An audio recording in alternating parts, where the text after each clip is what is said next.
The Idiot by Fyodor Dostoevsky. If you enjoy audiobooks, consider subscribing and turning on notifications to stay updated. Feel free to like the video if you're enjoying it and share your thoughts or audiobook suggestions in the comments. Chapter 1. Towards the end of November, during a thaw, at 9 o'clock one morning, a train on the Warsaw and Petersburg railway was approaching the latter city at full speed. The morning was so damp and misty that it was only with great difficulty that the day succeeded in breaking, and it was impossible to distinguish anything more than a few yards away from the carriage windows. Some of the passengers by this particular train were returning from abroad, but the third-class carriages were the best filled, chiefly with insignificant persons of various occupations and degrees, picked up at the different stations nearer town. All of them seemed weary, and most of them had sleepy eyes and a shivering expression, while their complexions generally appeared to have taken on the color of the fog outside. When day dawned, two passengers in one of the third-class carriages found themselves opposite each other. Both were young fellows, both were rather poorly dressed, both had remarkable faces, and both were evidently anxious to start a conversation. If they had but known why, at this particular moment, they were both remarkable persons, they would undoubtedly have wondered at the strange chance which had set them down opposite to one another in a third-class carriage of the Warsaw Railway Company. One of them was a young fellow of about 27, not tall, with black curling hair and small, gray, fiery eyes. His nose was broad and flat, and he had high cheekbones. His thin lips were constantly compressed into an impudent, ironical, it might almost be called a malicious, smile, but his forehead was high and well-formed, and atoned for a good deal of the ugliness of the lower part of his face.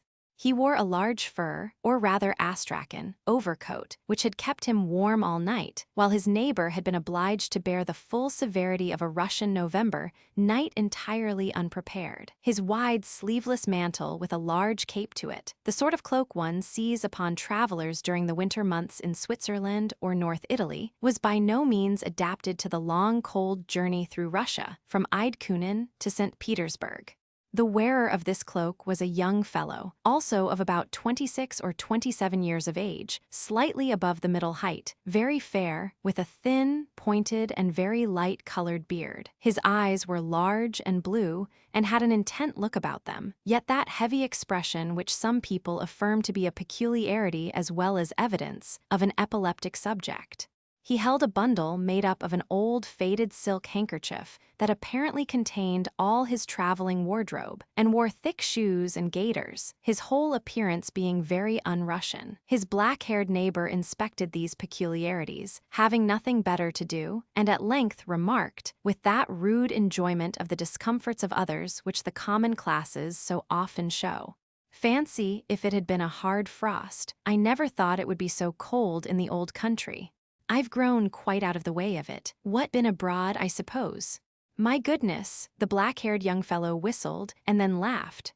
The conversation proceeded. The readiness of the fair-haired young man in the cloak to answer all his opposite neighbor's questions was surprising. He seemed to have no suspicion of any impertinence or inappropriateness in the fact of such questions being put to him. Replying to them, he made known to the inquirer that he certainly had been long absent from Russia, more than 4 years, that he had been sent abroad for his health, that he had suffered from some strange nervous malady, a kind of epilepsy, with convulsive spasms.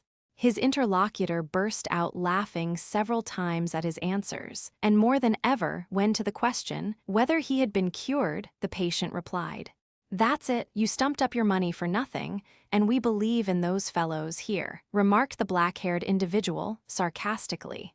"Gospel truth, sir, gospel truth," exclaimed another passenger, a shabbily dressed man of about 40, who looked like a clerk and possessed a red nose and a very blotchy face. "Gospel truth. All they do is to get hold of our good Russian money free, gratis, and for nothing." "Oh, but you're quite wrong in my particular instance," said the Swiss patient, quietly. "Of course I can't argue the matter, because I know only my own case, but my doctor gave me money, and he had very little to pay my journey back, besides having kept me at his own expense while there for nearly 2 years. Why? Was there no one else to pay for you? Asked the black-haired one. No, Mr. Pavlishev, who had been supporting me there, died a couple of years ago. I wrote to Mrs. General Epanchin at the time. She is a distant relative of mine, but she did not answer my letter, and so eventually I came back. And where have you come to?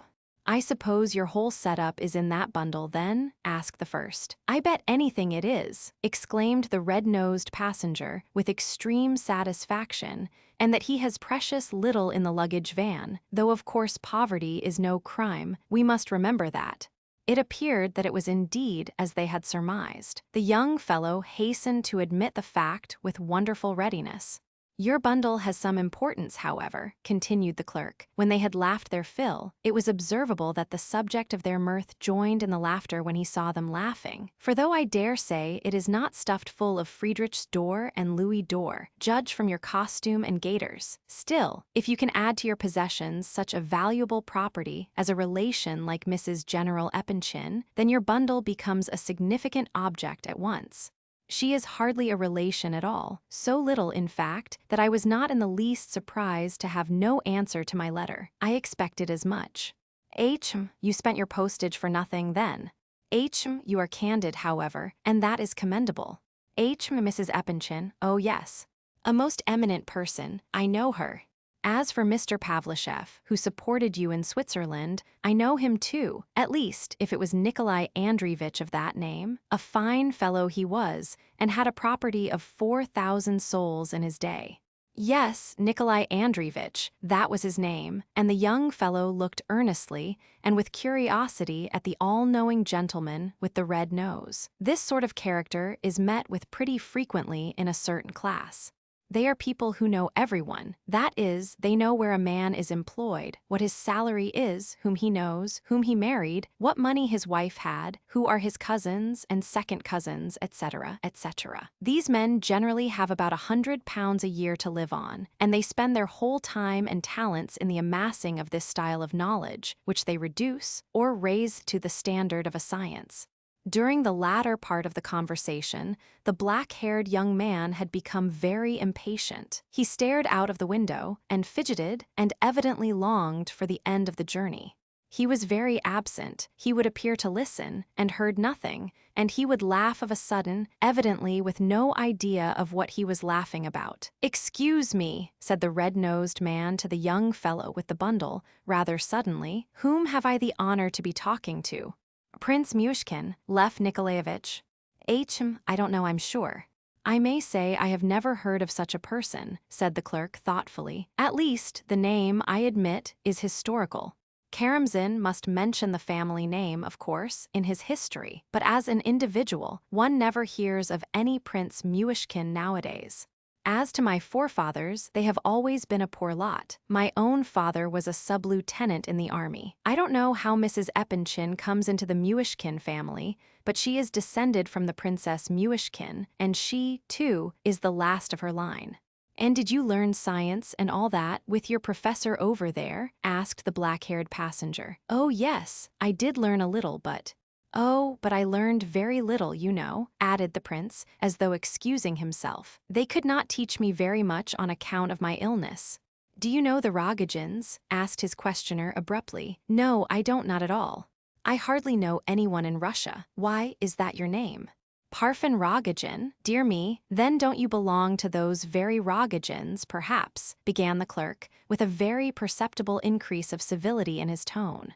Yes, those very ones, interrupted Rogojin, impatiently, and with scant courtesy. I may remark that he had not once taken any notice of the blotchy-faced passenger, and had hitherto addressed all his remarks direct to the prince.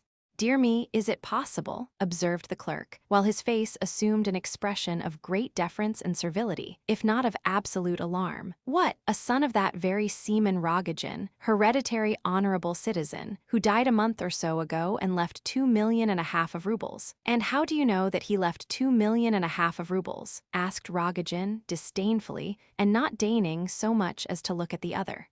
However, it's true enough that my father died a month ago, and that here am I returning from Pskov, a month after, with hardly a boot to my foot. They've treated me like a dog. I've been ill of fever at Pskov the whole time, and not a line, nor farthing of money, have I received from my mother or my confounded brother. And now you'll have 1,000,000 rubles at least. Goodness gracious me, exclaimed the clerk, rubbing his hands. 5 weeks since I was just like yourself, continued Rogojin, addressing the prince, with nothing but a bundle and the clothes I wore. I ran away from my father and came to Pskov to my aunt's house, where I caved in at once with fever, and he went and died while I was away. All honor to my respected father's memory, but he uncommonly nearly killed me, all the same. Give you my word, prince, if I hadn't cut and run then, when I did, he'd have murdered me like a dog. But though there may have been something remarkable in the fact that this man was heir to millions of rubles, there was something about him which surprised and interested the prince more than that. Rogojin, too, seemed to have taken up the conversation with unusual alacrity. It appeared that he was still in a considerable state of excitement, if not absolutely feverish, and was in real need of someone to talk to for the mere sake of talking, as safety valve to his agitation. As for his red-nosed neighbor, the latter, since the information as to the identity of Rogojin hung over him, seemed to be living on the honey of his words and in the breath of his nostrils, catching at every syllable as though it were a pearl of great price. "Oh, yes, I angered him. I certainly did anger him," replied Rogojin. "But what puts me out so is my brother. Of course, my mother couldn't do anything. She's too old, and whatever Brother Senka says is law for her. But why couldn't he let me know? He sent a telegram, they say. What's the good of a telegram? It frightened my aunt so that she sent it back to the office unopened, and there it's been ever since. It's only thanks to Konef that I heard it all. He wrote me all about it. He says my brother cut off the gold tassels from my father's coffin at night because they're worth a lot of money, says he. Why, I can get him sent off to Siberia for that alone, if I like. It's sacrilege. Here, you scarecrow, he added, addressing the clerk at his side, is it sacrilege or not by law? And it's Siberia for sacrilege, isn't it?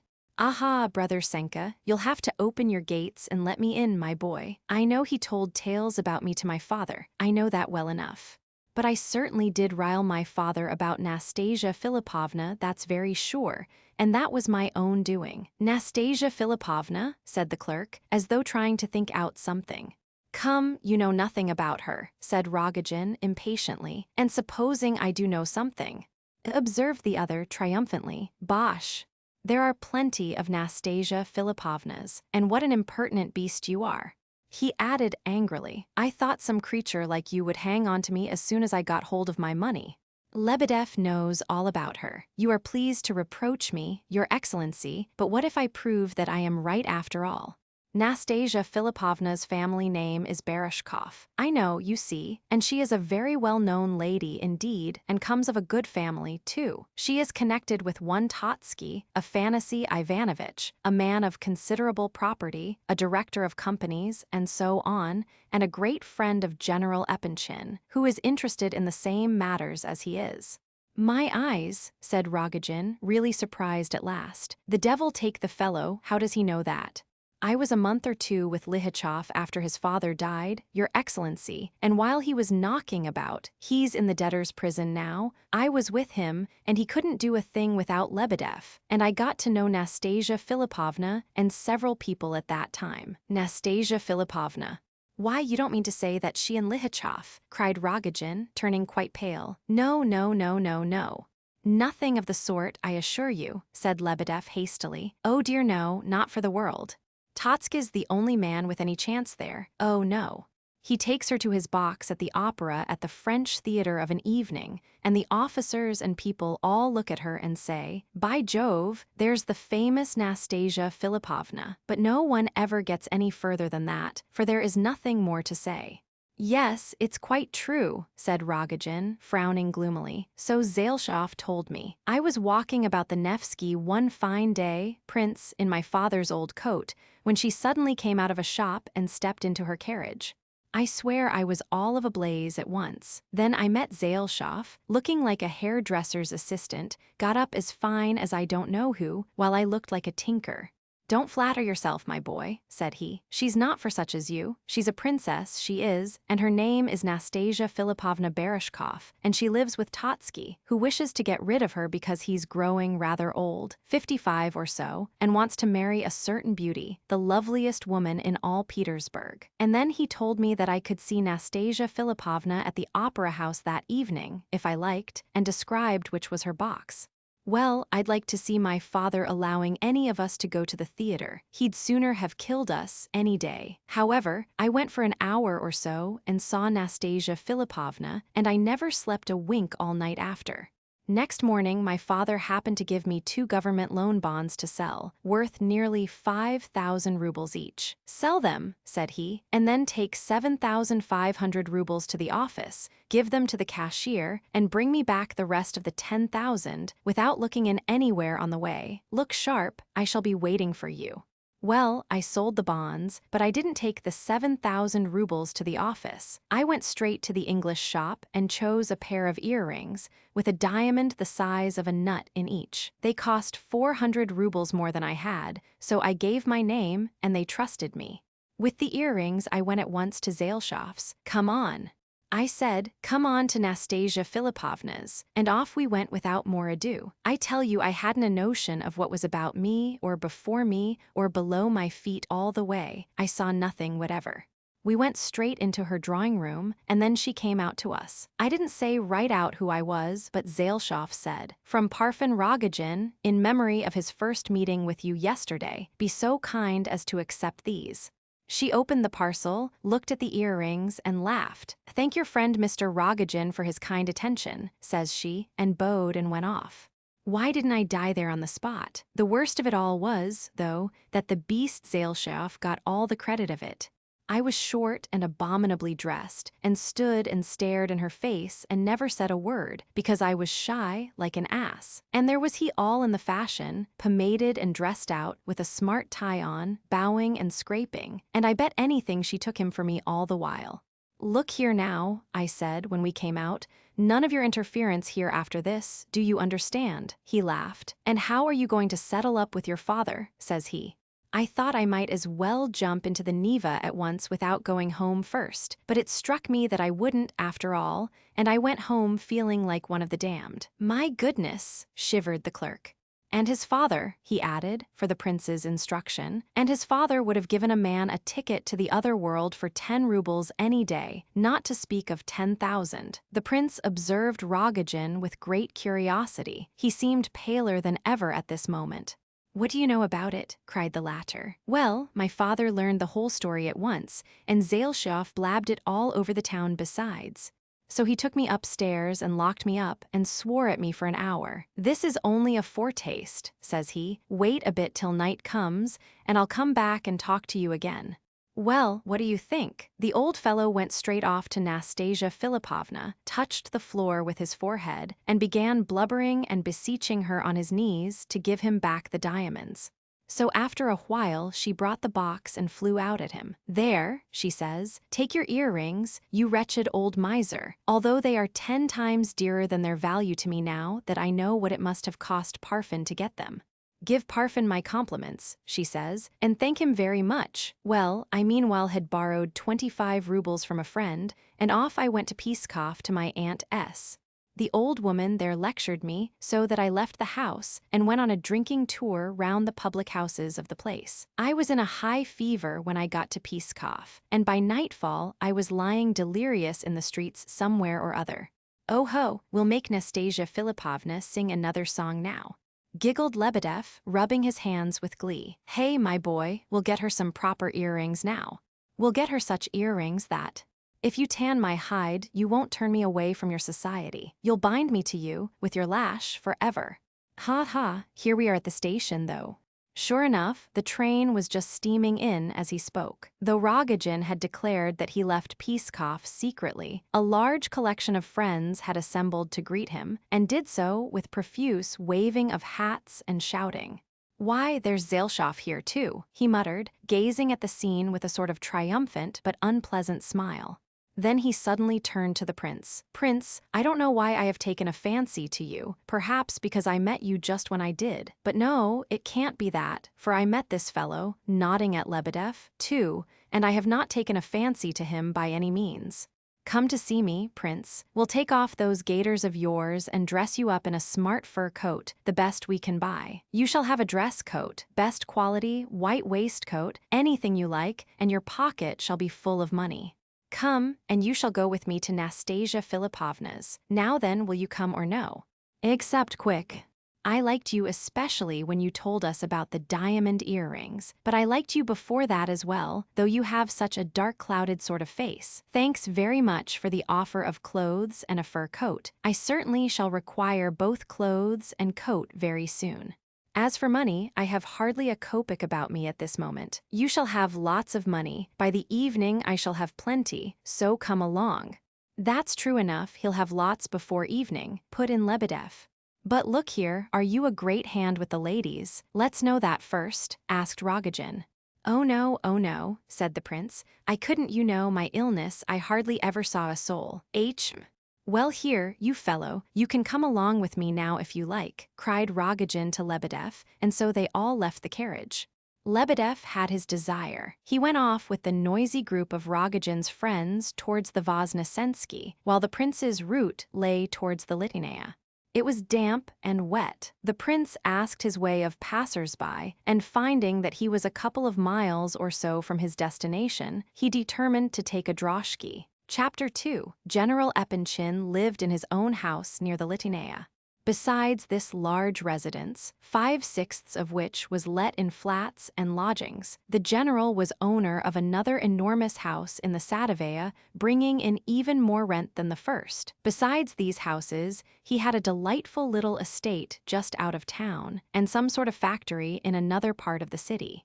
General Epanchin, as everyone knew, had a good deal to do with certain government monopolies. He was also a voice, and an important one, in many rich public companies of various descriptions. In fact, he enjoyed the reputation of being a well-to-do man of busy habits, many ties, and affluent means. This last fact could, of course, reflect nothing but credit upon the general, and yet, though unquestionably a sagacious man, he had his own little weaknesses, very excusable ones, one of which was a dislike to any allusion to the above circumstance. He was undoubtedly clever. For instance, he made a point of never asserting himself when he would gain more by keeping in the background, and in consequence, many exalted personages valued him principally for his humility and simplicity, and because he knew his place. And yet, if these good people could only have had a peep into the mind of this excellent fellow who knew his place so well. The fact is that, in spite of his knowledge of the world and his really remarkable abilities, he always liked to appear to be carrying out other people's ideas rather than his own. And also, his luck seldom failed him, even at cards, for which he had a passion that he did not attempt to conceal. He played for high stakes and moved, altogether, in very varied society. As to age, General Epanchin was in the very prime of life, that is, about 55 years of age, the flowering time of existence, when real enjoyment of life begins. His healthy appearance, good color, sound, though discolored teeth, sturdy figure, preoccupied air during business hours, and jolly good humor during his game at cards in the evening, all bore witness to his success in life, and combined to make existence a bed of roses to his excellency. The general was lord of a flourishing family, consisting of his wife and 3 grown-up daughters. He had married young, while still a lieutenant, his wife being a girl of about his own age, who possessed neither beauty nor education, and who brought him no more than 50 souls of landed property, which little estate served, however, as a nest egg for far more important accumulations. The general never regretted his early marriage, or regarded it as a foolish, youthful escapade, and he so respected and feared his wife that he was very near loving her. Mrs. Epanchin came of the princely stock of Myshkin, which, if not a brilliant, was, at all events, a decidedly ancient family, and she was extremely proud of her descent. With a few exceptions, the worthy couple had lived through their long union very happily. While still young, the wife had been able to make important friends among the aristocracy, partly by virtue of her family descent and partly by her own exertions. While in after life, thanks to their wealth and to the position of her husband in the service, she took her place among the higher circles as by right. During these last few years, all three of the general's daughters, Alexandra, Adelaida, and Aglaia, had grown up and matured. Of course, they were only epinchins, but their mother's family was noble. They might expect considerable fortunes. Their father had hopes of attaining to very high rank indeed in his country's service, all of which was satisfactory. All three of the girls were decidedly pretty, even the eldest, Alexandra, who was just 25 years old. The middle daughter was now 23, while the youngest, Aglaia, was 20. This youngest girl was absolutely a beauty and had begun of late to attract considerable attention in society.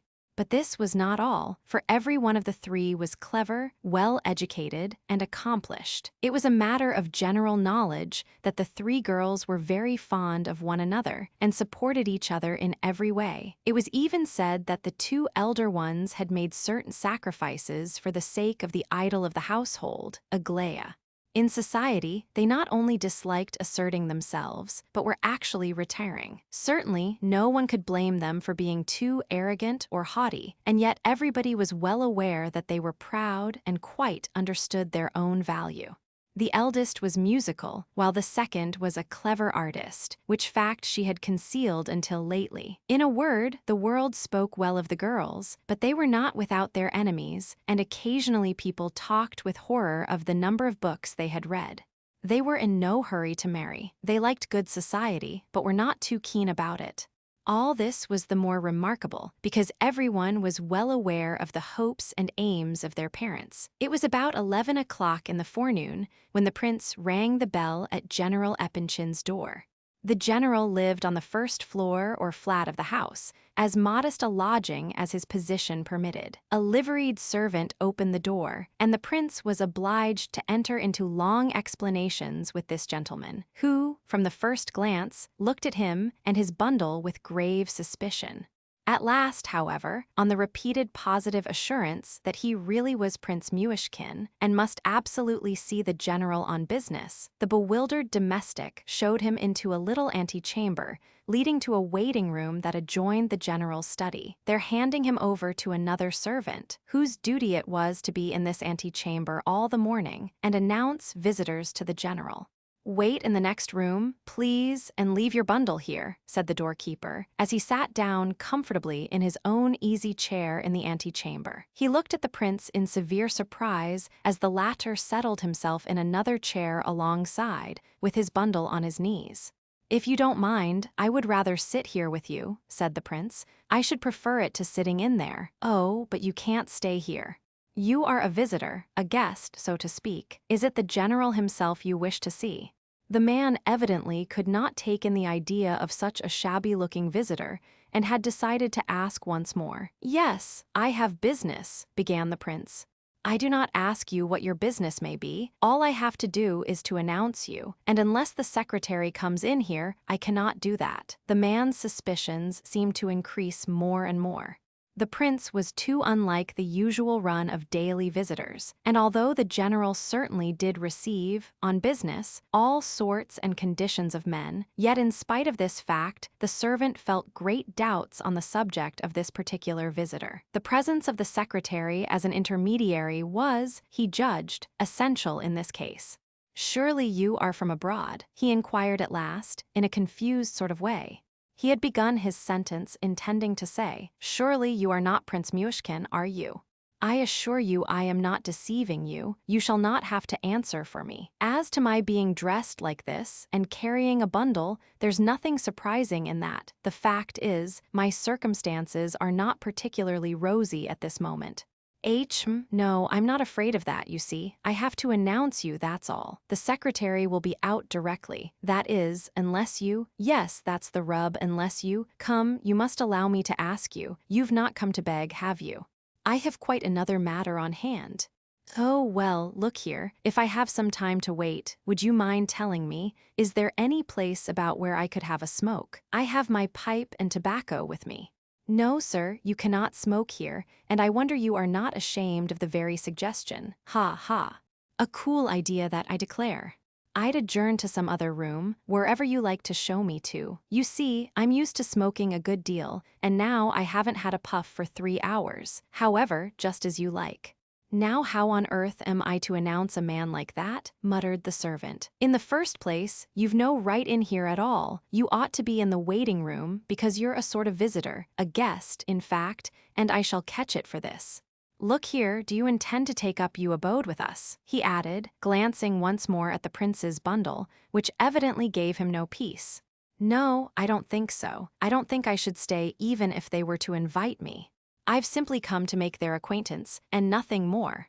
There is one little matter, some advice I am going to ask him for, but my principal object is simply to introduce myself, because I am Prince Myshkin, and Madame Epanchin is the last of her branch of the house, and besides herself and me, there are no other Myshkins left. What, you're a relation then, are you? Asked the servant, so bewildered that he began to feel quite alarmed.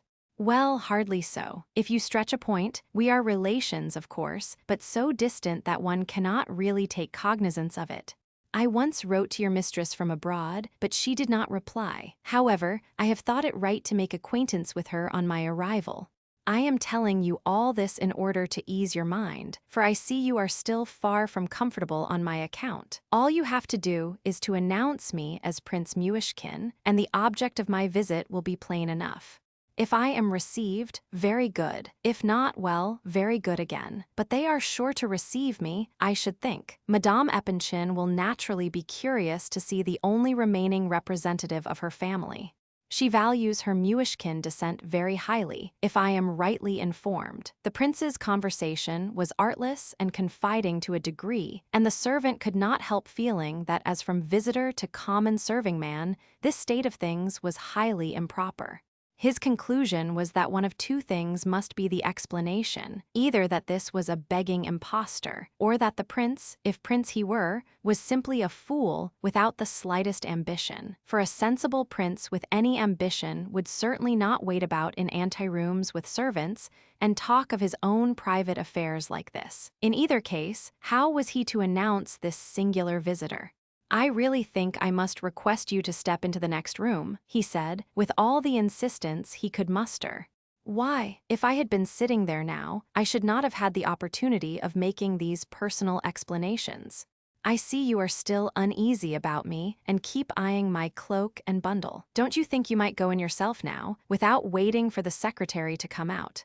I can't announce a visitor like yourself without the secretary. Besides, the general said he was not to be disturbed. He is with the Colonel C. Gavrila Ardalionovitch goes in without announcing. Who may that be? A clerk.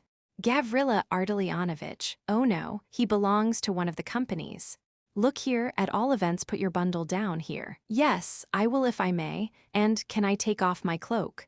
The prince rose and took off his mantle, revealing a neat enough morning costume, a little worn but well made. He wore a steel watch chain, and from this chain there hung a silver Geneva watch.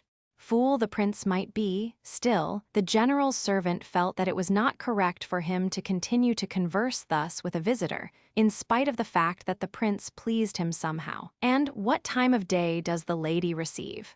The latter asked, reseating himself in his old place. Oh, that's not in my province.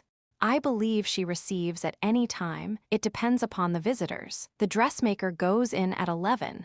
Gavrila Ardalionovitch is allowed much earlier than other people, too. He is even admitted to early lunch now and then. It is much warmer in the rooms here than it is abroad at this season, observed the prince, but it is much warmer there out of doors.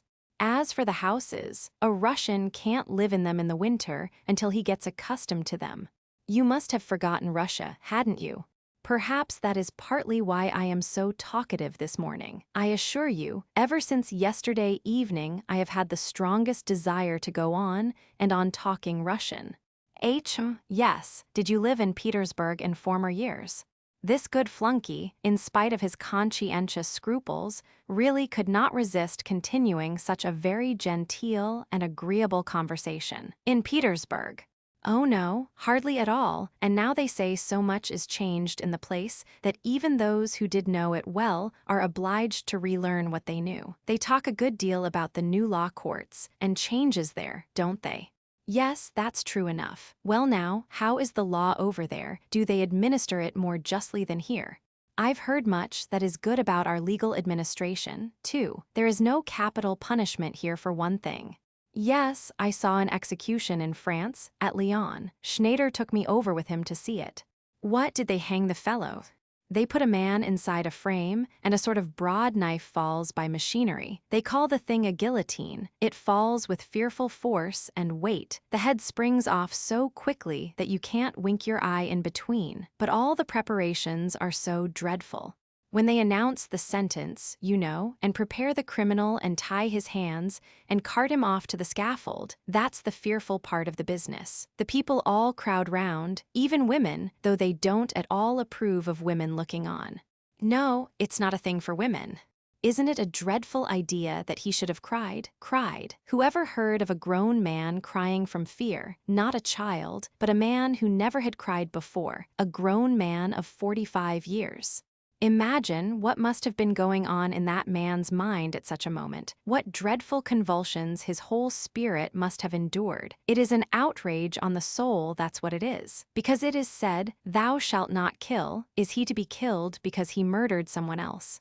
No, it is not right. It's an impossible theory. I assure you, I saw the sight a month ago, and it's dancing before my eyes to this moment.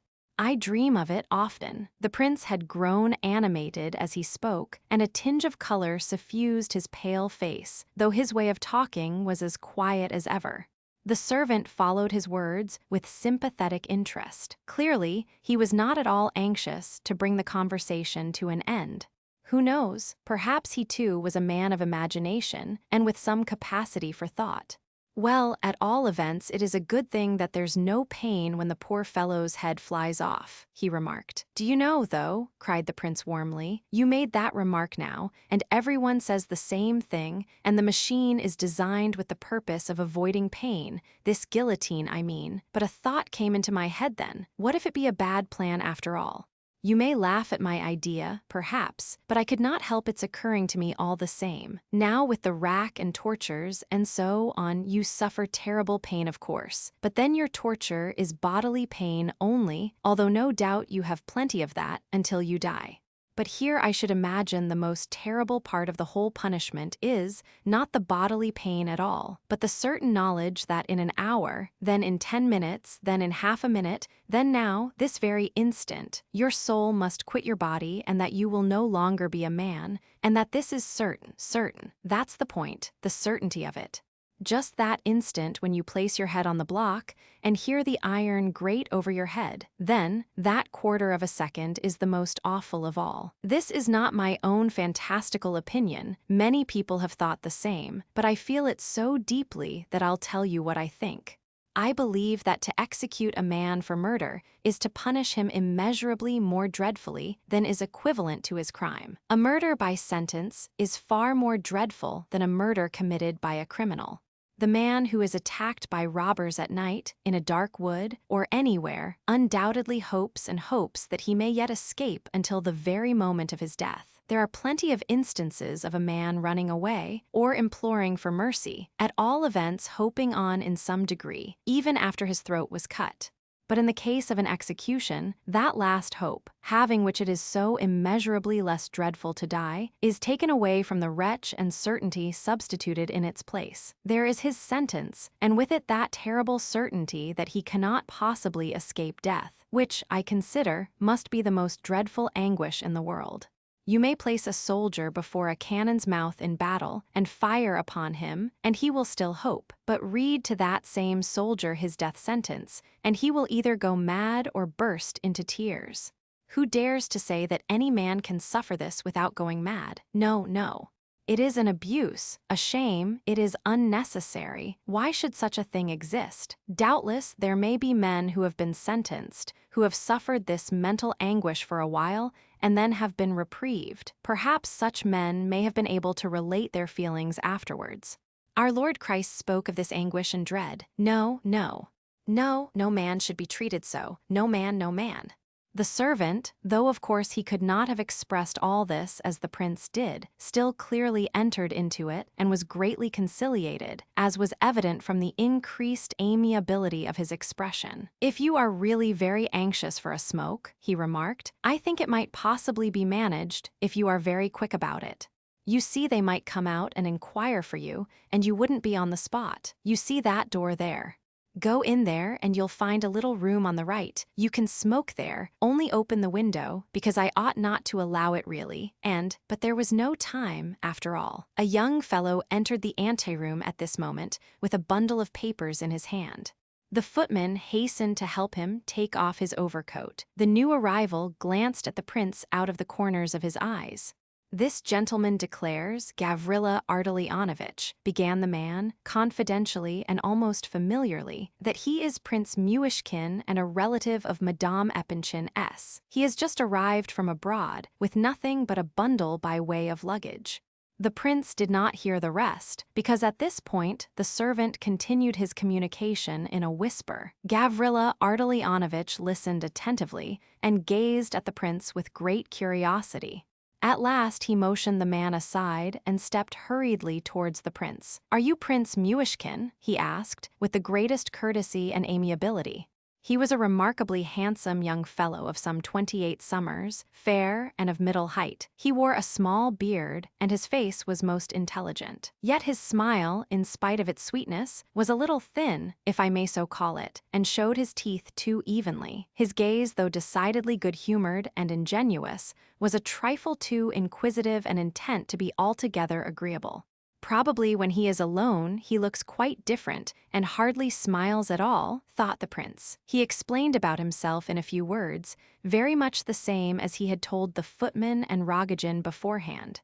Gavrila Ardalionovitch meanwhile seemed to be trying to recall something. "Was it not you, then, who sent a letter a year or less ago, from Switzerland, I think it was, to Elizabetha Prokofievna, Mrs. Epanchin? Oh, then, of course they will remember who you are. You wish to see the general. I'll tell him at once. He will be free in a minute, but you had better wait in the antechamber, hadn't you? Why is he here?" He added severely to the man, "I tell you, sir, he wished it himself." At this moment the study door opened, and a military man with a portfolio under his arm came out talking loudly, and after bidding goodbye to someone inside, took his departure. "You there, Gania?" cried a voice from the study. "Come in here, will you?" A couple of minutes later the door opened again, and the affable voice of Gania cried, Chapter 4. All three of the Miss Epanchins were fine, healthy girls, well-grown, with good shoulders and busts, and strong, almost masculine, hands, and, of course, with all the above attributes, they enjoyed capital appetites, of which they were not in the least ashamed. Elizabetha Prokofievna sometimes informed the girls that they were a little too candid in this matter, but in spite of their outward deference to their mother, these three young women, in solemn conclave, had long agreed to modify the unquestioning obedience which they had been in the habit of according to her, and Mrs. General Epanchin had judged it better to say nothing about it, though, of course, she was well aware of the fact. Mrs. Epanchin had a fair appetite herself, and generally took her share of the capital midday lunch which was always served for the girls, and which was nearly as good as a dinner. The young ladies used to have a cup of coffee each before this meal, at 10 o'clock, while still in bed. This was a favorite and unalterable arrangement with them. At 12:30, the table was laid in the small dining room, and occasionally the general himself appeared at the family gathering, if he had time. Besides tea and coffee, cheese, honey, butter, pancakes of various kinds, the lady of the house loved these best, cutlets and so on, there was generally strong beef soup and other substantial delicacies. On the particular morning on which our story has opened, the family had assembled in the dining room, and were waiting the general's appearance, the latter having promised to come this day. If he had been 1 moment late, he would have been sent for at once, but he turned up punctually. As he came forward to wish his wife good morning and kiss her hands, as his custom was, he observed something in her look which boded ill.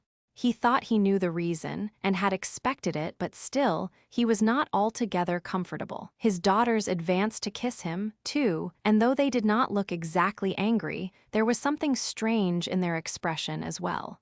The general was, owing to certain circumstances, a little inclined to be too suspicious at home and needlessly nervous. But, as an experienced father and husband, he judged it better to take measures at once to protect himself from any dangers there might be in the air. I have already stated that the general, though he was a man of lowly origin and of poor education, was, for all that, an experienced and talented husband and father. Among other things, he considered it undesirable to hurry his daughters to the matrimonial altar and to worry them too much with assurances of his paternal wishes for their happiness, as is the custom among parents of many grown-up daughters. He even succeeded in ranging his wife on his side on this question, though he found the feat very difficult to accomplish because unnatural, but the general's arguments were conclusive and founded upon obvious facts. Besides this, it was clear that the Epinchins' position gained each year, with geometrical accuracy, both as to financial solidity and social weight, and therefore, the longer the girls waited, the better was their chance of making a brilliant match. But again, amidst the incontrovertible facts just recorded, one more, equally significant, rose up to confront the family, and this was that the eldest daughter, Alexandra, had imperceptibly arrived at her 25th birthday. Almost at the same moment, Afanasy Ivanovich Totsky, a man of immense wealth, high connections, and good standing, announced his intention of marrying. Afanasy Ivanovich was a gentleman of 55 years of age, artistically gifted, and of most refined tastes. He wished to marry well, and, moreover, he was a keen admirer and judge of beauty. Now, since Totsky had, of late, been upon terms of great cordiality with Epinchin, which excellent relations were intensified by the fact that they were, so to speak, partners in several financial enterprises, it so happened that the former now put in a friendly request to the general for counsel with regard to the important step he meditated. Might he suggest, for instance, such a thing as a marriage between himself and one of the general's daughters? Evidently, the quiet, pleasant current of the family life of the Epinchins was about to undergo a change. The undoubted beauty of the family, par excellence, was the youngest, Aglaya, as aforesaid. But Totsky himself, though an egotist of the extremest type, realized that he had no chance there. Aglaya was clearly not for such as he. Perhaps the sisterly love and friendship of the three girls had more or less exaggerated Aglaya's chances of happiness. In their opinion, the latter's destiny was not merely to be very happy, she was to live in a heaven on earth. Aglaya's husband was to be a compendium of all the virtues, and of all success, not to speak of fabulous wealth. The two elder sisters had agreed that all was to be sacrificed by them, if need be, for Aglaya's sake. Her dowry was to be colossal and unprecedented. The general and his wife were aware of this agreement, and therefore, when Totsky suggested himself for one of the sisters, the parents made no doubt that one of the two elder girls would probably accept the offer, since Totsky would certainly make no difficulty as to dowry. The general valued the proposal very highly. He knew life and realized what such an offer was worth. The answer of the sisters to the communication was, if not conclusive, at least consoling and hopeful. It made known that the eldest, Alexandra, would very likely be disposed to listen to a proposal. Alexandra was a good-natured girl, though she had a will of her own. She was intelligent and kind-hearted, and if she were to marry Totsky, she would make him a good wife. She did not care for a brilliant marriage. She was eminently a woman calculated to soothe and sweeten the life of any man, decidedly pretty, if not absolutely handsome. What better could Totsky wish? So the matter crept slowly forward. The general and Totsky had agreed to avoid any hasty and irrevocable step. Alexandra's parents had not even begun to talk to their daughters freely upon the subject, when suddenly, as it were, a dissonant chord was struck amid the harmony of the proceedings. Mrs. Epinchin began to show signs of discontent, and that was a serious matter. A certain circumstance had crept in, a disagreeable and troublesome factor, which threatened to overturn the whole business. This circumstance had come into existence 18 years before. Close to an estate of Totskis, in one of the central provinces of Russia, there lived, at that time, a poor gentleman whose estate was of the wretchedest description. This gentleman was noted in the district for his persistent ill fortune. His name was Bereshkov, and, as regards family and descent, he was vastly superior to Totsky, but his estate was mortgaged to the last acre. One day, when he had ridden over to the town to see a creditor, the chief peasant of his village followed him shortly after, with the news that his house had been burnt down, and that his wife had perished with it, but his children were safe. Even Bereshkov, inured to the storms of evil fortune as he was, could not stand this last stroke. He went mad and died shortly after in the town hospital. His estate was sold for the creditors, and the little girls, 2 of them, of 7 and 8 years of age respectively, were adopted by Totsky, who undertook their maintenance and education in the kindness of his heart. They were brought up together with the children of his German bailiff. Very soon, however, there was only one of them left, Nastasia Filipovna, for the other little one died of whooping cough. He only stayed at his country seat a few days on this occasion, but he had time to make his arrangements. Great changes took place in the child's education. A good governess was engaged, a Swiss lady of experience and culture. For 4 years, this lady resided in the house with little Nastya, and then the education was considered complete. The governess took her departure, and another lady came down to fetch Nastya by Totsky's instructions. The child was now transported to another of Totsky's estates in a distant part of the country. Here, she found a delightful little house, just built, and prepared for her reception with great care and taste. And here she took up her abode together with the lady who had accompanied her from her old home. In the house there were 2 experienced maids, musical instruments of all sorts, a charming young ladies' library, pictures, paint boxes, a lapdog, and everything to make life agreeable. Within a fortnight, Totsky himself arrived, and from that time he appeared to have taken a great fancy to this part of the world and came down each summer, staying 2 and 3 months at a time. So passed 4 years peacefully and happily in charming surroundings. At the end of that time, and about 4 months after Totsky's last visit, he had stayed but a fortnight on this occasion, a report reached Nastasia Filipovna that he was about to be married in St. Petersburg to a rich, eminent, and lovely woman. The report was only partially true, the marriage project being only in an embryo condition, but a great change now came over Nastasia Filipovna. She suddenly displayed unusual decision of character, and without wasting time in thought, she left her country home and came up to St. Petersburg, straight to Totsky's house, all alone. The latter, amazed at her conduct, began to express his displeasure, but he very soon became aware that he must change his voice, style, and everything else with this young lady. The good old times were gone. An entirely new and different woman sat before him, between whom and the girl he had left in the country last July there seemed nothing in common.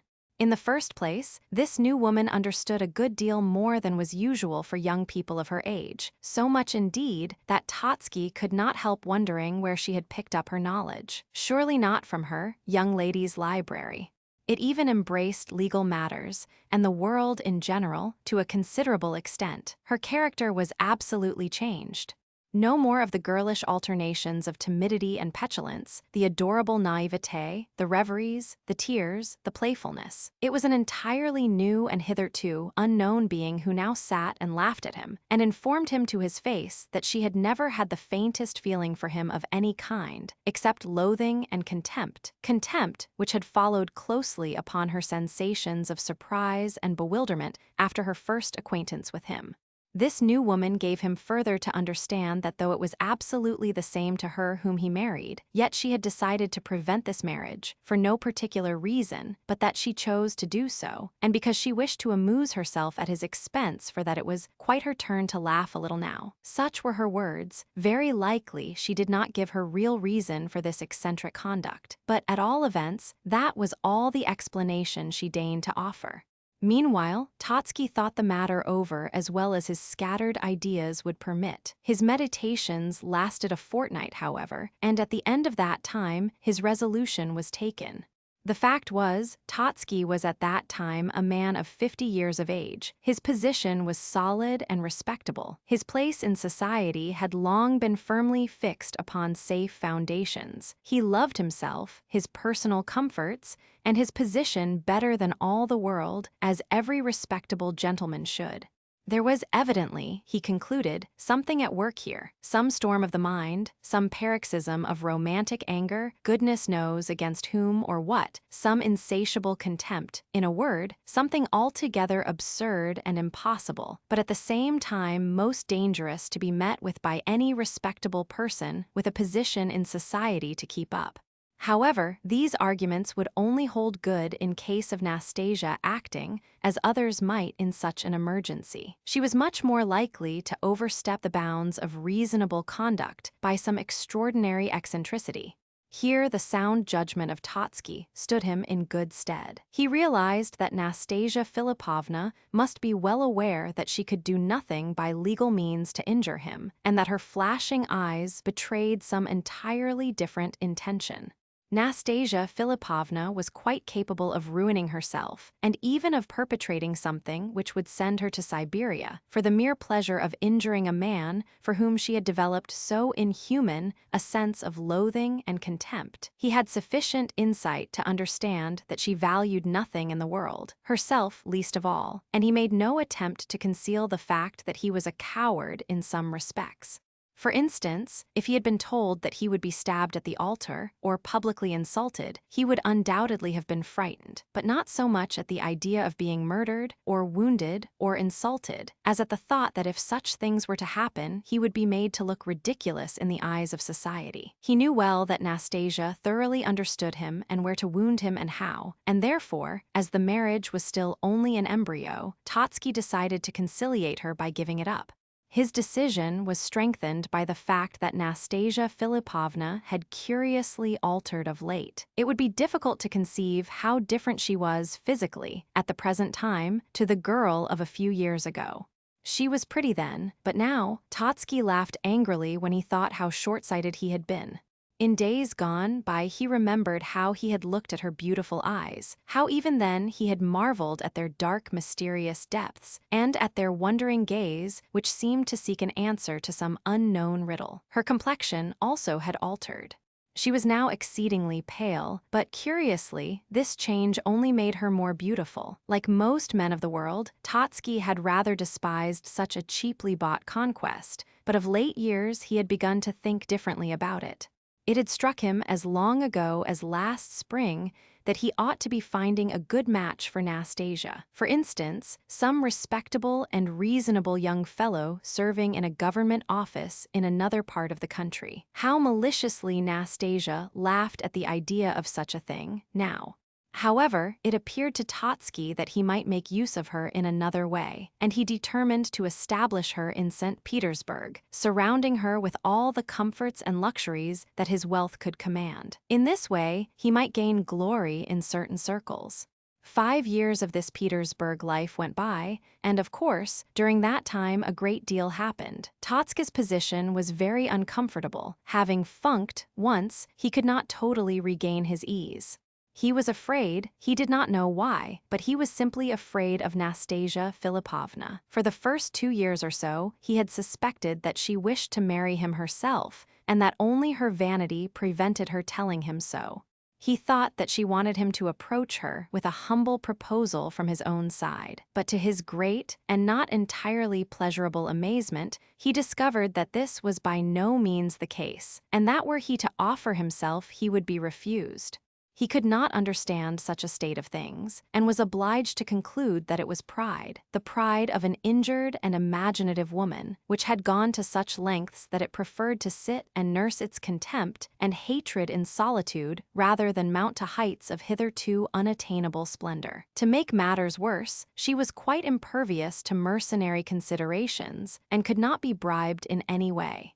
Finally, Totsky took cunning means to try to break his chains and be free. He tried to tempt her in various ways to lose her heart. He invited princes, hussars, secretaries of embassies, poets, novelists, even socialists to see her, but not one of them all made the faintest impression upon Nastasia. It was as though she had a pebble in place of a heart, as though her feelings and affections were dried up and withered forever. She lived almost entirely alone. She read, she studied, she loved music. Her principal acquaintances were poor women of various grades, a couple of actresses, and the family of a poor schoolteacher. Among these people, she was much beloved. She received 4 or 5 friends sometimes, of an evening. Totsky often came. Lately, too, General Epanchin had been enabled with great difficulty to introduce himself into her circle. Gania made her acquaintance also, and others were Ferdishenko, an ill-bred and would-be witty young clerk, and Titsin, a money-lender of modest and polished manners, who had risen from poverty. In fact, Nastasia Philippovna's beauty became a thing known to all the town, but not a single man could boast of anything more than his own admiration for her. And this reputation of hers, and her wit and culture and grace, all confirmed Totsky in the plan he had now prepared. And it was at this moment that General Epanchin began to play so large and important a part in the story. When Totsky had approached the general with his request for friendly counsel as to a marriage with one of his daughters, he had made a full and candid confession. He had said that he intended to stop at no means to obtain his freedom. Even if Nastasia were to promise to leave him entirely alone in future, he would not, he said, believe and trust her. Words were not enough for him. He must have solid guarantees of some sort. So he and the general determined to try what an attempt to appeal to her heart would effect. Having arrived at Nastasia's house one day with Epanchin, Totsky immediately began to speak of the intolerable torment of his position.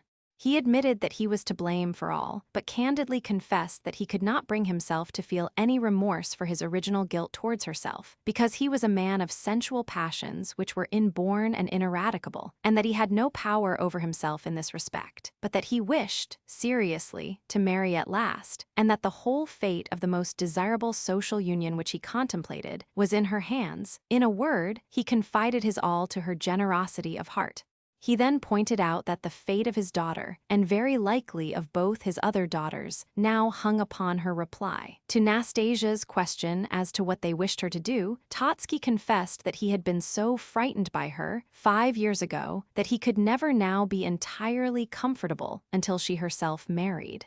He immediately added that such a suggestion from him would, of course, be absurd unless accompanied by remarks of a more pointed nature. He very well knew, he said, that a certain young gentleman of good family, namely Gavrila Ardalionovitch Ivolgin, with whom she was acquainted and whom she received at her house, had long loved her passionately and would give his life for some response from her.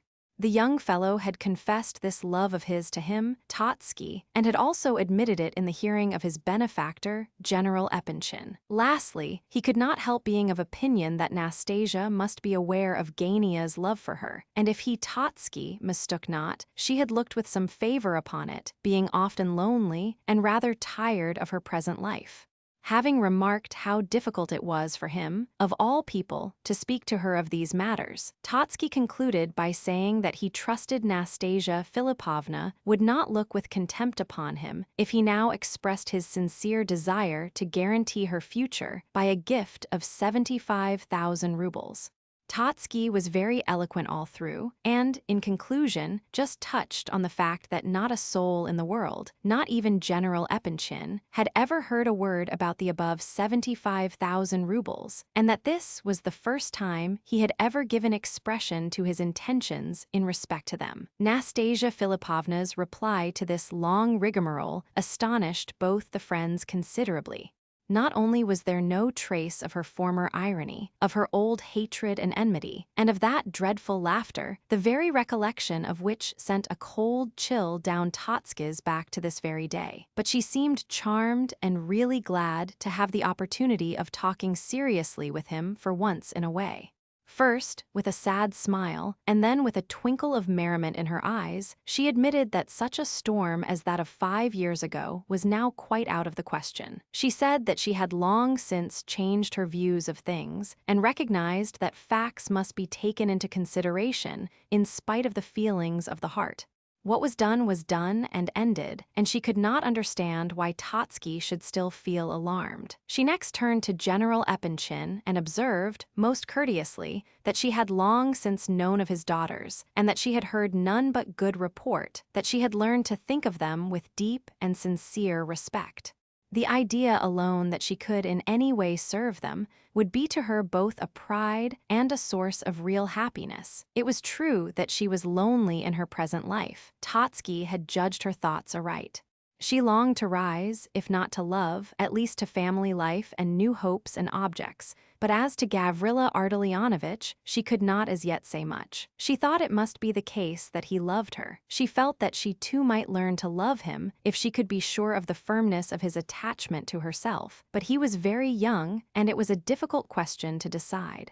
What she specially liked about him was that he worked and supported his family by his toil. She had heard that he was proud and ambitious. She had heard much that was interesting of his mother and sister. She had heard of them from Mr. Titson and would much like to make their acquaintance. But another question, would they like to receive her into their house? At all events, though she did not reject the idea of this marriage, she desired not to be hurried. As for the 75,000 rubles, Mr. Totsky need not have found any difficulty or awkwardness about the matter. She quite understood the value of money and would, of course, accept the gift. She thanked him for his delicacy, however, but saw no reason why Gavrila Ardalionovitch should not know about it. She would not marry the latter, she said, until she felt persuaded that neither on his part, nor on the part of his family, did there exist any sort of concealed suspicions as to herself. She did not intend to ask forgiveness for anything in the past, which fact she desired to be known. She did not consider herself to blame for anything that had happened in former years, and she thought that Gavrila Ardalionovitch should be informed as to the relations which had existed between herself and Totsky during the last 5 years.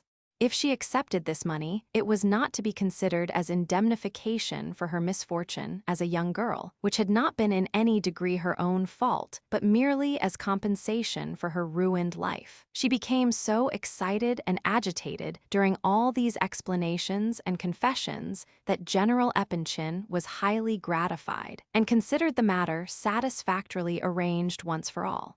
But the once-bitten Totsky was twice shy and looked for hidden snakes among the flowers. However, the special point to which the two friends particularly trusted to bring about their object, namely, Gania's attractiveness for Nastasia Philippovna, stood out more and more prominently. The pourparlers had commenced, and gradually even Totsky began to believe in the possibility of success.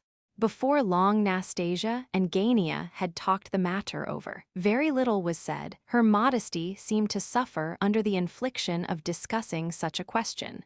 But she recognized his love, on the understanding that she bound herself to nothing whatever, and that she reserved the right to say no up to the very hour of the marriage ceremony. Gania was to have the same right of refusal at the last moment. It soon became clear to Gania, after scenes of wrath and quarrelings at the domestic hearth, that his family were seriously opposed to the match, and that Nastasia was aware of this fact was equally evident. She said nothing about it, though he daily expected her to do so. There were several rumors afloat, before long, which upset Totsky's equanimity a good deal, but we will not now stop to describe them, merely mentioning an instance or two. In his heart, passion and hate seemed to hold divided sway, and although he had at last given his consent to marry the woman, as he said, under the stress of circumstances, yet he promised himself that he would take it out of her after marriage. Nastasia seemed to Totsky to have divined all this, and to be preparing something on her own account, which frightened him to such an extent that he did not dare communicate his views even to the general. But at times, he would pluck up his courage and be full of hope and good spirits again, acting, in fact, as weak men do act in such circumstances. However, both the friends felt that the thing looked rosy indeed when one day Nastasia informed them that she would give her final answer on the evening of her birthday, which anniversary was due in a very short time. A strange rumor began to circulate, meanwhile, no less than that the respectable and highly respected General Epanchin was himself so fascinated by Nastasia Filipovna that his feeling for her amounted almost to passion. What he thought to gain by Gania's marriage to the girl, it was difficult to imagine. Possibly he counted on Gania's complacence, for Totsky had long suspected that there existed some secret understanding between the general and his secretary. At all events, the fact was known that he had prepared a magnificent present of pearls for Nastasia's birthday, and that he was looking forward to the occasion when he should present his gift with the greatest excitement and impatience. The day before her birthday, he was in a fever of agitation. Mrs. Epanchin, long accustomed to her husband's infidelities, had heard of the pearls, and the rumor excited her liveliest curiosity and interest. The general remarked her suspicions and felt that a grand explanation must shortly take place, which fact alarmed him much. This is the reason why he was so unwilling to take lunch on the morning upon which we took up this narrative with the rest of his family. Before the prince's arrival, he had made up his mind to plead business and cut the meal, which simply meant running away. He was particularly anxious that this one day should be passed, especially the evening, without unpleasantness between himself and his family. And just at the right moment the prince turned up, as though heaven had sent him on purpose, said the general to himself, as he left the study to seek out the wife of his bosom. Chapter 5. Mrs. General Epanchin was a proud woman by nature. What must her feelings have been when she heard that Prince Myshkin, the last of his and her line, had arrived in beggar's guise, a wretched idiot, a recipient of charity, all of which details the general gave out for greater effect. He was anxious to steal her interest at the first swoop, so as to distract her thoughts from other matters nearer home. Mrs. Epanchin was in the habit of holding herself very straight and staring before her, without speaking, in moments of excitement. She was a fine woman of the same age as her husband, with a slightly hooked nose, a high, narrow forehead, thick hair turning a little gray, and a sallow complexion. Her eyes were gray and wore a very curious expression at times. She believed them to be most effective, a belief that nothing could alter. "What receive him now at once?" asked Mrs. Epanchin, gazing vaguely at her husband as he stood fidgeting before her. "Oh, dear me, I assure you there is no need to stand on ceremony with him," the general explained hastily. "He is quite a child, not to say a pathetic-looking creature. He has fits of some sort, and has just arrived from Switzerland, straight from the station, dressed like a German, and without a farthing in his pocket. I gave him 25 rubles to go on with, and am going to find him some easy place in one of the government offices. I should like you to ply him well with the victuals, my dears, for I should think he must be very hungry." "You astonish me," said the lady, gazing as before. "Fits and hungry too. What sort of fits?" "I should like you, if possible, my dears," the general added, making slowly for the door, "to put him through his paces a bit and see what he is good for. I think you should be kind to him. It is a good deed, you know, however, just as you like, of course, but he is a sort of relation, remember, and I thought it might interest you to see the young fellow, seeing that this is so." "Oh, of course, mamma, if we needn't stand on ceremony with him, we must give the poor fellow something to eat after his journey, especially as he has not the least idea where to go to," said Alexandra, the eldest of the girls. "Besides, he's quite a child. We can entertain him with a little hide-and-seek in case of need," said Adelaida. "Hide-and-seek, what do you mean?" inquired Mrs. Epanchin. "Oh, do stop pretending, mamma," cried Aglaia in vexation. "Send him up, father. Mother allows." The general rang the bell and gave orders that the prince should be shown in. "Only on condition that he has a napkin under his chin at lunch, then," said Mrs. Epanchin, "and let Fyodor or Mavra stand behind him while he eats. Is he quiet when he has these fits? He doesn't show violence, does he? His manners are excellent, but here he is himself. Here you are, Prince. Let me introduce you, the last of the Myshkins, a relative of your own, my dear, or at least of the same name. Receive him kindly, please. They'll bring in lunch directly, Prince. You must stop and have some, but you must excuse me. I'm in a hurry, I must be off. Look here, dears, let him write you something in your albums. You've no idea what a wonderful calligraphist he is, wonderful talent. He has just written out, Abbot Pafnut signed this for me. Well, au revoir." Yes, my dear, it was an old abbot of that name. I must be off to see the count. He's waiting for me, I'm late. Goodbye, au revoir, prince, and the general bolted at full speed. Oh, yes, I know what count you're going to see, remarked his wife in a cutting manner as she turned her angry eyes on the prince. Now then, what's all this about? What abbot who's Pafnute? She added brusquely. Mama, said Alexandra, shocked at her rudeness. Aglaia stamped her foot. Nonsense, let me alone, said the angry mother. Now then, prince, sit down here, no nearer, come nearer the light. I want to have a good look at you. So now then, who is this abbot? And who was he? He went to Oriol and helped in the great matters then going on in the religious world. He signed an edict there, and I have seen a print of his signature. It struck me, so I copied it. When the general asked me, in his study, to write something for him, to show my handwriting, I wrote, the abbot Pafnute signed this, in the exact handwriting of the abbot. The general liked it very much, and that's why he recalled it just now. And where is this signature? But let's have lunch now, we are all hungry. Yes, come along, prince, said the mother. Are you very hungry? Yes, I must say that I am pretty hungry, thanks very much. I like to see that you know your manners, and you are by no means such a person as the general thought fit to describe you. Come along, you sit here, opposite to me, she continued. I wish to be able to see your face. Alexandra, Adelaida, look after the prince. He doesn't seem so very ill, does he? I don't think he requires a napkin under his chin, after all. Are you accustomed to having one on, prince? And about your fits?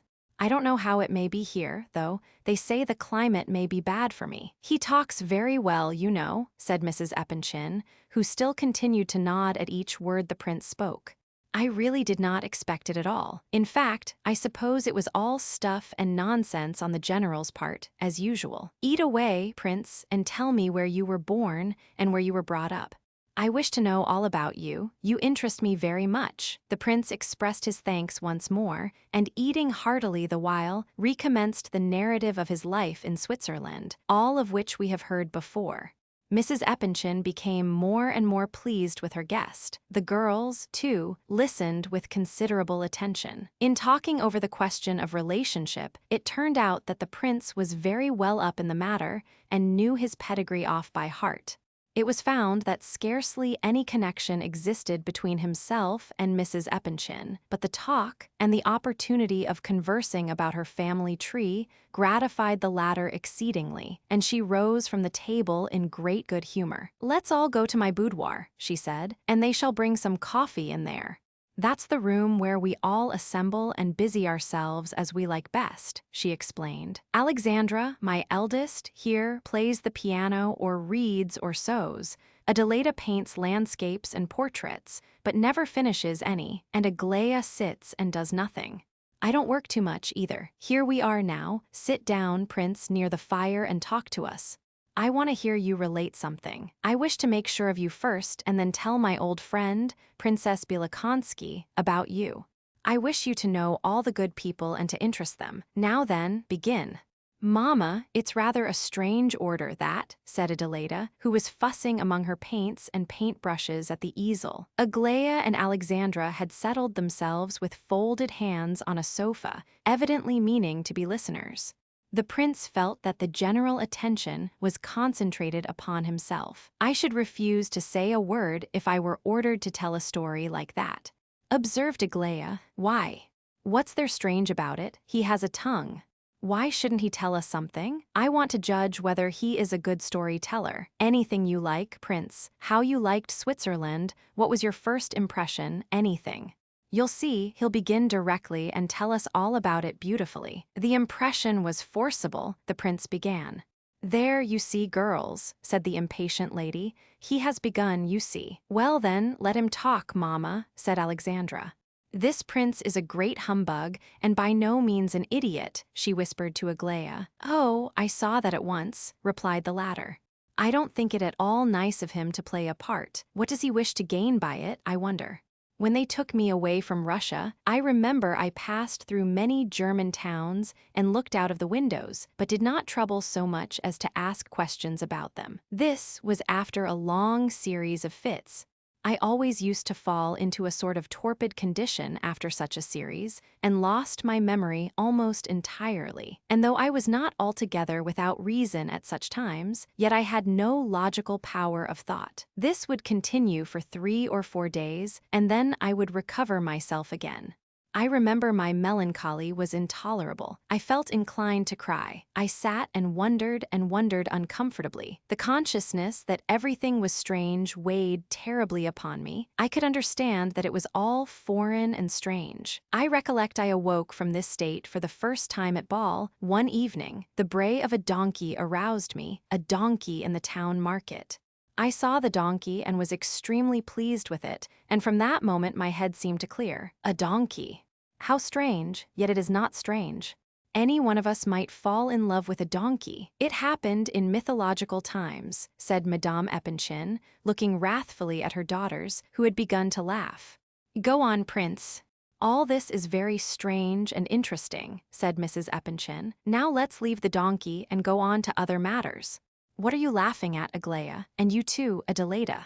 The prince told us his experiences very cleverly. He saw the donkey himself, and what have you ever seen? You have never been abroad. I have seen a donkey though, Mamma, said Aglaia. And I've heard one, said Adelaida. All 3 of the girls laughed out loud, and the prince laughed with them. Well, it's too bad of you, said Mamma. You must forgive them, Prince. They are good girls. I am very fond of them, though I often have to be scolding them. They are all as silly and mad as March hares. Oh, why shouldn't they laugh? Said the prince. I shouldn't have let the chance go by in their place, I know. But I stick up for the donkey all the same. He's a patient, good-natured fellow. All laughed again. Oh, that wretched donkey again, I see, cried the lady. I assure you, Prince, I was not guilty of the least. I assure you, I take your word for it. And the prince continued laughing merrily. I must say it's very nice of you to laugh. I see you really are a kind-hearted fellow, said Mrs. Epanchin. I'm not always kind, though. I am often angry with these girls and their father, but the worst of it is I am always kindest when I am cross. I was very angry just before you came, and Aglaia there read me a lesson. Thanks, Aglaia, dear, come and kiss me. There, that's enough, she added, as Aglaia came forward and kissed her lips and then her hand. Now then, go on, Prince. Perhaps you can think of something more exciting than about the donkey, eh? I know I never could. I have always been most interested to hear how people go mad and get well again, and that sort of thing, especially when it happens suddenly. Quite so, cried Mrs. Epanchin, delighted. I see you can be sensible now and then, Alexandra. You were speaking of Switzerland, Prince. I felt how lovely it was, but the loveliness weighed upon me somehow or other and made me feel melancholy. Why? Asked Alexandra. I don't know. I always feel like that when I look at the beauties of nature for the first time. But then, I was ill at that time, of course. I've done all I know. The North and South I know by heart, as our poet observes. Do help me to a subject, Prince. Oh, but I know nothing about painting. It seems to me one only has to look and paint what one sees, but I don't know how to see. The mother struck in, not know how to see. Open your eyes and look. If you can't see here, you won't see abroad either. Tell us what you saw yourself, Prince. You see, I only went to restore my health. I don't know whether I learned to see, exactly. I was very happy, however, nearly all the time. Happy, you can be happy, cried Aglaia. Then how can you say you did not learn to see? I should think you could teach us to see. Oh, I can't do that, said the prince, laughing too. I lived almost all the while in one little Swiss village. What can I teach you? At first, I was only just not absolutely dull. Then my health began to improve. Then every day became dearer and more precious to me, and the longer I stayed, the dearer became the time to me. So much so that I could not help observing it. But why this was so, it would be difficult to say. So that you didn't care to go away anywhere else. It fell from a great height, but it looked quite low, and it was half a mile away, though it did not seem 50 paces. I loved to listen to it at night, but it was then that I became so restless. Sometimes I went and climbed the mountain and stood there in the midst of the tall pines, all alone in the terrible silence, with our little village in the distance, and the sky so blue, and the sun so bright, and an old ruined castle on the mountainside, far away. All this is pure philosophy, said Adelaida. You are a philosopher, Prince, and have come here to instruct us in your views. Perhaps you are right, said the prince, smiling. I think I am a philosopher, perhaps, and who knows, perhaps I do wish to teach my views of things to those I meet with. She talks of nothing but money all day. Your great philosophical idea of a grand life in a prison, and your 4 happy years in that Swiss village are like this, rather, said Aglaia. As to life in a prison, of course there may be 2 opinions, said the prince. I once heard the story of a man who lived 12 years in a prison. I heard it from the man himself.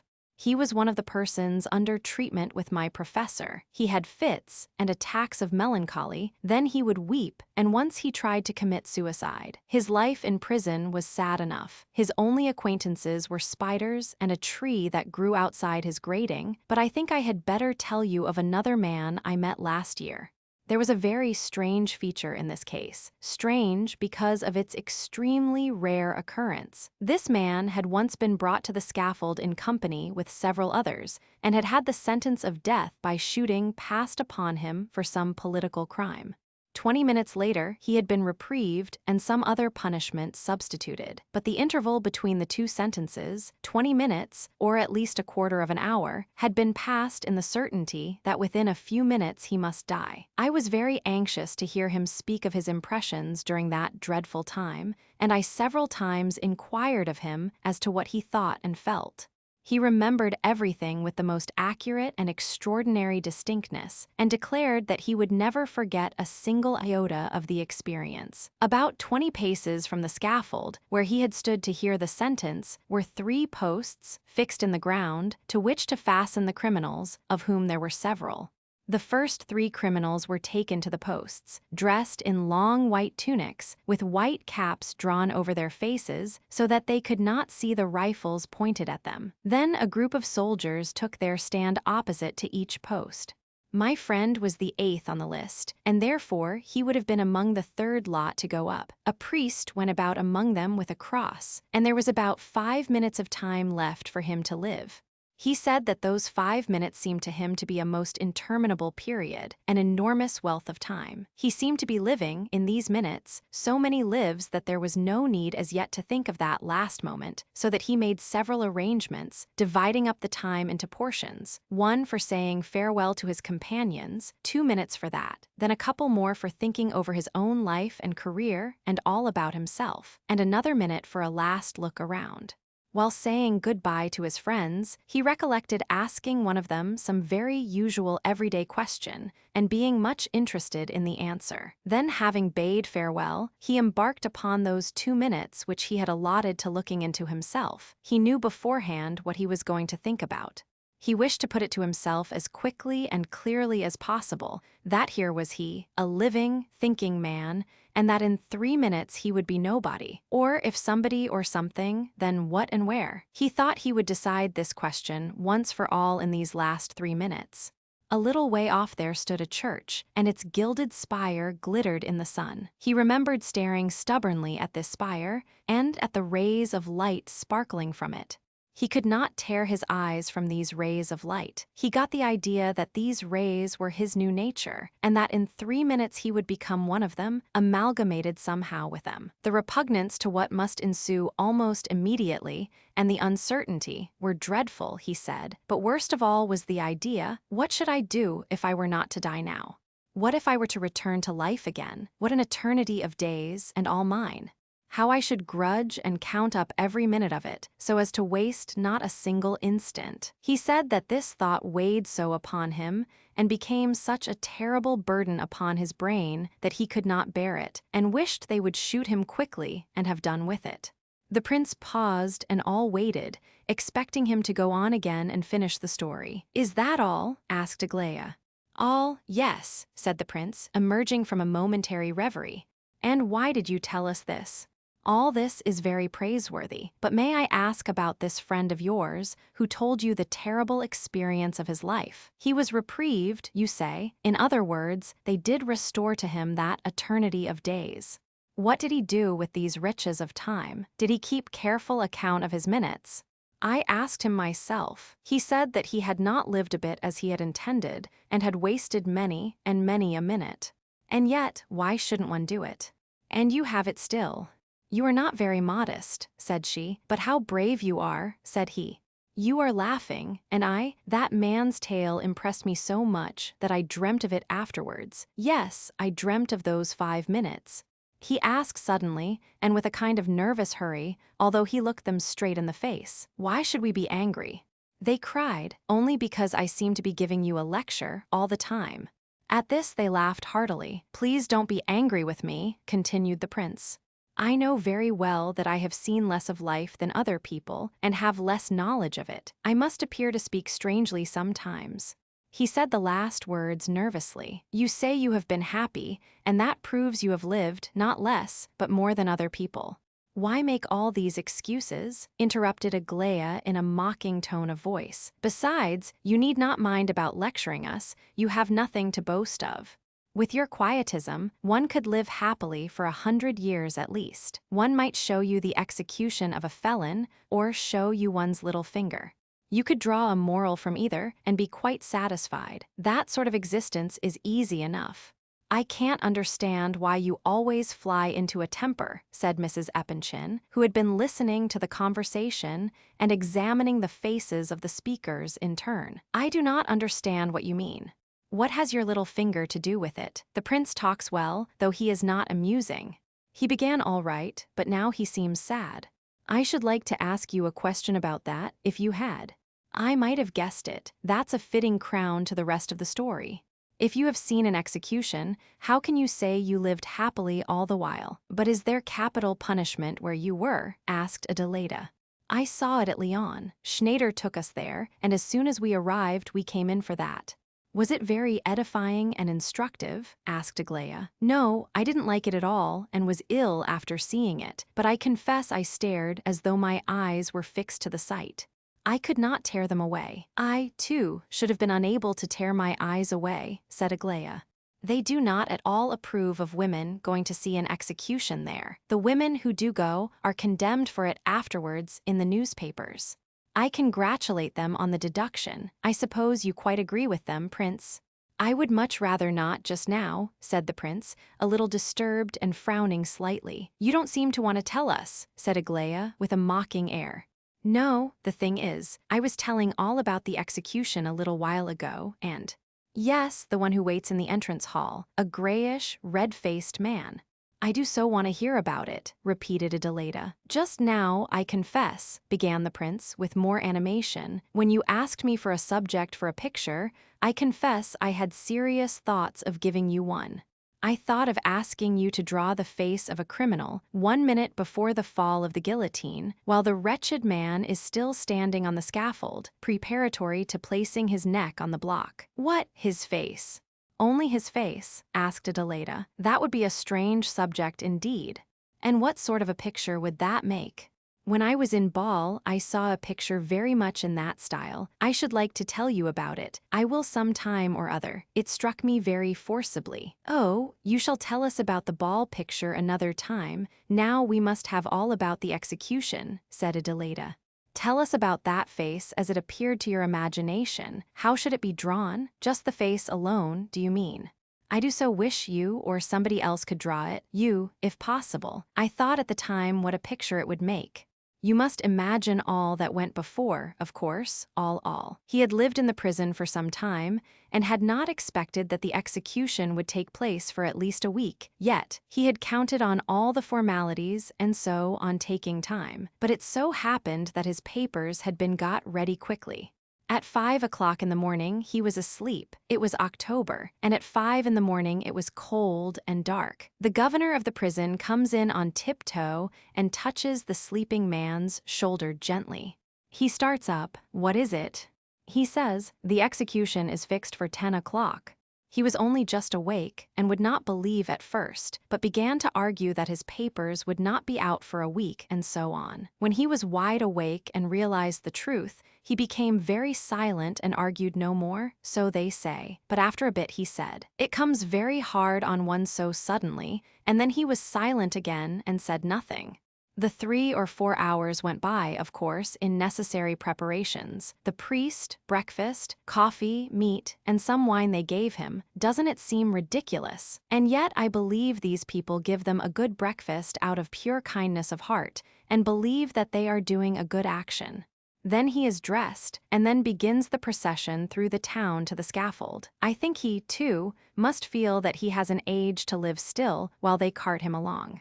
Probably he thought on the way, oh, I have a long, long time yet, 3 streets of life yet. When we've passed this street there'll be that other one, and then that one where the baker's shop is on the right, and when shall we get there? It's ages, ages. Around him are crowds shouting, yelling, 10,000 faces, 20,000 eyes. All this has to be endured, and especially the thought, here are 10,000 men, and not one of them is going to be executed, and yet I am to die. Well, all that is preparatory. Probably the other heard nothing. He would begin to listen now and then, and at the 3rd word or so he had forgotten all about it. At last he began to mount the steps. His legs were tied so that he had to take very small steps.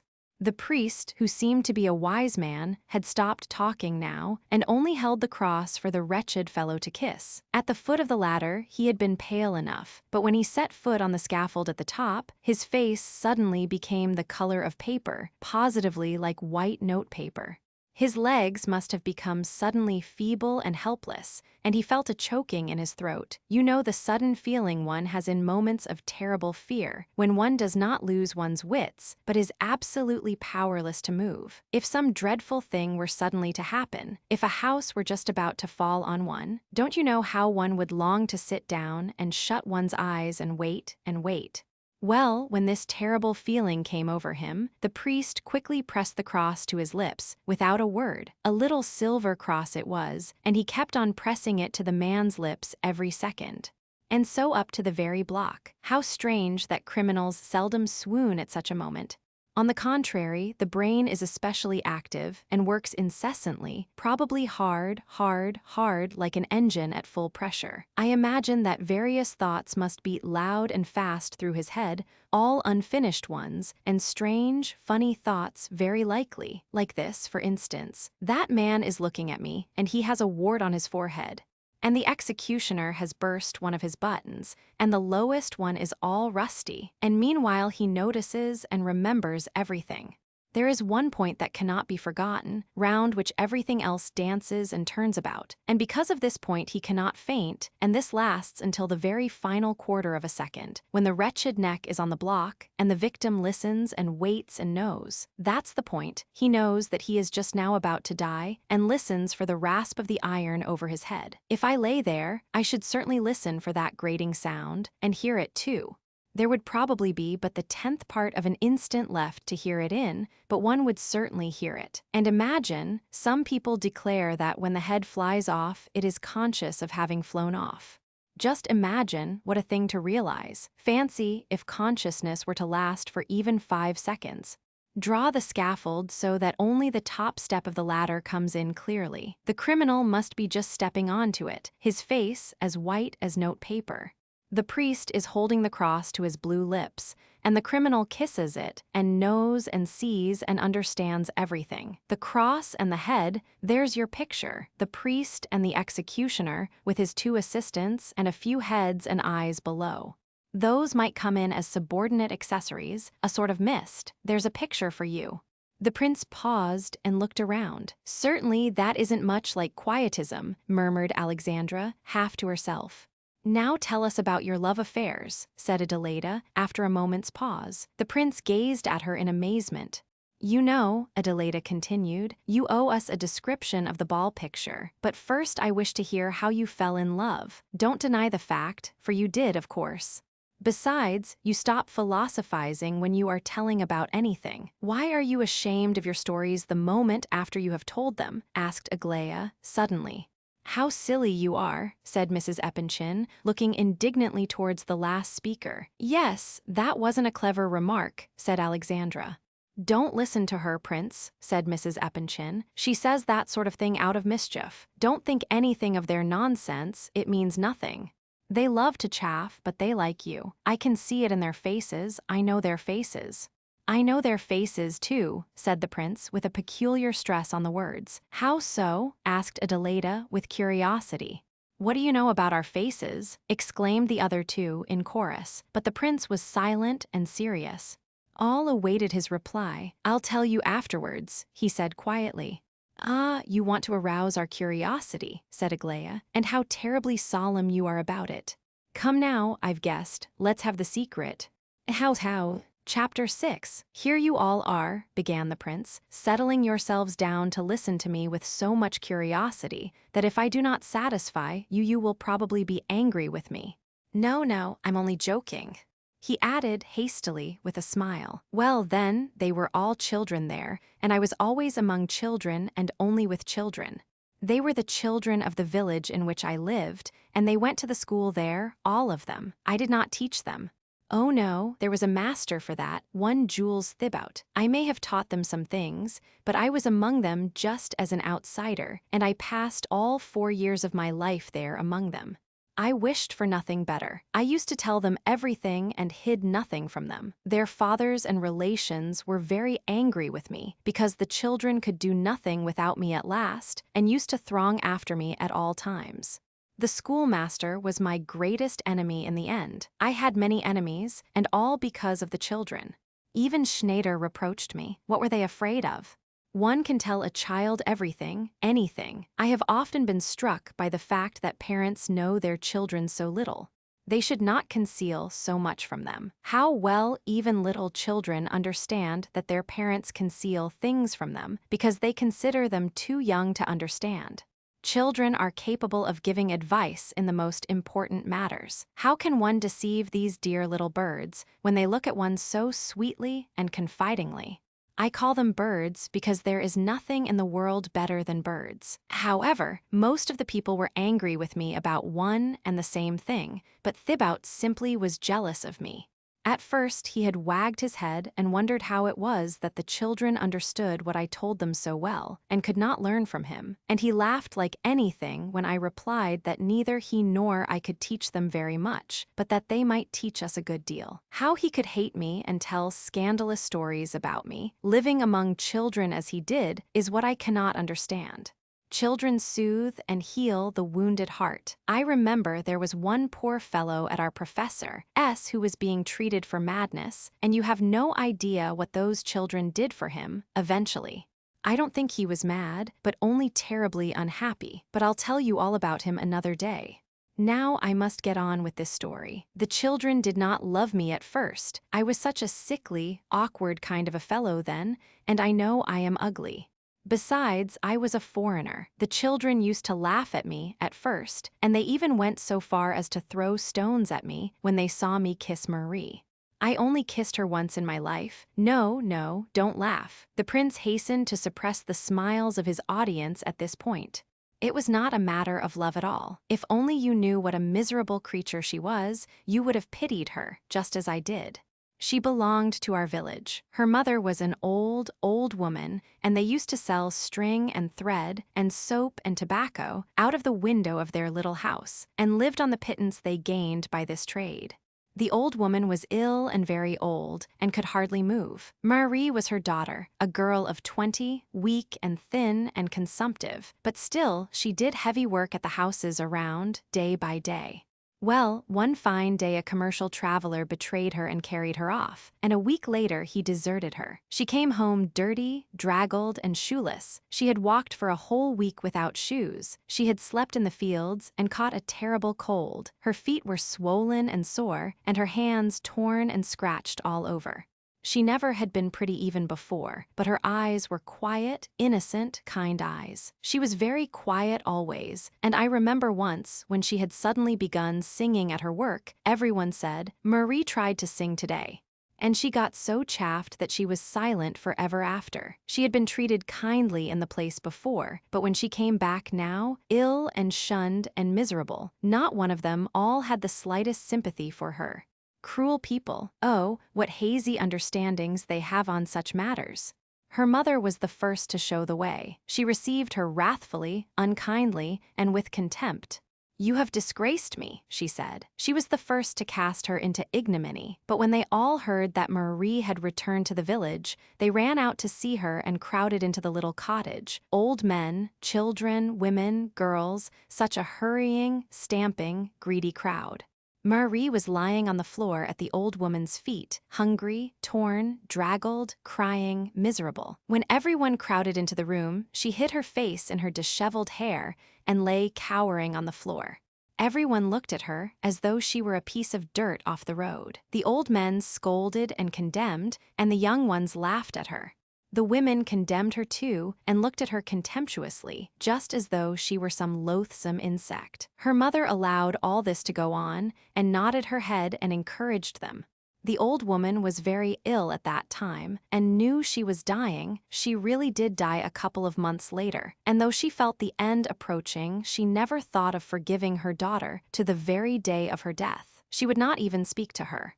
She made her sleep on straw in a shed and hardly gave her food enough to support life. Marie was very gentle to her mother and nursed her and did everything for her, but the old woman accepted all her services without a word and never showed her the slightest kindness. Marie bore all this, and I could see when I got to know her that she thought it quite right and fitting, considering herself the lowest and meanest of creatures. When the old woman took to her bed finally, the other old women in the village sat with her by turns, as the custom is there, and then Marie was quite driven out of the house. They gave her no food at all, and she could not get any work in the village. None would employ her. The men seemed to consider her no longer a woman. They said such dreadful things to her. Sometimes on Sundays, if they were drunk enough, they used to throw her a penny or two into the mud, and Marie would silently pick up the money. She had begun to spit blood at that time. At last her rags became so tattered and torn that she was ashamed of appearing in the village any longer. The children used to pelt her with mud, so she begged to be taken on as assistant cowherd, but the cowherd would not have her. Then she took to helping him without leave, and he saw how valuable her assistance was to him and did not drive her away again. On the contrary, he occasionally gave her the remnants of his dinner, bread and cheese. He considered that he was being very kind. When the mother died, the village parson was not ashamed to hold Marie up to public derision and shame. Marie was standing at the coffin's head, in all her rags, crying.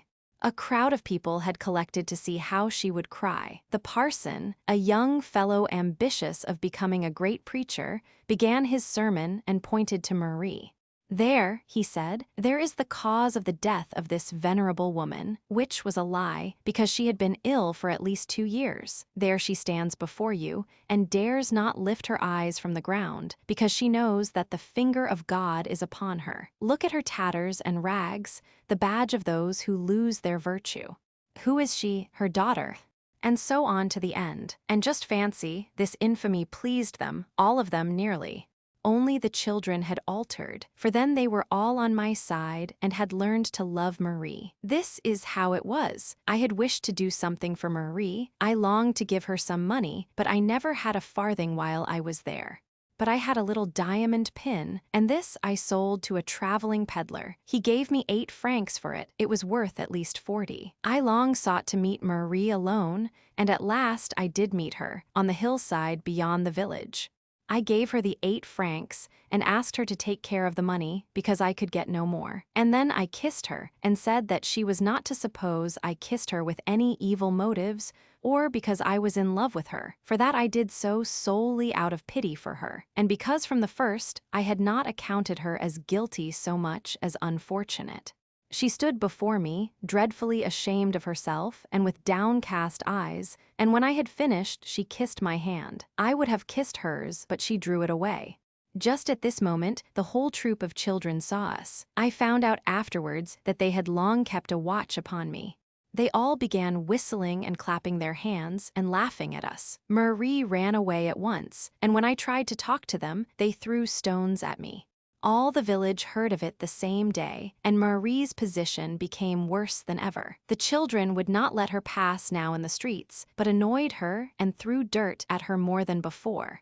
They used to run after her, she racing away with her poor feeble lungs panting and gasping, and they pelting her and shouting abuse at her. Once, I had to interfere by force, and after that I took to speaking to them every day and whenever I could. Occasionally they stopped and listened, but they teased Marie all the same. I told them how unhappy Marie was, and after a while they stopped their abuse of her and let her go by silently. Little by little we got into the way of conversing together. The children and I concealed nothing from them. I told them all. They listened very attentively and soon began to be sorry for Marie. At last some of them took to saying good morning to her, kindly, when they met her. It is the custom there to salute anyone you meet with good morning, whether acquainted or not. I can imagine how astonished Marie was at these first greetings from the children. Once 2 little girls got hold of some food and took it to her, and came back and told me. They said she had burst into tears, and that they loved her very much now. Very soon after that they all became fond of Marie, and at the same time they began to develop the greatest affection for myself. They often came to me and begged me to tell them stories. I think I must have told stories well, for they did so love to hear them. At last, I took to reading up interesting things on purpose to pass them on to the little ones, and this went on for all the rest of my time there, 3 years. Later, when everyone, even Schneider, was angry with me for hiding nothing from the children, I pointed out how foolish it was, for they always knew things, only they learnt them in a way that soiled their minds, but not so from me. One has only to remember one's own childhood to admit the truth of this, but nobody was convinced. It was 2 weeks before her mother died that I had kissed Marie, and when the clergyman preached that sermon, the children were all on my side. When I told them what a shame it was of the parson to talk as he had done, and explained my reason, they were so angry that some of them went and broke his windows with stones. Of course, I stopped them, for that was not right, but all the village heard of it, and how I caught it for spoiling the children. Everyone discovered now that the little ones had taken to being fond of Marie, and their parents were terribly alarmed, but Marie was so happy. The children were forbidden to meet her, but they used to run out of the village to the herd and take her food and things, and sometimes just ran off there and kissed her and said, "Je vous aime, Marie," and then trotted back again. They imagined that I was in love with Marie, and this was the only point on which I did not undeceive them, for they got such enjoyment out of it, and what delicacy and tenderness they showed. In the evening, I used to walk to the waterfall. There was a spot there which was quite closed in and hidden from view by large trees, and to this spot the children used to come to me. They could not bear that their dear Leon should love a poor girl without shoes to her feet and dressed all in rags and tatters. So, would you believe it, they actually clubbed together somehow and bought her shoes and stockings and some linen and even a dress. I can't understand how they managed it, but they did it all together. When I asked them about it, they only laughed and shouted, and the little girls clapped their hands and kissed me. I sometimes went to see Marie secretly, too. She had become very ill and could hardly walk. She still went with the herd, but could not help the herdsman any longer. She used to sit on a stone near and wait there almost motionless all day, till the herd went home. Her consumption was so advanced, and she was so weak that she used to sit with closed eyes, breathing heavily. Her face was as thin as a skeleton, and sweat used to stand on her white brow in large drops. I always found her sitting just like that. I used to come up quietly to look at her, but Marie would hear me, open her eyes, and tremble violently as she kissed my hands. I did not take my hand away because it made her happy to have it, and so she would sit and cry quietly. Sometimes she tried to speak, but it was very difficult to understand her. She was almost like a madwoman, with excitement and ecstasy whenever I came. Occasionally the children came with me. When they did so, they would stand some way off and keep guard over us, so as to tell me if anybody came near. This was a great pleasure to them. When we left her, Marie used to relapse at once into her old condition and sit with closed eyes and motionless limbs. One day she could not go out at all, and remained at home all alone in the empty hut. But the children very soon became aware of the fact, and nearly all of them visited her that day as she lay alone and helpless in her miserable bed. For 2 days the children looked after her, and then, when the village people got to know that Marie was really dying, some of the old women came and took it in turns to sit by her and look after her a bit.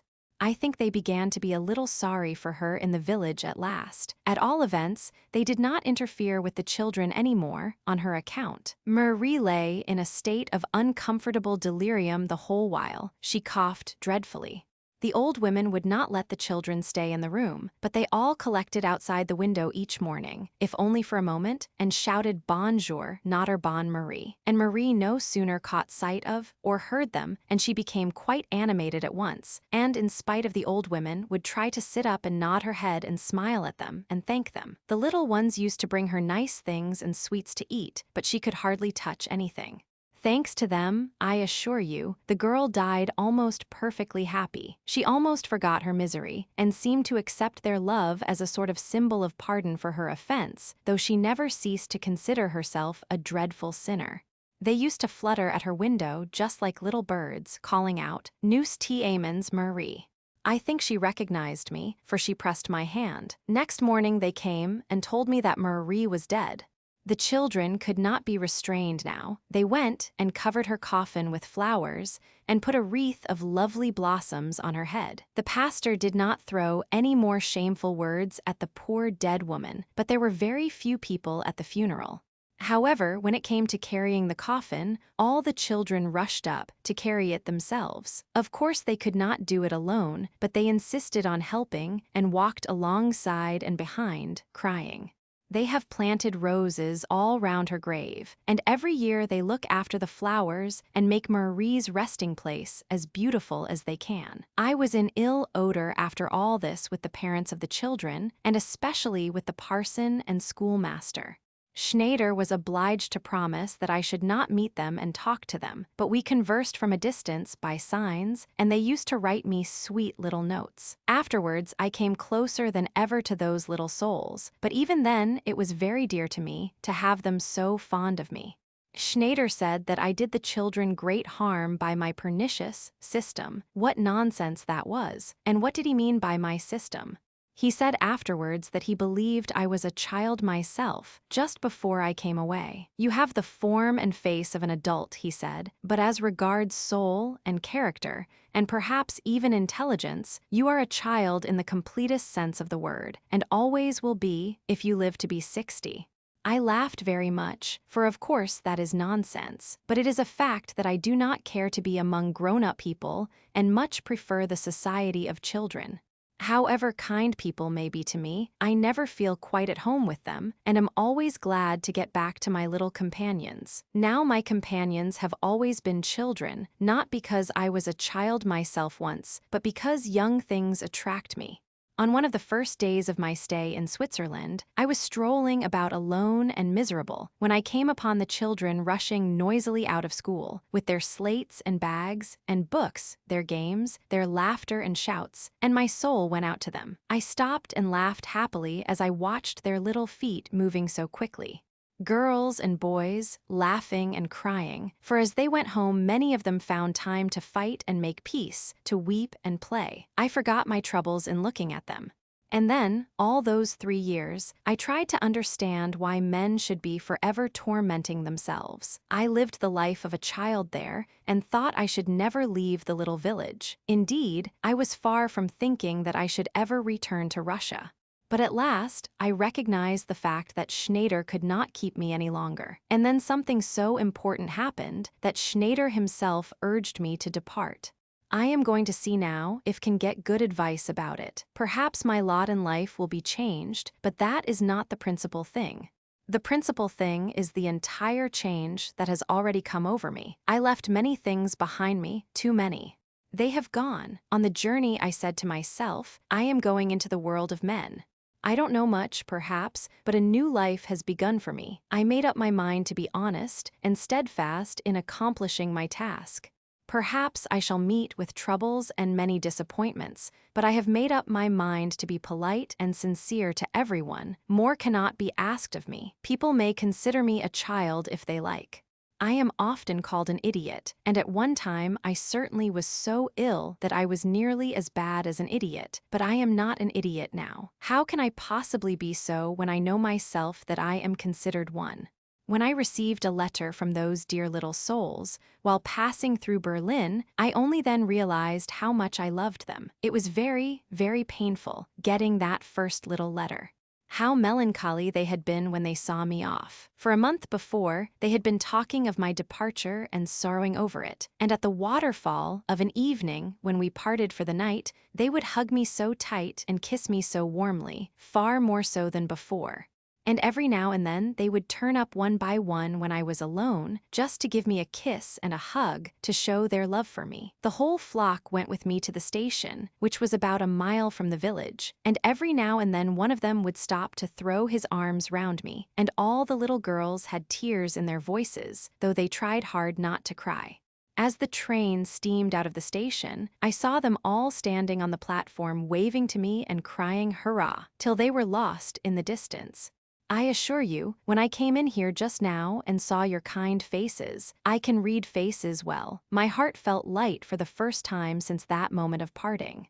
I think I must be one of those who are born to be in luck, for one does not often meet with people whom one feels he can love from the first sight of their faces. And yet, no sooner do I step out of the railway carriage than I happen upon you. I know it is more or less a shamefaced thing to speak of one's feelings before others, and yet here am I talking like this to you, and am not a bit ashamed or shy. I am an unsociable sort of fellow, and shall very likely not come to see you again for some time, but don't think the worse of me for that. It is not that I do not value your society, and you must never suppose that I have taken offense at anything. You asked me about your faces and what I could read in them. I will tell you with the greatest pleasure. You, Adelaida Ivanovna, have a very happy face. It is the most sympathetic of the three. Not to speak of your natural beauty, one can look at your face and say to oneself, she has the face of a kind sister. You are simple and merry, but you can see into another's heart very quickly. That's what I read in your face. You too, Alexandra Ivanovna, have a very lovely face, but I think you may have some secret sorrow. Your heart is undoubtedly a kind, good one, but you are not merry. There is a certain suspicion of shadow in your face, like in that of Holbein's Madonna in Dresden. So much for your face. Have I guessed right? As for your face, Lizabetha Prokofyevna, I not only think but am perfectly sure that you are an absolute child, in all mind, both good and bad, and in spite of your years. Don't be angry with me for saying so. You know what my feelings for children are. And do not suppose that I am so candid out of pure simplicity of soul. Oh dear. No, it is by no means the case. Perhaps I have my own very profound object in view. Chapter 7. When the prince ceased speaking, all were gazing merrily at him, even Aglaia, but Lizabetha Prokofyevna looked the jolliest of all. Well, she cried, we have put him through his paces with a vengeance. My dears, you imagined, I believe, that you were about to patronize this young gentleman, like some poor protege picked up somewhere, and taken under your magnificent protection. What fools we were, and what a specially big fool is your father. Well done, Prince. I assure you the general actually asked me to put you through your paces and examine you.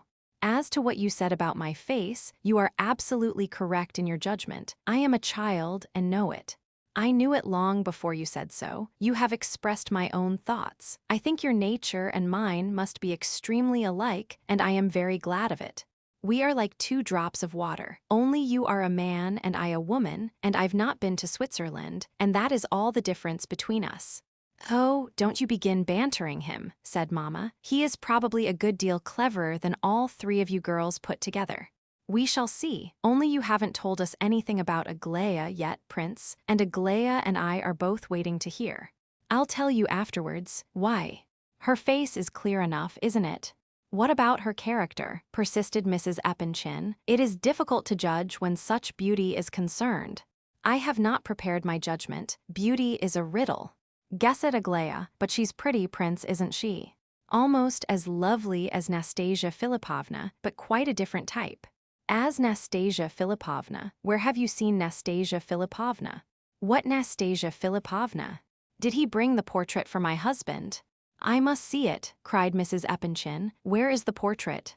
If she gave it to him, he must have it, and he is still in the study. He never leaves before 4 o'clock on Wednesdays. Send for Gavrila Ardalionovitch at once. No, I don't long to see him so much. Look here, dear prince, be so kind, will you? Just step to the study and fetch this portrait. Say we want to look at it. Please do this for me, will you? He is, indeed, said Alexandra, almost laughably so at times. Neither one nor the other seemed to give expression to her full thoughts. He got out of it very neatly about our faces, though, said Aglaya. He flattered us all round, even Mamma. Nonsense, cried the latter. He did not flatter me. It was I who found his appreciation flattering. I think you are a great deal more foolish than he is. He is simple, of course, but also very knowing, just like myself. He had an idea, unformed as yet, but a strange idea. Gavrila Ardalionovitch was still sitting in the study, buried in a mass of papers. He looked as though he did not take his salary from the public company, whose servant he was, for a sinecure. He grew very wroth and confused when the prince asked for the portrait, and explained how it came about that he had spoken of it. Oh, curse it all, he said. What on earth must you go blabbing for? You know nothing about the thing, and yet, idiot. He added, muttering the last word to himself in irrepressible rage. I am very sorry. I was not thinking at the time. I merely said that Aglaya was almost as beautiful as Nastasia Philipovna. Nastasia Philipovna, he began, and there paused. He was clearly much agitated and annoyed. The prince reminded him of the portrait. Listen, prince, said Gania, as though an idea had just struck him. I wish to ask you a great favor, and yet I really don't know. Once more Gania fixed him with intent and questioning eyes. Prince, he began again, they are rather angry with me, in there, owing to a circumstance which I need not explain, so that I do not care to go in at present without an invitation. I particularly wish to speak to Aglaya, but I have written a few words in case I shall not have the chance of seeing her. Here the prince observed a small note in his hand, and I do not know how to get my communication to her. Don't you think you could undertake to give it to her at once, but only to her, mind, and so that no one else should see you give it? It isn't much of a secret, but still, well, will you do it? Believe me, if it were not so, I would not ask you. How else am I to get it to her? It is most important, dreadfully important. Well, I will take it then. But mind, nobody is to see, cried the delighted Gania, and of course I may rely on your word of honor, eh? The letter is not sealed, continued Gania, and paused in confusion. Oh, I won't read it, said the prince, quite simply. He took up the portrait and went out of the room. Gania, left alone, clutched his head with his hands. One word from her, he said, one word from her, and I may yet be free. He could not settle himself to his papers again, for agitation and excitement, but began walking up and down the room from corner to corner. The prince walked along, musing. He did not like his commission, and disliked the idea of Gania sending a note to Aglaya at all. But when he was 2 rooms distant from the drawing-room, where they all were, he stopped as though recalling something, went to the window, nearer the light, and began to examine the portrait in his hand. He longed to solve the mystery of something in the face of Nastasia Philipovna, something which had struck him as he looked at the portrait for the first time. The impression had not left him. It was partly the fact of her marvelous beauty that struck him, and partly something else. There was a suggestion of immense pride and disdain in the face almost of hatred, and at the same time something confiding and very full of simplicity. The contrast aroused a deep sympathy in his heart as he looked at the lovely face. The blinding loveliness of it was almost intolerable. This pale, thin face with its flaming eyes, it was a strange beauty. The prince gazed at it for a minute or two, then glanced around him and hurriedly raised the portrait to his lips. When, a minute after, he reached the drawing-room door, his face was quite composed. But just as he reached the door, he met Aglaya coming out alone. Gavrila Ardalionovitch begged me to give you this, he said, handing her the note. Aglaya stopped, took the letter, and gazed strangely into the prince's eyes. There was no confusion in her face, a little surprise, perhaps, but that was all. By her look, she seemed merely to challenge the prince to an explanation as to how he and Gania happened to be connected in this matter. But her expression was perfectly cool and quiet, and even condescending, so they stood for a moment or two, confronting one another. At length, a faint smile passed over her face, and she passed by him without a word. Mrs. Epanchin examined the portrait of Nastasia Philippovna for some little while, holding it critically at arm's length. "Yes, she is pretty," she said at last, "even very pretty. I have seen her twice, but only at a distance." "So you admire this kind of beauty, do you?" she asked the prince suddenly. "Yes, I do this kind. Do you mean especially this kind?" "I think you are wandering a little, Prince," Mrs. Epanchin decided, after a lengthened survey of his face, and she tossed the portrait onto the table, haughtily. Alexandra took it, and Adelaida came up, and both the girls examined the photograph. Just then Aglaia entered the room. "What a power!" cried Adelaida suddenly, as she earnestly examined the portrait over her sister's shoulder. "What power?" asked her mother crossly. "Such beauty is real power," said Adelaida. "With such beauty as that one might overthrow the world." She returned to her easel thoughtfully. Aglaia merely glanced at the portrait, frowned, and put out her underlip, then went and sat down on the sofa with folded hands.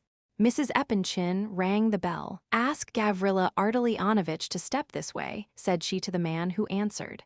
"Mamma," cried Alexandra significantly. "I shall just say 2 words to him, that's all," said her mother, silencing all objection by her manner. She was evidently seriously put out. "You see, Prince, it is all secrets with us, just now all secrets. It seems to be the etiquette of the house, for some reason or other. Stupid nonsense, and in a matter which ought to be approached with all candor and open-heartedness. There is a marriage being talked of, and I don't like this marriage." "Well, what, my dear girl, as if you can possibly like it yourself. The heart is the great thing, and the rest is all rubbish, though one must have sense as well. Perhaps sense is really the great thing." "Don't smile like that, Aglaia. I don't contradict myself. A fool with a heart and no brains is just as unhappy as a fool with brains and no heart. I am one and you are the other, and therefore both of us suffer, both of us are unhappy." "Why are you so unhappy, mother?" asked Adelaida, who alone of all the company seemed to have preserved her good temper and spirits up to now. "In the first place, because of my carefully brought-up daughters," said Mrs. Epanchin, cuttingly. "And as that is the best reason I can give you, we need not bother about any other at present. Enough of words, now. We shall see how both of you, I don't count Aglaia, will manage your business, and whether you, most revered Alexandra Ivanovna, will be happy with your fine mate." She added, as Gania suddenly entered the room, "Here is another marrying subject. How do you do?" She continued, in response to Gania's bow, but she did not invite him to sit down. "You are going to be married." "How? What marriage?" murmured Gania, overwhelmed with confusion. "Are you about to take a wife?" "I ask if you prefer that expression." No, I know," said Gania, bringing out his lie with a telltale blush of shame. He glanced keenly at Aglaia, who was sitting some way off, and dropped his eyes immediately. Aglaia gazed coldly, intently, and composedly at him, without taking her eyes off his face, and watched his confusion. "No, you say no, do you?" continued the pitiless Mrs. General. "Very well, I shall remember that you told me this Wednesday morning, in answer to my question, that you are not going to be married." "What day is it? Wednesday, isn't it?" "Yes, I think so," said Adelaida. "You never know the day of the week. What's the day of the month?" "Goodbye now, you have a good deal to do, I'm sure, and I must dress and go out. Take your portrait. Give my respects to your unfortunate mother, Nina Alexandrovna. Au revoir, dear Prince, come in and see us often, do, and I shall tell old Princess Bielokonsky about you. I shall go and see her on purpose. And listen, my dear boy, I feel sure that God has sent you to Petersburg from Switzerland on purpose for me. Maybe you will have other things to do besides, but you are sent chiefly for my sake, I feel sure of it. God sent you to me. Au revoir. Alexandra, come with me, my dear." Mrs. Epanchin left the room. Gania, confused, annoyed, furious, took up his portrait and turned to the prince with a nasty smile on his face. Prince, he said, I am just going home. If you have not changed your mind as to living with us, perhaps you would like to come with me. You don't know the address, I believe. She left the room. Well, au revoir, Prince, said Adelaida. I must be going too. She pressed the prince's hand warmly and gave him a friendly smile as she left the room. She did not so much as look at Gania. This is your doing, Prince, said Gania, turning on the latter so soon as the others were all out of the room. This is your doing, sir. You have been telling them that I am going to be married. He said this in a hurried whisper, his eyes flashing with rage and his face ablaze. You shameless tattler.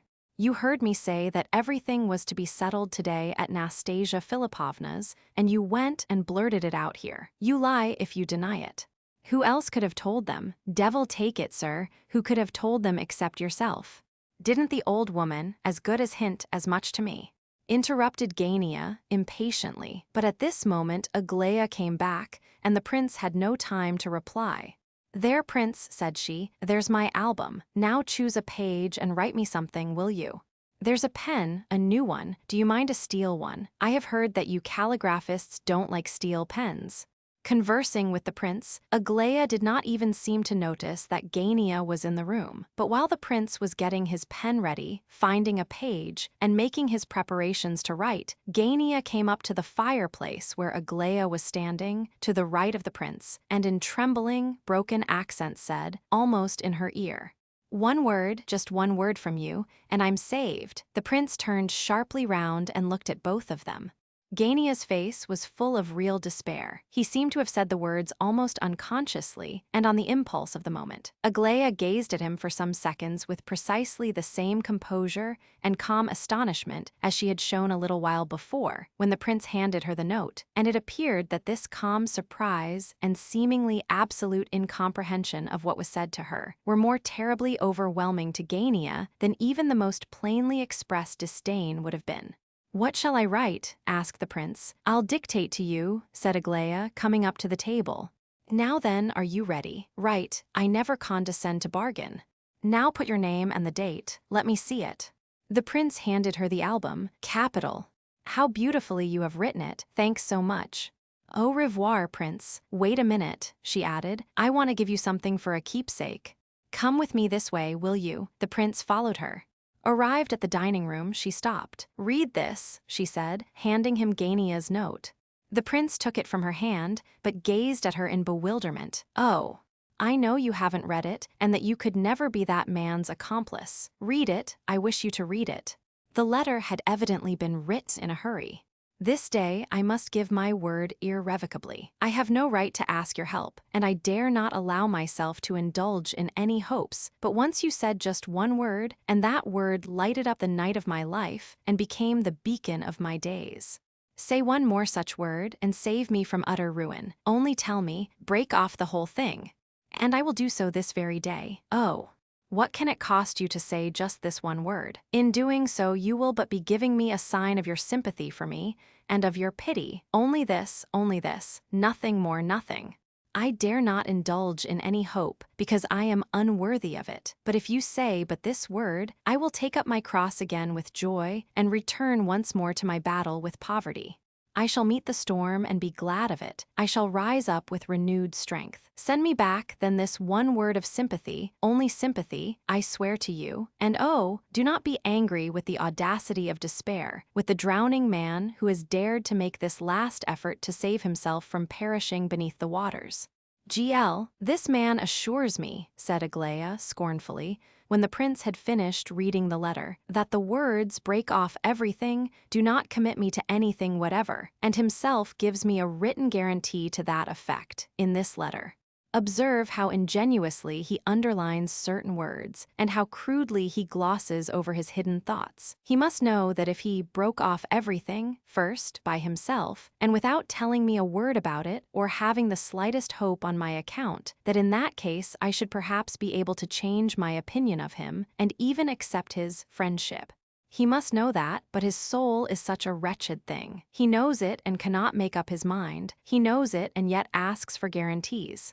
He cannot bring himself to trust. He wants me to give him hopes of myself before he lets go of his 100,000 rubles. As to the former word which he declares lighted up the night of his life, he is simply an impudent liar. I merely pitied him once. But he is audacious and shameless. He immediately began to hope at that very moment. I saw it. He has tried to catch me ever since. He is still fishing for me. Well, enough of this. Take the letter and give it back to him as soon as you have left our house, not before, of course. And what shall I tell him by way of answer? Is it the case that you are going to live in his house? He won't forgive you easily for taking back the letter. Aglaia pressed the prince's hand and left the room. Her face was serious and frowning. She did not even smile as she nodded goodbye to him at the door. "I'll just get my parcel and we'll go," said the prince to Gania as he re-entered the drawing room. Gania stamped his foot with impatience. His face looked dark and gloomy with rage. At last they left the house behind them, the prince carrying his bundle. "The answer, quick, the answer," said Gania, the instant they were outside. "What did she say? Did you give the letter?" The prince silently held out the note. Gania was struck motionless with amazement. "How, what, my letter?" he cried. "He never delivered it." "I might have guessed it. Oh, curse him. Of course she did not understand what I meant, naturally." Why didn't you give her the note, you?" "How, when?" "To read," cried Gania, almost at the top of his voice. "To read, and you read it." And again he stood like a log in the middle of the pavement, so amazed that his mouth remained open after the last word had left it. "Yes, I have just read it, and she gave it you to read herself. Suddenly he cried, "You read it yourself? There must be some answer from her." "Yes, of course, she did say something." "Out with it then, damn it, out with it at once." And Gania stamped his foot twice on the pavement. "As soon as I had finished reading it, she told me that you were fishing for her, that you wished to compromise her so far as to receive some hopes from her, trusting to which hopes you might break with the prospect of receiving 100,000 rubles. She said that if you had done this without bargaining with her, if you had broken with the money prospects without trying to force a guarantee out of her first, she might have been your friend. That's all, I think. Oh no, when I asked her what I was to say, as I took the letter, she replied that no answer is the best answer. I think that was it. Forgive me if I do not use her exact expressions. I tell you the sense as I understood it myself." "Oh, that's it, is it?" he yelled. "She throws my letters out of the window, does she? Oh. And she does not condescend to bargain, while I do, eh? We shall see, we shall see. I shall pay her out for this." He twisted himself about with rage and grew paler and paler. He shook his fist. So the pair walked along a few steps. Gania did not stand on ceremony with the prince. He behaved just as though he were alone in his room. He clearly counted the latter as a nonentity, but suddenly he seemed to have an idea and recollected himself. "But how was it?" he asked. "How was it that you, idiot that you are," he added to himself, "were so very confidential a couple of hours after your first meeting with these people? How was that, eh?" "That is a thing I cannot undertake to explain," replied the prince. Gania looked at him with angry contempt. "Oh, I suppose the present she wished to make to you, when she took you into the dining room, was her confidence, eh? But why, devil take it, what did you do in there? Why did they fancy you? Look here, can't you remember exactly what you said to them from the very beginning? Can't you remember? Oh, the devil take Switzerland, then about executions. Then I told the whole 3 years, story of my life, and the history of a poor peasant girl. Then how Schneider told me about my childish nature, and then I began to talk about faces, at least about the expressions of faces, and said that Aglaia Ivanovna was nearly as lovely as Nastasia Philipovna. It was then I blurted out about the portrait. You didn't repeat that, eh? Did Aglaia show my letter to the old lady? But perhaps you may not have observed it. Oh, you damned idiot, you, he shouted, quite beside himself with fury. You can't even describe what went on. Gania, having once descended to abuse, and receiving no check, very soon knew no bounds or limit to his license, as is often the way in such cases. His rage so blinded him that he had not even been able to detect that this idiot, whom he was abusing to such an extent, was very far from being slow of comprehension, and had a way of taking in an impression and afterwards giving it out again, which was very unidiotic indeed. But something a little unforeseen now occurred. "I think I ought to tell you, Gavrila Ardalionovitch," said the prince suddenly, "that though I once was so ill that I really was little better than an idiot, yet now I am almost recovered, and that therefore it is not altogether pleasant to be called an idiot to my face. Of course your anger is excusable, considering the treatment you have just experienced, but I must remind you that you have twice abused me rather rudely. I do not like this sort of thing, and especially so at the first time of meeting a man, and therefore, as we happen to be at this moment standing at a crossroad, don't you think we had better part, you to the left, homewards, and I to the right here? I have 25 rubles, and I shall easily find a lodging."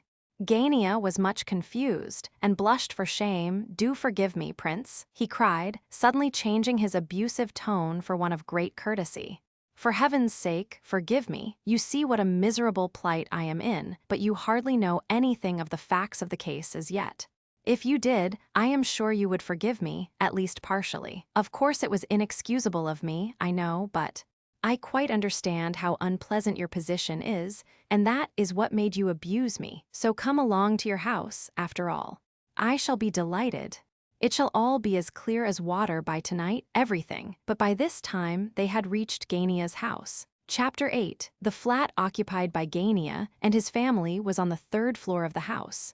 It was reached by a clean light staircase, and consisted of 7 rooms, a nice enough lodging, and one would have thought a little too good for a clerk on 2,000 rubles a year. But it was designed to accommodate a few lodgers on board terms, and had been taken a few months since, much to the disgust of Gania, at the urgent request of his mother and his sister, Varvara Ardalionovna, who longed to do something to increase the family income a little, and fixed their hopes upon letting lodgings.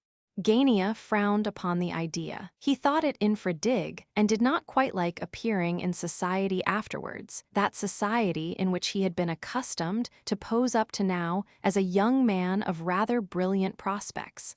All these concessions and rebuffs of fortune, of late, had wounded his spirit severely, and his temper had become extremely irritable, his wrath being generally quite out of proportion to the cause. But if he had made up his mind to put up with this sort of life for a while, it was only on the plain understanding with his inner self that he would very soon change it all, and have things as he chose again. Yet the very means by which he hoped to make this change threatened to involve him in even greater difficulties than he had had before. The flat was divided by a passage which led straight out of the entrance hall. Along one side of this corridor lay the 3 rooms which were designed for the accommodation of the highly recommended lodgers. Besides these 3 rooms, there was another small one at the end of the passage, close to the kitchen, which was allotted to General Ivolgin, the nominal master of the house, who slept on a wide sofa, and was obliged to pass into and out of his room through the kitchen and up or down the back stairs. Kolya, Gania's young brother, a schoolboy of 13, shared this room with his father. He, too, had to sleep on an old sofa, a narrow, uncomfortable thing with a torn rug over it, his chief duty being to look after his father, who needed to be watched more and more every day. The prince was given the middle room of the 3, the first being occupied by one Ferdishenko, while the third was empty. But Gania first conducted the prince to the family apartments. These consisted of a salon, which became the dining room when required, a drawing room, which was only a drawing room in the morning, and became Gania's study in the evening, and his bedroom at night, and lastly Nina Alexandrovna's and Varvara's bedroom, a small, close chamber which they shared together. In a word, the whole place was confined, and a tight fit for the party. Gania used to grind his teeth with rage over the state of affairs, though he was anxious to be dutiful and polite to his mother. However, it was very soon apparent to anyone coming into the house that Gania was the tyrant of the family. Nina Alexandrovna and her daughter were both seated in the drawing room, engaged in knitting, and talking to a visitor, Ivan Petrovich Titsin. The lady of the house appeared to be a woman of about 50 years of age, thin-faced, and with black lines under the eyes. She looked ill and rather sad, but her face was a pleasant one for all that. And from the first word that fell from her lips, any stranger would at once conclude that she was of a serious and particularly sincere nature. In spite of her sorrowful expression, she gave the idea of possessing considerable firmness and decision. Her dress was modest and simple to a degree, dark and elderly in style, but both her face and appearance gave evidence that she had seen better days. Varvara was a girl of some 23 summers, of middle height, thin, but possessing a face which, without being actually beautiful, had the rare quality of charm, and might fascinate even to the extent of passionate regard. She was very like her mother. She even dressed like her, which proved that she had no taste for smart clothes. The expression of her gray eyes was merry and gentle when it was not, as lately, too full of thought and anxiety. The same decision and firmness was to be observed in her face as in her mother's, but her strength seemed to be more vigorous than that of Nina Alexandrovna. She was subject to outbursts of temper, of which even her brother was a little afraid. The present visitor, Titsin, was also afraid of her. This was a young fellow of something under 30, dressed plainly but neatly. His manners were good, but rather ponderously so. His dark beard bore evidence to the fact that he was not in any government employ. He could speak well, but preferred silence. On the whole, he made a decidedly agreeable impression. He was clearly attracted by Varvara and made no secret of his feelings. She trusted him in a friendly way, but had not shown him any decided encouragement as yet, which fact did not quell his ardor in the least. Nina Alexandrovna was very fond of him and had grown quite confidential with him of late. Titsin, as was well known, was engaged in the business of lending out money on good security and at a good rate of interest. He was a great friend of Gania's. After a formal introduction by Gania, who greeted his mother very shortly, took no notice of his sister, and immediately marched Titsin out of the room, Nina Alexandrovna addressed a few kind words to the prince and forthwith requested Kolya, who had just appeared at the door, to show him to the middle room. His expression was simple and confiding, and his manners were very polite and engaging. "Where's your luggage?" he asked, as he led the prince away to his room. "I had a bundle. It's in the entrance hall." Varia looks after things, generally, and loses her temper over it. "Gania says you have only just arrived from Switzerland. Is it jolly there?" Here Varvara joined them. "The maid shall bring your bed linen directly. Have you a portmanteau?" "But that's all I have," said the prince, taking it. "Ah, I thought perhaps Ferdishenko had taken it." "Oh ho," laughed the boy, "you can be nicer than that to me, you know, I'm not Titsin. We dine at 4:30. You can take your dinner with us, or have it in your room, just as you please. Come along, Kolya, don't disturb the prince." At the door they met Gania coming in. "Is father in?" he asked. Kolya whispered something in his ear and went out. "Just a couple of words, prince, if you'll excuse me. Don't blab over there about what you may see here, or in this house as to all that about Aglaya and me, you know. Things are not altogether pleasant in this establishment, devil take it all. You'll see, at all events keep your tongue to yourself for today." "I assure you I blabbed a great deal less than you seem to suppose," said the prince, with some annoyance. Clearly the relations between Gania and himself were by no means improving. "Oh well, I caught it quite hot enough today, thanks to you. However, I forgive you. I think you might fairly remember that I was not in any way bound. I had no reason to be silent about that portrait. You never asked me not to mention it. Phoo, what a wretched room this is, dark, and the window looking into the yard. Your coming to our house is, in no respect, opportune. However, it's not my affair. I don't keep the lodgings." Titsin here looked in and beckoned to Gania, who hastily left the room, in spite of the fact that he had evidently wished to say something more, and had only made the remark about the room to gain time. The prince had hardly had time to wash and tidy himself a little when the door opened once more, and another figure appeared. This was a gentleman of about 30, tall, broad-shouldered, and red-haired. His face was red, too, and he possessed a pair of thick lips, a wide nose, small eyes, rather bloodshot, and with an ironical expression in them, as though he were perpetually winking at someone. His whole appearance gave one the idea of impudence. His dress was shabby. He opened the door just enough to let his head in. His head remained so placed for a few seconds while he quietly scrutinized the room. The door then opened enough to admit his body, but still he did not enter. He stood on the threshold and examined the prince carefully. At last he gave the door a final shove, entered, approached the prince, took his hand and seated himself and the owner of the room on 2 chairs side by side. "Ferdishenko," he said, gazing intently and inquiringly into the prince's eyes. "Very well, what next?" said the latter, almost laughing in his face. "A lodger here," continued the other, staring as before. "Do you wish to make acquaintance?" asked the prince. "Ah," said the visitor, passing his fingers through his hair and sighing. He then looked over to the other side of the room and around it. "Got any money?" he asked suddenly. "Not much." The prince took his banknote out and showed it to Ferdishenko. The latter unfolded it and looked at it. Then he turned it round and examined the other side. Then he held it up to the light. "How strange that it should have browned so," he said, reflectively. "These 25-ruble notes brown in a most extraordinary way, while other notes often grow paler." "Take it." The prince took his note. Ferdishenko rose. "I came here to warn you," he said. "In the first place, don't lend me any money, for I shall certainly ask you to." "I don't intend to, thanks. I live here, next door to you. You noticed a room, did you? Don't come to me very often. I shall see you here quite often enough.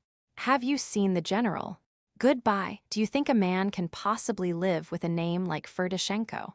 The prince found out afterwards that this gentleman made it his business to amaze people with his originality and wit, but that it did not as a rule come off. He even produced a bad impression on some people, which grieved him sorely, but he did not change his ways for all that.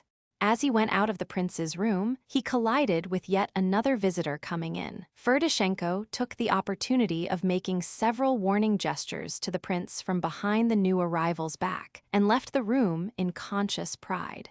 This next arrival was a tall, red-faced man of about 55, with grayish hair and whiskers, and large eyes which stood out of their sockets. His appearance would have been distinguished had it not been that he gave the idea of being rather dirty.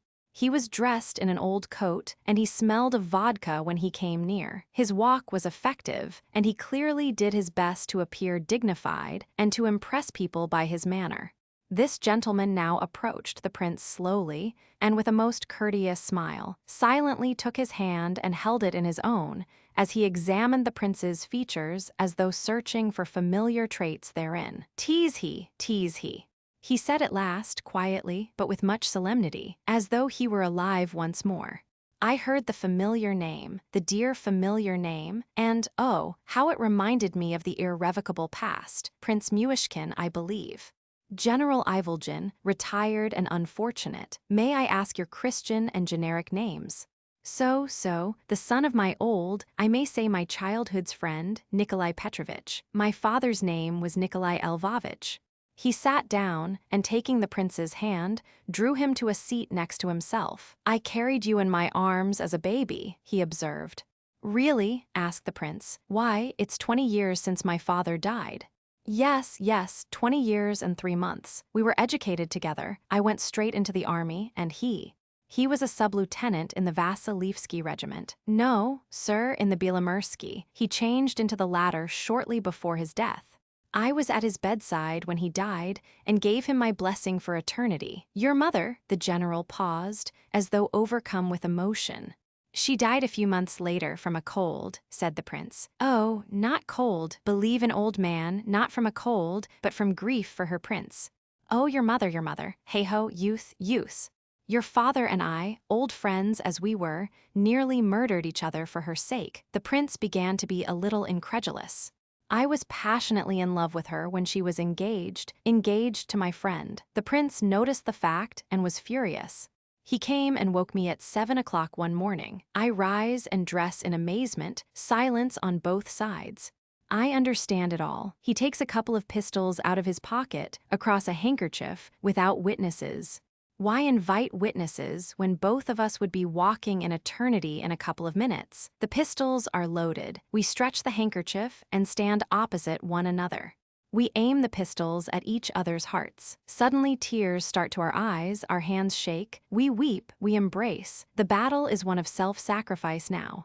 The prince shouts, "She is yours," I cry. "She is yours," in a word, "you've come to live with us, hey."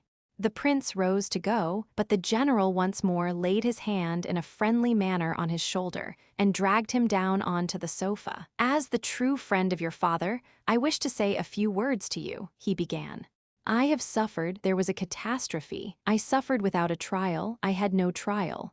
Nina Alexandrovna, my wife, is an excellent woman, so is my daughter Varvara. We have to let lodgings because we are poor, a dreadful, unheard-of come-down for us. For me, who should have been a governor-general, but we are very glad to have you, at all events. Meanwhile, there is a tragedy in the house." The prince looked inquiringly at the other. "Yes, a marriage is being arranged. A marriage between a questionable woman and a young fellow who might be a flunky. They wish to bring this woman into the house where my wife and daughter reside, but while I live and breathe, she shall never enter my doors. I shall lie at the threshold, and she shall trample me underfoot if she does. I hardly talk to Gania now, and avoid him as much as I can. I warn you of this beforehand, but you cannot fail to observe it. But you are the son of my old friend, and I hope—" "Imagine, my dear," cried the general, "it turns out that I have nursed the prince on my knee in the old days." His wife looked searchingly at him and glanced at the prince, but said nothing. The prince rose and followed her, but hardly had they reached the drawing-room, and Nina Alexandrovna had begun to talk hurriedly, when in came the general. She immediately relapsed into silence. The master of the house may have observed this, but at all events he did not take any notice of it. He was in high good humor. "A son of my old friend, dear," he cried. "Surely you must remember Prince Nikolai Lvovich. You saw him at Tver." She inquired of the prince. "Yes, but he died at Elizabethgrad, not at Tver," said the prince, rather timidly. "So Pavlushev told me." "No, Tver," insisted the general. "He removed just before his death. You were very small and cannot remember, and Pavlushev, though an excellent fellow, may have made a mistake. You knew Pavlushev then." "I gave him my blessing. My father was just about to be tried when he died," said the prince, "although I never knew of what he was accused. He died in hospital." "Do you know that for a fact?" asked the prince, whose curiosity was aroused by the general's words. "I should think so indeed," cried the latter. The court-martial came to no decision. It was a mysterious, an impossible business, one might say. Captain Larionov, commander of the company, had died. His command was handed over to the prince for the moment. Very well. This soldier, Kolpakov, stole some leather from one of his comrades, intending to sell it, and spent the money on drink. Well, the prince, you understand that what follows took place in the presence of the sergeant major and a corporal. The prince rated Kolpakov soundly and threatened to have him flogged. Well, Kolpakov went back to the barracks, lay down on a camp bedstead, and in a quarter of an hour was dead. You quite understand. It was, as I said, a strange, almost impossible affair. In due course Kolpakov was buried. The prince wrote his report. The deceased's name was removed from the roll. All as it should be, is it not? But exactly 3 months later, at the inspection of the brigade, the man Kolpakov was found in the 3rd Company of the 2nd Battalion of Infantry, Novozmliansky Division, just as if nothing had happened. "What?" said the prince, much astonished. "It did not occur, it's a mistake," said Nina Alexandrovna quickly, looking at the prince rather anxiously. "Mon mari si trompe," she added, speaking in French. "My dear, si trompe is easily said. Do you remember any case at all like it? Everybody was at their wits' end. I should be the first to say, quan si trompe, but unfortunately I was an eyewitness, and was also on the commission of inquiry. Everything proved that it was really he, the very same soldier Kolpakov, who had been given the usual military funeral to the sound of the drum. It is of course a most curious case, nearly an impossible one, I recognize that. But, yes, a strange coincidence, almost a psychological. Son of my old friend," he was heard muttering as he went down the passage. "You will have to excuse very much in my husband if you stay with us," said Nina Alexandrovna, "but he will not disturb you often." He dines alone. Everyone has his little peculiarities, and some people perhaps have more than those who are most pointed at and laughed at. One thing I must beg of you, if my husband applies to you for payment for board and lodging, tell him that you have already paid me. Of course, anything paid by you to the general would be as fully settled as if paid to me, so far as you are concerned, but I wish it to be so, if you please, for convenience' sake. What is it, Varya? At last she looked up inquiringly at Varya. It's a present from herself to him, said Varya. The question is to be finally decided this evening. This evening, repeated her mother in a tone of despair, but softly, as though to herself. Then it's all settled, of course, and there's no hope left to us. She has anticipated her answer by the present of her portrait. Did he show it you himself? She added in some surprise. We have hardly spoken to each other for a whole month. Titsin told me all about it, and the photo was lying under the table, and I picked it up. I think he said that you had only arrived today from somewhere. The prince gave a short narrative of what we have heard before, leaving out the greater part. The two ladies listened intently. I did not ask about Gania out of curiosity, said the elder at last. I wish to know how much you know about him, because he said just now that we need not stand on ceremony with you. What exactly does that mean? At this moment, Gania and Titsin entered the room together, and Nina Alexandrovna immediately became silent again. The prince remained seated next to her, but Varya moved to the other end of the room. The portrait of Nastasia Philippovna remained lying as before on the work table. Gania observed it there, and with a frown of annoyance snatched it up and threw it across to his writing table, which stood at the other end of the room. Is it today, Gania? Asked Nina Alexandrovna at last.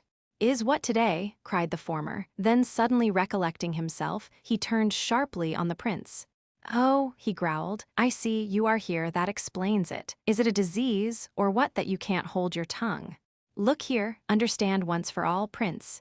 It's better so, Gania, especially as, from one point of view, the matter may be considered as settled, said Titsin, and sitting down a little way from the table he began to study a paper covered with pencil writing. Gania stood and frowned. He expected a family scene.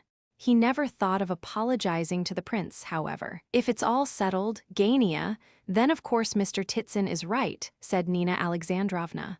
Don't frown. You need not worry yourself, Gania. I shall ask you no questions. You need not tell me anything you don't like. I assure you I have quite submitted to your will. She said all this, knitting away the while as though perfectly calm and composed. Gania was surprised, but cautiously kept silence and looked at his mother, hoping that she would express herself more clearly. Nina Alexandrovna observed his cautiousness and added, with a bitter smile, all I wish is that you may be happy, you know that. I have submitted to my fate, but my heart will always be with you, whether we remain united or whether we part. Of course, I only answer for myself. You can hardly expect your sister. Gania was so much relieved that he gazed at his mother almost affectionately. I was not at all afraid for myself, Gania, as you know well. It was not for my own sake that I have been so anxious and worried all this time. They say it is all to be settled today. What is to be settled? How can she give her consent and make you a present of her portrait when you do not love her? How can such a... But how could you so blind her? There you are, mother. You are always like that. You begin by promising that there are to be no reproaches or insinuations or questions, and here you are beginning them at once. We had better drop the subject. We had, really. I shall never leave you, mother. Any other man would cut and run from such a sister as this. See how she is looking at me at this moment. Besides, how do you know that I am blinding Nastasia Philippovna? As for Varya, I don't care. She can do just as she pleases. There, that's quite enough. Gania's irritation increased with every word he uttered as he walked up and down the room. These conversations always touched the family sores before long. I have said already that the moment she comes in I go out, and I shall keep my word, remarked Varya. Out of obstinacy, shouted Gania. You haven't married either, thanks to your obstinacy. Oh, you needn't frown at me, Varvara. You can go at once for all I care. I am sick enough of your company. What, you are going to leave us, are you, too?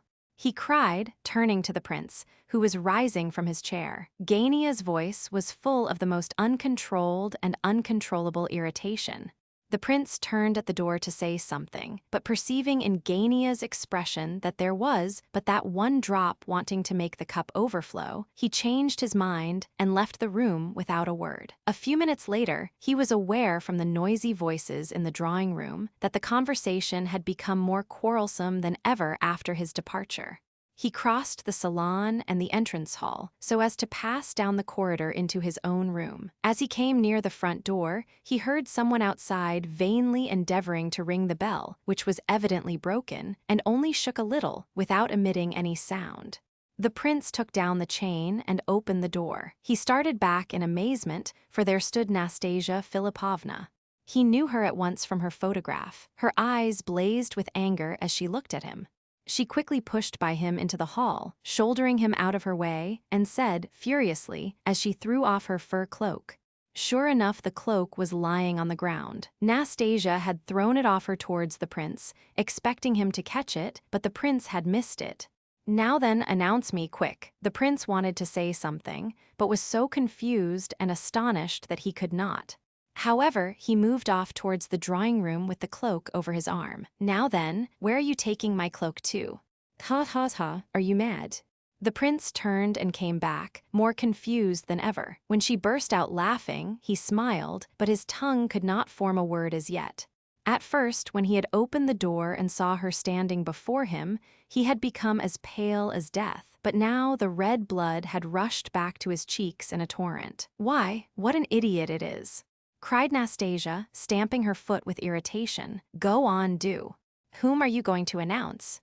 She asked him sharply. I have never seen you before. Nina Alexandrovna had forgotten that she had submitted to everything. She was defending Varia. Titsyn was taking her part, too. Not that Varia was afraid of standing up for herself. She was by no means that sort of a girl, but her brother was becoming ruder and more intolerable every moment. Her usual practice in such cases as the present was to say nothing, but stare at him without taking her eyes off his face for an instant. This maneuver, as she well knew, could drive Gania distracted. Just at this moment the door opened, and the prince entered, announcing, Chapter 9. Silence immediately fell on the room. All looked at the prince as though they neither understood nor hoped to understand. Gania was motionless with horror. Nastasia's arrival was a most unexpected and overwhelming event to all parties. In the first place, she had never been before. Up to now, she had been so haughty that she had never even asked Gania to introduce her to his parents. Of late, she had not so much as mentioned them. Gania was partly glad of this, but still, he had put it to her debit in the account to be settled after marriage. He would have borne anything from her rather than this visit. But one thing seemed to him quite clear. Her visit now, and the present of her portrait on this particular day, pointed out plainly enough which way she intended to make her decision. The incredulous amazement with which all regarded the prince did not last long, for Nastasia herself appeared at the door and passed in, pushing by the prince again. At last I've stormed the citadel. Why do you tie up your bell? She said merrily, as she pressed Gania's hand, the latter having rushed up to her as soon as she made her appearance. What are you looking so upset about? Introduce me, please. The bewildered Gania introduced her first to Varia, and both women, before shaking hands, exchanged looks of strange import. Nastasia, however, smiled amiably, but Varia did not try to look amiable and kept her gloomy expression. She did not even vouchsafe the usual courteous smile of etiquette. Gania darted a terrible glance of wrath at her for this, but Nina Alexandrovna mended matters a little when Gania introduced her at last. Hardly, however, had the old lady begun about her highly gratified feelings, and so on, when Nastasia left her, and flounced into a chair by Gania's side in the corner by the window, and cried, Where's your study? And where are the lodgers? You do take in lodgers, don't you? Don't you use a study? Does this sort of thing pay? She added, turning to Nina Alexandrovna. Well, it is troublesome, rather, said the latter, but I suppose it will pay pretty well. We have only just begun, however. My goodness, what a face you have on at this moment. there was another witness, who, though standing at the door motionless and bewildered himself, still managed to remark Gania's death-like pallor and the dreadful change that had come over his face. This witness was the prince, who now advanced in alarm and muttered to Gania. It was clear that he came out with these words quite spontaneously, on the spur of the moment, but his speech was productive of much, for it appeared that all Gania's rage now overflowed upon the prince. He seized him by the shoulder and gazed with an intensity of loathing and revenge at him, but said nothing, as though his feelings were too strong to permit of words. General agitation prevailed. Nina Alexandrovna gave a little cry of anxiety. Titsin took a step forward in alarm. Kolya and Ferdishenko stood stock still at the door in amazement. Only Varia remained coolly watching the scene from under her eyelashes. She did not sit down, but stood by her mother with folded hands. However, Gania recollected himself almost immediately. He let go of the prince and burst out laughing. "Why, are you a doctor, prince, or what?" he asked, as naturally as possible. "I declare you quite frightened me. Nastasia Philipovna, let me introduce this interesting character to you, though I have only known him myself since the morning." Nastasia gazed at the prince in bewilderment. "Prince? He a prince? Why, I took him for the footman just now, and sent him in to announce me." "Ha ha ha, isn't that good?" "Forgive me, do. Who is he, did you say?" "What Prince Myshkin?" She added, addressing Gania. "He is a lodger of ours," explained the latter. "An idiot," the prince distinctly heard the word half-whispered from behind him. This was Ferdishenko's voluntary information for Nastasia's benefit. "Tell me, why didn't you put me right when I made such a dreadful mistake just now?" continued the latter, examining the prince from head to foot without the slightest ceremony. She awaited the answer as though convinced that it would be so foolish that she must inevitably fail to restrain her laughter over it. "I was astonished, seeing you so suddenly," murmured the prince. "How did you know who I was? Where had you seen me before, and why were you so struck dumb at the sight of me? What was there so overwhelming about me? My word, what things I would say if I had such a chance as that. My goodness, prince, go on." "So should I, in your place, I've no doubt," laughed the prince to Ferdishenko, then continued, addressing Nastasia. "Your portrait struck me very forcibly this morning. Then I was talking about you to the Epinchins. And then, in the train, before I reached Petersburg, Parfen Rogojin told me a good deal about you. And at the very moment that I opened the door to you, I happened to be thinking of you, when, there you stood before me." "And how did you recognize me?" "I have not seen you. I never was here before. I may have dreamed of you, I don't know." The prince said all this with manifest effort, in broken sentences, and with many drawings of breath. He was evidently much agitated. Nastasia Philipovna looked at him inquisitively, but did not laugh. "Bravo, prince!" cried Ferdishenko, delighted. At this moment, a loud voice from behind the group which hedged in the prince and Nastasia Philipovna divided the crowd, as it were, and before them stood the head of the family, General Ivolgin. He was dressed in evening clothes. His mustache was dyed. This apparition was too much for Gania. Vain and ambitious almost to morbidness, he had had much to put up with in the last 2 months, and was seeking feverishly for some means of enabling himself to lead a more presentable kind of existence.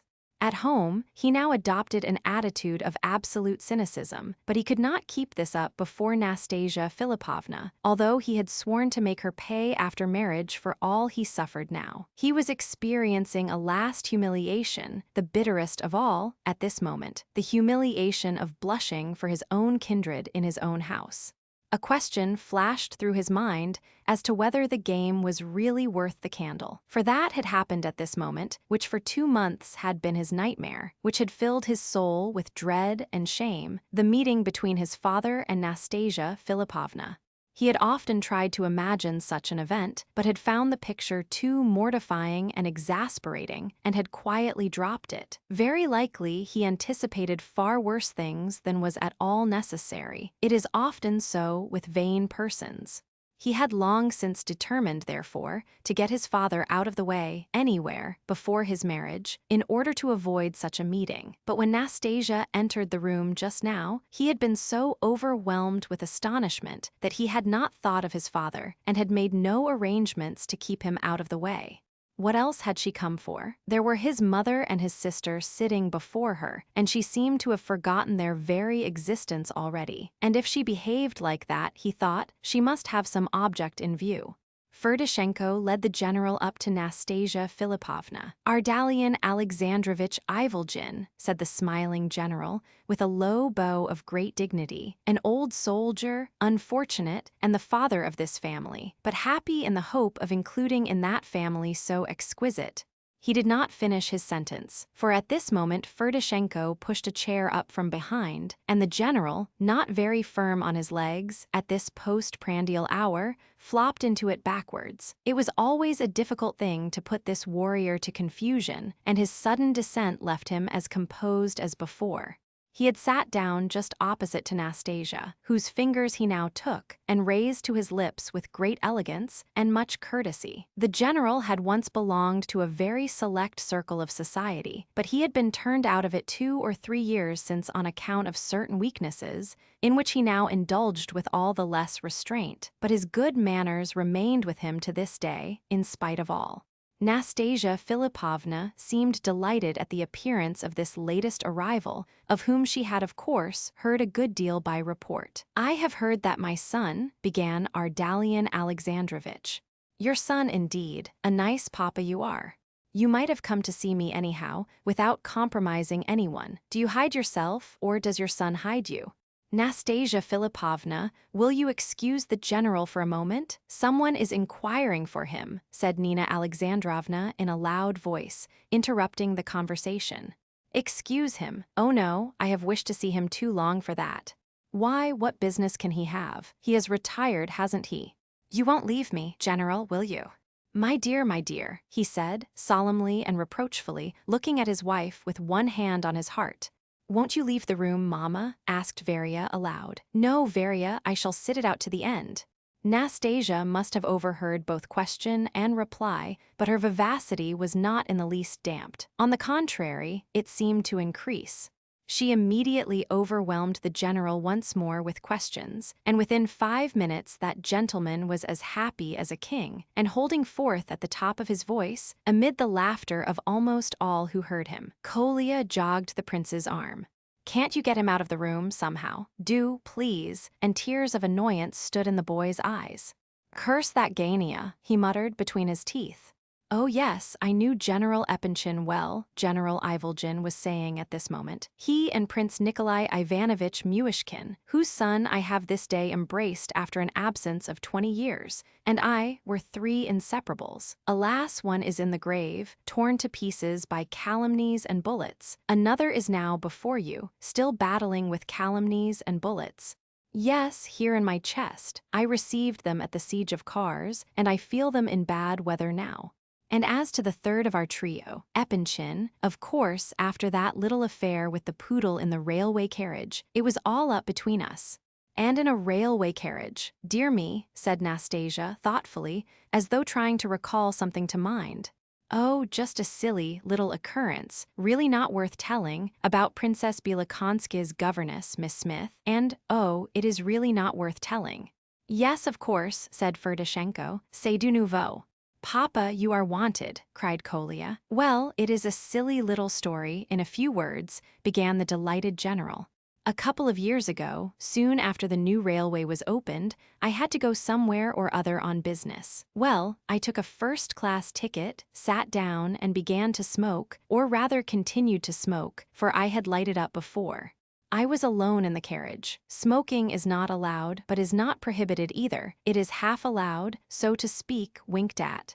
I had the window open. Suddenly, just before the whistle, in came 2 ladies with a little poodle, and sat down opposite to me. Not bad-looking women. One was in light blue, the other in black silk.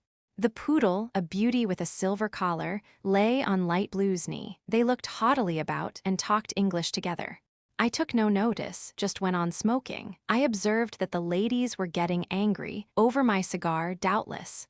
One looked at me through her tortoiseshell eyeglass. I took no notice because they never said a word. If they didn't like the cigar, why couldn't they say so? Not a word, not a hint.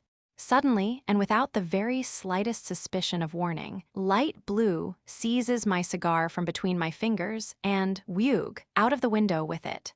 Well, on flew the train, and I sat bewildered, and the young woman, tall and fair and rather red in the face, too red, glared at me with flashing eyes. I didn't say a word, but with extreme courtesy, I may say with most refined courtesy, I reached my finger and thumb over towards the poodle, took it up delicately by the nape of the neck, and chucked it out of the window after the cigar. The train went flying on, and the poodle's yells were lost in the distance. "Oh, you naughty man," cried Nastasia, laughing and clapping her hands like a child. "Bravo," said Ferdishenko. Titsyn laughed too, though he had been very sorry to see the general appear. Even Kolya laughed and said, "Bravo." "And I was right, truly right," cried the general, with warmth and solemnity, "for if cigars are forbidden in railway carriages, poodles are much more so." That's where all the mischief of it lies," replied Ivolgin, frowning. Without a word, as it were, of warning, she slapped me on the cheek. "An extraordinary woman. And you." At last he blurted out. I had to struggle a little, purely to defend myself, but the very devil was in the business. It turned out that light blue was an Englishwoman, governess or something, at Princess Bielokonsky's, and the other woman was one of the old maid princesses Bielokonsky. Well, everybody knows what great friends the princess and Mrs. Epanchin are, so there was a pretty kettle of fish. All the Bielokonsky's went into mourning for the poodle. 6 princesses in tears, and the Englishwoman shrieking. Of course, I wrote an apology and called, but they would not receive either me or my apology, and the Epanchins cut me too. "But wait," said Nastasia, "how is it that, 5 or 6 days since, I read exactly the same story in the paper as happening between a Frenchman and an English girl? The cigar was snatched away exactly as you describe, and the poodle was chucked out of the window after it. The slapping came off, too, as in your case, and the girl's dress was light blue." The general blushed dreadfully, Kolya blushed too, and Titsyn turned hastily away. Ferdishenko was the only one who laughed as gaily as before. As to Gania, I need not say that he was miserable. He stood dumb and wretched and took no notice of anybody. "I assure you," said the general, "that exactly the same thing happened to myself." How very curious, point for point the same anecdote, and happening at different ends of Europe. Even the light blue dressed the same, continued the pitiless Nastasia. "I must really send you the paper. You must observe," insisted the general, "that my experience was 2 years earlier." "That's it, no doubt." Nastasia Philipovna laughed hysterically. "Father, will you hear a word from me outside?" said Gania, his voice shaking with agitation as he seized his father by the shoulder. His eyes shone with a blaze of hatred. At this moment, there was a terrific bang at the front door, almost enough to break it down. Some most unusual visitor must have arrived. Kolya ran to open. Chapter 10. The entrance hall suddenly became full of noise and people.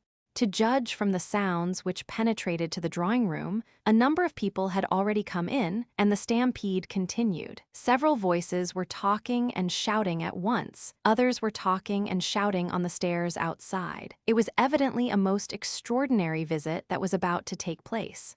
Everyone exchanged startled glances. Gania rushed out towards the dining room, but a number of men had already made their way in and met him. "Ah, here he is, the Judas," cried a voice which the prince recognized at once. "How do you do, Gania, you old blackguard?" "Yes, that's the man," said another voice. There was no room for doubt in the prince's mind. One of the voices was Rogojin S., and the other Lebedev S.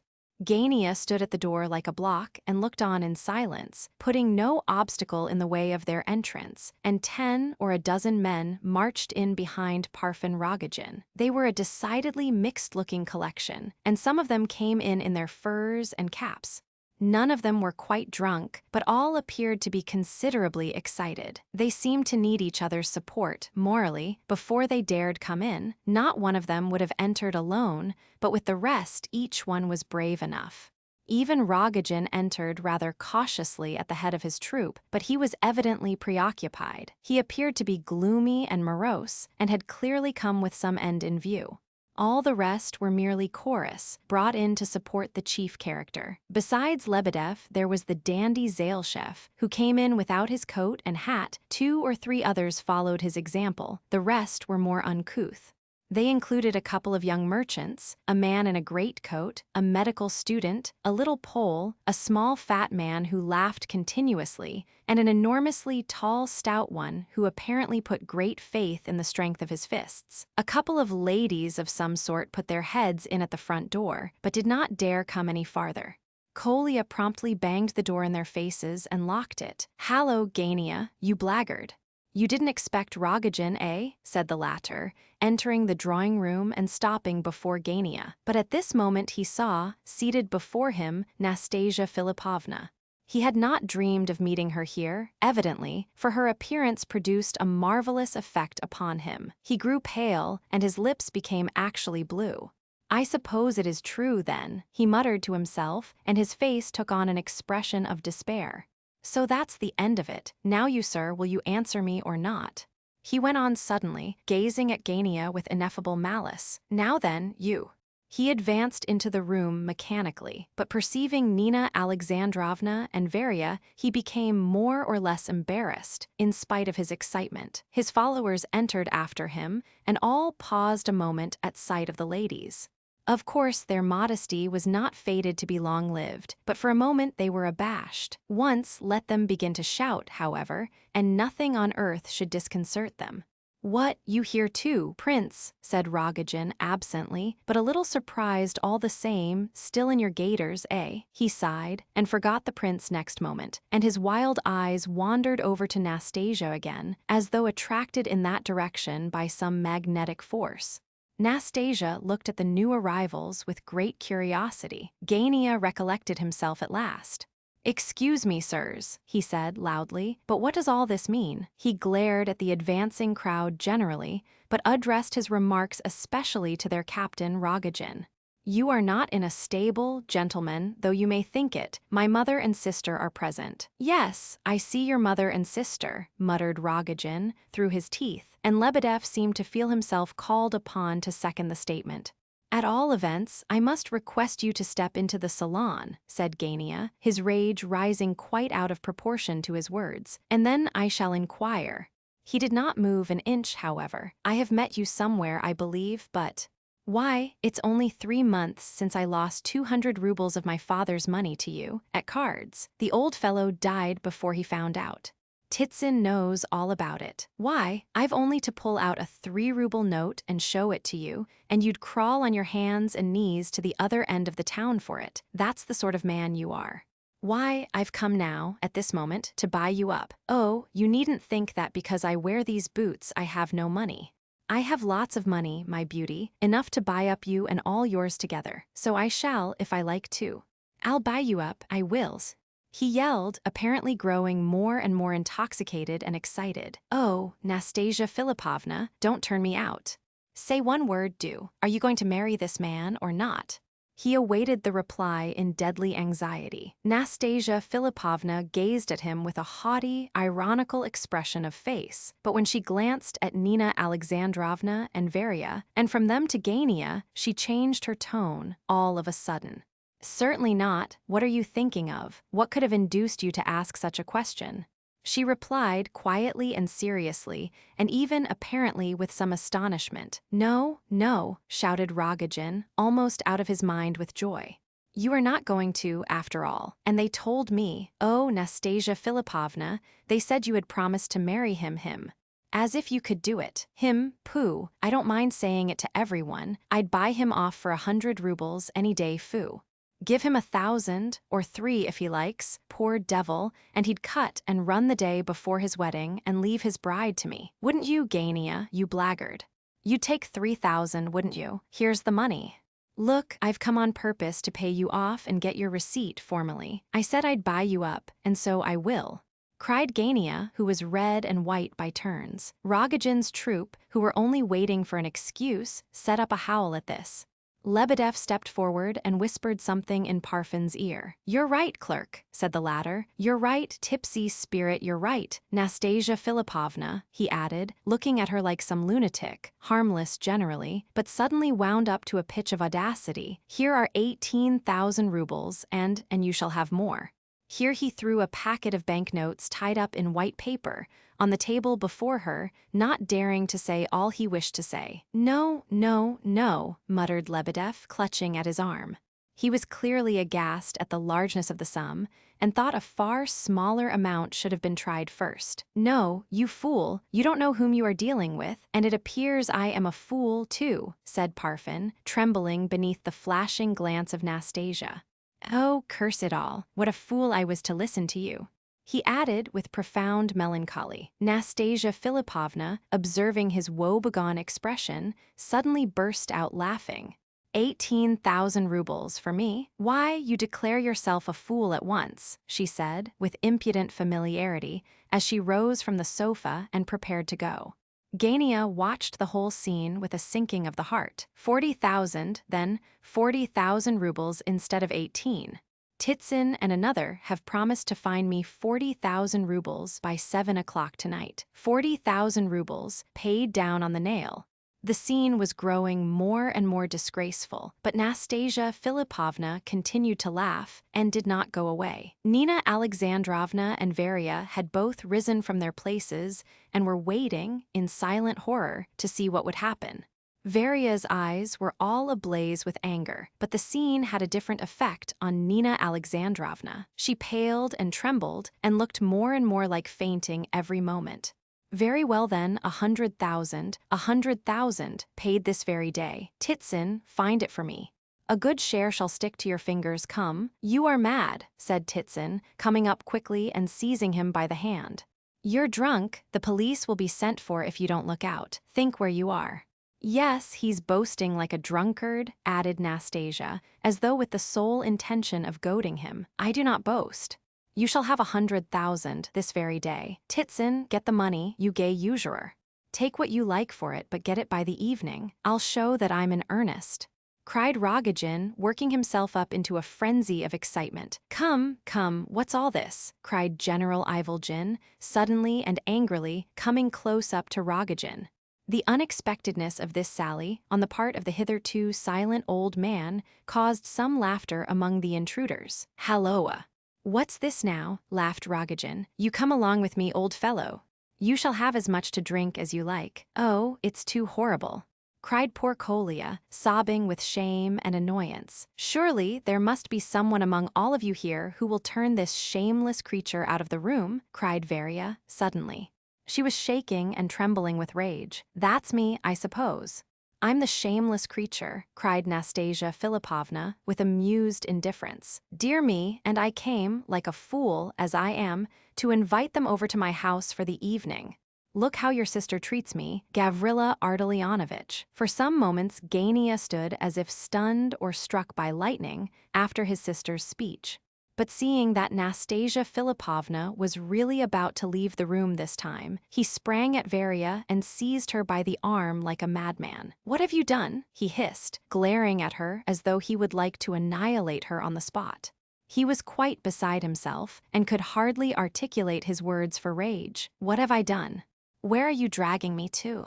Varia struggled once, twice to get free, then could restrain herself no longer and spat in his face. "There's a girl for you," cried Nastasia Philippovna. "Mr. Titsin, I congratulate you on your choice." Between him and Varia stood the prince. "Enough, enough," said the latter with insistence, but all of a tremble with excitement.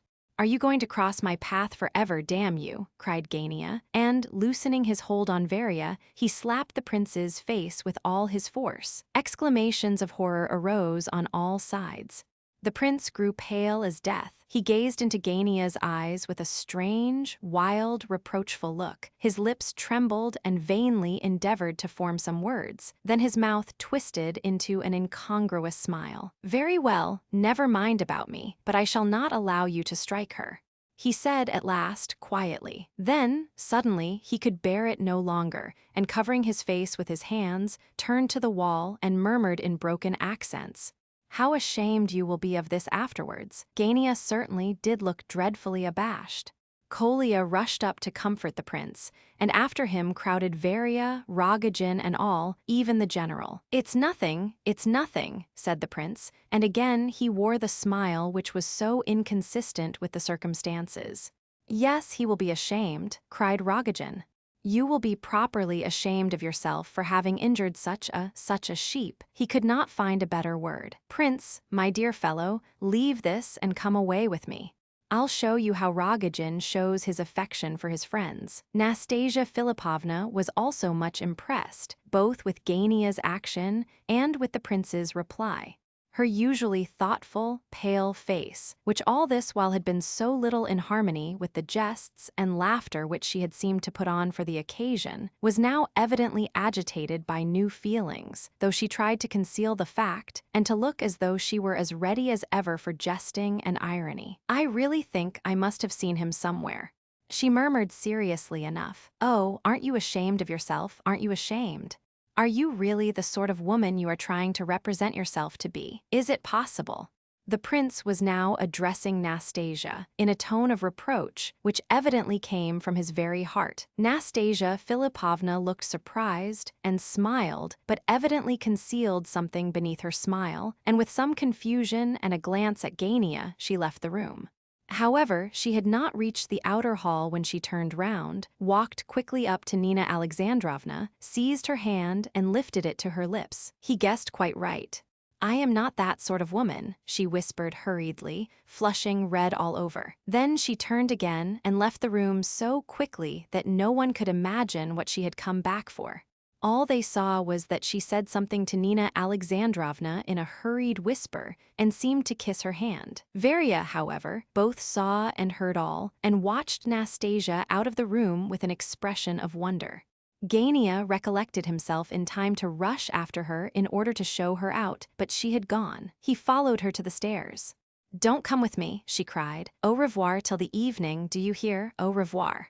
He returned thoughtful and confused. The riddle lay heavier than ever on his soul. He was troubled about the prince, too, and so bewildered that he did not even observe Rogojin's rowdy band crowd past him and step on his toes at the door as they went out.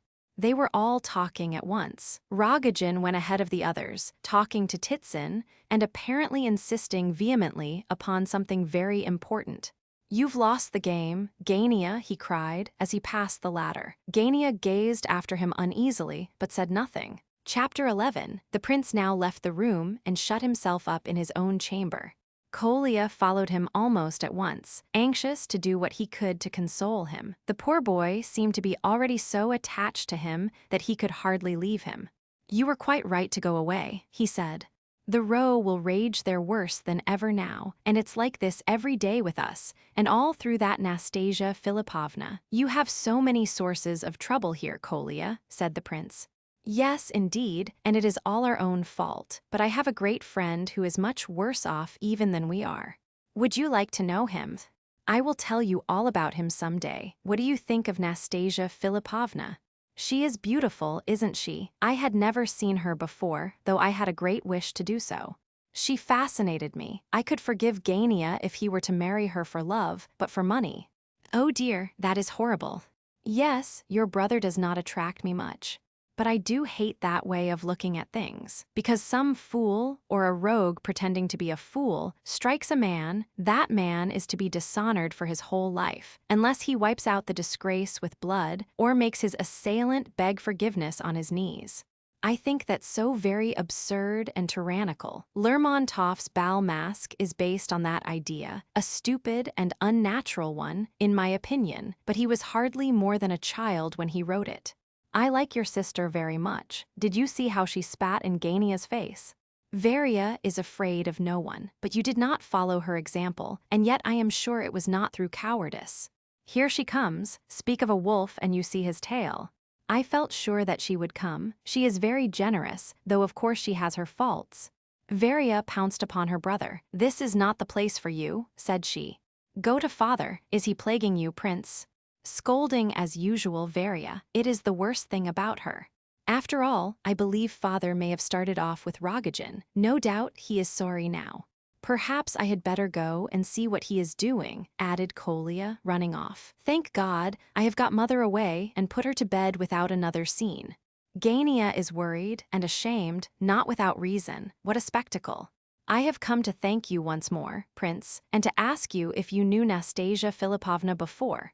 You guessed right, I fancy. It is quite possible she was not herself at the moment, though I cannot fathom her meaning.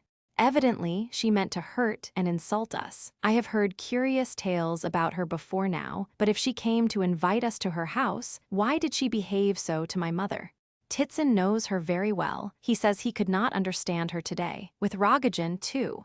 No one with a spark of self-respect could have talked like that in the house of her. Mother is extremely vexed on your account, too. But how meek she was when you spoke to her. You have some influence over her, Prince, added Varya, smiling a little. The door opened at this point, and in came Gania most unexpectedly. He was not in the least disconcerted to see Varya there, but he stood a moment at the door and then approached the prince quietly. "Prince," he said with feeling, "I was a blackguard. Forgive me." His face gave evidence of suffering. The prince was considerably amazed and did not reply at once. "Oh, come, forgive me, forgive me." Gania insisted, rather impatiently. "If you like, I'll kiss your hand." There, the prince was touched. He took Gania's hands and embraced him heartily, while each kissed the other. "I never thought you were like that," said Myshkin, drawing a deep breath. "I thought you weren't capable of apologizing, eh? And where on earth did I get the idea that you were an idiot? You always observe what other people pass by unnoticed. One could talk sense to you, but they are all enemies. I've tried them often enough, believe me." And Gania turned his back on Varya with these words. "But if I beg you to make it up," said Varya, "and you'll go to Nastasia Philipovna's this evening." "But she is not that sort of woman, I tell you," said Gania angrily. "She was only acting." I know that, but what a part to play, and think what she must take you for, Gania. I know she kissed mother's hand, and all that, but she laughed at you, all the same. All this is not good enough for 75,000 rubles, my dear boy. You are capable of honorable feelings still, and that's why I am talking to you so. Oh, do take care what you're doing. Don't you know yourself that it will end badly, Gania?" "There, they are all like that," said Gania, laughing, "just as if I do not know all about it much better than they do." He sat down with these words, evidently intending to prolong his visit. "If you know it so well," said the prince a little timidly, "why do you choose all this worry for the sake of the 75,000, which, you confess, does not cover it? And it would be a disgrace to marry so, eh? I shall certainly marry her. I was not quite sure of myself before, but now I am. Don't say a word, I know what you want to tell me." "What in?" "When a man marries for money, it often happens that the wife keeps the money in her own hands. Of course, you don't know all, but I assure you, you needn't be afraid, it won't be like that in our case." "There are circumstances," said Gania, rather excitedly, "and as to her answer to me, there's no doubt about that. Why should you suppose she will refuse me?" Nastasia was only chaffing Rogojin. I was alarmed at first, but I have thought better of it now. She was simply laughing at him. She looks on me as a fool because I show that I meant her money, and doesn't realize that there are other men who would deceive her in far worse fashion. I'm not going to pretend anything, and you'll see she'll marry me, all right. If she likes to live quietly, so she shall, but if she gives me any of her nonsense, I shall leave her at once, but I shall keep the money. I'm not going to look a fool, that's the first thing, not to look a fool. But Nastasia Philipovna seems to me to be such a sensible woman, and, as such, why should she run blindly into this business? That's what puzzles me so," said the prince. "You don't know all, you see. I tell you there are things, and besides, I'm sure that she is persuaded that I love her to distraction, and I give you my word I have a strong suspicion that she loves me, too, in her own way, of course. She thinks she will be able to make a sort of slave of me all my life, but I shall prepare a little surprise for her. I don't know whether I ought to be confidential with you, Prince, but I assure you, you are the only decent fellow I have come across. I have not spoken so sincerely as I am doing at this moment for years. There are uncommonly few honest people about, Prince. There isn't one honester than Titsin, he's the best of the lot. Are you laughing? You don't know, perhaps, that blackguards like honest people, and being one myself, I like you. Why am I a blackguard? Tell me honestly now. They all call me a blackguard because of her, and I have got into the way of thinking myself one. That's what is so bad about the business. I, for one, shall never think you a blackguard again, said the prince. I confess I had a poor opinion of you at first, but I have been so joyfully surprised about you just now, it's a good lesson for me. I shall never judge again without a thorough trial. I see now that you are not only not a blackguard, but are not even quite spoiled. I see that you are quite an ordinary man, not original in the least degree, but rather weak. Has my father asked you for money? Asked Gania suddenly. No. Fancy, he was a decent, respectable man once. He was received in the best society. He was not always the liar he is now.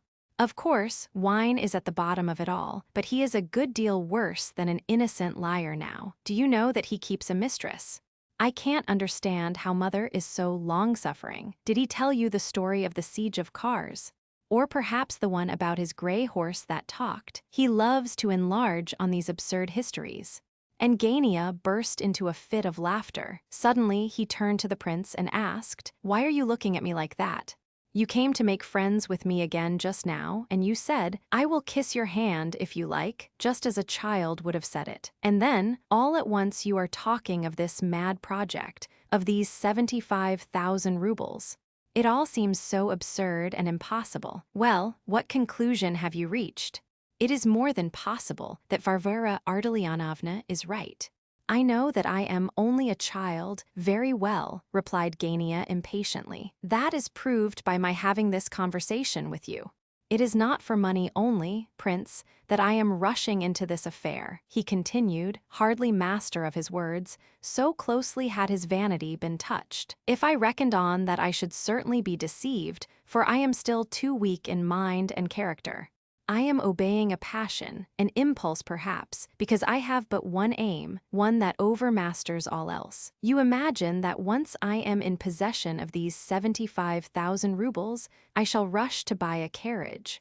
No, I shall go on wearing the old overcoat I have worn for 3 years, and I shall give up my club. I shall follow the example of men who have made their fortunes. When Titsin was 17, he slept in the street, he sold penknives, and began with a kopeck. Now he has 60,000 rubles, but to get them, what has he not done? Well, I shall be spared such a hard beginning, and shall start with a little capital. In 15 years people will say, 'Look, that's Ivolgin, the king of the Jews.' You say that I have no originality. Now mark this, Prince, there is nothing so offensive to a man of our time and race than to be told that he is wanting in originality, that he is weak in character, has no particular talent, and is, in short, an ordinary person. You have not even done me the honor of looking upon me as a rogue. Do you know, I could have knocked you down for that just now. You wounded me more cruelly than Epanchin, who thinks me capable of selling him my wife. Observe, it was a perfectly gratuitous idea on his part, seeing there has never been any discussion of it between us. This has exasperated me, and I am determined to make a fortune. I will do it. Once I am rich, I shall be a genius, an extremely original man. One of the vilest and most hateful things connected with money is that it can buy even talent, and will do so as long as the world lasts. You will say that this is childish or romantic. Well, that will be all the better for me, but the thing shall be done. I will carry it through. He laughs most who laughs last. Why does Epanchin insult me? Simply because, socially, I am a nobody. However, enough for the present.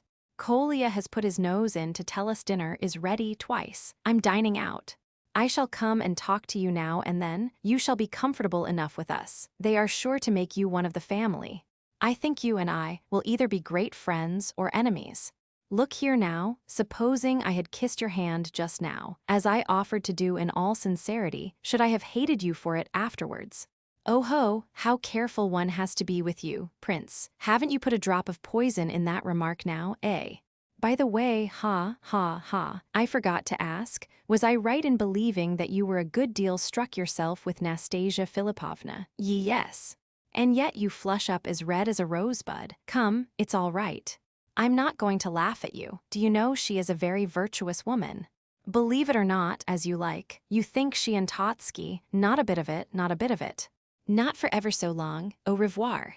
The prince stayed behind and meditated alone for a few minutes. At length, Kolya popped his head in once more. I don't want any dinner, thanks, Kolya. I had too good a lunch at General Epanchin's. Kolya came into the room and gave the prince a note. It was from the general and was carefully sealed up. It was clear from Kolya's face how painful it was to him to deliver the missive. The prince read it, rose, and took his hat. It's only a couple of yards, said Kolya, blushing. He's sitting there over his bottle, and how they can give him credit, I cannot understand. Don't tell mother I brought you the note, Prince. I have sworn not to do it 1,000 times, but I'm always so sorry for him. Don't stand on ceremony, give him some trifle, and let that end it. Chapter 12. Kolya took the prince to a public house in the Liteinaya, not far off. In one of the side rooms there sat at a table, looking like one of the regular guests of the establishment, Ardalian Alexandrovitch, with a bottle before him and a newspaper on his knee. He was waiting for the prince, and no sooner did the latter appear than he began a long harangue about something or other. But so far gone was he that the prince could hardly understand a word.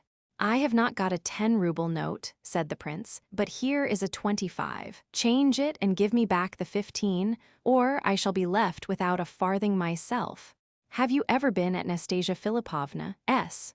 Do you mean me? Often, my friend, often.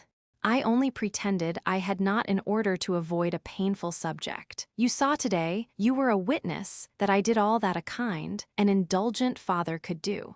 Now a father of altogether another type shall step into the scene. You shall see, the old soldier shall lay bare this intrigue, or a shameless woman will force her way into a respectable and noble family. Yes, quite so. I wish to ask you whether you could show me the way to Nastasia Philippovna's tonight. I must go, I have business with her. I was not invited, but I was introduced. Anyhow, I am ready to trespass the laws of propriety if only I can get in somehow or other. My dear young friend, you have hit on my very idea. It was not for this rubbish I asked you to come over here. He pocketed the money, however, at this point. It was to invite your alliance in the campaign against Nastasia Philippovna tonight. How well it sounds, General Ivolgin and Prince Myshkin. That'll fetch her, I think, Capital will go at 9, there's time yet. Where does she live? He had ordered a fresh bottle when the prince arrived. This took him an hour to drink, and then he had another, and another, during the consumption of which he told pretty nearly the whole story of his life. The prince was in despair. He felt that though he had but applied to this miserable old drunkard, because he saw no other way of getting to Nastasia Philippovna's, yet he had been very wrong to put the slightest confidence in such a man. At last, he rose and declared that he would wait no longer. The general rose too, drank the last drops that he could squeeze out of the bottle, and staggered into the street. Myshkin began to despair. He could not imagine how he had been so foolish as to trust this man. He only wanted one thing, and that was to get to Nastasia Philippovna's, even at the cost of a certain amount of impropriety. But now, the scandal threatened to be more than he had bargained for. By this time, Ardalian Alexandrovitch was quite intoxicated, and he kept his companion listening while he discoursed eloquently and pathetically on subjects of all kinds, interspersed with torrents of recrimination against the members of his family. He insisted that all his troubles were caused by their bad conduct, and time alone would put an end to them. At last, they reached the Liteinaya. The thaw increased steadily. A warm, unhealthy wind blew through the streets, vehicles splashed through the mud, and the iron shoes of horses and mules rang on the paving stones. Crowds of melancholy people plodded wearily along the footpaths, with here and there a drunken man among them.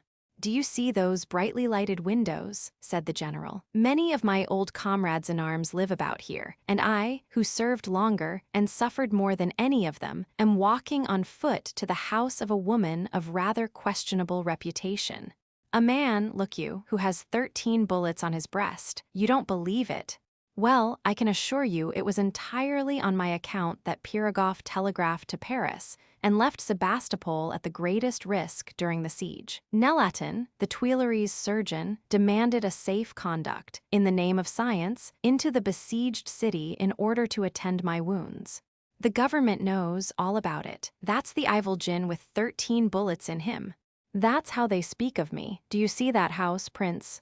One of my old friends lives on the first floor, with his large family. In this and 5 other houses, 3 overlooking Nevsky, 2 in the Morskaya, are all that remain of my personal friends.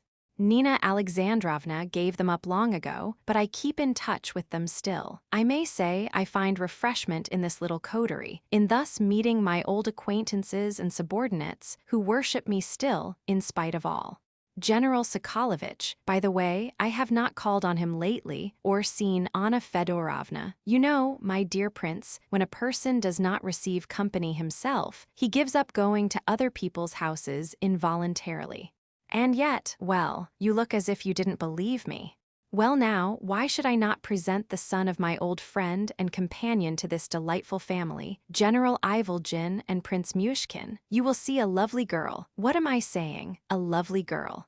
No, indeed, 2, 3. Ornaments of this city and of society, beauty, education, culture, the woman question, poetry, everything. Added to which is the fact that each one will have a dot of at least 80,000 rubles. No bad thing, eh? In a word, I absolutely must introduce you to them. It is a duty, an obligation. General Ivolgin and Prince Myshkin. Tableau. At once, now. You must have forgotten, began the prince. No, I have forgotten nothing. Come, this is the house, up this magnificent staircase. I am surprised not to see the porter, but it is a holiday, and the man has gone off. Drunken fool, why have they not got rid of him? Sokolovitch owes all the happiness he has had in the service and in his private life to me, and me alone, but here we are. The prince followed quietly, making no further objection for fear of irritating the old man. At the same time, he fervently hoped that General Sokolovitch and his family would fade away like a mirage in the desert, so that the visitors could escape by merely returning downstairs. But to his horror, he saw that General Ivolgin was quite familiar with the house, and really seemed to have friends there.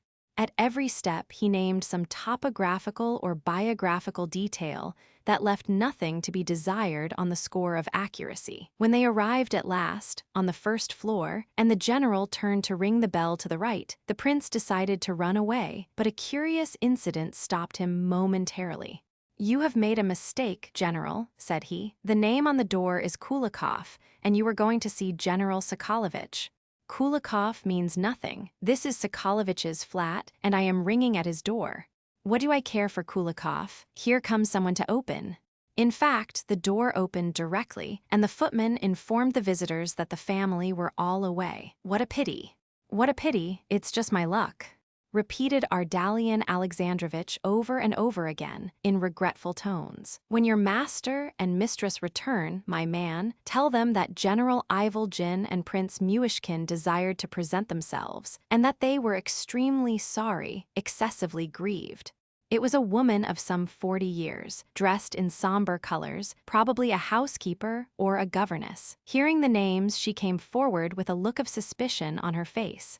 Marie Alexandrovna is not at home, said she, staring hard at the general. She has gone to her mother, S, with Alexandra Mikhailovna. Alexandra Mikhailovna out too. How disappointing. Would you believe it? I am always so unfortunate. May I most respectfully ask you to present my compliments to Alexandra Mikhailovna and remind her, tell her, that with my whole heart I wish for her what she wished for herself on Thursday evening while she was listening to Chopin's Ballade. She will remember. I wish it with all sincerity. General Ivolgin and Prince Myshkin, the woman's face changed. She lost her suspicious expression. I will not fail to deliver your message, she replied, and bowed them out. As they went downstairs, the general regretted repeatedly that he had failed to introduce the prince to his friends. You know I am a bit of a poet, said he. Have you noticed it? The poetic soul, you know. Then he added suddenly, but after all, I believe we made a mistake this time. I remember that the Sokoloviches live in another house, and what is more, they are just now in Moscow. Yes, I certainly was at fault. However, it is of no consequence. Go alone? How can you ask me that question, when it is a matter on which the fate of my family so largely depends? You don't know Ivolgin, my friend. To trust Ivolgin is to trust a rock. That's how the first squadron I commanded spoke of me. Depend upon Ivolgin, said they all. He is as steady as a rock. But excuse me, I must just call at a house on our way, a house where I have found consolation and help in all my trials for years. You are going home. However, at present goodbye. My friend here is a widow, the mother of a family. Her words come straight from her heart and find an echo in mine. A visit to her is merely an affair of a few minutes. I am quite at home in her house. I will have a wash and dress, and then we can drive to the Grand Theater. Make up your mind to spend the evening with me. We are just there, that's the house. Why, Kolya, you here? Well, is Marfa Borisovna at home, or have you only just come? Oh no. I have been here a long while, replied Kolya, who was at the front door when the general met him. I am keeping Hippolyte company. He is worse and has been in bed all day. I came down to buy some cards. Marfa Borisovna expects you, but what a state you are in, father, added the boy, noticing his father's unsteady gait. Well, let us go in. On meeting Kolya, the prince determined to accompany the general, though he made up his mind to stay as short a time as possible. He wanted Kolya, but firmly resolved to leave the general behind. He could not forgive himself for being so simple as to imagine that Ivolgin would be of any use. The three climbed up the long staircase until they reached the 4th floor where Madame Tarantief lived. You intend to introduce the prince? Asked Kolya as they went up. Yes, my boy. I wish to present him, General Ivolgin and Prince Myshkin, but what's the matter? What? How is Marfa Borisovna? She is ready to eat you up. You have not shown yourself since the day before yesterday, and she is expecting the money. Why did you promise her any? You are always the same. Well, now you will have to get out of it as best you can. They stopped before a somewhat low doorway on the 4th floor. Ardalian Alexandrovitch, evidently much out of countenance, pushed Myshkin in front. I will wait here, he stammered. I should like to surprise her. The surprise of the general's imagination fell very flat, for she at once began to address him in terms of reproach. Marfa Borisovna was about 40 years of age. She wore a dressing jacket, her feet were in slippers, her face painted, and her hair was in dozens of small plaits. No sooner did she catch sight of Ardalian Alexandrovitch than she screamed. I knew it was he, my heart misgave me. The old man tried to put a good face on the affair. Come, let us go in, it's all right, he whispered in the prince's ear. But it was more serious than he wished to think. As soon as the visitors had crossed the low dark hall and entered the narrow reception room, furnished with half a dozen cane chairs and 2 small card tables, Madame Tarantief, in the shrill tones habitual to her, continued her stream of invectives. Are you not ashamed? Are you not ashamed? You barbarian, you tyrant. You have robbed me of all I possessed, you have sucked my bones to the marrow. How long shall I be your victim?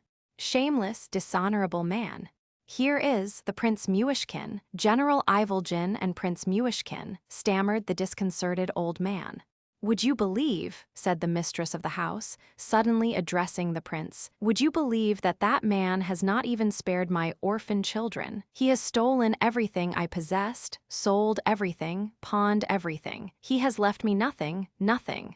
What am I to do with your IOUs, you cunning, unscrupulous rogue? Answer, devourer. Answer, heart of stone, how shall I feed my orphans? With what shall I nourish them? And now he has come, he is drunk. He can scarcely stand. How, oh how, have I offended the Almighty, that he should bring this curse upon me? Answer, you worthless villain, answer. But this was too much for the general. Here are 25 rubles, Marfa Borisovna. It is all that I can give, and I owe even these to the prince's generosity, my noble friend. I have been cruelly deceived. Such is life now. Excuse me, I am very weak, he continued, standing in the center of the room and bowing to all sides. I am faint, excuse me. Lenotchka, a cushion, my dear. With a grave and ceremonious air, Marfa Borisovna motioned the prince to a chair at one of the card tables. She seated herself opposite, leaned her right cheek on her hand, and sat in silence, her eyes fixed on Myshkin, now and again sighing deeply.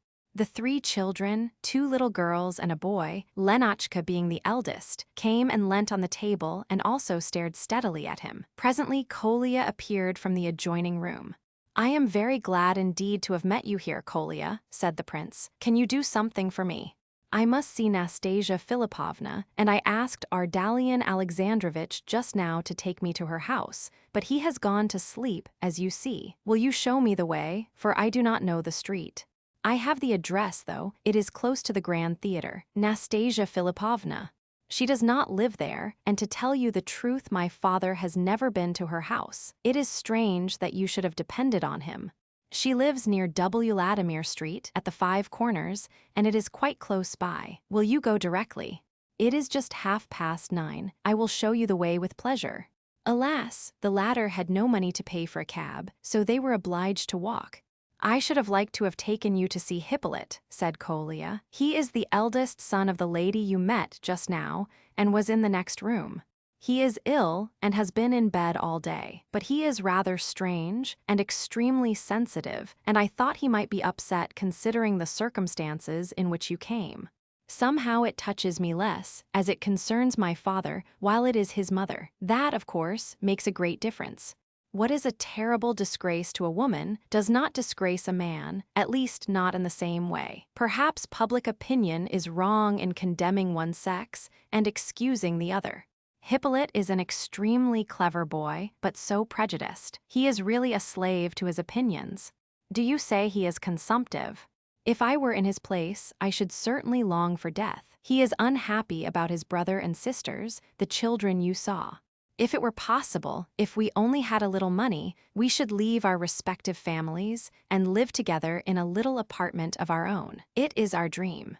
But do you know, when I was talking over your affair with him, he was angry and said that anyone who did not call out a man who had given him a blow was a coward. He is very irritable today, and I left off arguing the matter with him. So Nastasia Philippovna has invited you to go and see her. And are you going to her, at home, in that costume? If not, the matter is ended. As to my clothes, what can I do?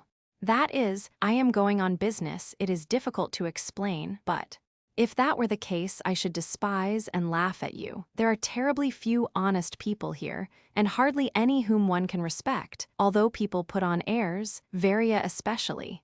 Have you noticed, Prince, how many adventurers there are nowadays, especially here, in our dear Russia? How it has happened, I never can understand. There used to be a certain amount of solidity in all things, but now what happens? Everything is exposed to the public gaze, veils are thrown back, every wound is probed by careless fingers. We are forever present at an orgy of scandalous revelations. Parents blush when they remember their old-fashioned morality. At Moscow lately, a father was heard urging his son to stop at nothing, mind you, to get money. The press seized upon the story, of course, and now it is public property. Look at my father, the general. See what he is, and yet I assure you, he is an honest man, only. He drinks too much, and his morals are not all we could desire. Yes, that's true. I pity him, to tell the truth, but I dare not say so, because everybody would laugh at me, but I do pity him. And who are the really clever men, after all? Money grubbers, every one of them, from the first to the last. Hippolyte finds excuses for money lending and says it is a necessity. He talks about the economic movement and the ebb and flow of capital. The devil knows what he means. It makes me angry to hear him talk so, but he is soured by his troubles. Just imagine, the general keeps his mother, but she lends him money. She lends it for a week or 10 days at very high interest. Isn't it disgusting? And then, you would hardly believe it, but my mother, Nina Alexandrovna, helps Hippolyte in all sorts of ways, sends him money and clothes. She even goes as far as helping the children, through Hippolyte, because their mother cares nothing about them, and Varia does the same. Well, just now you said there were no honest nor good people about, that there were only money grubbers, and here they are quite close at hand, these honest and good people, your mother and Varia. I think there is a good deal of moral strength in helping people in such circumstances. Hippolyte, hardened as he is, feels it. He laughed at first and thought it vulgar of her, but now he is sometimes quite touched and overcome by her kindness. You call that being strong and good. I will remember that. Gania knows nothing about it. He would say that it was encouraging vice. Do you know, I like you very much indeed, Prince. I shall never forget about this afternoon. I like you too, Kolya. I mean to get something to do directly and earn money. Then shall we three live together. You and I and Hippolyte, we will hire a flat and let the general come and visit us. What do you say? I am really rather worried just now. What? Are we there already? Is that the house? What a long flight of steps, and there's a porter. Well, Kolya, I don't know what will come of it all. The prince seemed quite distracted for the moment. You must tell me all about it tomorrow. Don't be afraid. I wish you success. We agree so entirely that I can do so, although I do not understand why you are here. Goodbye, cried Kolya excitedly. Now I will rush back and tell Hippolyte all about our plans and proposals, but as to your getting in, don't be in the least afraid. You will see her. She is so original about everything. It's the first floor. The porter will show you. Chapter 13. The prince was very nervous as he reached the outer door, but he did his best to encourage himself with the reflection that the worst thing that could happen to him would be that he would not be received, or, perhaps, received, then laughed at for coming. But there was another question, which terrified him considerably, and that was, what was he going to do when he did get in? And to this question he could fashion no satisfactory reply. If only he could find an opportunity of coming close up to Nastasia Philippovna and saying to her, "Don't ruin yourself by marrying this man. He does not love you, he only loves your money. He told me so himself, and so did Aglaya Ivanovna, and I have come on purpose to warn you," but even that did not seem quite a legitimate or practicable thing to do. Then, again, there was another delicate question, to which he could not find an answer, dared not, in fact, think of it, but at the very idea of which he trembled and blushed. However, in spite of all his fears and heart-quakings, he went in, and asked for Nastasia Philippovna. He had calculated upon her eventual love, and tried to tempt her with a lavish outlay upon comforts and luxuries, knowing too well how easily the heart accustoms itself to comforts, and how difficult it is to tear one's self away from luxuries which have become habitual and, little by little, indispensable. In fact, she went so far as to inform Totski on several occasions that such was the case, which the latter gentleman considered a very unpleasant communication indeed. But of late, Totski had observed many strange and original features and characteristics in Nastasia, which he had neither known nor reckoned upon in former times, and some of these fascinated him, even now, in spite of the fact that all his old calculations with regard to her were long ago cast to the winds. A maid opened the door for the prince. Nastasia's servants were all females, and, to his surprise, received his request to announce him to her mistress without any astonishment. Neither his dirty boots, nor his wide-brimmed hat, nor his sleeveless cloak, nor his evident confusion of manner produced the least impression upon her. She helped him off with his cloak, and begged him to wait a moment in the anteroom while she announced him. The company assembled at Nastasia Philippovna's consisted of none but her most intimate friends, and formed a very small party in comparison with her usual gatherings on this anniversary.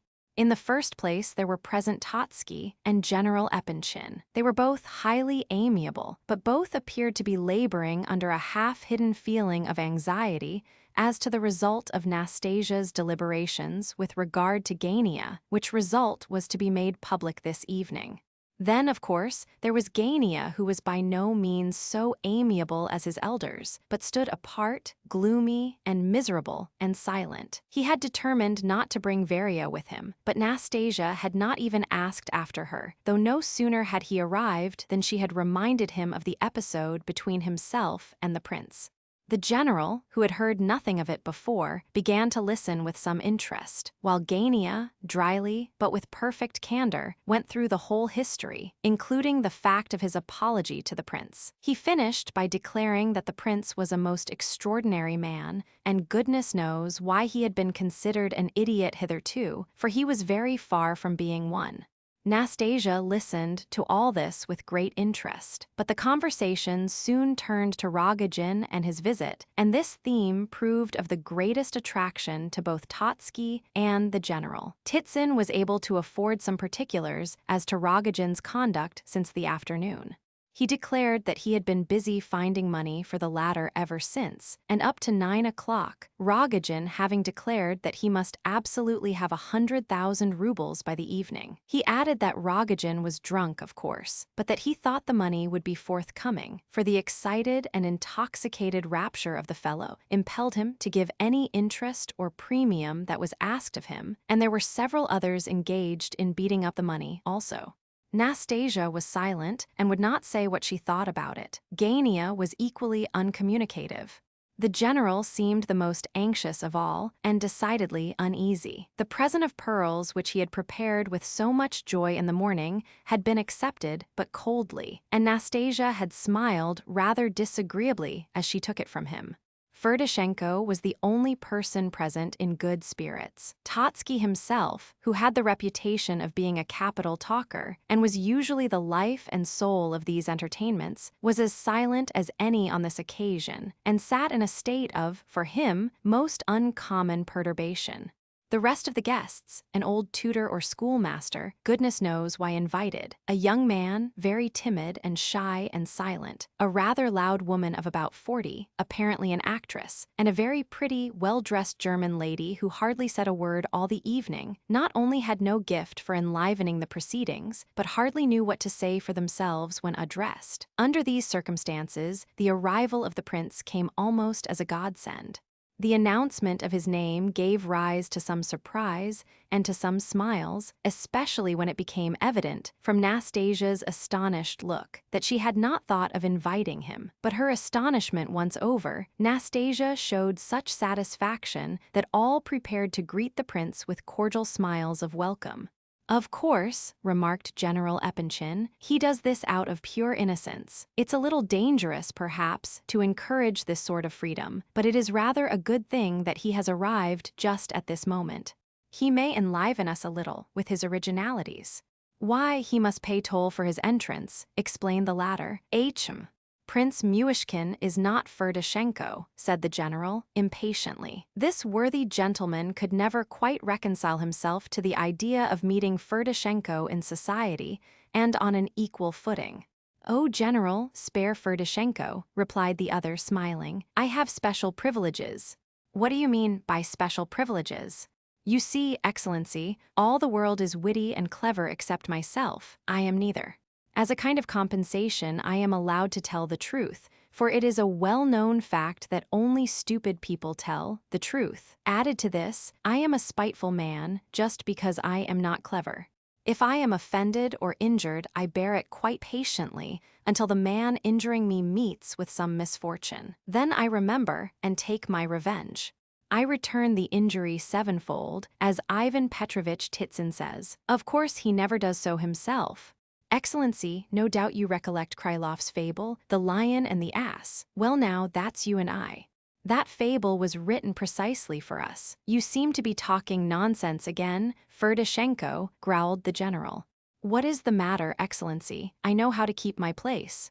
When I said just now that we, you and I, were the lion and the ass of Krylov's fable, of course it is understood that I take the role of the ass. Your Excellency is the lion of which the fable remarks, and I, Your Excellency, am the ass. If I am admitted and tolerated here," he had said one day, "it is simply because I talk in this way. How can anyone possibly receive such a man as I am? I quite understand. Now, could I, a Ferdishenko, be allowed to sit shoulder to shoulder with a clever man like Afanasy Ivanovitch? There is one explanation, only one. I am given the position because it is so entirely inconceivable. But these vulgarities seemed to please Nastasia Philipovna, although too often they were both rude and offensive. Those who wished to go to her house were forced to put up with Ferdishenko. Possibly the latter was not mistaken in imagining that he was received simply in order to annoy Totsky, who disliked him extremely. Gania also was often made the butt of the jester's sarcasms, who used this method of keeping in Nastasia Philipovna's good graces. "The prince will begin by singing us a fashionable ditty," remarked Ferdishenko, and looked at the mistress of the house to see what she would say. "I don't think so, Ferdishenko. Please be quiet," answered Nastasia Philipovna dryly. If he is to be under special patronage, I withdraw my clause." But Nastasia Philipovna had now risen and advanced to meet the prince. "I was so sorry to have forgotten to ask you to come when I saw you," she said, "and I am delighted to be able to thank you personally now and to express my pleasure at your resolution." So saying, she gazed into his eyes, longing to see whether she could make any guess as to the explanation of his motive in coming to her house. The prince would very likely have made some reply to her kind words, but he was so dazzled by her appearance that he could not speak. Nastasia noticed this with satisfaction. She was in full dress this evening, and her appearance was certainly calculated to impress all beholders. She took his hand and led him towards her other guests, but just before they reached the drawing-room door, the prince stopped her and hurriedly and in great agitation whispered to her, "I did so wish to come and see you. Forgive me, please. I think what they say about you must be true, that you are so original. So you think me perfection, do you? Well, you may be a good reader of riddles, but you are wrong there, at all events. I'll remind you of this tonight." Nastasia introduced the prince to her guests, to most of whom he was already known. Totsky immediately made some amiable remark. All seemed to brighten up at once, and the conversation became general. Nastasia made the prince sit down next to herself. "Dear me, there's nothing so very curious about the prince dropping in, after all," remarked Ferdishenko. "It's quite a clear case," said the hitherto silent Gania.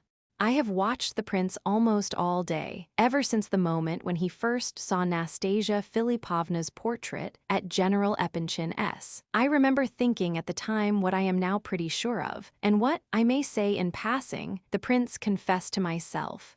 "I did not confess anything to you," said the prince, blushing. "I only answered your question." "That's frank, at any rate," shouted Ferdishenko, and there was general laughter. "Oh, prince, I never should have thought it of you," said General Epanchin, "and I imagined you a philosopher." "Oh, you silent fellows." Judging from the fact that the prince blushed at this innocent joke, like a young girl, I should think that he must, as an honorable man, harbor the noblest intentions, said the old toothless schoolmaster, most unexpectedly. He had not so much as opened his mouth before. This remark provoked general mirth, and the old fellow himself laughed loudest of the lot, but ended with a stupendous fit of coughing. Nastasia Philipovna, who loved originality and drollery of all kinds, was apparently very fond of this old man, and rang the bell for more tea to stop his coughing. It was now 10:30. "Gentlemen, wouldn't you like a little champagne now?" she asked. "I have it all ready, it will cheer us up. Do now, no ceremony." This invitation to drink, couched, as it was, in such informal terms, came very strangely from Nastasia Philipovna. Her usual entertainments were not quite like this, there was more style about them.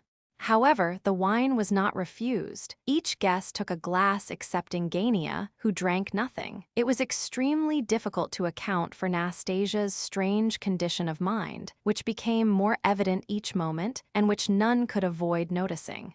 She took her glass and vowed she would empty it 3 times that evening. She was hysterical and laughed aloud every other minute with no apparent reason, the next moment relapsing into gloom and thoughtfulness.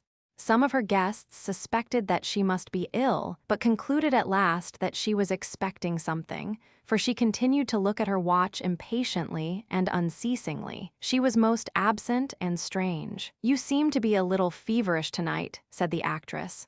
"Yes, I feel quite ill. I have been obliged to put on the shawl. I feel so cold," replied Nastasia. She certainly had grown very pale, and every now and then she tried to suppress a trembling in her limbs. Had we not better allow our hostess to retire? Asked Totsky of the general. Not at all, gentlemen, not at all. Your presence is absolutely necessary to me tonight, said Nastasia, significantly, as most of those present were aware that this evening a certain very important decision was to be taken. These words of Nastasia Philippovna's appeared to be fraught with much hidden interest. The general and Totsky exchanged looks. Gania fidgeted convulsively in his chair. Let's play at some game, suggested the actress. I know a new and most delightful game, added Ferdishenko. What is it? Asked the actress. Well, when we tried it, we were a party of people, like this, for instance, and somebody proposed that each of us, without leaving his place at the table, should relate something about himself. It had to be something that he really and honestly considered the very worst action he had ever committed in his life. But he was to be honest, that was the chief point. He wasn't to be allowed to lie. What an extraordinary idea, said the general. That's the beauty of it, General. Perhaps that is just what was so fascinating about it. Come, let's try it, let's try it. We really are not quite so jolly as we might be. Let's try it. We may like it. It's original, at all events. Yes, said Ferdishenko. It's a good idea. Come along, the men begin. Of course no one need tell a story if he prefers to be disobliging. We must draw lots. Throw your slips of paper, gentlemen, into this hat, and the prince shall draw for turns. It's a very simple game. All you have to do is to tell the story of the worst action of your life. It's as simple as anything. I'll prompt anyone who forgets the rules. No one liked the idea much. Some smiled, some frowned, some objected, but faintly, not wishing to oppose Nastasia's wishes, for this new idea seemed to be rather well received by her. She was still in an excited, hysterical state, laughing convulsively at nothing and everything. Her eyes were blazing, and her cheeks showed two bright red spots against the white. The melancholy appearance of some of her guests seemed to add to her sarcastic humor, and perhaps the very cynicism and cruelty of the game proposed by Ferdishenko pleased her. At all events, she was attracted by the idea, and gradually her guests came round to her side. The thing was original, at least, and might turn out to be amusing. And supposing it's something that one can't speak about before ladies, asked the timid and silent young man. Why, then of course, you won't say anything about it, as if there are not plenty of sins to your score without the need of those, said Ferdishenko. But I really don't know which of my actions is the worst, said the lively actress. Ladies are exempted if they like. And how are you to know that one isn't lying? And if one lies, the whole point of the game is lost, said Gania. Oh, but think how delightful to hear how one's friends lie. Besides, you needn't be afraid, Gania. Everybody knows what your worst action is without the need of any lying on your part. Only think, gentlemen, and Ferdishenko here grew quite enthusiastic. Only think with what eyes we shall observe one another tomorrow, after our tales have been told. But surely this is a joke, Nastasia Philippovna? Asked Totsky. You don't really mean us to play this game. Whoever is afraid of wolves had better not go into the wood, said Nastasia, smiling. But, pardon me, Mr. Ferdishenko, is it possible to make a game out of this kind of thing? Persisted Totsky, growing more and more uneasy. I assure you it can't be a success. And why not? Why, the last time I simply told straight off about how I stole 3 rubles.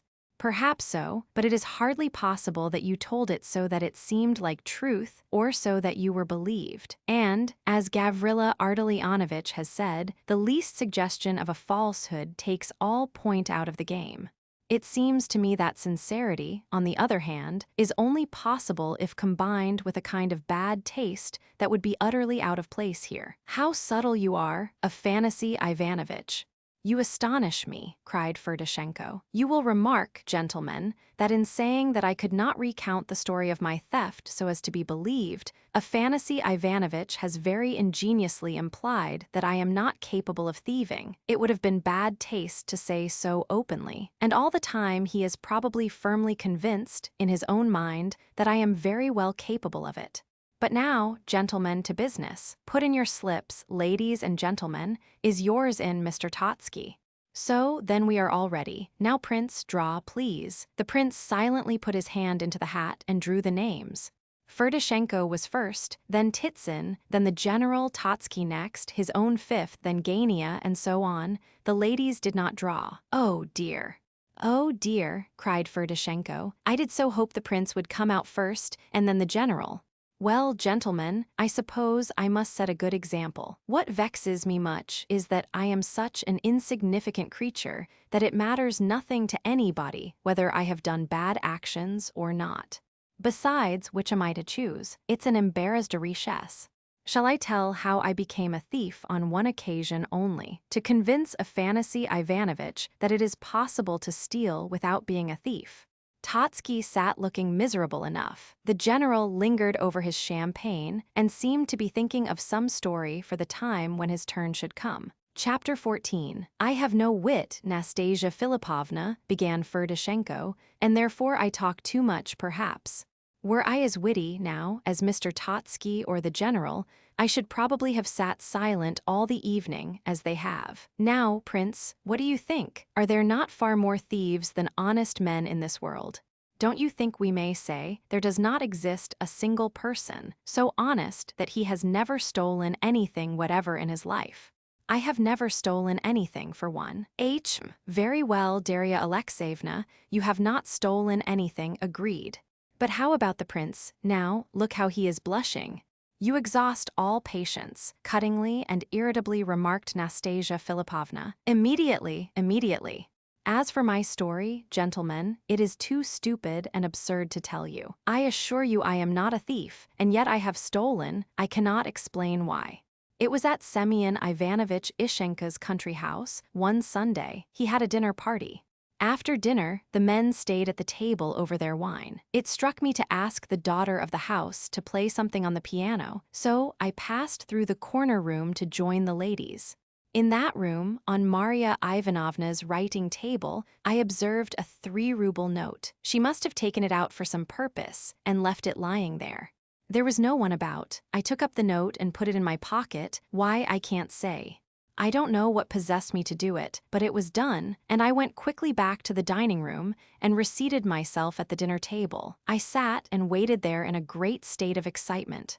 I talked hard and told lots of stories and laughed like mad. Then I joined the ladies. In half an hour or so, the loss was discovered, and the servants were being put under examination.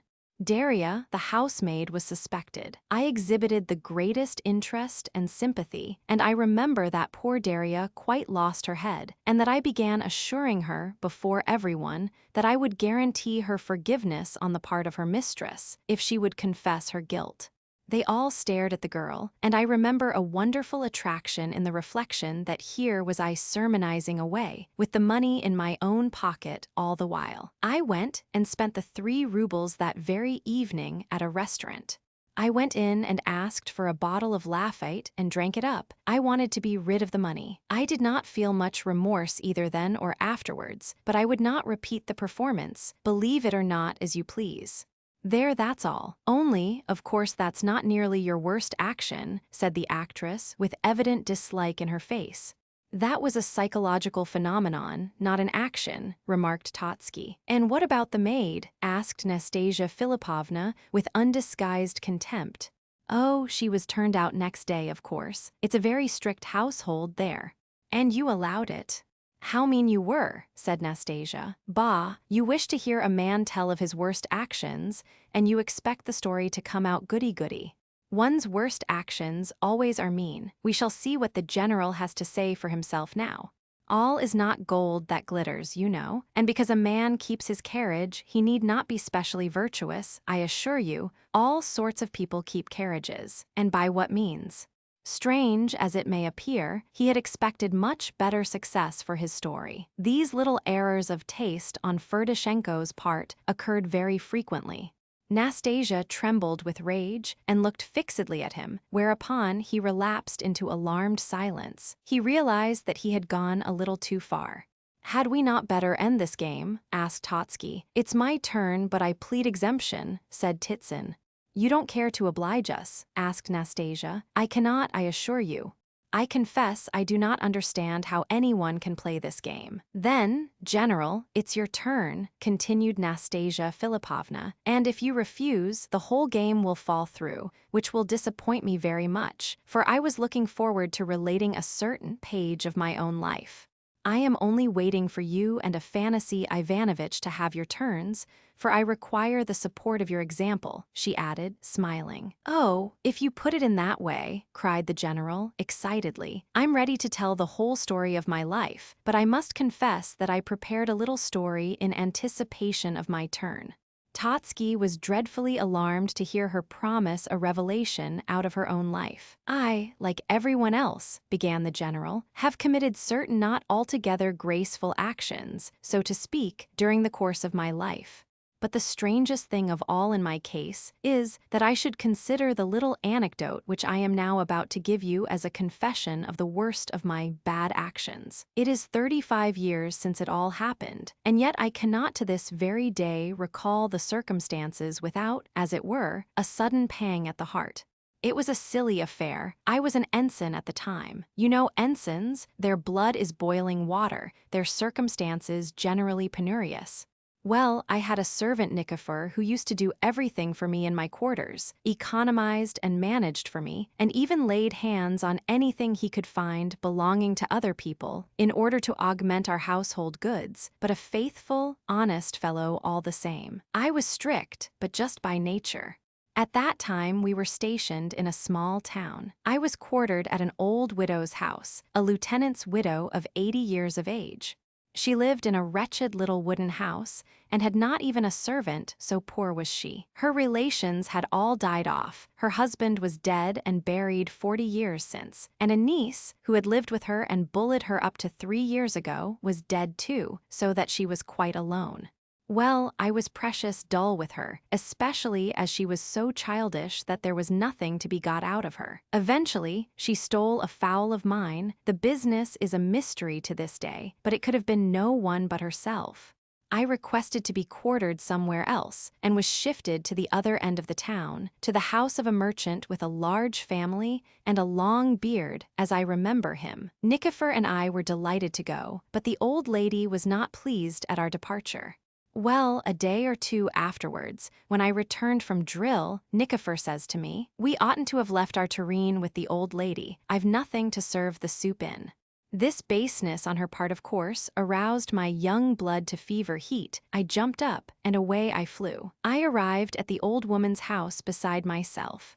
She was sitting in a corner all alone, leaning her face on her hand. I fell on her like a clap of thunder.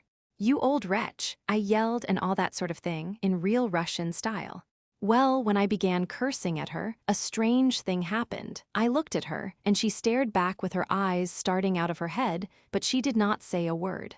She seemed to sway about as she sat, and looked at me in the strangest way. Well, I soon stopped swearing and looked closer at her, asked her questions, but not a word could I get out of her. The flies were buzzing about the room, and only this sound broke the silence. The sun was setting outside. I didn't know what to make of it, so I went away. Before I reached home, I was met and summoned to the major's, so that it was some while before I actually got there. When I came in, Nikifor met me. "Have you heard, sir, that our old lady is dead?" "Dead when?" "Oh, an hour and a half ago." That meant nothing more nor less than that she was dying at the moment when I pounced on her and began abusing her.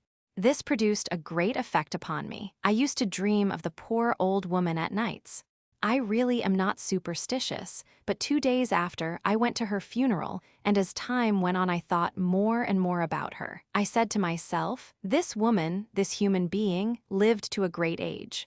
She had children, a husband and family, friends and relations. Her household was busy and cheerful. She was surrounded by smiling faces, and then suddenly they are gone, and she is left alone like a solitary fly, like a fly cursed with the burden of her age. At last, God calls her to himself. At sunset, on a lovely summer's evening, my little old woman passes away. A thought, you will notice, which offers much food for reflection, and behold, instead of tears and prayers to start her on her last journey, she has insults and jeers from a young ensign, who stands before her with his hands in his pockets, making a terrible row about a soup tureen. Of course I was to blame, and even now that I have time to look back at it calmly, I pity the poor old thing no less. I repeat that I wonder at myself, for after all I was not really responsible. Why did she take it into her head to die at that moment? But the more I thought of it, the more I felt the weight of it upon my mind, and I never got quite rid of the impression until I put a couple of old women into an almshouse and kept them there at my own expense. There, that's all. I repeat, I dare say, I have committed many a grievous sin in my day, but I cannot help always looking back upon this as the worst action I have ever perpetrated. And instead of a bad action, Your Excellency has detailed one of your noblest deeds, said Ferdishenko. Ferdishenko is done. It was now Totsky's turn, and his story was awaited with great curiosity, while all eyes turned on Nastasia Philippovna, as though anticipating that his revelation must be connected somehow with her. Nastasia, during the whole of his story, pulled at the lace trimming of her sleeve and never once glanced at the speaker. Totsky was a handsome man, rather stout, with a very polite and dignified manner. He was always well dressed, and his linen was exquisite. He had plump white hands and wore a magnificent diamond ring on one finger. "What simplifies the duty before me considerably, in my opinion," he began, "is that I am bound to recall and relate the very worst action of my life. In such circumstances, there can, of course, be no doubt. One's conscience very soon informs one what is the proper narrative to tell. I admit that among the many silly and thoughtless actions of my life, the memory of one comes prominently forward and reminds me that it lay long like a stone on my heart. Some 20 years since, I paid a visit to Platon Ordintsev at his country house. He had just been elected marshal of the nobility and had come there with his young wife for the winter holidays. Anfisa Alexeyevna's birthday came off just then, too, and there were 2 balls arranged. At that time, Dumas Phil's beautiful work, La Dame aux Camélias, a novel which I consider imperishable, had just come into fashion. In the provinces, all the ladies were in raptures over it, those who had read it at least. Camellias were all the fashion. Everyone inquired for them, everybody wanted them, and a grand lot of camellias are to be got in a country town, as you all know, and 2 balls to provide for. Poor Peter Volhevskoy was desperately in love with Anfisa Alexeyevna. I don't know whether there was anything, I don't know whether he could possibly have indulged in any hope. The poor fellow was beside himself to get her a bouquet of camellias. Countess Satsky and Sofia Bispalova, as everyone knew, were coming with white camellia bouquets. Anfisa wished for red ones, for effect. Well, her husband Platon was driven desperate to find some.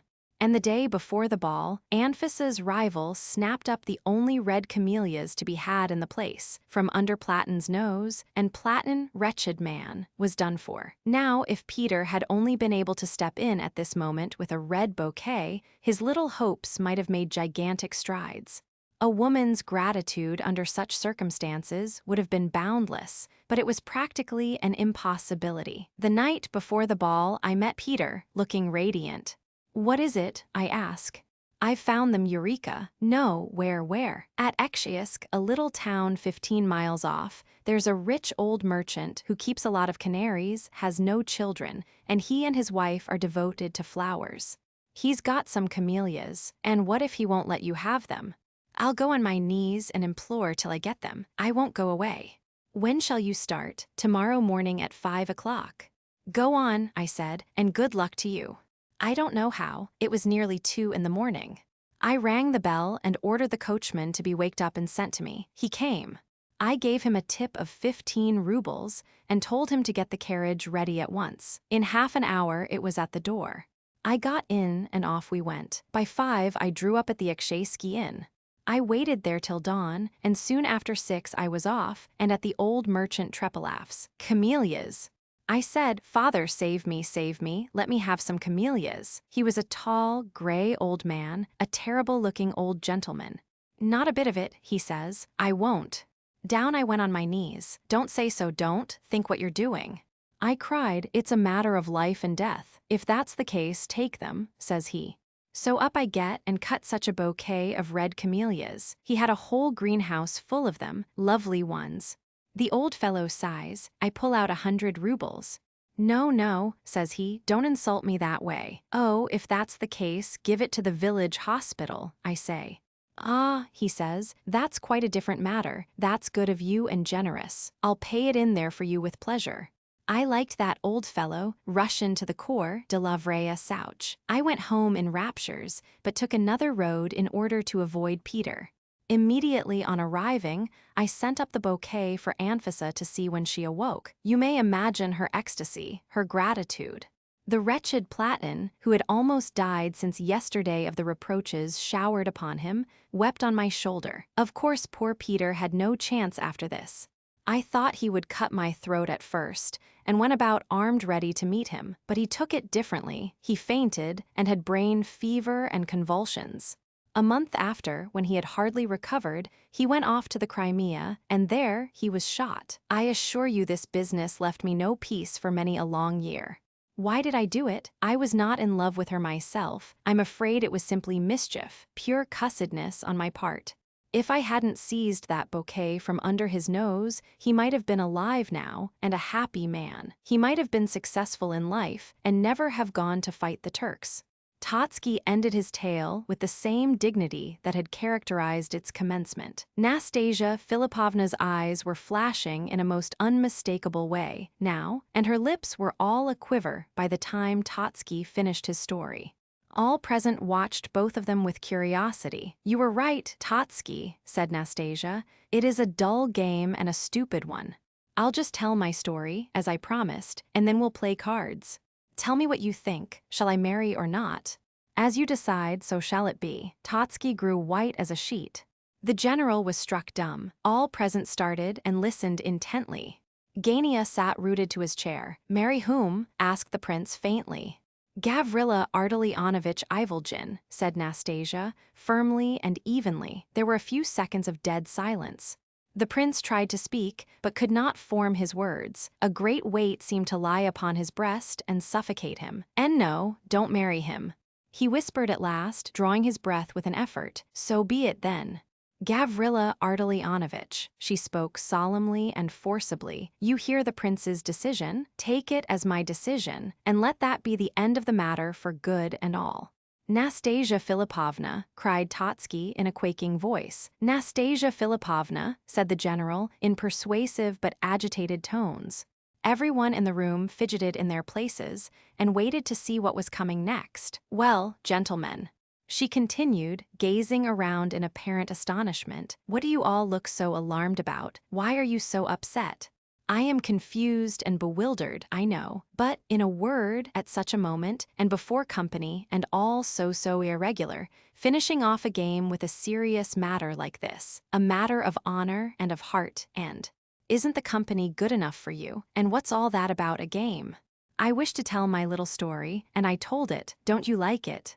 You heard what I said to the prince. As you decide, so it shall be. If he had said yes, I should have given my consent, but he said no, so I refused. Here was my whole life hanging on his one word. Surely I was serious enough. The prince, what on earth has the prince got to do with it? Who the deuce is the prince? Cried the general, who could conceal his wrath no longer. The prince has this to do with it, that I see in him for the first time in all my life, a man endowed with real truthfulness of spirit, and I trust him. He trusted me at first sight, and I trust him. It only remains for me, then, to thank Nastasia Philippovna for the great delicacy with which she has treated me, said Gania, as pale as death and with quivering lips. That is my plain duty, of course, but the prince, what has he to do in the matter? Mr. Totsky, I forgot to say, take your 75,000 rubles. I don't want them. I let you go free for nothing. Take your freedom. You must need it. 9 years and 3 months, captivity is enough for anybody. Tomorrow I shall start afresh. Today I am a free agent for the first time in my life. General, you must take your pearls back, too. Give them to your wife. Here they are. Tomorrow I shall leave this flat altogether, and then there'll be no more of these pleasant little social gatherings, ladies and gentlemen. So saying, she scornfully rose from her seat as though to depart. Nastasia Philippovna, The words burst involuntarily from every mouth. All present started up in bewildered excitement. All surrounded her. All had listened uneasily to her wild, disconnected sentences. All felt that something had happened, something had gone very far wrong indeed, but no one could make head or tail of the matter. At this moment, there was a furious ring at the bell, and a great knock at the door, exactly similar to the one which had startled the company at Gania's house in the afternoon. Here's the climax at last, at 12:30, cried Nastasia Philipovna. Sit down, gentlemen, I beg you. Something is about to happen. So saying, she reseated herself. A strange smile played on her lips. She sat quite still, but watched the door in a fever of impatience. Rogojin and his 100,000 rubles, no doubt of it, muttered Titsin to himself. Chapter 15. There is a whole collection of men come, all tipsy, and want to see you. They say that it's Rogojin, and she knows all about it.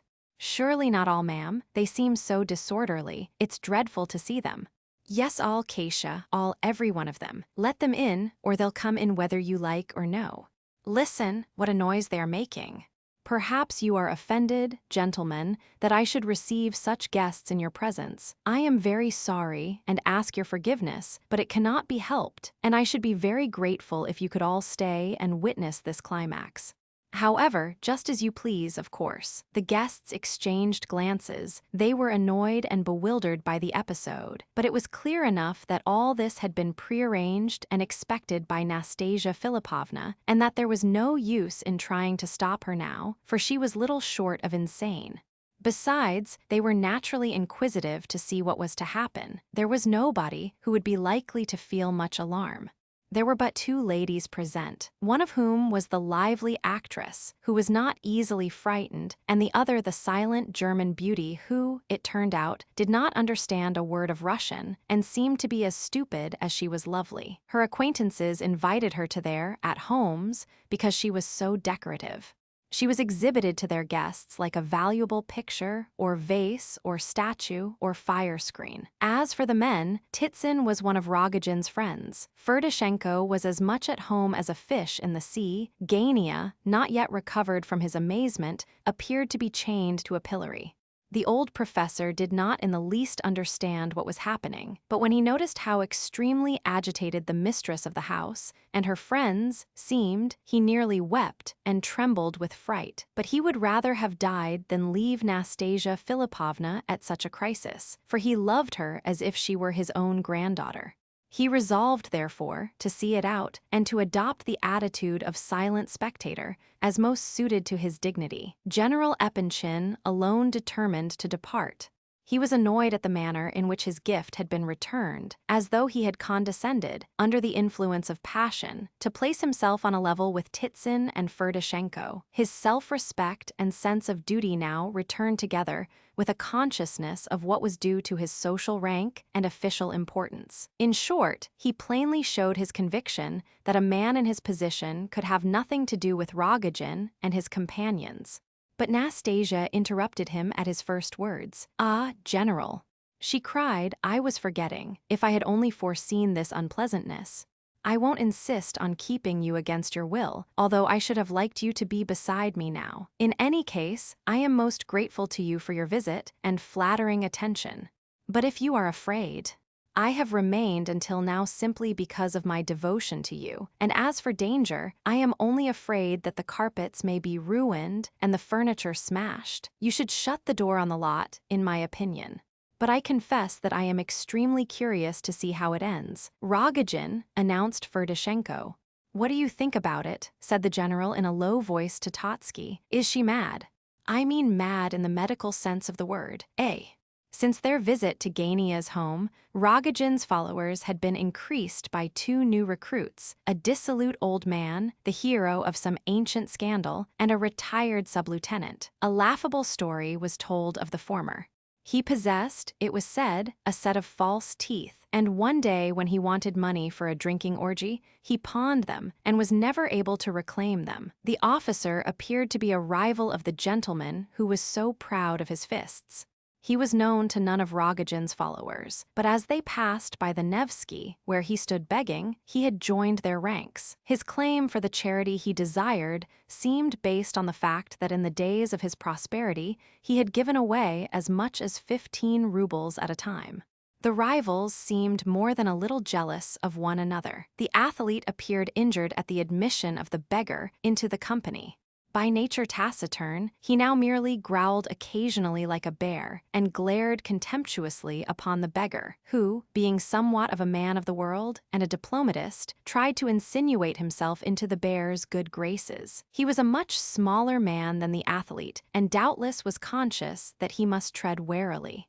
Gently and without argument, he alluded to the advantages of the English style in boxing and showed himself a firm believer in Western institutions. The athlete's lips curled disdainfully, and without honoring his adversary with a formal denial, he exhibited, as if by accident, that peculiarly Russian object, an enormous fist, clenched, muscular, and covered with red hairs. The sight of this preeminently national attribute was enough to convince anybody, without words, that it was a serious matter for those who should happen to come into contact with it. None of the band were very drunk, for the leader had kept his intended visit to Nastasia in view all day, and had done his best to prevent his followers from drinking too much. He was sober himself, but the excitement of this chaotic day, the strangest day of his life, had affected him so that he was in a dazed, wild condition which almost resembled drunkenness. He had kept but one idea before him all day, and for that he had worked in an agony of anxiety and a fever of suspense. His lieutenants had worked so hard from 5 o'clock until 11 that they actually had collected 100,000 rubles for him, but at such terrific expense that the rate of interest was only mentioned among them in whispers and with bated breath. As before, Rogojin walked in advance of his troop, who followed him with mingled self-assertion and timidity. They were specially frightened of Nastasia Philippovna herself for some reason. Many of them expected to be thrown downstairs at once, without further ceremony, the elegant and irresistible Zaleshoff among them. But the party led by the athlete, without openly showing their hostile intentions, silently nursed contempt and even hatred for Nastasia Philippovna and marched into her house as they would have marched into an enemy's fortress. Arrived there, the luxury of the rooms seemed to inspire them with a kind of respect, not unmixed with alarm. So many things were entirely new to their experience. The choice furniture, the pictures, the great statue of Venus. They followed their chief into the salon, however, with a kind of impudent curiosity. There, the sight of General Epanchin among the guests caused many of them to beat a hasty retreat into the adjoining room, the boxer and beggar being among the first to go. A few only, of whom Lebedev made one, stood their ground. He had contrived to walk side by side with Rogojin, for he quite understood the importance of a man who had a fortune of 1,000,000-odd rubles, and who at this moment carried 100,000 in his hand. It may be added that the whole company, not excepting Lebedev, had the vaguest idea of the extent of their powers and of how far they could safely go. At some moments, Lebedev was sure that right was on their side. At others, he tried uneasily to remember various cheering and reassuring articles of the civil code. Rogojin, when he stepped into the room and his eyes fell upon Nastasia, stopped short, grew white as a sheet, and stood staring. It was clear that his heart was beating painfully. So he stood, gazing intently but timidly for a few seconds. Suddenly, as though bereft of his senses, he moved forward, staggering helplessly towards the table. On his way, he collided against Titsin's chair and put his dirty foot on the lace skirt of the silent lady's dress, but he neither apologized for this nor even noticed it. On reaching the table, he placed upon it a strange-looking object, which he had carried with him into the drawing-room. This was a paper packet, some 6 or 7 inches thick and 8 or 9 in length, wrapped in an old newspaper and tied round 3 or 4 times with string. Having placed this before her, he stood with drooped arms and head, as though awaiting his sentence. His costume was the same as it had been in the morning, except for a new silk handkerchief round his neck, bright green and red, fastened with a huge diamond pin, and an enormous diamond ring on his dirty forefinger. Lebedev stood 2 or 3 paces behind his chief, and the rest of the band waited about near the door. The 2 maidservants were both peeping in, frightened and amazed at this unusual and disorderly scene. "What is that?" asked Nastasia Philipovna, gazing intently at Rogojin and indicating the paper packet. 100,000, replied the latter, almost in a whisper. "Oh, so he kept his word. There's a man for you. Well, sit down, please take that chair. I shall have something to say to you presently. Who are all these with you? The same party. Let them come in and sit down. There's room on that sofa, there are some chairs, and there's another sofa. Well, why don't they sit down?" Sure enough, some of the brave fellows entirely lost their heads at this point and retreated into the next room. Others, however, took the hint and sat down, as far as they could from the table, however, feeling braver in proportion to their distance from Nastasia. Rogojin took the chair offered him, but he did not sit long. He soon stood up again and did not reseat himself. Little by little, he began to look around him and discern the other guests. Seeing Gania, he smiled venomously and muttered to himself, "Look at that." He gazed at Totsky and the general with no apparent confusion and with very little curiosity. But when he observed that the prince was seated beside Nastasia Philipovna, he could not take his eyes off him for a long while and was clearly amazed. He could not account for the prince's presence there. It was not in the least surprising that Rogojin should be, at this time, in a more or less delirious condition, for not to speak of the excitements of the day, he had spent the night before in the train and had not slept more than a wink for 48 hours. "This, gentlemen, is 100,000 rubles," said Nastasia Philipovna, addressing the company in general, "here, in this dirty parcel." This afternoon Rogojin yelled, like a madman, that he would bring me 100,000 in the evening, and I have been waiting for him all the while. He was bargaining for me, you know. First he offered me 18,000, then he rose to 40, and then to 100,000, and he has kept his word, see. My goodness, how white he is. All this happened this afternoon at Gania's. I had gone to pay his mother a visit, my future family, you know, and his sister said to my very face, "Surely somebody will turn this shameless creature out." After which she spat in her brother Gania's face, a girl of character that, Nastasia Philipovna, began the general reproachfully. He was beginning to put his own interpretation on the affair. "Well, what general? Not quite good form, eh? Oh, nonsense. Here have I been sitting in my box at the French theater for the last 5 years like a statue of inaccessible virtue, and kept out of the way of all admirers, like a silly little idiot. Now, there's this man who comes and pays down his 100,000 on the table, before you all, in spite of my 5 years of innocence and proud virtue, and I dare be sworn he has his sledge outside waiting to carry me off. He values me at 100,000. I see you are still angry with me, Gania. Why, surely you never really wished to take me into your family. Me, Rogojin's mistress. What did the prince say just now? If it annoys you so, all this, do go away and rest. Of course you would never go with this wretched fellow, in spite of his 100,000 rubles. Take his money and kick him out of the house. That's the way to treat him and the likes of him. Upon my word, if it were my business, I'd soon clear them all out." The actress was a kind-hearted woman and highly impressionable. She was very angry now. "Don't be cross, Darya Alexeyevna," laughed Nastasia. "I was not angry when I spoke. I wasn't reproaching Gania. I don't know how it was that I ever could have indulged the whim of entering an honest family like his. I saw his mother, and kissed her hand, too. I came and stirred up all that fuss, Gania, this afternoon, on purpose to see how much you could swallow. You surprised me, my friend, you did, indeed. Surely you could not marry a woman who accepts pearls like those you knew the general was going to give me, on the very eve of her marriage. And Rogojin. Why, in your own house and before your own brother and sister, he bargained with me. Yet you could come here and expect to be betrothed to me before you left the house. You almost brought your sister, too. Surely what Rogojin said about you is not really true, that you would crawl all the way to the other end of the town, on hands and knees, for 3 rubles. And he receives a good salary, I'm told. Well, what should you get but disgrace and misery if you took a wife you hated into your family? For I know very well that you do hate me. No, no. I believe now that a man like you would murder anyone for money, sharpen a razor, and come up behind his best friend and cut his throat like a sheep. I've read of such people. Everyone seems money-mad nowadays. No, no, I may be shameless, but you are far worse. I don't say a word about that other.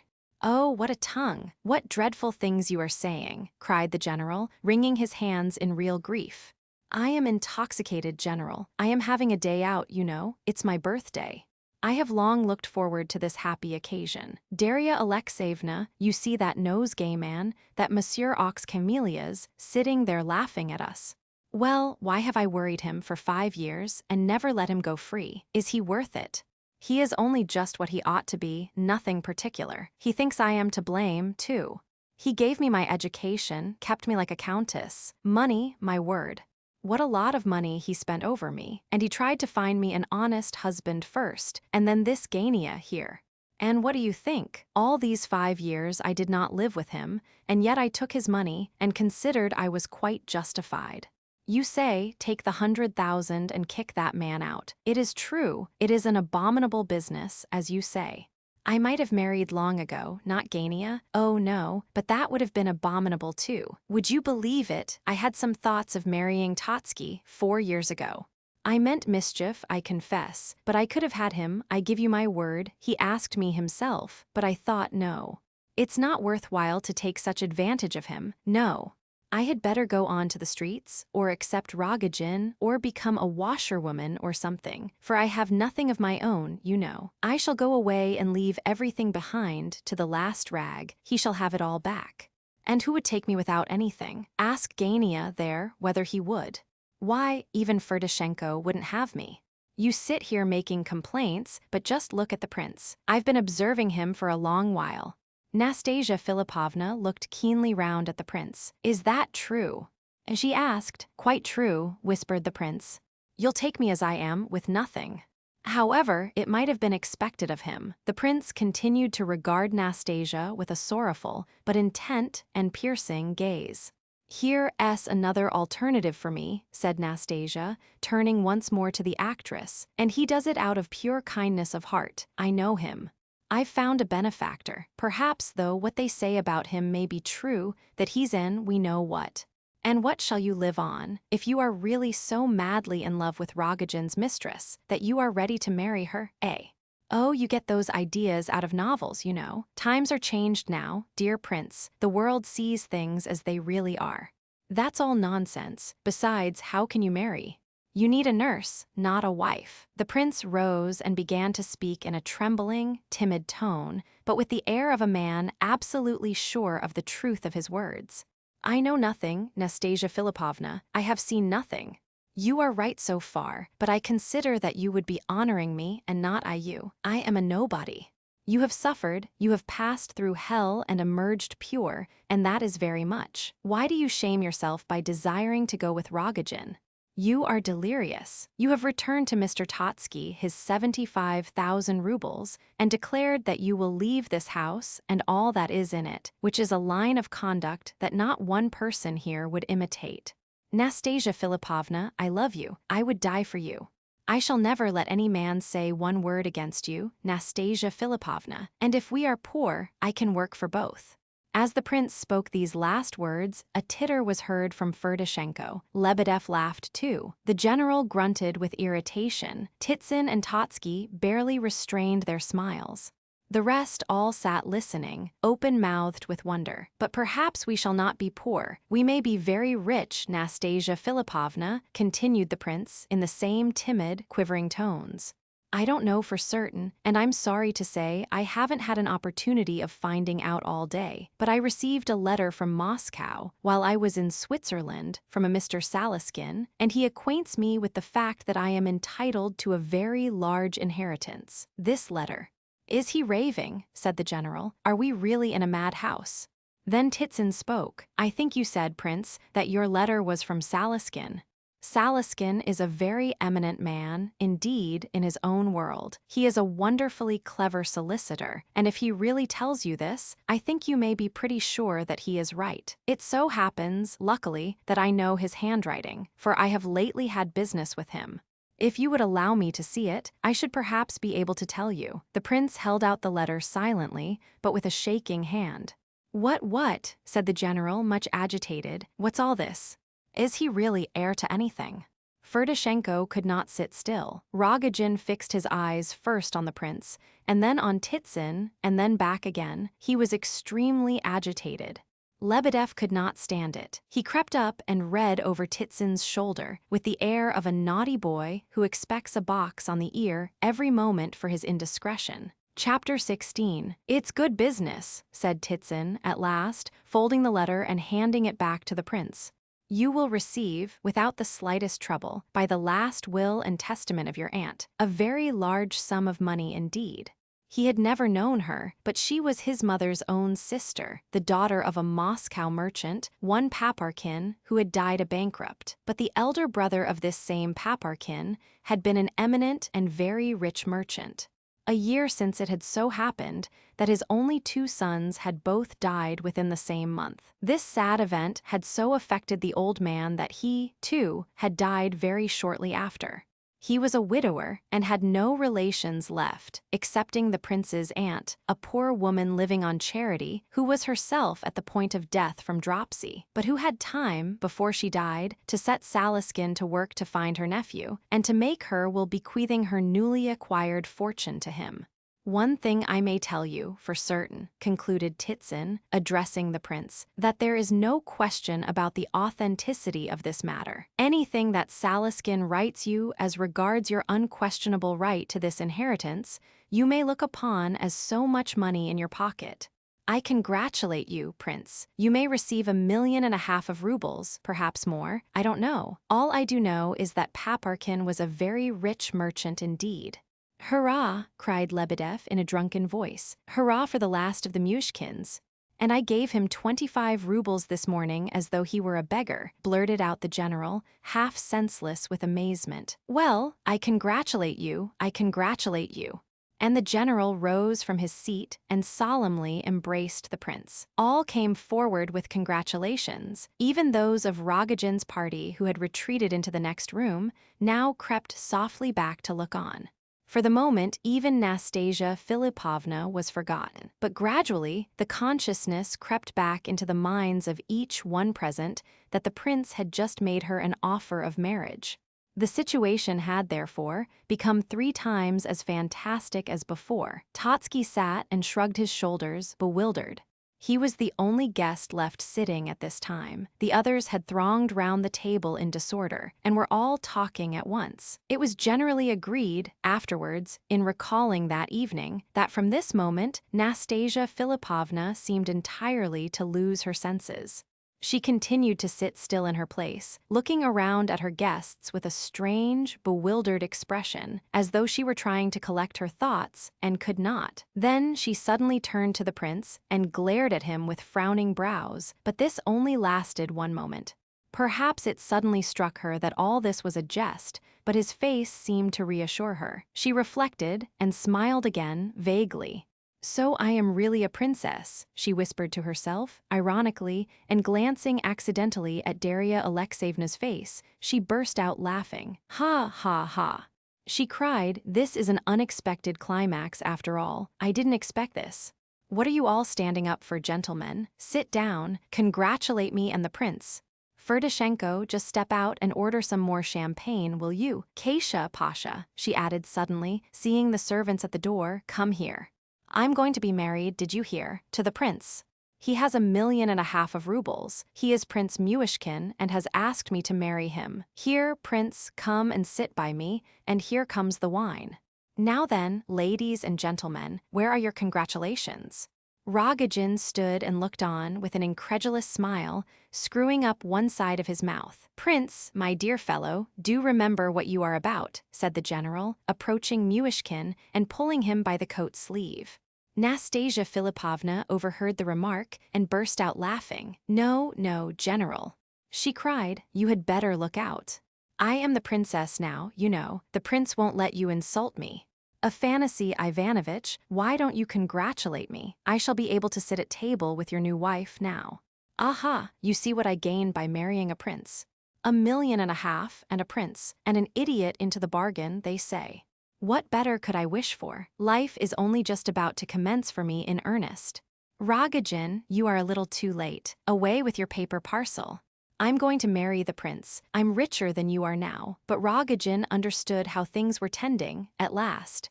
An inexpressibly painful expression came over his face. He wrung his hands. A groan made its way up from the depths of his soul. Surrender her for God's sake, he said to the prince. All around burst out laughing. What? Surrender her to you, cried Darya Alexeyevna, to a fellow who comes and bargains for a wife like a moujik. The prince wishes to marry her, and you. I'd give every farthing I have to do it. You drunken moujik, said Darya Alexeyevna once more. You ought to be kicked out of the place. The laughter became louder than ever. Do you hear, Prince? Said Nastasia Philippovna. Do you hear how this moujik of a fellow goes on bargaining for your bride? Won't you be ashamed, afterwards, to reflect that your wife very nearly ran away with Rogojin? You did not so live by your own will, and you'll never reproach me with it.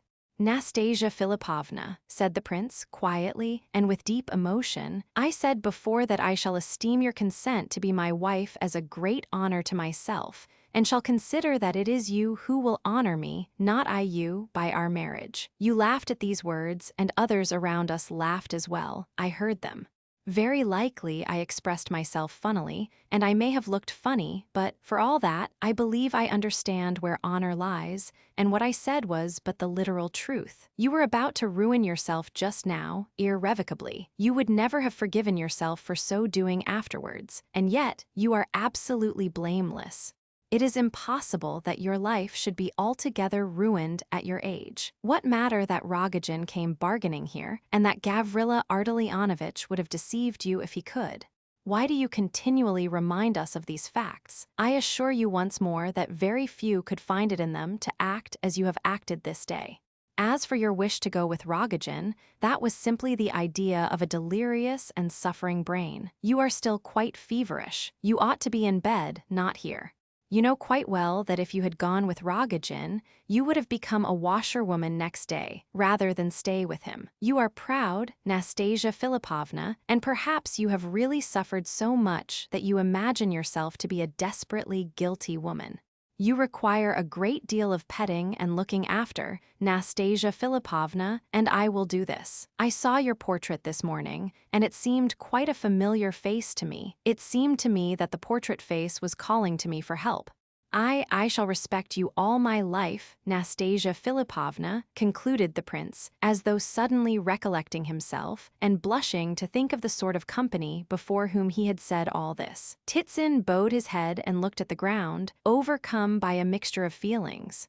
Totsky muttered to himself, he may be an idiot, but he knows that flattery is the best road to success here. The prince observed Gania's eyes flashing at him, as though they would gladly annihilate him then and there.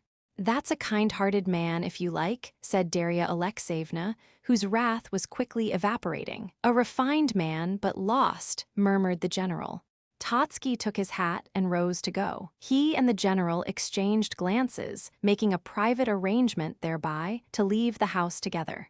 Thank you, Prince. No one has ever spoken to me like that before, began Nastasia Philippovna. Men have always bargained for me before this, and not a single respectable man has ever proposed to marry me. Do you hear? A fantasy, Ivanovich. What do you think of what the prince has just been saying? It was almost immodest, wasn't it? You, Rogojin, wait a moment, don't go yet. I see you don't intend to move, however. Perhaps I may go with you yet. Where did you mean to take me to? He was stunned, as though from a blow on the head. What are you thinking of, my dear Nastasia? Said Darya Alexeyevna in alarm. What are you saying? You are not going mad, are you? You thought I should accept this good child's invitation to ruin him, did you? She cried. That's Totsky's way, not mine. He's fond of children. Come along, Rogojin, get your money ready. We won't talk about marrying just at this moment, but let's see the money at all events. Come, I may not marry you either. I don't know. I suppose you thought you'd keep the money, if I did. Ha ha ha, nonsense. I have no sense of shame left. I tell you I have been Totsky's concubine. Prince, you must marry Aglaya Ivanovna, not Nastasia Filipovna, or this fellow Ferdishenko will always be pointing the finger of scorn at you. You aren't afraid, I know, but I should always be afraid that I had ruined you and that you would reproach me for it. As for what you say about my doing you honor by marrying you, well, Totsky can tell you all about that. You had your eye on Aglaya, Gania, you know you had, and you might have married her if you had not come bargaining. You are all like this. You should choose, once for all, between disreputable women and respectable ones, or you are sure to get mixed. Look at the general, how he's staring at me. All were standing up now. Nastasia was absolutely beside herself. I am very proud in spite of what I am, she continued. You called me perfection just now, Prince.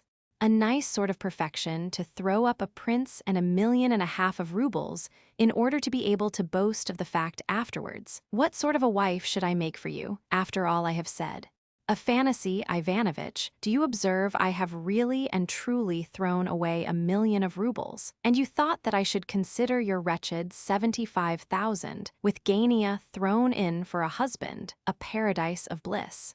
Take your 75,000 back, sir. You did not reach the 100,000. Rogojin cut a better dash than you did. I'll console Gania myself. I have an idea about that, but now I must be off. I've been in prison for 10 years. I'm free at last. Well, Rogojin, what are you waiting for? Let's get ready and go. Shouted Rogojin, beside himself with joy. Hey, all of you fellows. Wine, round with it. Fill the glasses. Get away, she's mine, everything's mine. She's a queen, get away. He was panting with ecstasy. He walked round and round Nastasia Filipovna and told everybody to keep their distance. Ferdishenko was doing his best to unite himself to them. The general and Totsky again made an attempt to go. Gania, too, stood hat in hand ready to go, but seemed to be unable to tear his eyes away from the scene before him. Get out, keep your distance, shouted Rogojin. What are you shouting about there? Cried Nastasia. I'm not yours yet. I may kick you out for all you know. I haven't taken your money yet. There it all is on the table. Here, give me over that packet. Is there 100,000 rubles in that one packet? Phoo! What abominable stuff it looks. Oh. Nonsense, Darya Alexeyevna, you surely did not expect me to ruin him, indicating the prince. Fancy him nursing me. Why, he needs a nurse himself. The general there will be his nurse now, you'll see. Here, Prince, look here. Your bride is accepting money. What a disreputable woman she must be. And you wish to marry her. What are you crying about? Is it a bitter dose? Never mind, you shall laugh yet. Trust to time. In spite of these words, there were 2 large tears rolling down Nastasia's own cheeks. It's far better to think twice of it now than afterwards. Oh. You mustn't cry like that. There's Kasia crying too. What is it, Kasia, dear? I shall leave you and Pasha a lot of things. I've laid them out for you already, but goodbye now. I made an honest girl like you serve a low woman like myself. It's better so, Prince, it is indeed. You'd begin to despise me afterwards. We should never be happy. Oh. You needn't swear, Prince. I shan't believe you, you know. How foolish it would be, too. No, we'd better say goodbye and part friends. I am a bit of a dreamer myself, and I used to dream of you once. Very often during those 5 years down at his estate, I used to dream and think, and I always imagined just such a good, honest, foolish fellow as you, one who should come and say to me, "You are an innocent woman, Nastasia Filipovna, and I adore you. I dreamt of you often." I used to think so much down there that I nearly went mad, and then this fellow here would come down. He would stay a couple of months out of the 12 and disgrace and insult and deprave me and then go, so that I longed to drown myself in the pond 1,000 times over, but I did not dare do it. I hadn't the heart, and now, well, are you ready, Rogojin? The troikas are at the door, bells and all. Nastasia Filipovna seized the packet of banknotes. Gania, I have an idea. I wish to recompense you. Why should you lose all? Rogojin, would he crawl for 3 rubles as far as the Vasily Ostrov? I wish to look into your heart once more, for the last time. You've worried me for the last 3 months. Now it's my turn. Do you see this packet? It contains 100,000 rubles. Now I'm going to throw it into the fire, here, before all these witnesses. As soon as the fire catches hold of it, you put your hands into the fire and pick it out, without gloves, you know. You must have bare hands, and you must turn your sleeves up. Pull it out, I say, and it's all yours. You may burn your fingers a little, of course, but then it's 100,000 rubles. Remember, it won't take you long to lay hold of it and snatch it out. I shall so much admire you if you put your hands into the fire for my money. All here present may be witnesses that the whole packet of money is yours if you get it out. If you don't get it out, it shall burn. I will let no one else come. Away, get away, all of you, it's my money. Rogojin has bought me with it. Is it my money, Rogojin? Ferdishenko, make up the fire, quick. Nastasia Filipovna, I can't. My hands won't obey me, said Ferdishenko, astounded and helpless with bewilderment. Nonsense, cried Nastasia Filipovna, seizing the poker and raking a couple of logs together. No sooner did a tongue of flame burst out than she threw the packet of notes upon it. Everyone gasped, some even crossed themselves. She's mad, was the cry. Oughtn't we to secure her? Asked the general of Titsin in a whisper. Or shall we send for the authorities? Why, she's mad, isn't she? Isn't she, eh? She's mad surely, isn't she? The general appealed to Totsky. I told you she wasn't an ordinary woman, replied the latter, who was as pale as anyone. Oh, but positively, you know, 100,000 rubles. Good heavens, came from all quarters of the room. All now crowded round the fire and thronged to see what was going on. Everyone lamented and gave vent to exclamations of horror and woe. Some jumped up on chairs in order to get a better view. Darya Alexeyevna ran into the next room and whispered excitedly to Kasia and Pasha. The beautiful German disappeared altogether. My lady. My sovereign, lamented Lebedev, falling on his knees before Nastasia Filipovna and stretching out his hands towards the fire. It's 100,000 rubles, it is indeed. I packed it up myself, I saw the money. My queen, let me get into the fire after it. Say the word, I'll put my whole gray head into the fire for it. I have a poor lame wife and 13 children. My father died of starvation last week. Nastasia Filipovna. The wretched little man wept and groaned and crawled towards the fire. Away, out of the way, cried Nastasia. Make room, all of you. Gania, what are you standing there for? Don't stand on ceremony, put in your hand. There's your whole happiness smoldering away, look, quick. But Gania had borne too much that day, and especially this evening, and he was not prepared for this last, quite unexpected trial. The crowd parted on each side of him, and he was left face to face with Nastasia Filipovna, 3 paces from her. She stood by the fire and waited, with her intent gaze fixed upon him. Gania stood before her, in his evening clothes, holding his white gloves and hat in his hand, speechless and motionless, with arms folded and eyes fixed on the fire.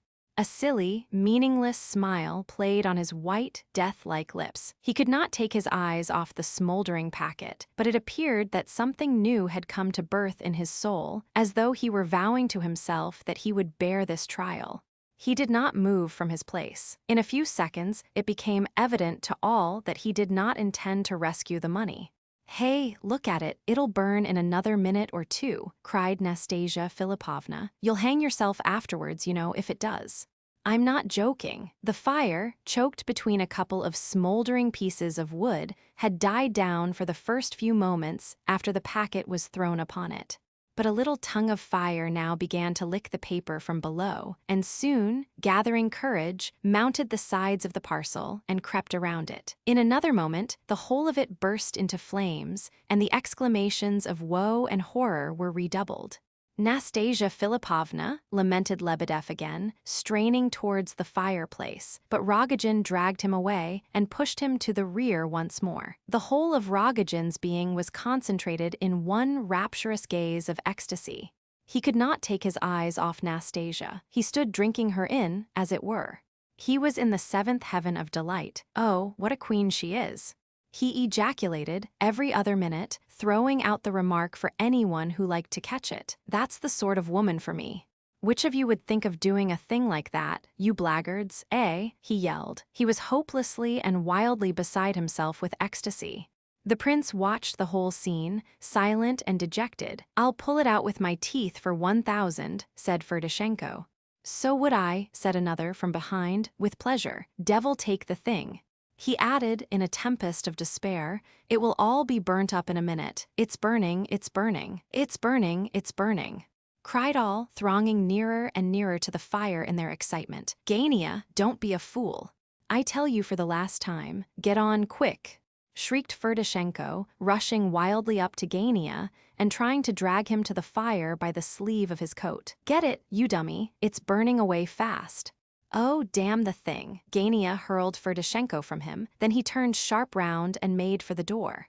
But he had not gone a couple of steps when he tottered and fell to the ground. "He's fainted."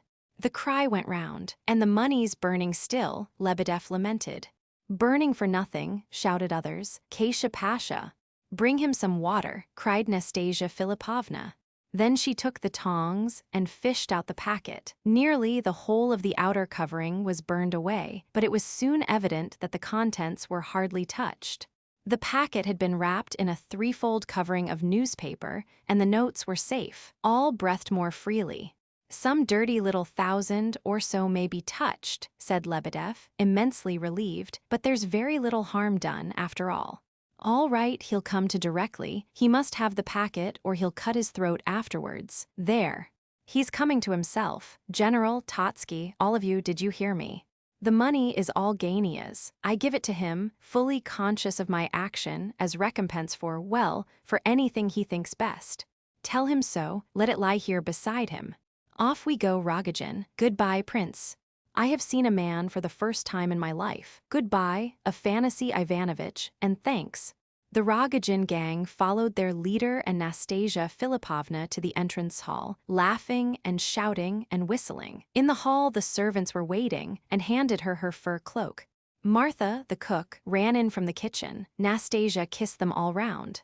"Are you really throwing us all over, little mother? Where are you going to? And on your birthday, too," cried the four girls, crying over her and kissing her hands. "I am going out into the world, Kasia. Perhaps I shall be a laundress. I don't know. No more of Afanasy Ivanovitch, anyhow. Give him my respects. Don't think badly of me, girls." The prince hurried down to the front gate where the party were settling into the troikas, all the bells tinkling a merry accompaniment the while. The general caught him up on the stairs. He cried, seizing hold of his arm, "Recollect yourself. Drop her, Prince. You see what sort of a woman she is. I am speaking to you like a father." The prince glanced at him but said nothing. He shook himself free and rushed on downstairs. The general was just in time to see the prince take the first sledge he could get, and, giving the order to Ekaterinhof, start off in pursuit of the troikas. Then the general's fine gray horse dragged that worthy home, with some new thoughts and some new hopes and calculations developing in his brain, and with the pearls in his pocket, for he had not forgotten to bring them along with him, being a man of business. Amid his new thoughts and ideas there came, once or twice, the image of Nastasia Philippovna. The general sighed. "I'm sorry, really sorry," he muttered. "She's a ruined woman. Mad, mad. However, the prince is not for Nastasia Philippovna now. Perhaps it's as well." Two more of Nastasia's guests, who walked a short distance together, indulged in high moral sentiments of a similar nature. "Do you know, Totsky, this is all very like what they say goes on among the Japanese," said Titsin. "The offended party there, they say, marches off to his insulter and says to him, 'You insulted me, so I have come to rip myself open before your eyes.' And with these words he does actually rip his stomach open before his enemy, and considers, doubtless, that he is having all possible and necessary satisfaction and revenge. There are strange characters in the world, sir. And you think there was something of this sort here, do you? Dear me, a very remarkable comparison, you know. But you must have observed, my dear Titsin, that I did all I possibly could. I could do no more than I did. And you must admit that there are some rare qualities in this woman. I felt I could not speak in that bedlam, or I should have been tempted to cry out, when she reproached me, that she herself was my best justification. Such a woman could make anyone forget all reason, everything. Even that moujik, Rogojin, you saw, brought her 100,000 rubles. Of course, all that happened tonight was ephemeral, fantastic, unseemly, yet it lacked neither color nor originality. My God! What might not have been made of such a character combined with such beauty? Yet in spite of all efforts, in spite of all education, even all those gifts are wasted. She is an uncut diamond, I have often said so. And Afanasy Ivanovitch heaved a deep sigh. Chapter 17. 2 days after the strange conclusion to Nastasia Filipovna's birthday party, with the record of which we concluded the first part of this story, Prince Myshkin hurriedly left St. Petersburg for Moscow in order to see after some business connected with the receipt of his unexpected fortune. It was said that there were other reasons for his hurried departure, but as to this, and as to his movements in Moscow, and as to his prolonged absence from St. Petersburg, we are able to give very little information. The prince was away for 6 months, and even those who were most interested in his destiny were able to pick up very little news about him all that while. True, certain rumors did reach his friends, but these were both strange and rare, and each one contradicted the last. Of course, the Epanchin family was much interested in his movements, though he had not had time to bid them farewell before his departure. The general, however, had had an opportunity of seeing him once or twice since the eventful evening, and had spoken very seriously with him. But though he had seen the prince, as I say, he told his family nothing about the circumstance. In fact, for a month or so after his departure, it was considered not the thing to mention the prince's name in the Epanchin household. Only Mrs. Epanchin, at the commencement of this period, had announced that she had been cruelly mistaken in the prince, and a day or two after, she had added, evidently alluding to him, but not mentioning his name, that it was an unalterable characteristic of hers to be mistaken in people. Then once more, 10 days later, after some passage of arms with one of her daughters, she had remarked sententiously, "We have had enough of mistakes. I shall be more careful in future." However, it was impossible to avoid remarking that there was some sense of oppression in the household, something unspoken, but felt, something strained. All the members of the family wore frowning looks. The general was unusually busy. His family hardly ever saw him. As to the girls, nothing was said openly, at all events, and probably very little in private. They were proud damsels, and were not always perfectly confidential even among themselves. But they understood each other thoroughly at the first word on all occasions, very often at the first glance, so that there was no need of much talking as a rule. One fact, at least, would have been perfectly plain to an outsider, had any such person been on the spot, and that was that the prince had made a very considerable impression upon the family, in spite of the fact that he had but once been inside the house, and then only for a short time. Of course, if analyzed, this impression might have proved to be nothing more than a feeling of curiosity, but be it what it might, there it undoubtedly was. Little by little, the rumors spread about town became lost in a maze of uncertainty.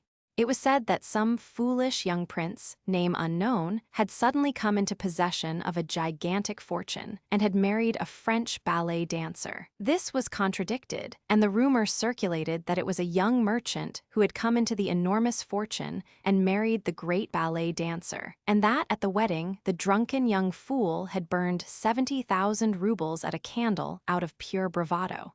However, all these rumors soon died down, to which circumstance certain facts largely contributed. For instance, the whole of the Rogojin troupe had departed, with him at their head, for Moscow.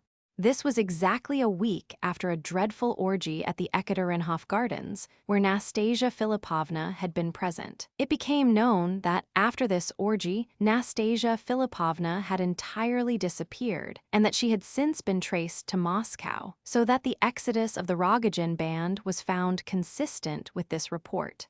There were rumors current as to Gania, too, but circumstances soon contradicted these. He had fallen seriously ill, and his illness precluded his appearance in society, and even at business, for over a month. As soon as he had recovered, however, he threw up his situation in the public company under General Epanchin's direction, for some unknown reason, and the post was given to another. He never went near the Epanchins' house at all, and was exceedingly irritable and depressed. Varvara Ardalionovna married Titsin this winter, and it was said that the fact of Gania's retirement from business was the ultimate cause of the marriage, since Gania was now not only unable to support his family, but even required help himself. This fact was that Gania had come home that night, but had refused to go to bed. He had awaited the prince's return from Ekaterinhof with feverish impatience. On the latter's arrival, at 6 in the morning, Gania had gone to him in his room, bringing with him the singed packet of money, which he had insisted that the prince should return to Nastasia Philippovna without delay. It was said that when Gania entered the prince's room, he came with anything but friendly feelings and in a condition of despair and misery, but that after a short conversation, he had stayed on for a couple of hours with him, sobbing continuously and bitterly the whole time. They had parted upon terms of cordial friendship. The Epinchins heard about this, as well as about the episode at Nastasia Philippovna's. It was strange, perhaps, that the facts should become so quickly and fairly accurately known. As far as Gania was concerned, it might have been supposed that the news had come through Varvara Ardalionovna, who had suddenly become a frequent visitor of the Epinchin girls, greatly to their mother's surprise. But though Varvara had seen fit, for some reason, to make friends with them, it was not likely that she would have talked to them about her brother. She had plenty of pride, in spite of the fact that in thus acting she was seeking intimacy with people who had practically shown her brother the door. She and the Epinchin girls had been acquainted in childhood, although of late they had met but rarely. Even now Varvara hardly ever appeared in the drawing room, but would slip in by a back way. Lizaveta Prokofyevna, who disliked Varvara, although she had a great respect for her mother, was much annoyed by this sudden intimacy, and put it down to the general contrariness of her daughters, who were always on the lookout for some new way of opposing her. Nevertheless, Varvara continued her visits. A month after Myshkin's departure, Mrs. Epinchin received a letter from her old friend Princess Bielokonsky, who had lately left for Moscow, which letter put her into the greatest good humor. She did not divulge its contents either to her daughters or the general, but her conduct towards the former became affectionate in the extreme. She even made some sort of confession to them, but they were unable to understand what it was about. She actually relaxed towards the general a little. He had been long disgraced, and though she managed to quarrel with them all the next day, yet she soon came round, and from her general behavior it was to be concluded that she had had good news of some sort, which she would like, but could not make up her mind to disclose. However, a week later she received another letter from the same source, and at last resolved to speak. She solemnly announced that she had heard from old Princess Bielokonsky, who had given her most comforting news about that queer young prince. Her friend had hunted him up, and found that all was going well with him. He had since called in person upon her, making an extremely favorable impression, for the princess had received him each day since, and had introduced him into several good houses. The girls could see that their mother concealed a great deal from them, and left out large pieces of the letter in reading it to them. However, the ice was broken, and it suddenly became possible to mention the prince's name again. And again, it became evident how very strong was the impression the young man had made in the household by his one visit there. Mrs. Epinchin was surprised at the effect which the news from Moscow had upon the girls, and they were no less surprised that after solemnly remarking that her most striking characteristic was being mistaken in people, she should have troubled to obtain for the prince the favor and protection of so powerful an old lady as the Princess Bielokonsky. As soon as the ice was thus broken, the general lost no time in showing that he, too, took the greatest interest in the subject. He admitted that he was interested, but said that it was merely in the business side of the question. It appeared that, in the interests of the prince, he had made arrangements in Moscow for a careful watch to be kept upon the prince's business affairs, and especially upon Saliskin. All that had been said as to the prince being an undoubted heir to a fortune turned out to be perfectly true, but the fortune proved to be much smaller than was at first reported. The estate was considerably encumbered with debts, creditors turned up on all sides, and the prince, in spite of all advice and entreaty, insisted upon managing all matters of claim himself, which, of course, meant satisfying everybody all round, although half the claims were absolutely fraudulent. Mrs. Epanchin confirmed all this. She said the princess had written to much the same effect, and added that there was no curring a fool, but it was plain, from her expression of face, how strongly she approved of this particular young fool's doings. In conclusion, the general observed that his wife took as great an interest in the prince as though he were her own son, and that she had commenced to be especially affectionate towards Aglaia was a self-evident fact. All this caused the general to look grave and important. But alas, this agreeable state of affairs very soon changed once more. A couple of weeks went by, and suddenly the general and his wife were once more gloomy and silent, and the ice was as firm as ever. Lizaveta Prokofievna received confirmatory news from the princess, and alas, 2 months after the prince's first departure from St. Petersburg, darkness and mystery once more enveloped his whereabouts and actions, and in the Epanchin family, the ice of silence once more formed over the subject. Varia, however, informed the girls of what had happened, she having received the news from Titsin, who generally knew more than most people. To make an end, we may say that there were many changes in the Epanchin household in the spring, so that it was not difficult to forget the prince, who sent no news of himself. The Epanchin family had at last made up their minds to spend the summer abroad, all except the general, who could not waste time in traveling for enjoyment, of course. This arrangement was brought about by the persistence of the girls, who insisted that they were never allowed to go abroad because their parents were too anxious to marry them off. Perhaps their parents had at last come to the conclusion that husbands might be found abroad, and that a summer's travel might bear fruit. The marriage between Alexandra and Totsky had been broken off. Since the prince's departure from St. Petersburg, no more had been said about it. The subject had been dropped without ceremony, much to the joy of Mrs. General, who announced that she was ready to cross herself with both hands in gratitude for the escape. The general, however, regretted Totsky for a long while. Such a fortune! He sighed, and such a good, easy-going fellow. After a time it became known that Totsky had married a French marquise, and was to be carried off by her to Paris, and then to Brittany. Oh, well, thought the general, he's lost to us for good now, so the Epanchins prepared to depart for the summer.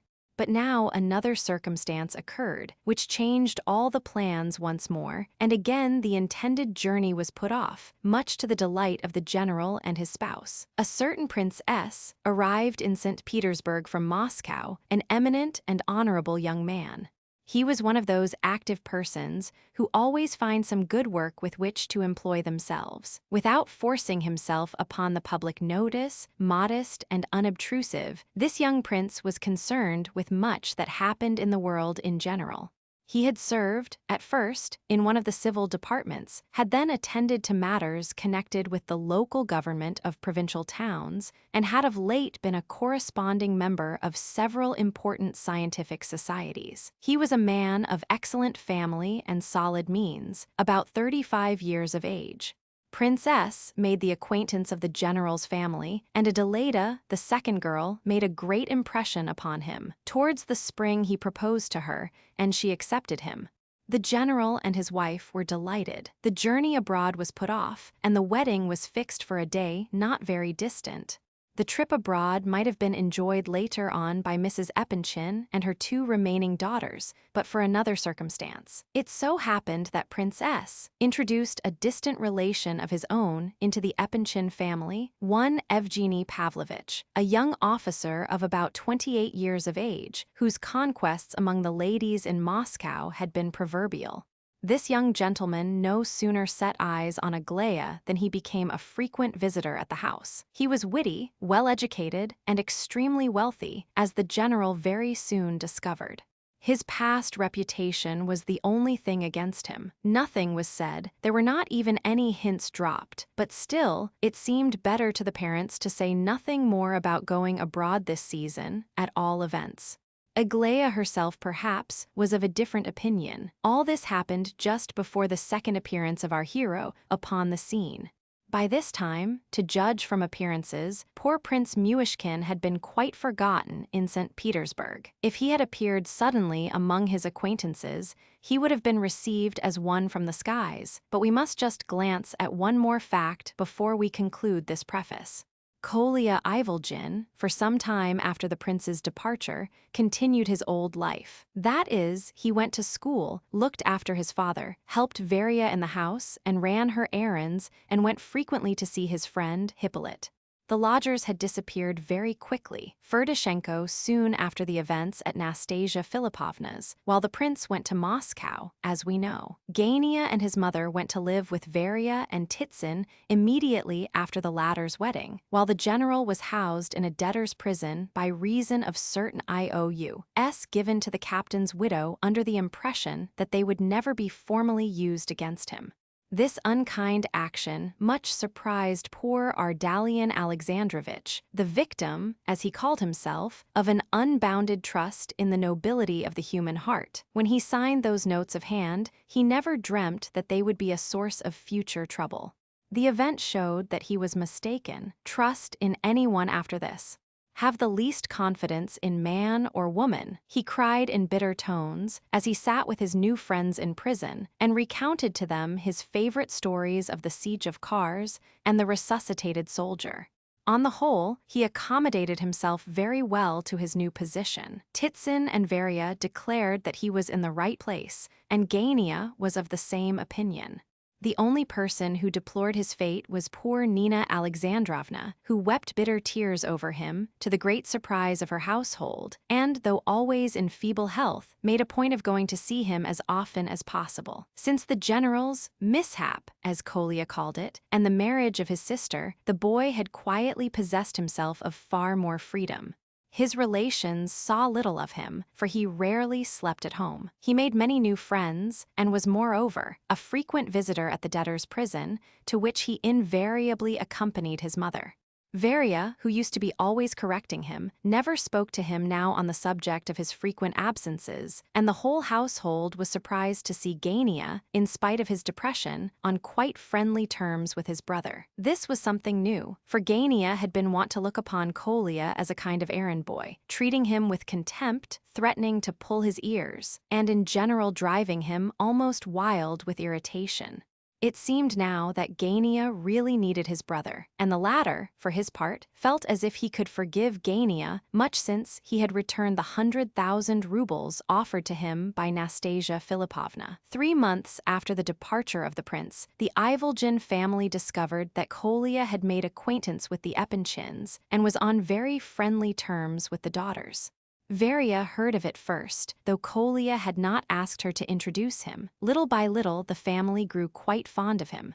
Madame Epinchin at first looked on him with disdain and received him coldly, but in a short time he grew to please her, because, as she said, he was candid and no flatterer, a very true description. From the first he put himself on an equality with his new friends, and though he sometimes read newspapers and books to the mistress of the house, it was simply because he liked to be useful.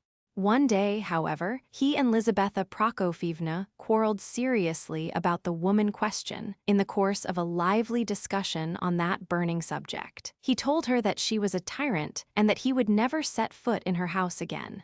It may seem incredible, but a day or two after, Madame Epinchin sent a servant with a note begging him to return, and Kolya, without standing on his dignity, did so at once. Aglaia was the only one of the family whose good graces he could not gain, and who always spoke to him haughtily, but it so happened that the boy one day succeeded in giving the proud maiden a surprise. It was about Easter, when, taking advantage of a momentary tete-a-tete, Kolya handed Aglaia a letter, remarking that he had orders to deliver it to her privately. She stared at him in amazement, but he did not wait to hear what she had to say, and went out. Aglaia broke the seal, and read as follows: "Once you did me the honor of giving me your confidence. Perhaps you have quite forgot me now. How is it that I am writing to you? I do not know, but I am conscious of an irresistible desire to remind you of my existence, especially you. How many times I have needed all three of you, but only you have dwelt always in my mind's eye. I need you very much. I will not write about myself. I have nothing to tell you, but I long for you to be happy. Are you happy? That is all I wish to say to you, your brother. On reading this short and disconnected note, Aglaia suddenly blushed all over and became very thoughtful. It would be difficult to describe her thoughts at that moment. One of them was, shall I show it to anyone? But she was ashamed to show it. So she ended by hiding it in her table drawer, with a very strange, ironical smile upon her lips. Next day, she took it out and put it into a large book, as she usually did with papers which she wanted to be able to find easily. She laughed when, about a week later, she happened to notice the name of the book and saw that it was Don Quixote, but it would be difficult to say exactly why. I cannot say, either, whether she showed the letter to her sisters. But when she had read it herself once more, it suddenly struck her that surely that conceited boy, Kolya, had not been the one chosen correspondent of the prince all this while. She determined to ask him, and did so with an exaggerated show of carelessness. He informed her haughtily that though he had given the prince his permanent address when the latter left town, and had offered his services, the prince had never before given him any commission to perform, nor had he written until the following lines arrived, with Aglaia's letter. Aglaia took the note and read it. Dear Kolya, please be so kind as to give the enclosed sealed letter to Aglaia Ivanovna. Keep well, ever your loving.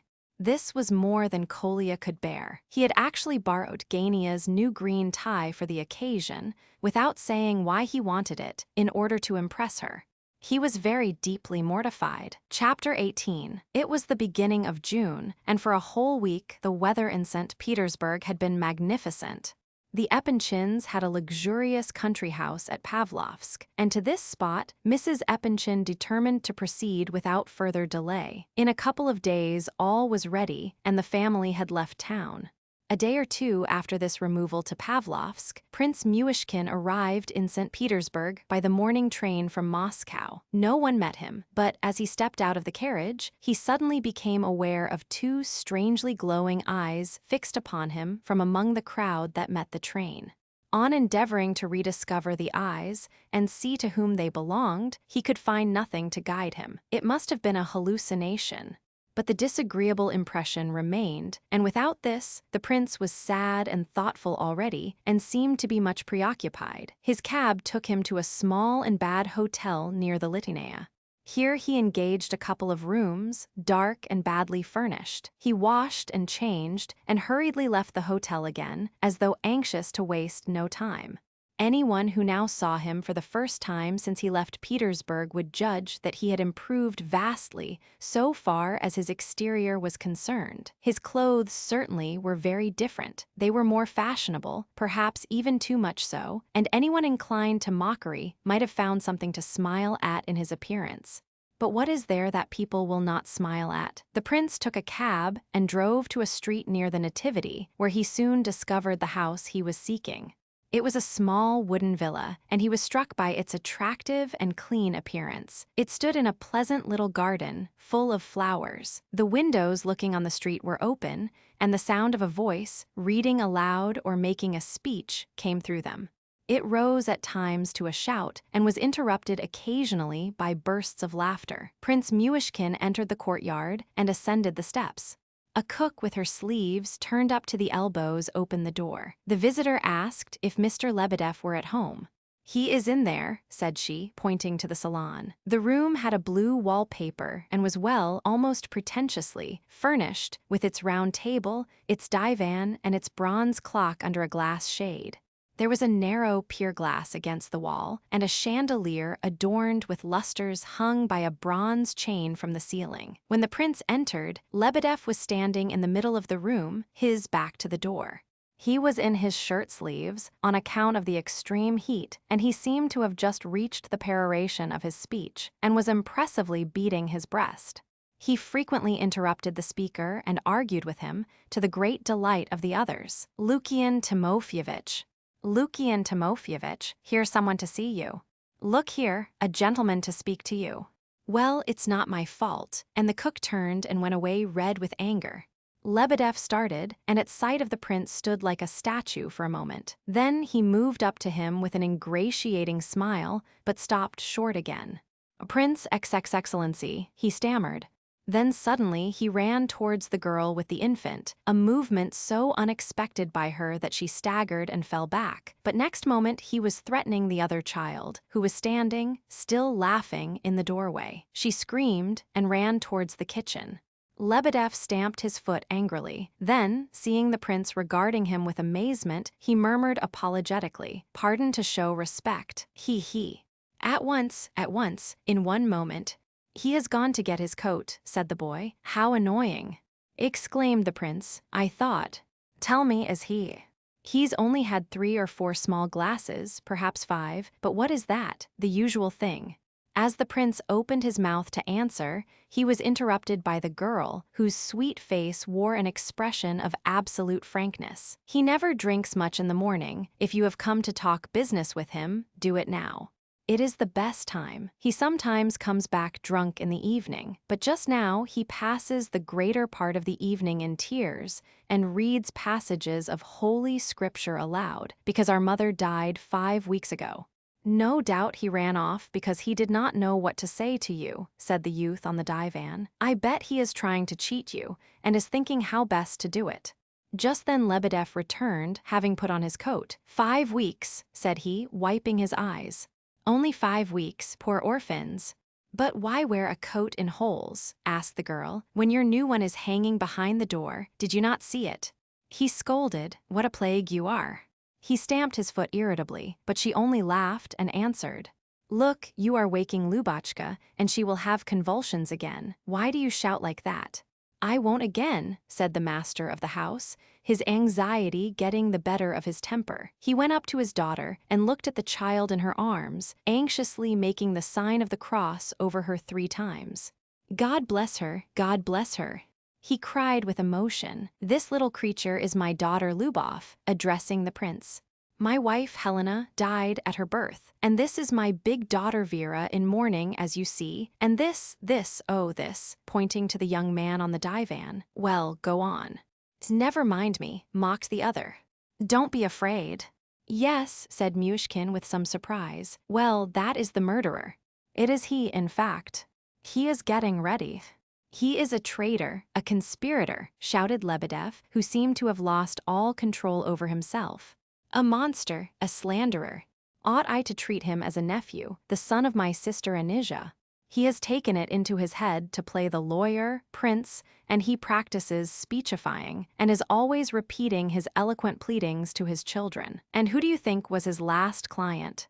An old woman who had been robbed of 500 rubles, her all, by some rogue of a usurer, besought him to take up her case, instead of which he defended the usurer himself, a Jew named Zeidler, because this Jew promised to give him 50 rubles. Naturally, he came to grief. The law is not administered as it used to be, and he only got laughed at for his pains, but he was much pleased with himself in spite of that. "Most learned judge," said he, "picture this unhappy man, crippled by age and infirmities, who gains his living by honorable toil. Picture him, I repeat, robbed of his all, of his last mouthful. Remember, I entreat you, the words of that learned legislator, 'Let mercy and justice alike rule the courts of law.' Now, would you believe it, Excellency, every morning he recites this speech to us from beginning to end, exactly as he spoke it before the magistrate. Today we have heard it for the 5th time. He was just starting again when you arrived, so much does he admire it. He is now preparing to undertake another case. I think, by the way, that you are Prince Myshkin. Kolya tells me you are the cleverest man he has ever known." "I do not pay much attention to that opinion," continued the young man calmly. "Kolya is very fond of you, but he," pointing to Lebedev, "is flattering you. I can assure you I have no intention of flattering you or anyone else, but at least you have some common sense. Well, will you judge between us? Shall we ask the prince to act as arbitrator?" he went on, addressing his uncle. "I am so glad you chanced to come here, prince." His head ached, and he felt sure that Lebedev was trying to cheat him in some way, and only talking to put off the explanation that he had come for. I will tell you all the story. I am his nephew. He did speak the truth there, although he is generally telling lies. I am at the university and have not yet finished my course. I mean to do so, and I shall, for I have a determined character. I must, however, find something to do for the present, and therefore I have got employment on the railway at 24 rubles a month. I admit that my uncle has helped me once or twice before. Well, I had 20 rubles in my pocket, and I gambled them away. Can you believe that I should be so low, so base, as to lose money in that way? And the man who won it is a rogue whom you ought not to have paid. Cried Lebedev. Yes, he is a rogue, but I was obliged to pay him, said the young man. As to his being a rogue, he is assuredly that, and I am not saying it because he beat you. He is an ex-lieutenant, prince, dismissed from the service, a teacher of boxing, and one of Rogojin's followers. They are all lounging about the pavements now that Rogojin has turned them off. Of course, the worst of it is that, knowing he was a rascal and a card sharper, I nonetheless played palki with him and risked my last ruble. To tell the truth, I thought to myself, if I lose, I will go to my uncle, and I am sure he will not refuse to help me. Now that was base, cowardly and base. Well, wait a bit before you begin to triumph, said the nephew viciously, for the words seemed to irritate him. He is delighted. I came to him here and told him everything. I acted honorably, for I did not excuse myself. I spoke most severely of my conduct, as everyone here can witness. But I must smart myself up before I take up my new post, for I am really like a tramp. Just look at my boots. I cannot possibly appear like this, and if I am not at the bureau at the time appointed, the job will be given to someone else, and I shall have to try for another. Now, I only beg for 15 rubles, and I give my word that I will never ask him for anything again. I am also ready to promise to repay my debt in 3 months' time, and I will keep my word, even if I have to live on bread and water. My salary will amount to 75 rubles in 3 months. The sum I now ask, added to what I have borrowed already, will make a total of about 35 rubles, so you see I shall have enough to pay him and confound him. If he wants interest, he shall have that too. Haven't I always paid back the money he lent me before? Why should he be so mean now? He grudges my having paid that lieutenant. There can be no other reason. That's the kind he is, a dog in the manger. And he won't go away, cried Lebedev. He has installed himself here, and here he remains. I have told you already that I will not go away until I have got what I ask. Why are you smiling, Prince? You look as if you disapproved of me. Don't shuffle. Say plainly that you think that I am quite wrong, without any somewhat. Why somewhat? That's good, I must say. Do you think I am deceived as to the flagrant impropriety of my conduct? I am quite aware that his money is his own, and that my action is much like an attempt at extortion. But you don't know what life is. If people don't learn by experience, they never understand. They must be taught. My intentions are perfectly honest. On my conscience he will lose nothing, and I will pay back the money with interest, added to which he has had the moral satisfaction of seeing me disgraced. What does he want more, and what is he good for if he never helps anyone? Look what he does himself. Just ask him about his dealings with others, how he deceives people. How did he manage to buy this house? You may cut off my head if he has not let you in for something, and if he is not trying to cheat you again. You are smiling. You don't believe me. I have lain here now for 3 days, cried the young man without noticing, and I have seen a lot. Fancy. He suspects his daughter, that angel, that orphan, my cousin. He suspects her, and every evening he searches her room to see if she has a lover hidden in it. He comes here too on tiptoe, creeping softly, oh, so softly, and looks under the sofa, my bed, you know. He is mad with suspicion and sees a thief in every corner. He runs about all night long. He was up at least 7 times last night to satisfy himself that the windows and doors were barred and to peep into the oven. That man who appears in court for scoundrels rushes in here in the night and prays, lying prostrate, banging his head on the ground by the half hour. And for whom do you think he prays? Who are the sinners figuring in his drunken petitions? I have heard him with my own ears, praying for the repose of the soul of the Countess du Barry. Kolya heard it too. He is as mad as a March hare. You hear how he slanders me, Prince, said Lebedev, almost beside himself with rage. I may be a drunkard, an evildoer, a thief, but at least I can say one thing for myself. He does not know, how should he, mocker that he is, that when he came into the world it was I who washed him and dressed him in his swathing bands, for my sister Anisia had lost her husband and was in great poverty. I was very little better off than she, but I sat up night after night with her and nursed both mother and child. I used to go downstairs and steal wood for them from the house boarder. How often did I sing him to sleep when I was half dead with hunger? In short, I was more than a father to him, and now he jeers at me. Even if I did cross myself and pray for the repose of the soul of the Comtesse du Barry, what does it matter? 3 days ago, for the first time in my life, I read her biography in an historical dictionary. Do you know who she was? You there, addressing his nephew, speak. Do you know? She was a countess who rose from shame to reign like a queen. An empress wrote to her, with her own hand, as Machir Kusine. At a lever-du-roi one morning, do you know what a lever-du-roi was? A cardinal, a papal legate, offered to put on her stockings. A high and holy person like that looked on it as an honor. Did you know this? I see by your expression that you did not. Well, how did she die? Answer. After all this honor and glory, after having been almost a queen, she was guillotined by that butcher, Samson. She was quite innocent, but it had to be done for the satisfaction of the fishwives of Paris.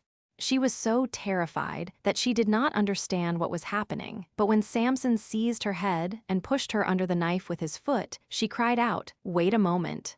Wait a moment, monsieur. Well, because of that moment of bitter suffering, perhaps the Savior will pardon her other faults, for one cannot imagine a greater agony. As I read the story, my heart bled for her. And what does it matter to you, little worm, if I implored the divine mercy for her, great sinner as she was, as I said my evening prayer? I might have done it because I doubted if anyone had ever crossed himself for her sake before. It may be that in the other world she will rejoice to think that a sinner like herself has cried to heaven for the salvation of her soul. Why are you laughing? You believe nothing, atheist. And your story was not even correct. If you had listened to what I was saying, you would have heard that I did not only pray for the Comtesse du Barry. I said, O Lord, give rest to the soul of that great sinner, the Comtesse du Barry, and to all unhappy ones like her. You see, that is quite a different thing, for how many sinners there are, how many women who have passed through the trials of this life, are now suffering and groaning in purgatory. I prayed for you, too, in spite of your insolence and impudence, also for your fellows, as it seems that you claim to know how I pray. That's enough in all conscience. Pray for whom you choose, and the devil take them and you. We have a scholar here. You did not know that, Prince? He continued with a sneer.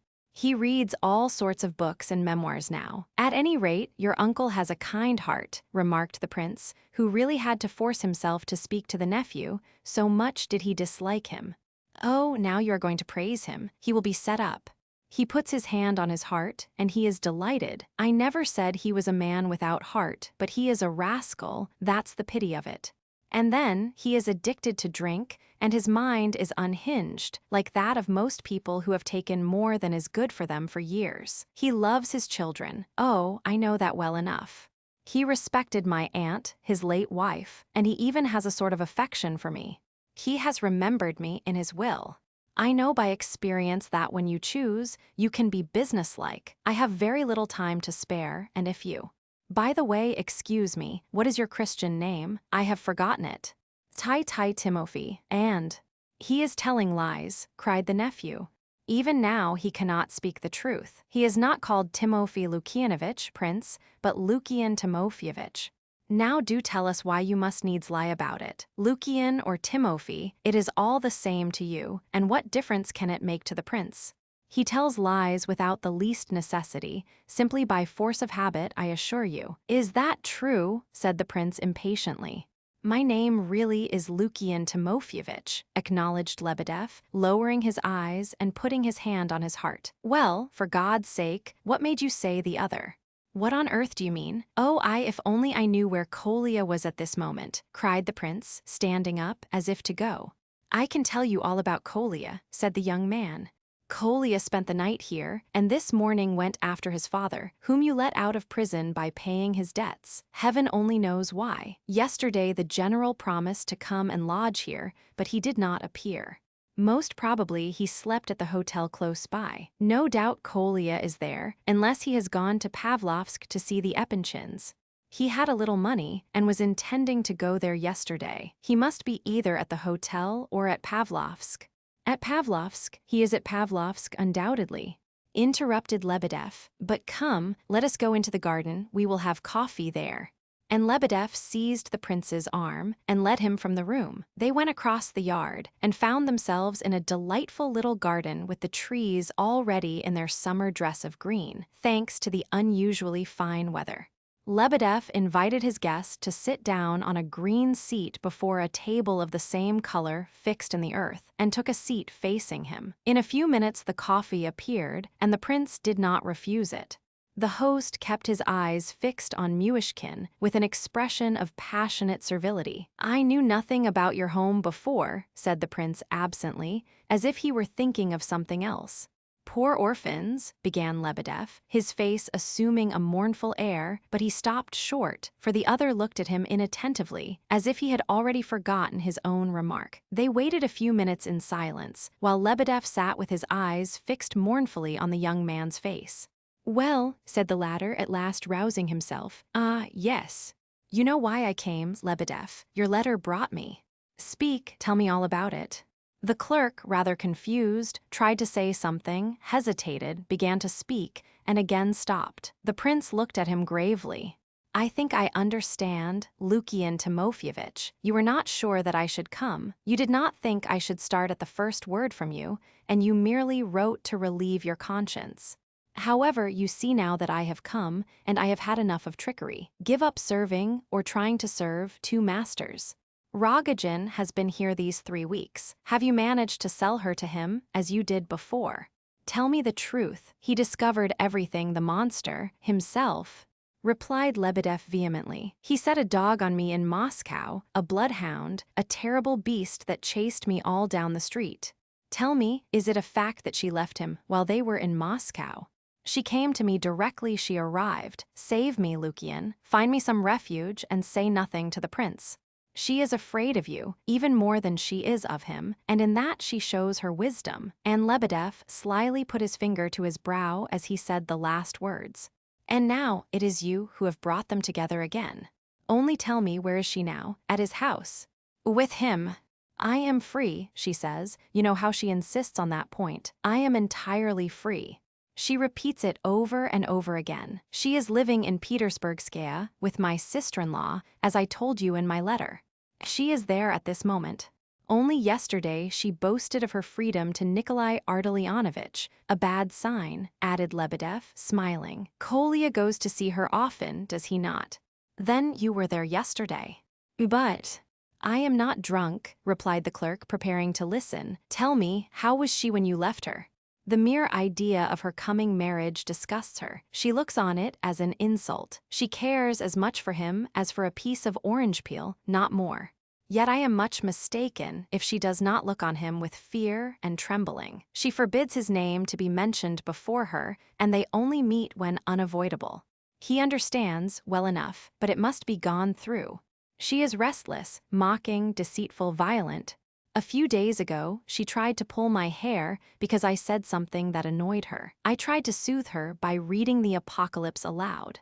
What? Exclaimed the prince, thinking he had not heard aright. By reading the Apocalypse. The lady has a restless imagination. She has a liking for conversation on serious subjects of any kind. In fact, they please her so much that it flatters her to discuss them. Now for 15 years at least I have studied the Apocalypse, and she agrees with me in thinking that the present is the epoch represented by the third horse, the black one, whose rider holds a measure in his hand. It seems to me that everything is ruled by measure in our century. All men are clamoring for their rights, a measure of wheat for a penny, and 3 measures of barley for a penny. But added to this, men desire freedom of mind and body, a pure heart, a healthy life, and all God's good gifts. Now, by pleading their rights alone, they will never attain all this. So the white horse with his rider Death comes next and is followed by hell. We talked about this matter when we met, and it impressed her very much. "Do you believe all this?" asked Myshkin, looking curiously at his companion. "I both believe it and explain it. I am but a poor creature, a beggar, an atom in the scale of humanity." Who has the least respect for Lebedev? He is a target for all the world, the butt of any fool who chooses to kick him. But in interpreting revelation, I am the equal of anyone, great as he may be. Such is the power of the mind and the spirit. I have made a lordly personage tremble as he sat in his armchair, only by talking to him of things concerning the spirit. 2 years ago, on Easter Eve, His Excellency Nil Alexeyevich, whose subordinate I was then, wished to hear what I had to say and sent a message by Peter Zakharich to ask me to go to his private room. "They tell me you expound the prophecies relating to Antichrist," said he, when we were alone. "Is that so?" "Yes," I answered unhesitatingly, and I began to give some comments on the apostle's allegorical vision. At first he smiled, but when we reached the numerical computations and correspondences, he trembled and turned pale. Then he begged me to close the book and sent me away, promising to put my name on the reward list. That took place, as I said, on the eve of Easter, and 8 days later his soul returned to God. What? He fell and struck his head on the curb and died immediately. He was 73 years of age and had a red face and white hair. He deluged himself with scent and was always smiling like a child. Peter Zakharich recalled my interview with him and said, "You foretold his death." The prince rose from his seat, and Lebedev, surprised to see his guest preparing to go so soon, remarked, "You are not interested," in a respectful tone. "I am not very well, and my head aches. Doubtless the effect of the journey," replied the prince, frowning. "You should go into the country," said Lebedev timidly. The prince seemed to be considering the suggestion. "You see, I am going into the country myself in 3 days, with my children and belongings. The little one is delicate, she needs change of air, and during our absence, this house will be done up." "I am going to Pavlovsk." "You are going to Pavlovsk too?" asked the prince sharply. "Everybody seems to be going there. Have you a house in that neighborhood?"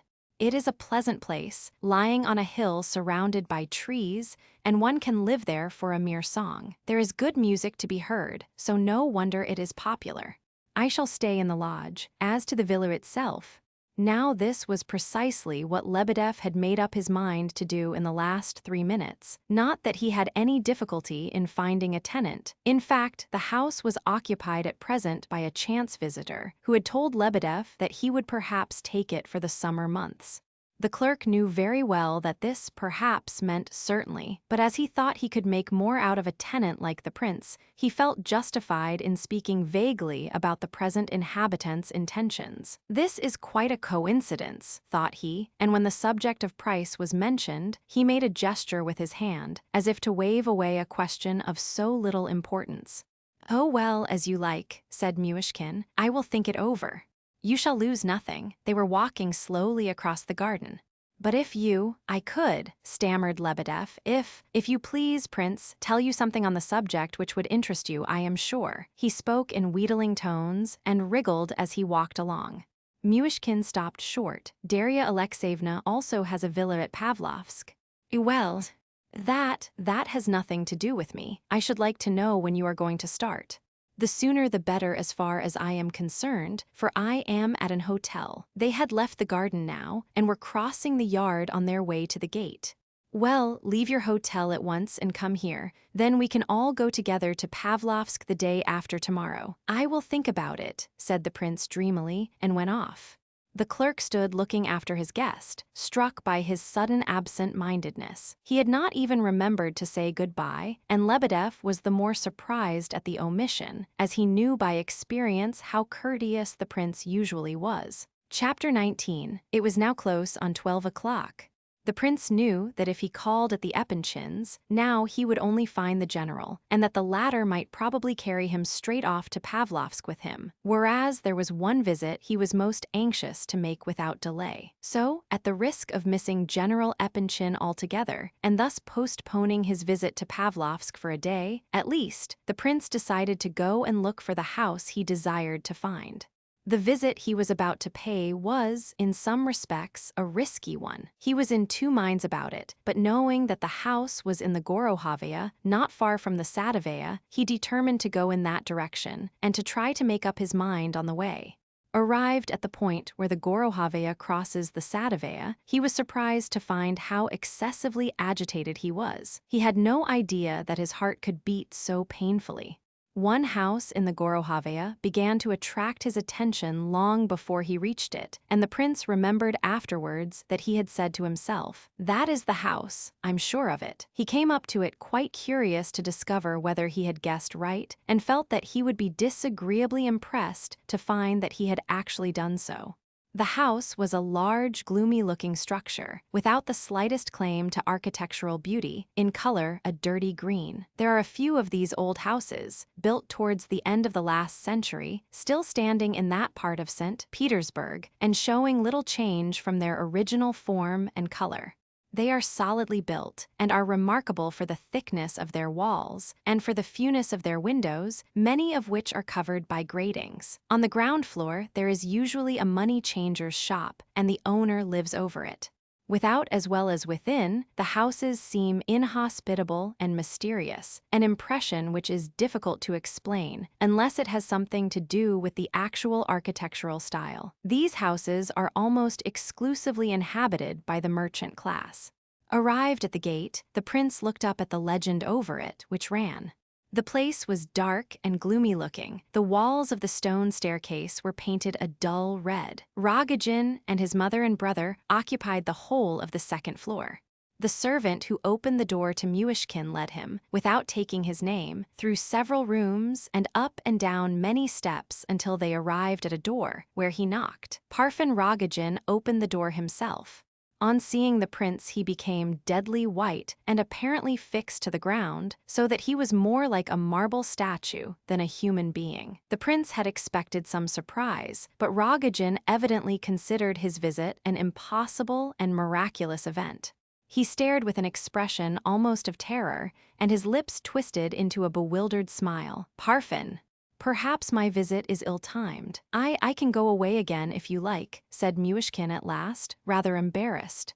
No, it's all right, come in," said Parfen, recollecting himself. They were evidently on quite familiar terms. In Moscow, they had had many occasions of meeting. Indeed, some few of those meetings were but too vividly impressed upon their memories. They had not met now, however, for 3 months. The death-like pallor and a sort of slight convulsion about the lips had not left Rogojin's face. Though he welcomed his guest, he was still obviously much disturbed. As he invited the prince to sit down near the table, the latter happened to turn towards him and was startled by the strange expression on his face. A painful recollection flashed into his mind. He stood for a time, looking straight at Rogojin, whose eyes seemed to blaze like fire. At last Rogojin smiled, though he still looked agitated and shaken. "What are you staring at me like that for?" he muttered. "Sit down." The prince took a chair. "Parfen," he said, "tell me honestly, did you know that I was coming to Petersburg or no?" A certain strangeness and impatience in his manner impressed the prince very forcibly. "And if you had known that I was coming today, why be so irritated about it?" he asked, in quiet surprise. "Why did you ask me?" It seemed to the prince that he was trembling. "I don't know, I thought it was a hallucination. I often have hallucinations nowadays. I feel just as I did 5 years ago when my fits were about to come on." "Well, perhaps it was a hallucination. I don't know," said Parfen. He tried to give the prince an affectionate smile, and it seemed to the latter as though in this smile of his something had broken, and that he could not mend it, try as he would. "Shall you go abroad again then?" he asked, and suddenly added, "Do you remember how we came up in the train from Pskov together? You in your cloak and leggings, eh? Have you quite taken up your quarters here?" asked the prince. Meanwhile, I have heard things about you which I should not have believed to be possible. What of that? People will say anything, said Rogojin dryly. At all events, you've disbanded your troupe, and you are living in your own house instead of being fast and loose about the place. That's all very good. Is this house all yours, or joint property? Why do you want to know all this? The prince looked at him, but said nothing. He had suddenly relapsed into musing and had probably not heard the question at all. Rogojin did not insist upon an answer, and there was silence for a few moments. I guessed which was your house from 100 yards off, said the prince at last. Why so? Your house has the aspect of yourself and all your family. It bears the stamp of the Rogojin life. But ask me why I think so, and I can tell you nothing. It is nonsense, of course. I am nervous about this kind of thing troubling me so much. I had never before imagined what sort of a house you would live in, and yet no sooner did I set eyes on this one than I said to myself that it must be yours. Really, said Rogojin vaguely, not taking in what the prince meant by his rather obscure remarks. The room they were now sitting in was a large one, lofty but dark, well furnished, principally with writing tables and desks covered with papers and books. A wide sofa covered with red morocco evidently served Rogojin for a bed. On the table beside which the prince had been invited to seat himself lay some books. One containing a marker where the reader had left off was a volume of Solovyev's history. Some oil paintings in worn, gilded frames hung on the walls, but it was impossible to make out what subjects they represented, so blackened were they by smoke and age. One, a life-sized portrait, attracted the prince's attention. It showed a man of about 50, wearing a long riding coat of German cut. He had 2 medals on his breast. His beard was white, short, and thin, his face yellow and wrinkled, with a sly, suspicious expression in the eyes. That is your father, is it not? Asked the prince. Yes, it is, replied Rogojin with an unpleasant smile, as if he had expected his guest to ask the question, and then to make some disagreeable remark. Was he one of the old believers? Why did you ask if he were an old believer? I repeat this to you now just as I said it to you once before on a very similar occasion. When you were arranging for your projected marriage in Moscow, I did not interfere with you. You know I did not. That first time she fled to me from you, from the very altar almost, and begged me to save her from you. Afterwards she ran away from me again, and you found her and arranged your marriage with her once more. And now, I hear, she has run away from you and come to Petersburg. Is it true? Lebedev wrote me to this effect, and that's why I came here. That you had once more arranged matters with Nastasia Philippovna, I only learned last night in the train from a friend of yours, Zailshov, if you wish to know. I confess I came here with an object. I wish to persuade Nastasia to go abroad for her health. She requires it. Both mind and body need a change badly. I did not intend to take her abroad myself. I was going to arrange for her to go without me. Now I tell you honestly, Parfen, if it is true that all is made up between you, I will not so much as set eyes upon her, and I will never even come to see you again. You know quite well that I am telling the truth, because I have always been frank with you. I have never concealed my own opinion from you. I have always told you that I consider a marriage between you and her would be ruin to her. You would also be ruined, and perhaps even more hopelessly. If this marriage were to be broken off again, I admit I should be greatly pleased, but at the same time, I have not the slightest intention of trying to part you. You may be quite easy in your mind, and you need not suspect me. You know yourself whether I was ever really your rival or not, even when she ran away and came to me. There, you are laughing at me. I know why you laugh. It is perfectly true that we lived apart from one another all the time, in different towns. I told you before that I did not love her with love, but with pity. You said then that you understood me. Did you really understand me or not? What hatred there is in your eyes at this moment. I came to relieve your mind, because you are dear to me also. I love you very much, Parfen, and now I shall go away and never come back again. Goodbye. The prince rose. Stay a little, said Parfen, not leaving his chair and resting his head on his right hand. I haven't seen you for a long time. The prince sat down again. Both were silent for a few moments. When you are not with me, I hate you, Lev Nikolaevich. I have loathed you every day of these 3 months since I last saw you. By heaven I have, said Rogojin. I could have poisoned you at any minute. Now, you have been with me but a quarter of an hour, and all my malice seems to have melted away, and you are as dear to me as ever.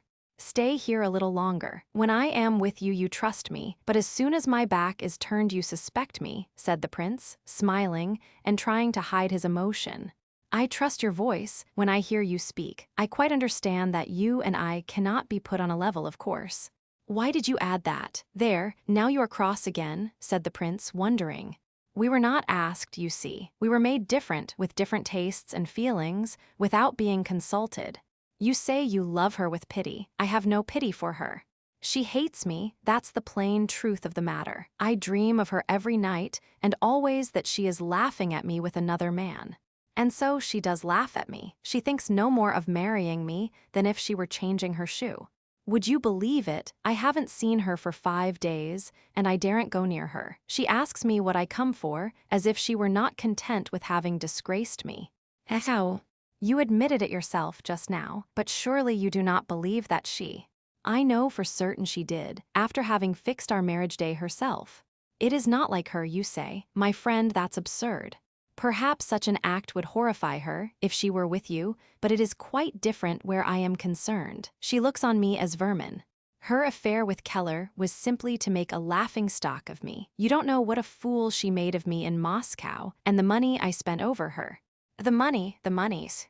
And you can marry her now, Parfen. What will come of it all? Said the prince, with dread in his voice. Rogojin gazed back gloomily, and with a terrible expression in his eyes, but said nothing. I haven't been to see her for 5 days, he repeated, after a slight pause. I'm afraid of being turned out. She says she's still her own mistress, and may turn me off altogether and go abroad. She told me this herself, he said, with a peculiar glance at Myshkin. I think she often does it merely to frighten me. She is always laughing at me, for some reason or other, but at other times she's angry and won't say a word, and that's what I'm afraid of. I took her a shawl one day, the like of which she might never have seen, although she did live in luxury. And she gave it away to her maid, Kasia. Sometimes when I can keep away no longer, I steal past the house on the sly, and once I watched at the gate till dawn. I thought something was going on, and she saw me from the window. She asked me what I should do if I found she had deceived me. I said, you know well enough. How was I to tell? Replied Rogojin with an angry laugh. I did my best to catch her tripping in Moscow, but did not succeed. However, I caught hold of her one day and said, you are engaged to be married into a respectable family, and do you know what sort of a woman you are? That's the sort of woman you are, I said. You told her that. Then I shall call somebody and have you kicked out, she cried. So then I rushed at her and beat her till she was bruised all over. Cried the prince, aghast. I tell you it's true, said Rogojin quietly, but with eyes ablaze with passion. Then for a day and a half I neither slept, nor ate, nor drank, and would not leave her. I knelt at her feet. I shall die here, I said, if you don't forgive me, and if you have me turned out, I shall drown myself, because what should I be without you now? She was like a madwoman all that day. Now she would cry. Now she would threaten me with a knife. Now she would abuse me. She called in Zaleshoff and Keller and showed me to them, shamed me in their presence. Let's all go to the theater, she says, and leave him here if he won't go. It's not my business. They'll give you some tea, Parfen Semyonovitch, while I am away, for you must be hungry. She came back from the theater alone. Those cowards wouldn't come, she said. They are afraid of you and tried to frighten me too. He won't go away as he came, they said. He'll cut your throat, see if he doesn't. Now I shall go to my bedroom, and I shall not even lock my door, just to show you how much I am afraid of you. You must be shown that once for all. Did you have tea? No, I said, and I don't intend to. Ha ha, you are playing off your pride against your stomach. That sort of heroism doesn't sit well on you, she said. With that she did as she had said she would. She went to bed and did not lock her door. In the morning she came out. Are you quite mad? She said sharply. Why, you'll die of hunger like this. Forgive me, I said. No, I won't, and I won't marry you. I've said it. Surely you haven't sat in this chair all night without sleeping. I didn't sleep, I said. How sensible of you. And are you going to have no breakfast or dinner today? I told you I wouldn't. Forgive me. You've no idea how unbecoming this sort of thing is to you, she said. It's like putting a saddle on a cow's back. Do you think you are frightening me? My word, what a dreadful thing that you should sit here and eat no food. How terribly frightened I am. She wasn't angry long, and didn't seem to remember my offense at all. I was surprised, for she is a vindictive, resentful woman, but then I thought that perhaps she despised me too much to feel any resentment against me. And that's the truth. She came up to me and said, "Do you know who the Pope of Rome is?" "I've heard of him," I said. "I suppose you've read the Universal History, Parfen Semyonovitch, haven't you?" She asked. "I've learned nothing at all," I said. "Then I'll lend it to you to read. You must know there was a Roman pope once, and he was very angry with a certain emperor. So the emperor came and neither ate nor drank, but knelt before the pope's palace till he should be forgiven. And what sort of vows do you think that emperor was making during all those days on his knees? Stop, I'll read it to you." Then she read me a lot of verses, where it said that the emperor spent all the time vowing vengeance against the pope. "You don't mean to say you don't approve of the poem Parfen Semyonovitch," she says. "All you have read out is perfectly true." "Say I, aha," says she. "You admit it's true, do you? And you are making vows to yourself that if I marry you, you will remind me of all this and take it out of me." "I don't know," I say. "Perhaps I was thinking like that, and perhaps I was not. I'm not thinking of anything just now." "What are your thoughts, then?" "I'm thinking that when you rise from your chair and go past me, I watch you and follow you with my eyes. If your dress does but rustle, my heart sinks. If you leave the room, I remember every little word and action, and what your voice sounded like, and what you said. I thought of nothing all last night, but sat here listening to your sleeping breath, and heard you move a little twice. And as for your attack upon me," she says, "I suppose you never once thought of that." "Perhaps I did think of it, and perhaps not," I say. "And what if I don't either forgive you or marry you? I tell you I shall go and drown myself." She said, and then relapsed into silence. Then she got angry and went out. "I suppose you'd murder me before you drowned yourself, though," she cried as she left the room. An hour later, she came to me again, looking melancholy. "I will marry you, Parfen Semyonovitch," she says, "not because I'm frightened of you, but because it's all the same to me how I ruin myself. And how can I do it better? Sit down, they'll bring you some dinner directly. And if I do marry you, I'll be a faithful wife to you, you need not doubt that." Then she thought a bit and said, "At all events, you are not a flunky. At first, I thought you were no better than a flunky." And she arranged the wedding and fixed the day straight away on the spot. Then, in another week, she had run away again and came here to Lebedev's. And when I found her here, she said to me, "I'm not going to renounce you altogether, but I wish to put off the wedding a bit longer yet, just as long as I like, for I am still my own mistress, so you may wait if you like." That's how the matter stands between us now. What do you think of all this, Lev Nikolaevich? As if I can think anything about it. He was about to say more, but stopped in despair. The prince rose again, as if he would leave. "At all events, I shall not interfere with you," he murmured, as though making answer to some secret thought of his own. "I'll tell you what," cried Rogojin, and his eyes flashed fire. "I can't understand your yielding her to me like this. I don't understand it. Have you given up loving her altogether? At first you suffered badly, I know it, I saw it. Besides, why did you come post-haste after us? Out of pity, eh? He.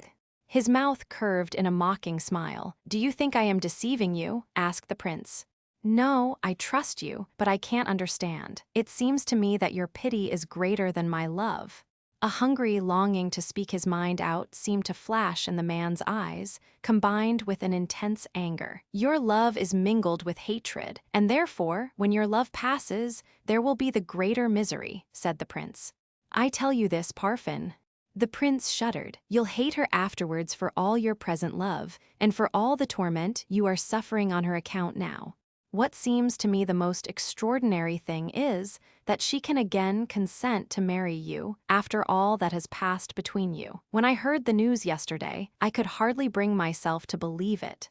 Why, she has run twice from you, from the very altar rails, as it were. She must have some presentiment of evil. What can she want with you now? Your money?" "Nonsense. Besides, I should think you must have made a fairly large hole in your fortune already." Surely it is not because she is so very anxious to find a husband. She could find many a one besides yourself. Anyone would be better than you, because you will murder her, and I feel sure she must know that but too well by now. Is it because you love her so passionately? Indeed, that may be it. I have heard that there are women who want just that kind of love. But still, the prince paused reflectively. What are you grinning at my father's portrait again for? Asked Rogojin, suddenly. He was carefully observing every change in the expression of the prince's face. I smiled because the idea came into my head that if it were not for this unhappy passion of yours you might have, and would have, become just such a man as your father, and that very quickly, too. You'd have settled down in this house of yours with some silent and obedient wife. You would have spoken rarely, trusted no one, heeded no one, and thought of nothing but making money. Laugh away. She said exactly the same, almost word for word, when she saw my father's portrait. It's remarkable how entirely you and she are at one nowadays. What, has she been here? Asked the prince with curiosity. Yes. She looked long at the portrait and asked all about my father. You'd be just such another, she said at last, and laughed. You have such strong passions, Parfen, she said, that they'd have taken you to Siberia in no time if you had not, luckily, intelligence as well, for you have a good deal of intelligence. She said this, believe it or not, the first time I ever heard anything of that sort from her. You'd soon have thrown up all this rowdyism that you indulge in now, and you'd have settled down to quiet, steady money-making, because you have little education. And here you'd have stayed just like your father before you. And you'd have loved your money so that you amass not 2 million, like him, but 10 million. And you'd have died of hunger on your money bags to finish up with, for you carry everything to extremes. There, that's exactly word for word as she said it to me. She never talked to me like that before. She always talks nonsense and laughs when she's with me. We went all over this old house together. I shall change all this, I said, or else I'll buy a new house for the wedding. No, no. She said, don't touch anything. Leave it all as it is. I shall live with your mother when I marry you. She sits and bows from her chair to everyone she sees. If you left her alone and didn't feed her for 3 days, I don't believe she would notice it. Well, I took her hand and I said, give your blessing to this lady, mother. She's going to be my wife. So Nastasia kissed mother's hand with great feeling. She must have suffered terribly, hasn't she? She said. She saw this book here lying before me. What, have you begun to read Russian history? She asked. She told me once in Moscow, you know, that I had better get Solovyev's Russian history and read it because I knew nothing. That's good, she said. You go on like that, reading books. I'll make you a list myself of the books you ought to read first, shall I? She had never once spoken to me like this before. It was the first time I felt I could breathe before her like a living creature. I'm very, very glad to hear of this, Parfen, said the prince, with real feeling. Who knows, maybe God will yet bring you near to one another. Never, never, cried Rogojin excitedly. Look here, Parfen, if you love her so much, surely you must be anxious to earn her respect. And if you do so wish, surely you may hope to. I said just now that I considered it extraordinary that she could still be ready to marry you. Well, though I cannot yet understand it, I feel sure she must have some good reason, or she wouldn't do it. She is sure of your love, but besides that, she must attribute something else to you, some good qualities, otherwise the thing would not be. What you have just said confirms my words. You say yourself that she found it possible to speak to you quite differently from her usual manner. You are suspicious, you know, and jealous. Therefore, when anything annoying happens to you, you exaggerate its significance. Of course, she does not think so ill of you as you say. Why, if she did, she would simply be walking to death by drowning or by the knife, with her eyes wide open, when she married you. It is impossible, as if anybody would go to their death deliberately. His conviction was, apparently, unalterable. How dreadfully you look at me, Parfen, said the prince, with a feeling of dread. Water or the knife, said the latter at last. Ha, that's exactly why she is going to marry me, because she knows for certain that the knife awaits her. Prince, can it be that you don't even yet see what's at the root of it all? They do say that you are a you-know-what. She loves another. There, you can understand that much. Just as I love her, exactly so she loves another man. And that other man is, do you know who? It's you, there, you didn't know that, eh? You, she has loved you ever since that day, her birthday. Only she thinks she cannot marry you because it would be the ruin of you. Everybody knows what sort of a woman I am, she says. She told me all this herself to my very face. She's afraid of disgracing and ruining you, she says, but it doesn't matter about me. She can marry me all right. Notice how much consideration she shows for me. But why did she run away to me, and then again from me too? That's nothing. Why, she always acts as though she were in a delirium nowadays. Either she says, "Come on, I'll marry you, let's have the wedding quickly," and fixes the day and seems in a hurry for it, and when it begins to come near she feels frightened, or else some other idea gets into her head, goodness knows. You've seen her, you know how she goes on, laughing and crying and raving. There's nothing extraordinary about her having run away from you. She ran away because she found out how dearly she loved you. She could not bear to be near you. You said just now that I had found her at Moscow when she ran away from you. I didn't do anything of the sort. She came to me herself, straight from you. Name the day, I'm ready. She said, let us have some champagne and go and hear the gypsies sing.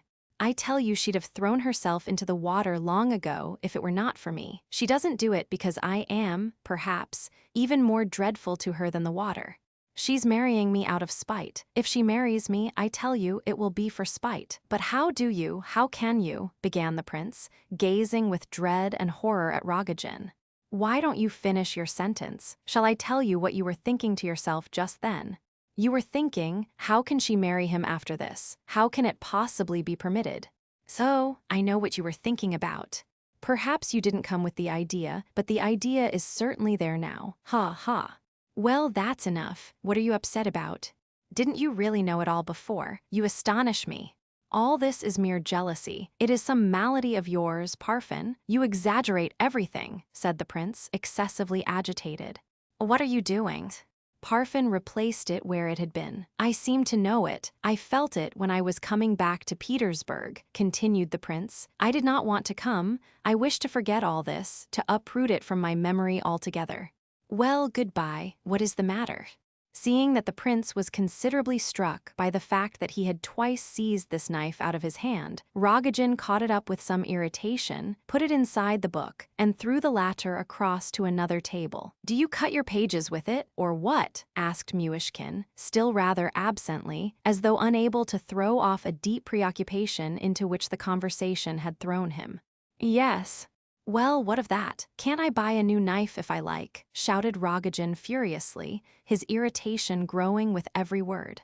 The prince shuddered and gazed fixedly at Parfen. Suddenly he burst out laughing. Why, what an idea, he said. I didn't mean to ask you any of these questions. I was thinking of something quite different, but my head is heavy and I seem so absent-minded nowadays.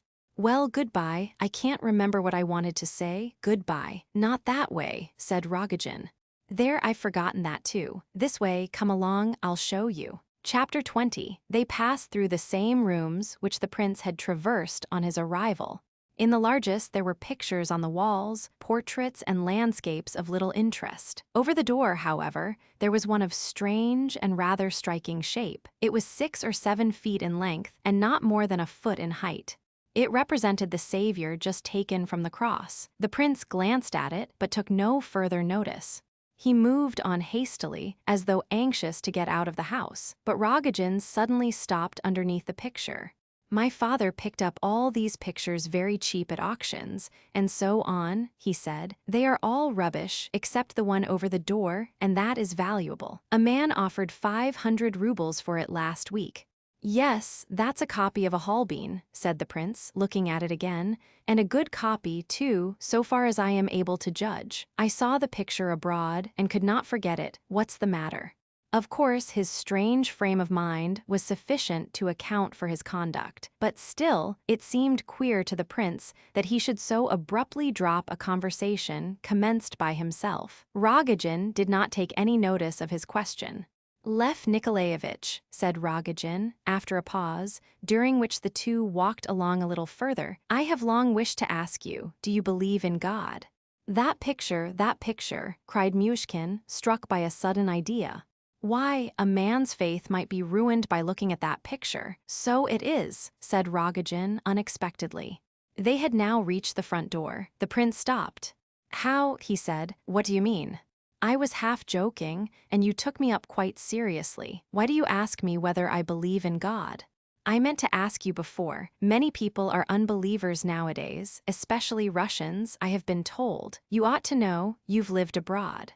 Rogojin laughed bitterly as he said these words, and opening the door, held it for the prince to pass out. Myshkin looked surprised, but went out. The other followed him as far as the landing of the outer stairs and shut the door behind him. They both now stood facing one another, as though oblivious of where they were or what they had to do next. "Well, goodbye," said the prince, holding out his hand. "Goodbye," said Rogojin, pressing it hard, but quite mechanically. The prince made one step forward and then turned round. "As to faith," he said, smiling and evidently unwilling to leave Rogojin in this state. "As to faith, I had 4 curious conversations in 2 days, a week or so ago. One morning, I met a man in the train and made acquaintance with him at once. I had often heard of him as a very learned man, but an atheist, and I was very glad of the opportunity of conversing with so eminent and clever a person. He doesn't believe in God, and he talked a good deal about it, but all the while it appeared to me that he was speaking outside the subject. And it has always struck me, both in speaking to such men and in reading their books, that they do not seem really to be touching on that at all, though on the surface they may appear to do so. I told him this, but I dare say I did not clearly express what I meant, for he could not understand me. That same evening, I stopped at a small provincial hotel, and it so happened that a dreadful murder had been committed there the night before, and everybody was talking about it. 2 peasants, elderly men and old friends, had had tea together there the night before and were to occupy the same bedroom. They were not drunk, but one of them had noticed for the first time that his friend possessed a silver watch which he was wearing on a chain. He was by no means a thief, and was, as peasants go, a rich man, but this watch so fascinated him that he could not restrain himself. He took a knife, and when his friend turned his back, he came up softly behind, raised his eyes to heaven, crossed himself, and saying earnestly, "God forgive me for Christ's sake," he cut his friend's throat like a sheep and took the watch. Rogojin roared with laughter. He laughed as though he were in a sort of fit. It was strange to see him laughing so, after the somber mood he had been in just before. "Oh, I like that. That beats anything," he cried convulsively, panting for breath. "One is an absolute unbeliever, the other is such a thorough-going believer that he murders his friend to the tune of a prayer. Oh, Prince, that's too good for anything. You can't have invented it." "It's the best thing I've heard." "Next morning I went out for a stroll through the town," continued the prince, so soon as Rogojin was a little quieter, though his laughter still burst out at intervals, and soon observed a drunken-looking soldier staggering about the pavement. He came up to me and said, "Buy my silver cross, sir. You shall have it for 4pence, it's real silver." I looked, and there he held a cross, just taken off his own neck, evidently a large tin one, made after the Byzantine pattern. I fished out 4pence, and put his cross on my own neck, and I could see by his face that he was as pleased as he could be at the thought that he had succeeded in cheating a foolish gentleman, and away he went to drink the value of his cross. At that time, everything that I saw made a tremendous impression upon me. I had understood nothing about Russia before, and had only vague and fantastic memories of it. So I thought, I will wait a while before I condemn this Judas. Only God knows what may be hidden in the hearts of drunkards.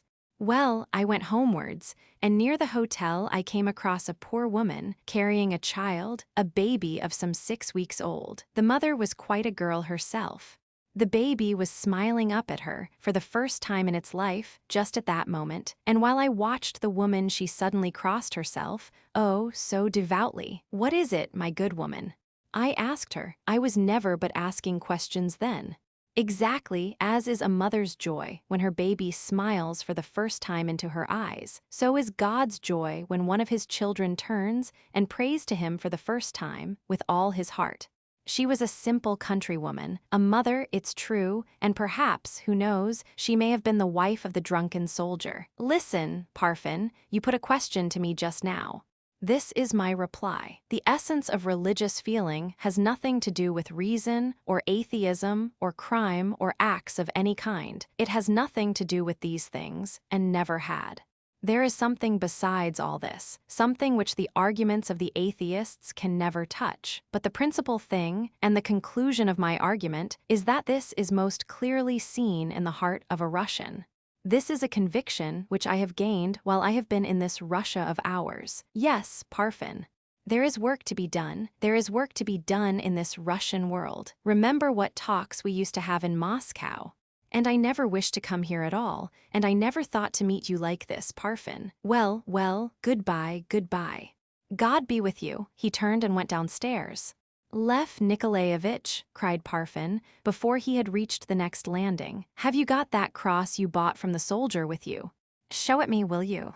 He pulled out the cross without taking it off his neck. Give it to me, said Parfen. Why, do you? I'll wear it, and you shall have mine. I'll take it off at once. You wish to exchange crosses? Very well, Parfen, if that's the case, I'm glad enough. That makes us brothers, you know. The prince took off his tin cross, Parfen his gold one, and the exchange was made. Parfen was silent. With sad surprise, the prince observed that the look of distrust, the bitter, ironical smile, had still not altogether left his newly adopted brother's face. At moments, at all events, it showed itself but too plainly. Then he drew him along, murmuring almost inaudibly. An old woman opened to them and bowed low to Parfen, who asked her some questions hurriedly, but did not wait to hear her answer. He led the prince on through several dark, cold-looking rooms, spotlessly clean, with white covers over all the furniture. Without the ceremony of knocking, Parfen entered a small apartment, furnished like a drawing room, but with a polished mahogany partition dividing one half of it from what was probably a bedroom. In one corner of this room sat an old woman in an armchair, close to the stove. She did not look very old, and her face was a pleasant, round one, but she was white-haired and, as one could detect at the first glance, quite in her second childhood. She wore a black woolen dress, with a black handkerchief round her neck and shoulders, and a white cap with black ribbons. Her feet were raised on a footstool. Beside her sat another old woman, also dressed in mourning, and silently knitting a stocking. This was evidently a companion. They both looked as though they never broke the silence. The first old woman, so soon as she saw Rogojin and the prince, smiled and bowed courteously several times, in token of her gratification at their visit. Mother, said Rogojin, kissing her hand, here is my great friend, Prince Myshkin. We have exchanged crosses. He was like a real brother to me at Moscow at one time and did a great deal for me. Bless him, mother, as you would bless your own son. Wait a moment, let me arrange your hands for you. But the old lady, before Parfen had time to touch her, raised her right hand, and, with 3 fingers held up, devoutly made the sign of the cross 3 times over the prince. She then nodded her head kindly at him once more. There, come along, Lev Nikolaevich, that's all I brought you here for, said Rogojin. When they reached the stairs again, he added. He opened his own door. Well, let me at least embrace you and say goodbye, you strange fellow, cried the prince, looking with gentle reproach at Rogojin and advancing towards him. But the latter had hardly raised his arms when he dropped them again. He could not make up his mind to it. He turned away from the prince in order to avoid looking at him. He could not embrace him. Don't be afraid, he muttered indistinctly. Though I have taken your cross, I shall not murder you for your watch. So saying, he laughed suddenly and strangely. Then in a moment his face became transfigured. He grew deadly white, his lips trembled, his eyes burned like fire. He stretched out his arms and held the prince tightly to him, and said in a strangled voice, She's yours, I surrender her. Remember Rogojin, and pushing the prince from him, without looking back at him, he hurriedly entered his own flat and banged the door. Chapter 21. It was late now, nearly 2:30, and the prince did not find General Epanchin at home.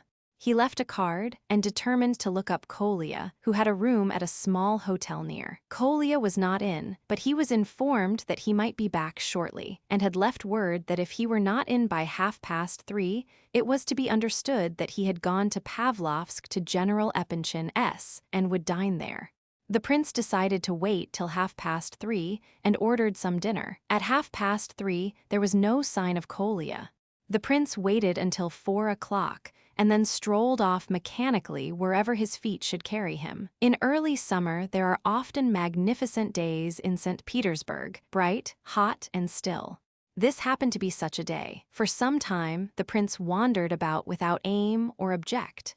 He did not know the town well. He stopped to look about him on bridges, at street corners.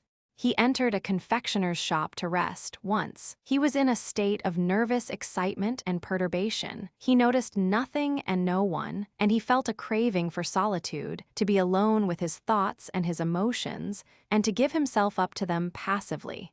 He loathed the idea of trying to answer the questions that would rise up in his heart and mind. I am not to blame for all this, he thought to himself, half unconsciously. Towards 6 o'clock, he found himself at the station of the Tsarsko-Selsky Railway. He was tired of solitude now. A new rush of feeling took hold of him, and a flood of light chased away the gloom, for a moment, from his soul. He took a ticket to Pavlovsk and determined to get there as fast as he could, but something stopped him, a reality and not a fantasy, as he was inclined to think it. He was about to take his place in a carriage when he suddenly threw away his ticket and came out again, disturbed and thoughtful. A few moments later, in the street, he recalled something that had bothered him all the afternoon. He caught himself engaged in a strange occupation which he now recollected he had taken up at odd moments for the last few hours. It was looking about all around him for something, he did not know what. He had forgotten it for a while, half an hour or so, and now, suddenly, the uneasy search had recommenced. But he had hardly become conscious of this curious phenomenon when another recollection suddenly swam through his brain, interesting him for the moment exceedingly. He remembered that the last time he had been engaged in looking around him for the unknown something, he was standing before a cutler's shop, in the window of which were exposed certain goods for sale. He was extremely anxious now to discover whether this shop and these goods really existed, or whether the whole thing had been a hallucination. He felt in a very curious condition today, a condition similar to that which had preceded his fits in bygone years. He remembered that at such times he had been particularly absent-minded and could not discriminate between objects and persons unless he concentrated special attention upon them. He remembered seeing something in the window marked at 60 kopecks. Therefore, if the shop existed, and if this object were really in the window, it would prove that he had been able to concentrate his attention on this article at a moment when, as a general rule, his absence of mind would have been too great to admit of any such concentration. In fact, very shortly after he had left the railway station in such a state of agitation. So he walked back looking about him for the shop, and his heart beat with intolerable impatience. Ah, here was the very shop, and there was the article marked 60 kop. Of course, it's 60 kopecks, he thought, and certainly worth no more. This idea amused him and he laughed. But it was a hysterical laugh. He was feeling terribly oppressed. He remembered clearly that just here, standing before this window, he had suddenly turned round, just as earlier in the day he had turned and found the dreadful eyes of Rogojin fixed upon him. Convinced, therefore, that in this respect at all events he had been under no delusion, he left the shop and went on. This must be thought out. It was clear that there had been no hallucination at the station then, either. Something had actually happened to him, on both occasions, there was no doubt of it. But again, a loathing for all mental exertion overmastered him. He would not think it out now, he would put it off and think of something else. That second, of course, was inexpressible. When his attack was over and the prince reflected on his symptoms, he used to say to himself, "These moments, short as they are, when I feel such extreme consciousness of myself, and consequently more of life than at other times, are due only to the disease, to the sudden rupture of normal conditions. Therefore, they are not really a higher kind of life, but a lower." This reasoning, however, seemed to end in a paradox and lead to the further consideration. What matter though it be only disease, an abnormal tension of the brain, if when I recall and analyze the moment, it seems to have been one of harmony and beauty in the highest degree, an instant of deepest sensation, overflowing with unbounded joy and rapture, ecstatic devotion, and completest life. Vague though this sounds, it was perfectly comprehensible to Myshkin, though he knew that it was but a feeble expression of his sensations. That there was, indeed, beauty and harmony in those abnormal moments, that they really contained the highest synthesis of life, he could not doubt, nor even admit the possibility of doubt. He felt that they were not analogous to the fantastic and unreal dreams due to intoxication by hashish, opium, or wine. Of that he could judge when the attack was over. These instants were characterized, to define it in a word, by an intense quickening of the sense of personality. Since, in the last conscious moment preceding the attack, he could say to himself, with full understanding of his words, "I would give my whole life for this one instant," then doubtless to him it really was worth a lifetime. For the rest, he thought the dialectical part of his argument of little worth. He saw only too clearly that the result of these ecstatic moments was stupefaction, mental darkness, idiocy. No argument was possible on that point. His conclusion, his estimate of the moment, doubtless contained some error, yet the reality of the sensation troubled him. What's more unanswerable than a fact? And this fact had occurred. The prince had confessed unreservedly to himself that the feeling of intense beatitude in that crowded moment made the moment worth a lifetime. "I feel then," he said one day to Rogojin in Moscow, "I feel then as if I understood those amazing words, 'There shall be no more time.'" And he added with a smile, "No doubt the epileptic Mahomet refers to that same moment when he says that he visited all the dwellings of Allah in less time than was needed to empty his pitcher of water." Yes, he had often met Rogojin in Moscow, and many were the subjects they discussed. "He told me I had been a brother to him," thought the prince. He said so today, for the first time. He was sitting in the summer garden on a seat under a tree, and his mind dwelt on the matter. It was about 7 o'clock, and the place was empty. The stifling atmosphere foretold a storm, and the prince felt a certain charm in the contemplative mood which possessed him. He found pleasure, too, in gazing at the exterior objects around him. All the time he was trying to forget something, to escape from some idea that haunted him, but melancholy thoughts came back, though he would so willingly have escaped from them. He remembered suddenly how he had been talking to the waiter, while he dined, about a recently committed murder which the whole town was discussing, and as he thought of it, something strange came over him. He was seized all at once by a violent desire, almost a temptation, against which he strove in vain. He jumped up and walked off as fast as he could towards the Petersburg side. He had asked someone, a little while before, to show him which was the Petersburg side, on the banks of the Neva. He had not gone there, however, and he knew very well that it was of no use to go now, for he would certainly not find Lebedev's relation at home. He had the address, but she must certainly have gone to Pavlovsk, or Kolya would have let him know. If he were to go now, it would merely be out of curiosity, but a sudden, new idea had come into his head. However, it was something to move on and know where he was going. A minute later, he was still moving on, but without knowing anything. He could no longer think out his new idea. He tried to take an interest in all he saw, in the sky, in the Neva. He spoke to some children he met. He felt his epileptic condition becoming more and more developed. The evening was very close. Thunder was heard some way off. The prince was haunted all that day by the face of Lebedev's nephew, whom he had seen for the first time that morning, just as one is haunted at times by some persistent musical refrain. By a curious association of ideas, the young man always appeared as the murderer of whom Lebedev had spoken when introducing him to Myshkin. Yes, he had read something about the murder, and that quite recently. Since he came to Russia, he had heard many stories of this kind and was interested in them.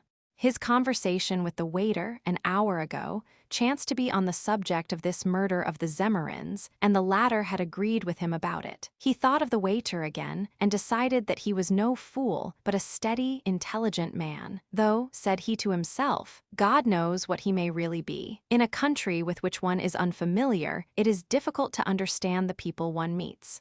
He was beginning to have a passionate faith in the Russian soul, however, and what discoveries he had made in the last 6 months, what unexpected discoveries. But every soul is a mystery, and depths of mystery lie in the soul of a Russian. He had been intimate with Rogojin, for example, and a brotherly friendship had sprung up between them. Yet did he really know him? What chaos and ugliness fills the world at times? What a self-satisfied rascal is that nephew of Lebedev's. But what am I thinking? Continued the prince to himself.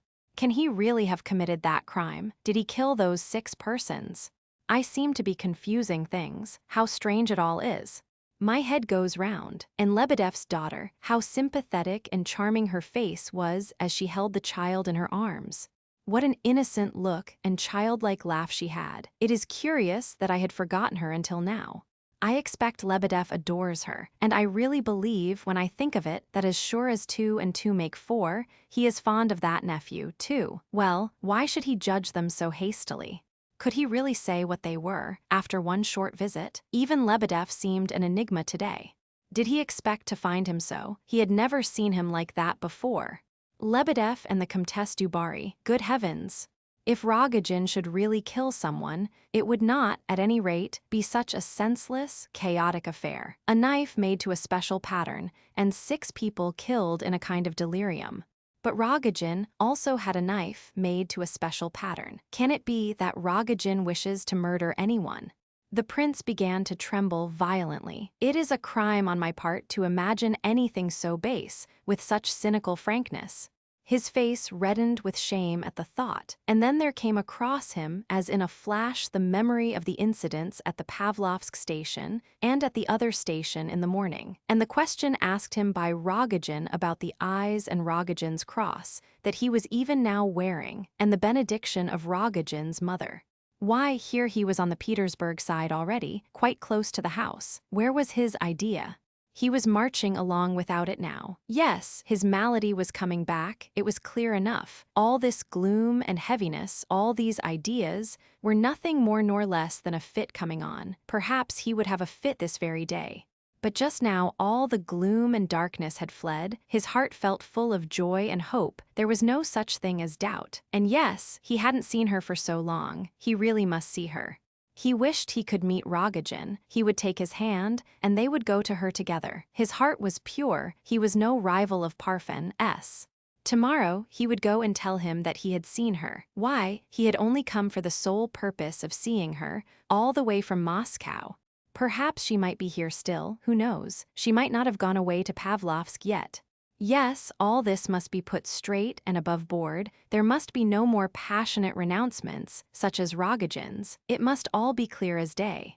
Cannot Rogojin's soul bear the light? He said he did not love her with sympathy and pity. True, he added that your pity is greater than my love, but he was not quite fair on himself there.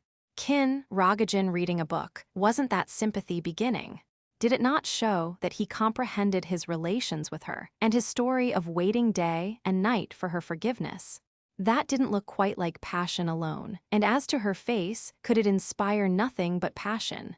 Could her face inspire passion at all now? Oh, it inspired suffering, grief, overwhelming grief of the soul. A poignant, agonizing memory swept over the prince's heart. Yes, agonizing. He remembered how he had suffered that first day, when he thought he observed in her the symptoms of madness. He had almost fallen into despair. How could he have lost his hold upon her when she ran away from him to Rogojin? He ought to have run after her himself, rather than wait for news as he had done. Can Rogojin have failed to observe, up to now, that she is mad? Rogojin attributes her strangeness to other causes, to passion. What insane jealousy! What was it he had hinted at in that suggestion of his?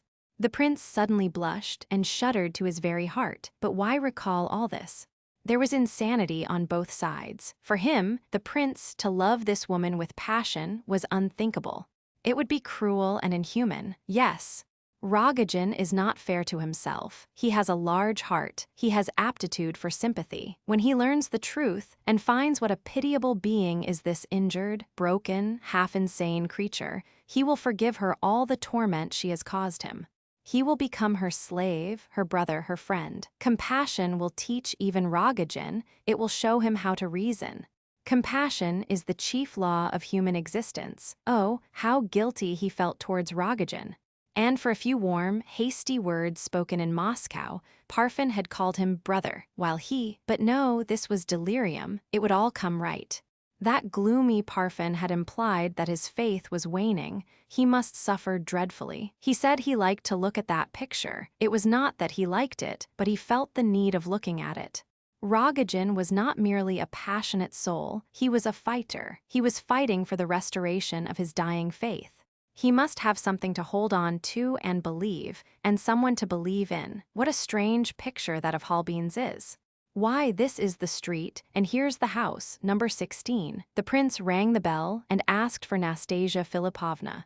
The lady of the house came out and stated that Nastasia had gone to stay with Darya Alexeyevna at Pavlovsk and might be there some days. Madame Philosophe was a little woman of 40, with a cunning face and crafty, piercing eyes.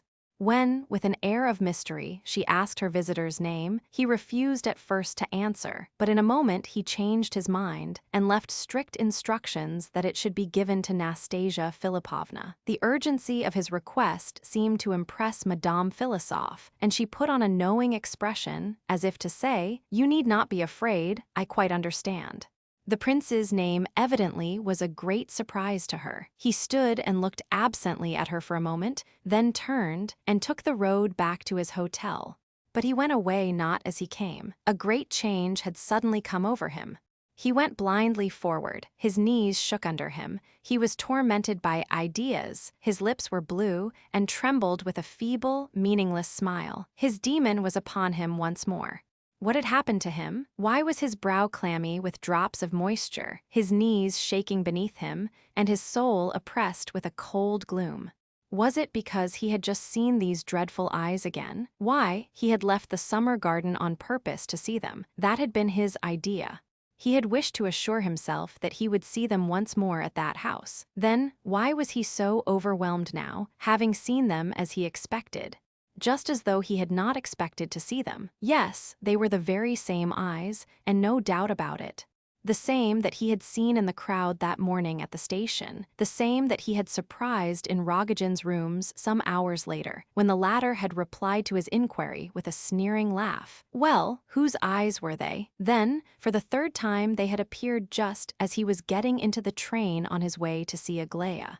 He had had a strong impulse to rush up to Rogojin and repeat his words of the morning, "Whose eyes are they?" Instead, he had fled from the station and knew nothing more, until he found himself gazing into the window of a cutler's shop and wondering if a knife with a staghorn handle would cost more than 60 kopecks.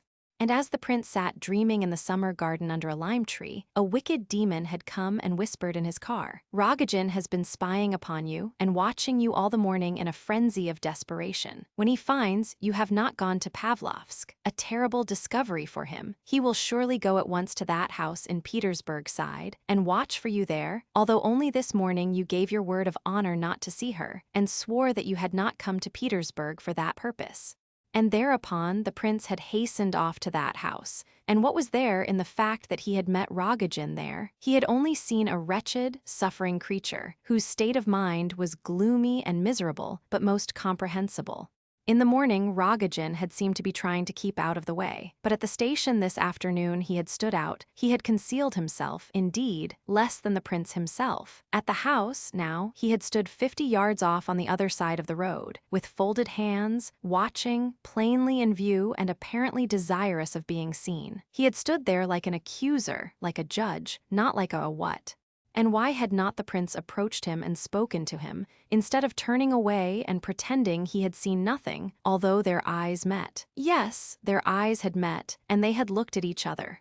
Why, he had himself wished to take Rogojin by the hand and go in together. He had himself determined to go to him on the morrow and tell him that he had seen her. He had repudiated the demon as he walked to the house, and his heart had been full of joy. Was there something in the whole aspect of the man, today, sufficient to justify the prince's terror and the awful suspicions of his demon?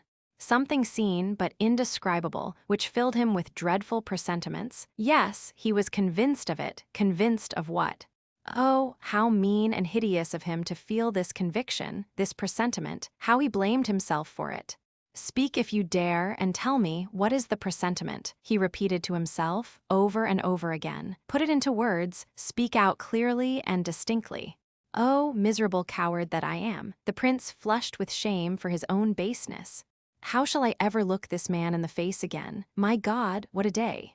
And what a nightmare, what a nightmare." There was a moment, during this long, wretched walk back from the Petersburg side, when the prince felt an irresistible desire to go straight to Rogozin's, wait for him, embrace him with tears of shame and contrition, and tell him of his distrust and finish with it once for all. But here he was back at his hotel. How often during the day he had thought of this hotel with loathing, its corridor, its rooms, its stairs. How he had dreaded coming back to it for some reason. "What a regular old woman I am today," he had said to himself each time, with annoyance. "I believe in every foolish presentiment that comes into my head." He stopped for a moment at the door. A great flush of shame came over him. "I am a coward, a wretched coward," he said, and moved forward again, but once more he paused. Among all the incidents of the day, one recurred to his mind to the exclusion of the rest, although now that his self-control was regained, and he was no longer under the influence of a nightmare, he was able to think of it calmly. It concerned the knife on Rogozin's table. Why should not Rogojin have as many knives on his table as he chooses, thought the prince, wondering at his suspicions, as he had done when he found himself looking into the cutler's window. "What could it have to do with me?" he said to himself again, and stopped as if rooted to the ground by a kind of paralysis of limb, such as attacks people under the stress of some humiliating recollection. The doorway was dark and gloomy at any time, but just at this moment it was rendered doubly so by the fact that the thunderstorm had just broken, and the rain was coming down in torrents. And in the semi-darkness, the prince distinguished a man standing close to the stairs, apparently waiting. There was nothing particularly significant in the fact that a man was standing back in the doorway, waiting to come out or go upstairs, but the prince felt an irresistible conviction that he knew this man, and that it was Rogojin. The man moved on up the stairs. A moment later the prince passed up them, too. His heart froze within him. "In a minute or two I shall know all," he thought. The staircase led to the first and second corridors of the hotel, along which lay the guests' bedrooms. As is often the case in Petersburg houses, it was narrow and very dark, and turned around a massive stone column. On the first landing, which was as small as the necessary turn of the stairs allowed, there was a niche in the column, about half a yard wide, and in this niche the prince felt convinced that a man stood concealed. He thought he could distinguish a figure standing there. He would pass by quickly and not look. He took a step forward, but could bear the uncertainty no longer and turned his head. The eyes, the same two eyes, met his. The man concealed in the niche had also taken a step forward.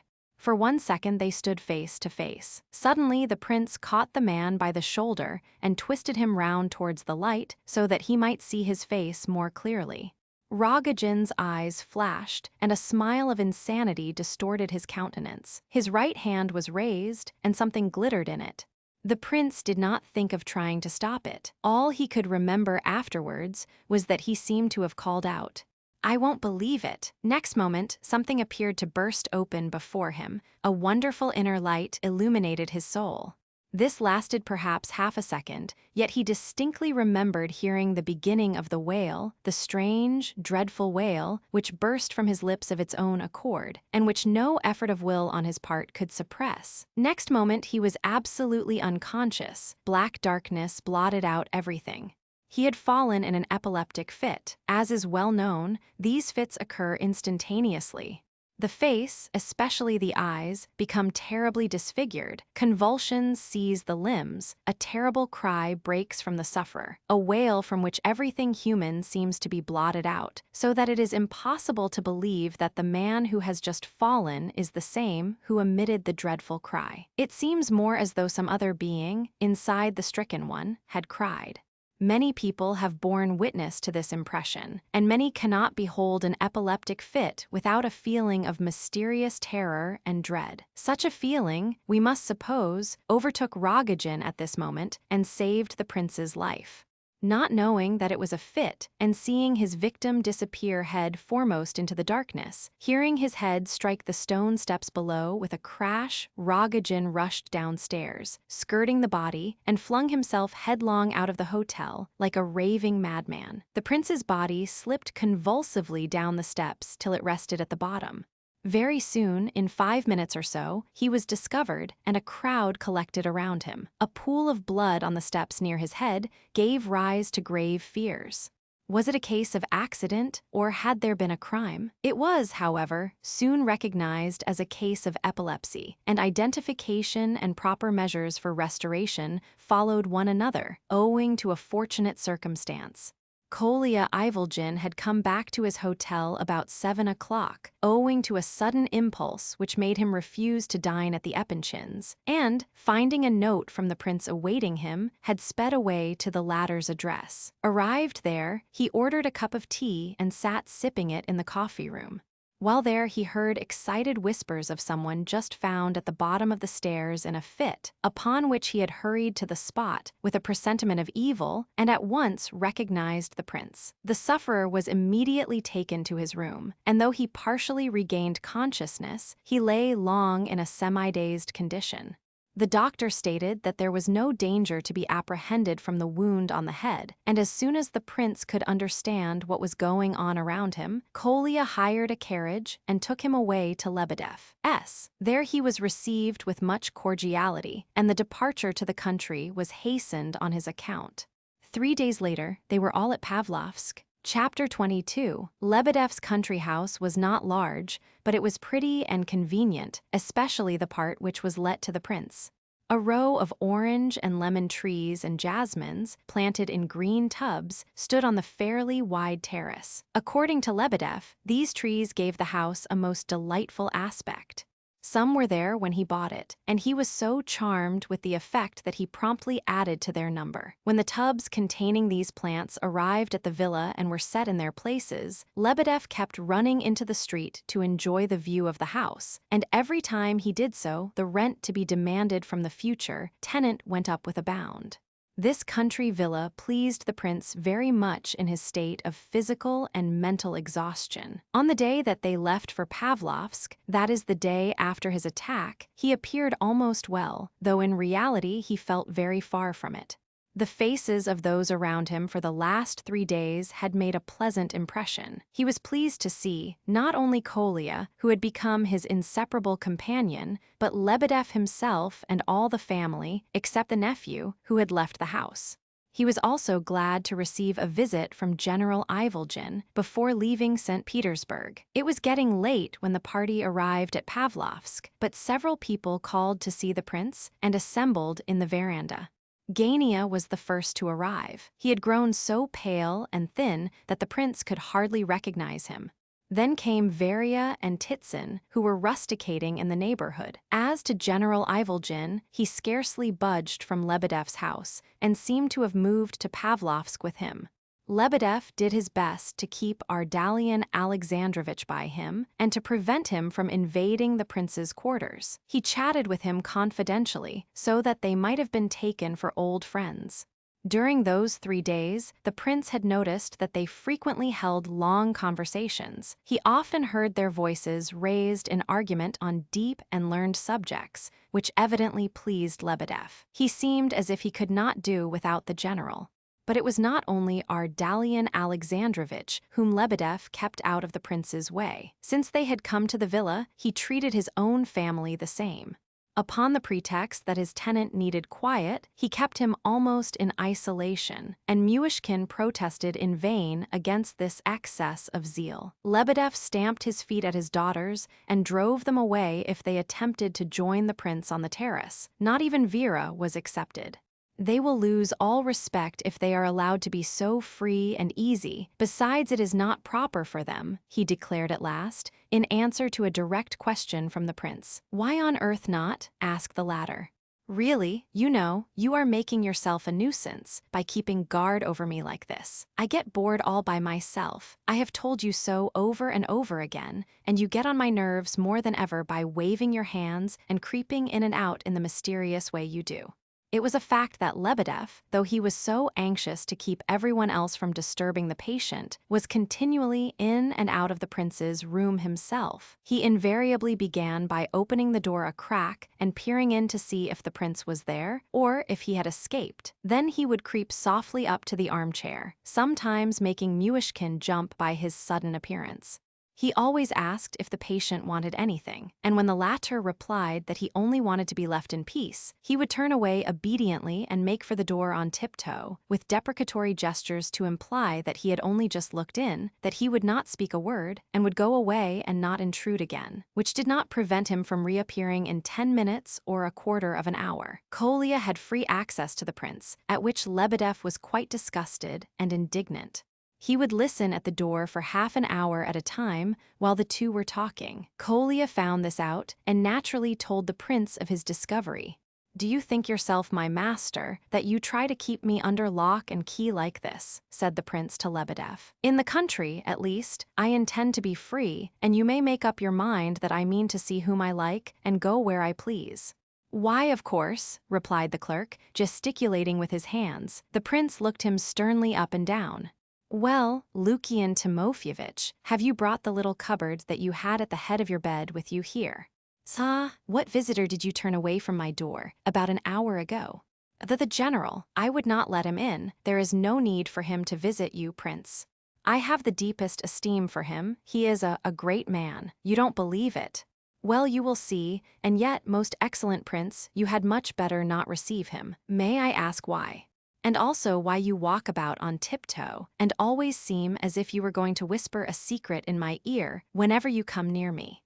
First, he proposes to come and live in my house. Well and good, but he sticks at nothing. He immediately makes himself one of the family. We have talked over our respective relations several times and discovered that we are connected by marriage. It seems also that you are a sort of nephew on his mother's side. He was explaining it to me again only yesterday. If you are his nephew, it follows that I must also be a relation of yours, most excellent prince. Never mind about that, it is only a foible. But just now he assured me that all his life, from the day he was made an ensign to the 11th of last June, he has entertained at least 200 guests at his table every day. Finally, he went so far as to say that they never rose from the table. They dined, supped, and had tea for 15 hours at a stretch. This went on for 30 years without a break. There was barely time to change the tablecloth. Directly one person left, another took his place. On feast days, he entertained as many as 300 guests, and they numbered 700 on the 1000th anniversary of the foundation of the Russian Empire. It amounts to a passion with him. It makes one uneasy to hear of it. It is terrible to have to entertain people who do things on such a scale. That is why I wonder whether such a man is not too hospitable for you and me. But you seem to be on the best of terms with him. But in spite of the 200 guests and the 1000th anniversary of the Russian Empire, I can see that he is a very remarkable man. I am quite sincere. You said just now that I always looked as if I was going to tell you a secret. You are right. I have a secret to tell you. A certain person has just let me know that she is very anxious for a secret interview with you. Why should it be secret? Not at all. I will call on her myself tomorrow. No, oh no, cried Lebedev, waving his arms. If she is afraid, it is not for the reason you think. By the way, do you know that the monster comes every day to inquire after your health? You must have no suspicions, none whatever, said Lebedev quickly. I only want you to know that the person in question is not afraid of him, but of something quite different. What on earth is she afraid of then? Tell me plainly, without any more beating about the bush, said the prince, exasperated by the other's mysterious grimaces. Ah, that is the secret, said Lebedev with a smile. Whose secret? You forbade me yourself to mention it before you, most excellent prince, murmured Lebedev. Then, satisfied that he had worked up Myshkin's curiosity to the highest pitch, he added abruptly, she is afraid of Aglaya Ivanovna. The prince frowned for a moment in silence, and then said suddenly, Are they here? Have you chased them away too? I will open all the doors. I will call all my daughters, all of them, this very minute," said Lebedev in a low voice, thoroughly frightened, and waving his hands as he ran from door to door. At that moment, Kolya appeared on the terrace. He announced that Lizaveta Prokofyevna and her 3 daughters were close behind him. Moved by this news, Lebedev hurried up to the prince. "Shall I call the Titsins and Gavrila Ardalionovitch?" "Shall I let the general in?" he asked. "Why not? Let in anyone who wants to see me. I assure you, Lebedev, you have misunderstood my position from the very first. You have been wrong all along." "I have not the slightest reason to hide myself from anyone," replied the prince gaily. Seeing him laugh, Lebedev thought fit to laugh also, and though much agitated, his satisfaction was quite visible. Kolya was right. The Epanchin ladies were only a few steps behind him. As they approached the terrace, other visitors appeared from Lebedev's side of the house, the Titsins, Gania, and Ardalion Alexandrovitch. The Epanchins had only just heard of the prince's illness and of his presence in Pavlovsk from Kolya, and up to this time had been in a state of considerable bewilderment about him. The general brought the prince's card down from town, and Mrs. Epanchin had felt convinced that he himself would follow his card at once. She was much excited. In vain, the girls assured her that a man who had not written for 6 months would not be in such a dreadful hurry, and that probably he had enough to do in town without needing to bustle down to Pavlovsk to see them. Their mother was quite angry at the very idea of such a thing, and announced her absolute conviction that he would turn up the next day at latest. So next day the prince was expected all the morning, and at dinner, tea, and supper. And when he did not appear in the evening, Mrs. Epanchin quarreled with everyone in the house, finding plenty of pretexts without so much as mentioning the prince's name. On the 3rd day there was no talk of him at all, until Aglaya remarked at dinner, "Mama is cross because the prince hasn't turned up," to which the general replied that it was not his fault. Mrs. Epanchin misunderstood the observation, and rising from her place, she left the room in majestic wrath. In the evening, however, Kolya came with the story of the prince's adventures, so far as he knew them. Mrs. Epanchin was triumphant, although Kolya had to listen to a long lecture. "He idles about here the whole day long, one can't get rid of him, and then when he is wanted, he does not come. He might have sent a line if he did not wish to inconvenience himself." At the words, "one can't get rid of him," Kolya was very angry and nearly flew into a rage, but he resolved to be quiet for the time and show his resentment later. If the words had been less offensive, he might have forgiven them, so pleased was he to see Lizaveta Prokofyevna worried and anxious about the prince's illness. She would have insisted on sending to Petersburg at once for a certain great medical celebrity, but her daughters dissuaded her, though they were not willing to stay behind when she at once prepared to go and visit the invalid. Aglaya, however, suggested that it was a little unceremonious to go en masse to see him. "Very well then, stay at home," said Mrs. Epanchin, "and a good thing too, for Evgeny Pavlovitch is coming down and there will be no one at home to receive him." In fact, she had never had the slightest intention of doing otherwise. Prince S., who was in the house, was requested to escort the ladies. He had been much interested when he first heard of the prince from the Epanchins. It appeared that they had known one another before and had spent some time together in a little provincial town 3 months ago. Prince S. had greatly taken to him and was delighted with the opportunity of meeting him again. The general had not come down from town as yet, nor had Evgeny Pavlovitch arrived. It was not more than 200 or 300 yards from the Epanchins' house to Lebedev's. The first disagreeable impression experienced by Mrs. Epanchin was to find the prince surrounded by a whole assembly of other guests, not to mention the fact that some of those present were particularly detestable in her eyes. The next annoying circumstance was when an apparently strong and healthy young fellow, well-dressed and smiling, came forward to meet her on the terrace, instead of the half-dying unfortunate whom she had expected to see. She was astonished and vexed, and her disappointment pleased Kolya immensely. Of course, he could have undeceived her before she started, but the mischievous boy had been careful not to do that, foreseeing the probably laughable disgust that she would experience when she found her dear friend, the prince, in good health. Kolya was indelicate enough to voice the delight he felt at his success in managing to annoy Lizaveta Prokofyevna, with whom, in spite of their really amicable relations, he was constantly sparring. "Just wait a while, my boy," said she. "Don't be too certain of your triumph." And she sat down heavily in the armchair pushed forward by the prince. Lebedev, Titsin, and General Ivolgin hastened to find chairs for the young ladies. Varya greeted them joyfully, and they exchanged confidences in ecstatic whispers. "I must admit, Prince, I was a little put out to see you up and about like this. I expected to find you in bed, but I give you my word, I was only annoyed for an instant before I collected my thoughts properly. I am always wiser on second thoughts, and I dare say you are the same. I assure you I am as glad to see you well as though you were my own son. Yes, and more. And if you don't believe me, the more shame to you, and it's not my fault. But that spiteful boy delights in playing all sorts of tricks. You are his patron, it seems. Well, I warn you that one fine morning I shall deprive myself of the pleasure of his further acquaintance."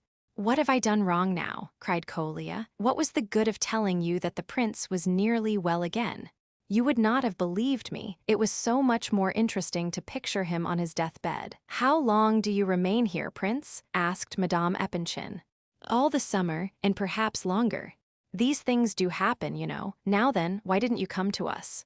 We have a wing quite empty, but just as you like, of course. Do you lease it from him? This fellow, I mean," she added, nodding towards Lebedev. "And why does he always wriggle so?" At that moment Vera, carrying the baby in her arms as usual, came out of the house, onto the terrace. Lebedev kept fidgeting among the chairs and did not seem to know what to do with himself, though he had no intention of going away. He no sooner caught sight of his daughter than he rushed in her direction, waving his arms to keep her away. He even forgot himself so far as to stamp his foot. "Is he mad?" asked Madame Epanchin suddenly. "No, But what a pretty girl. Who is she?" "She looks very sweet. I should like to make her acquaintance." The words were hardly out of her mouth when Lebedev dragged Vera forward in order to present her. "Orphans, poor orphans," he began in a pathetic voice. "The child she carries is an orphan, too. She is Vera's sister, my daughter Lubov. The day this babe was born, 6 weeks ago, my wife died, by the will of God Almighty. Yes, Vera takes her mother's place, though she is but her sister. Nothing more, nothing more. You are nothing more than a fool, if you'll excuse me. Well, you know that yourself, I expect," said the lady indignantly. Lebedev bowed low. "It is the truth," he replied with extreme respect. "Oh, Mr. Lebedev, I am told you lecture on the apocalypse. Is it true?" asked Aglaya. "Yes, that is so, for the last 15 years. "No, that was another commentator, whom the papers named. He is dead, however, and I have taken his place," said the other, much delighted. "We are neighbors, so will you be so kind as to come over one day and explain the apocalypse to me?" said Aglaya. "I do not understand it in the least." He had taken the chair next to the girl and was impatient to begin talking. "No doubt there are pleasures and amusements peculiar to the country," he continued, "and to listen to a pretended student holding forth on the book of the Revelations may be as good as any other. It may even be original. But you seem to be looking at me with some surprise. May I introduce myself? General Ivolgin. I carried you in my arms as a baby." She was trying hard to restrain herself from laughing. Mrs. Epanchin flushed up. Some accumulation of spleen in her suddenly needed an outlet. She could not bear this General Ivolgin whom she had once known, long ago, in society. "You are deviating from the truth, sir, as usual," she remarked, boiling over with indignation. "You never carried her in your life." "You have forgotten, mother," said Aglaya suddenly. "He really did carry me about. In Tver, you know. I was 6 years old, I remember. He made me a bow and arrow, and I shot a pigeon. Don't you remember shooting a pigeon, you and I, one day?" "Yes, I remember too," said Alexandra. "You quarreled about the wounded pigeon, and Adelaida was put in the corner and stood there with her helmet and sword and all." The poor general had merely made the remark about having carried Aglaia in his arms because he always did so begin a conversation with young people. But it happened that this time he had really hit upon the truth, though he had himself entirely forgotten the fact. But when Adelaida and Aglaia recalled the episode of the pigeon, his mind became filled with memories, and it is impossible to describe how this poor old man, usually half drunk, was moved by the recollection. I remember it all. He cried, I was captain then. You were such a lovely little thing, Nina Alexandrovna. Gania, listen, I was received then by General Epanchin. Yes, and look what you have come to now, interrupted Mrs. Epanchin. However, I see you have not quite drunk your better feelings away. But you've broken your wife's heart, sir, and instead of looking after your children, you have spent your time in public houses and debtors' prisons. Go away, my friend, stand in some corner and weep, and bemoan your fallen dignity, and perhaps God will forgive you yet. Go, I'm serious. There's nothing so favorable for repentance as to think of the past with feelings of remorse. There was no need to repeat that she was serious. The general, like all drunkards, was extremely emotional and easily touched by recollections of his better days. He rose and walked quietly to the door, so meekly that Mrs. Epanchin was instantly sorry for him. Ardalion Alexandrovitch, she cried after him, wait a moment, we are all sinners. When you feel that your conscience reproaches you a little less, come over to me and we'll have a talk about the past. I dare say I am 50 times more of a sinner than you are. And now go, good. Bye, you had better not stay here. She added in alarm as he turned as though to come back. Don't go after him just now, Kolya, or he'll be vexed, and the benefit of this moment will be lost, said the prince, as the boy was hurrying out of the room. Quite true, much better to go in half an hour or so, said Mrs. Epanchin. That's what comes of telling the truth for once in one's life, said Lebedev. It reduced him to tears. The less you say about it, the better, to judge from all I have heard about you, replied Mrs. Epanchin. The prince took the first opportunity of informing the Epanchin ladies that he had intended to pay them a visit that day, if they had not themselves come this afternoon, and Lizaveta Prokofyevna replied that she hoped he would still do so. By this time, some of the visitors had disappeared. Titsyn had tactfully retreated to Lebedev's wing, and Gania soon followed him. The latter had behaved modestly, but with dignity, on this occasion of his first meeting with the Epanchins since the rupture. Twice, Mrs. Epanchin had deliberately examined him from head to foot, but he had stood fire without flinching. He was certainly much changed, as anyone could see who had not met him for some time, and this fact seemed to afford Aglaia a good deal of satisfaction. That was Gavrila Ardalionovitch, who just went out, wasn't it? She asked suddenly, interrupting somebody else's conversation to make the remark. Yes, it was, said the prince. I hardly knew him. He is much changed, and for the better. I am very glad, said the prince. He has been very ill, added Varia. How has he changed for the better? Asked Mrs. Epanchin. I don't see any change for the better. What's better in him? Where did you get that idea from? What's better? I quite agree with you there, said Prince S, laughing. So do I, said Adelaida solemnly.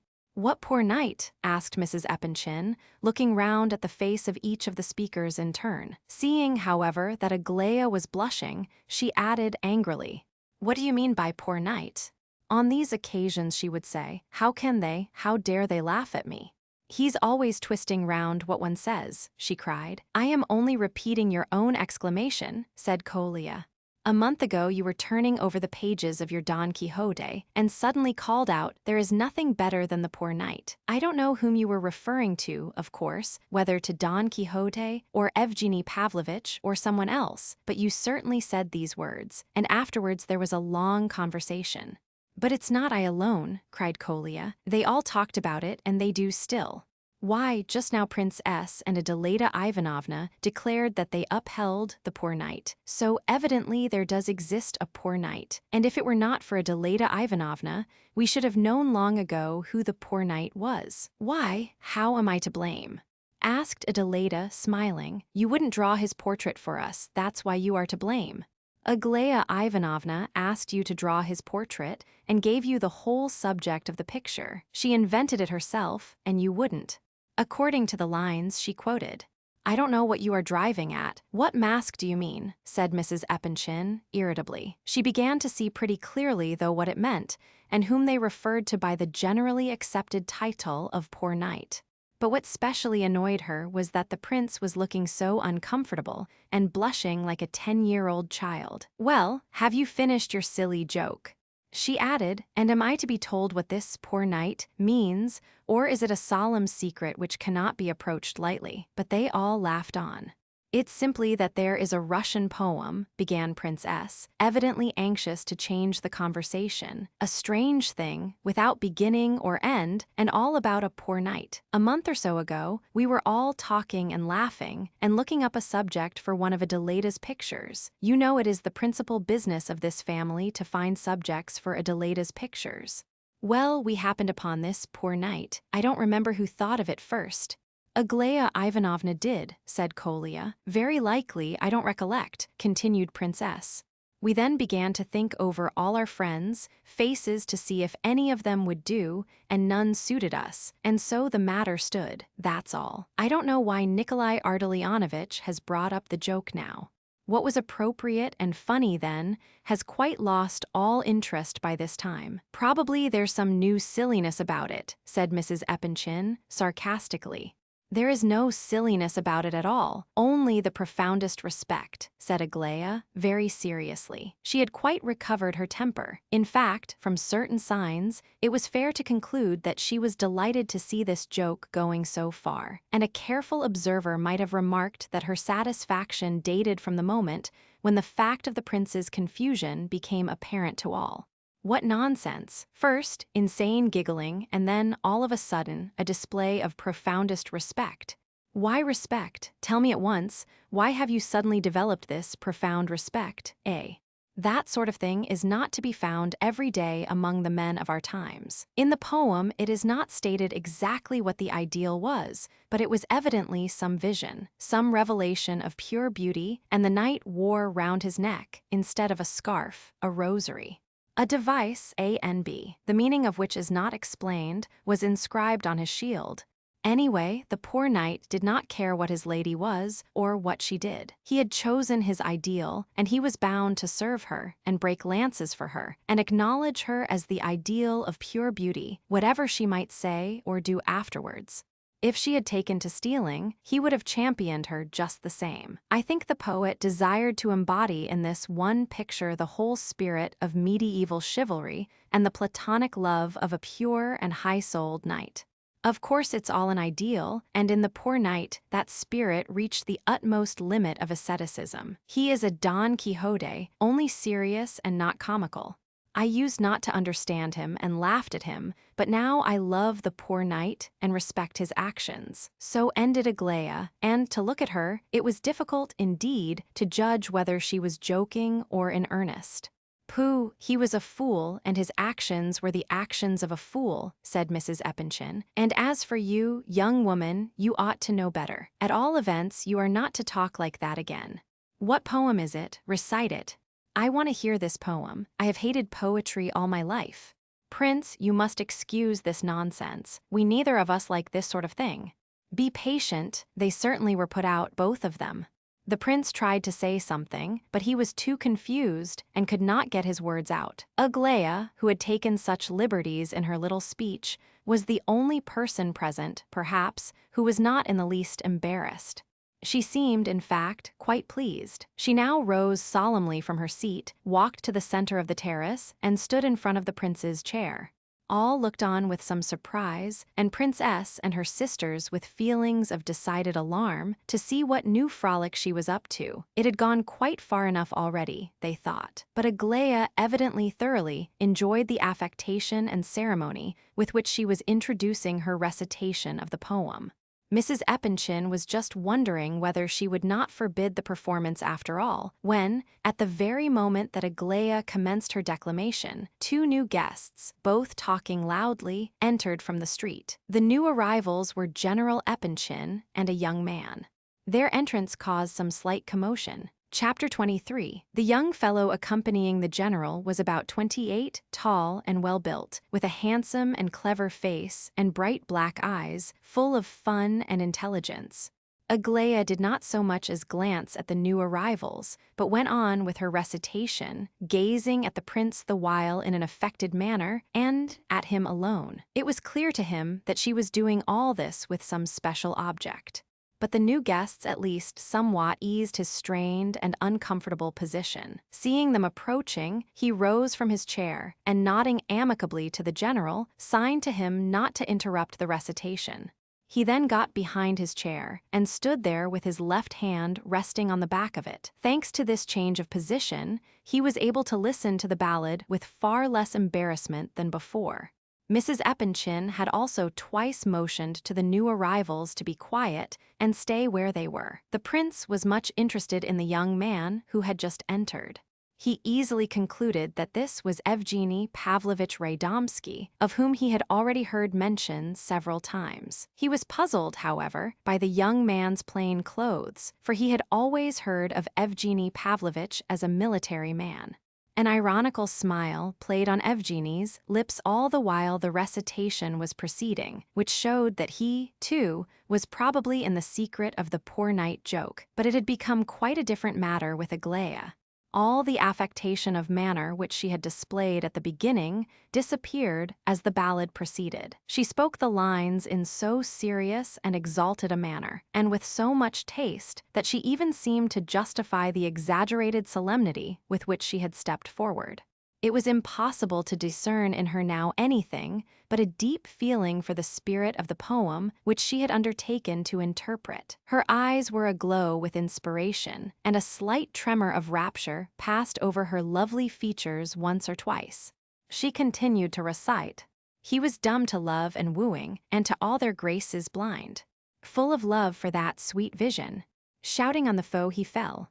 When recalling all this afterwards, the prince could not for the life of him understand how to reconcile the beautiful, sincere, pure nature of the girl with the irony of this jest. That it was a jest there was no doubt whatever. He knew that well enough, and had good reason, too, for his conviction. For during her recitation of the ballad Aglaia had deliberately changed the letters A-N-B into N-P-B. He was quite sure she had not done this by accident, and that his ears had not deceived him. At all events, her performance, which was a joke, of course, if rather a crude one, was premeditated. They had evidently talked and laughed over the poor knight for more than a month. Yet Aglaia had brought out these letters NPB not only without the slightest appearance of irony, or even any particular accentuation, but with so even and unbroken an appearance of seriousness that assuredly anyone might have supposed that these initials were the original ones written in the ballad. The thing made an uncomfortable impression upon the prince. Of course, Mrs. Epanchin saw nothing either in the change of initials or in the insinuation embodied therein. General Epanchin only knew that there was a recitation of verses going on and took no further interest in the matter. Of the rest of the audience, many had understood the allusion and wondered both at the daring of the lady and at the motive underlying it, but tried to show no sign of their feelings. But Evgeny Pavlovich, as the prince was ready to wager, both comprehended and tried his best to show that he comprehended. His smile was too mocking to leave any doubt on that point. "How beautiful that is!" cried Mrs. Epanchin with sincere admiration. "Whose is it?" "Don't disgrace us all by showing your ignorance," said Adelaida. "As soon as we reach home, give it to me to read." "Send Fyodor or Alexei up by the very first train to buy a copy, then. Aglaia, come here. Kiss me, dear, you recited beautifully. But," she added in a whisper, "if you were sincere, I am sorry for you. If it was a joke, I do not approve of the feelings which prompted you to do it, and in any case you would have done far better not to recite it at all. Do you understand? Now come along, young woman, we've sat here too long. I'll speak to you about this another time." Meanwhile, the prince took the opportunity of greeting General Epanchin, and the general introduced Evgeny Pavlovich to him. "I caught him up on the way to your house," explained the general. "He had heard that we were all here." Yes, and I heard that you were here, too, added Evgeny Pavlovitch. And since I had long promised myself the pleasure of seeking not only your acquaintance but your friendship, I did not wish to waste time, but came straight on. I am sorry to hear that you are unwell.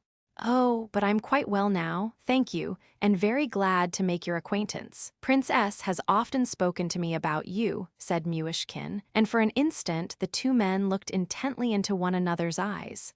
The prince remarked that Evgeny Pavlovitch's plain clothes had evidently made a great impression upon the company present, so much so that all other interests seemed to be effaced before this surprising fact. His change of dress was evidently a matter of some importance. Adelaida and Alexandra poured out a stream of questions. Princess, a relative of the young man, appeared annoyed, and Ivan Fedorovitch quite excited. Aglaya alone was not interested. She merely looked closely at Evgeny for a minute, curious perhaps as to whether civil or military clothes became him best, then turned away and paid no more attention to him or his costume. Lizaveta Prokofyevna asked no questions, but it was clear that she was uneasy, and the prince fancied that Evgeny was not in her good graces. "He has astonished me," said Ivan Fedorovitch. "I nearly fell down with surprise. I could hardly believe my eyes when I met him in Petersburg just now. Why this haste? That's what I want to know. He has always said himself that there is no need to break windows.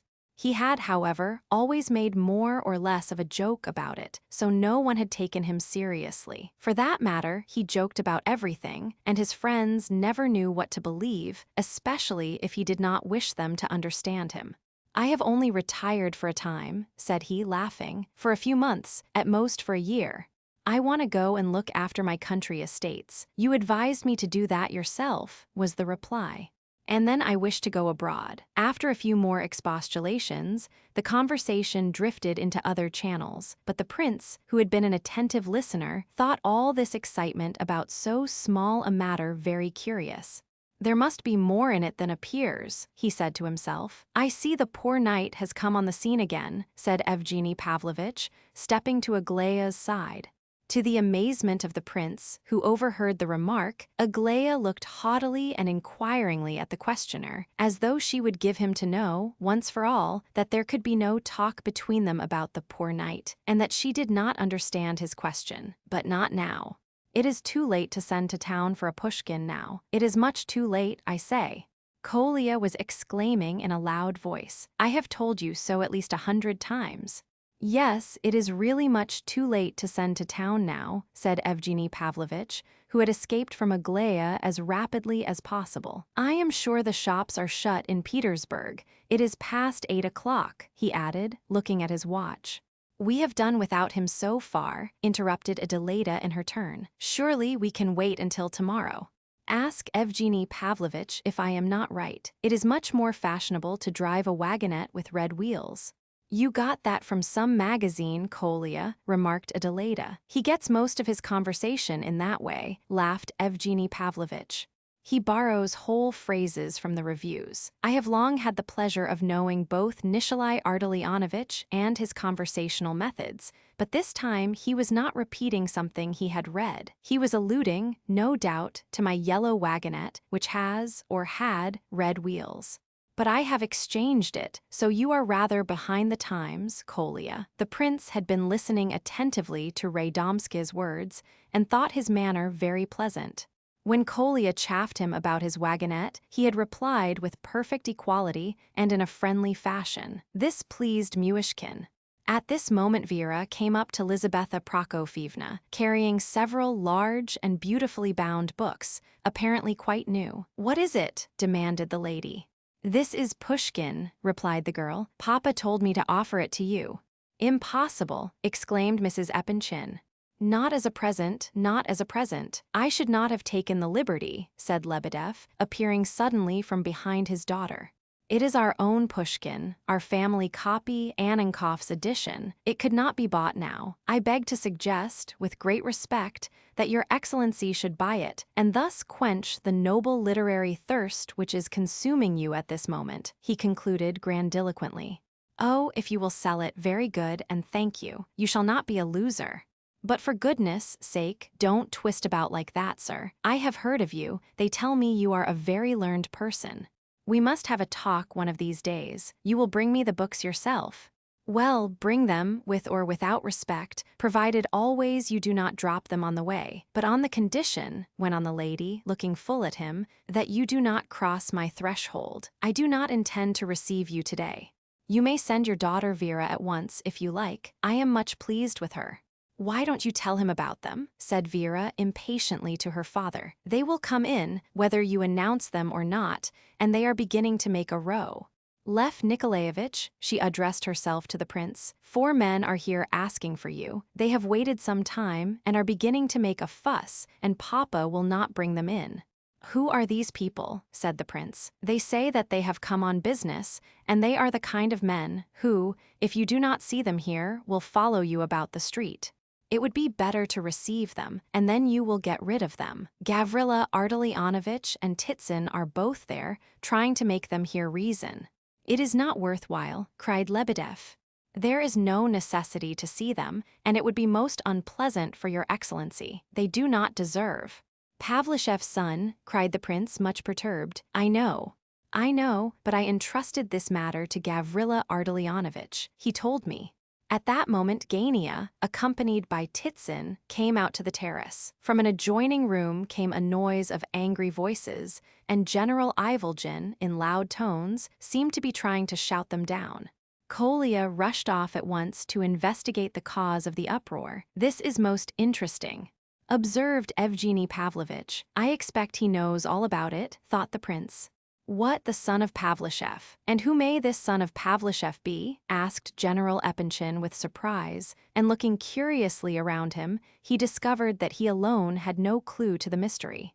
Expectation and suspense were on every face, with the exception of that of the prince, who stood gravely wondering how an affair so entirely personal could have awakened such lively and widespread interest in so short a time. Aglaya went up to him with a peculiarly serious look.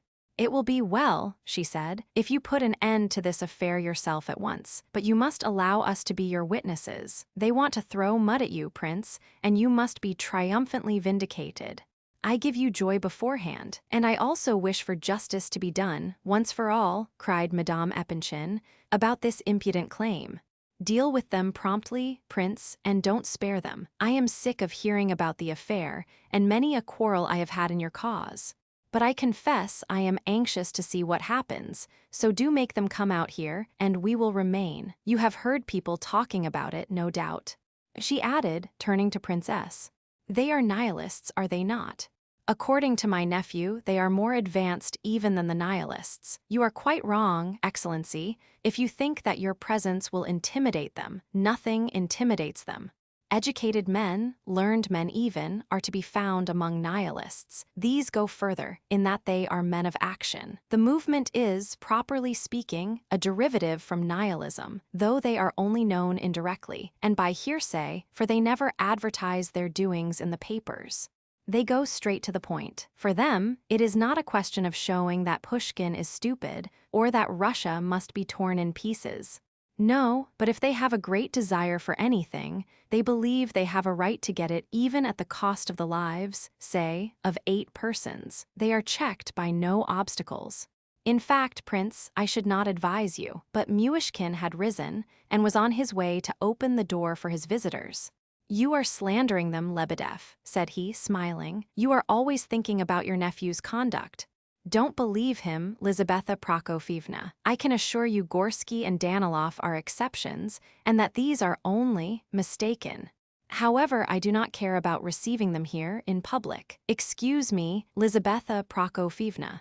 They are coming, and you can see them, and then I will take them away. Please come in, gentlemen. Another thought tormented him. He wondered, was this an arranged business, arranged to happen when he had guests in his house, and in anticipation of his humiliation rather than of his triumph. But he reproached himself bitterly for such a thought, and felt as if he should die of shame if it were discovered. When his new visitors appeared, he was quite ready to believe himself infinitely less to be respected than any of them. 4 persons entered, led by General Ivolgin, in a state of great excitement and talking eloquently. "He is for me, undoubtedly," thought the prince with a smile. Kolya also had joined the party and was talking with animation to Hippolyte, who listened with a jeering smile on his lips. The prince begged the visitors to sit down. They were all so young that it made the proceedings seem even more extraordinary.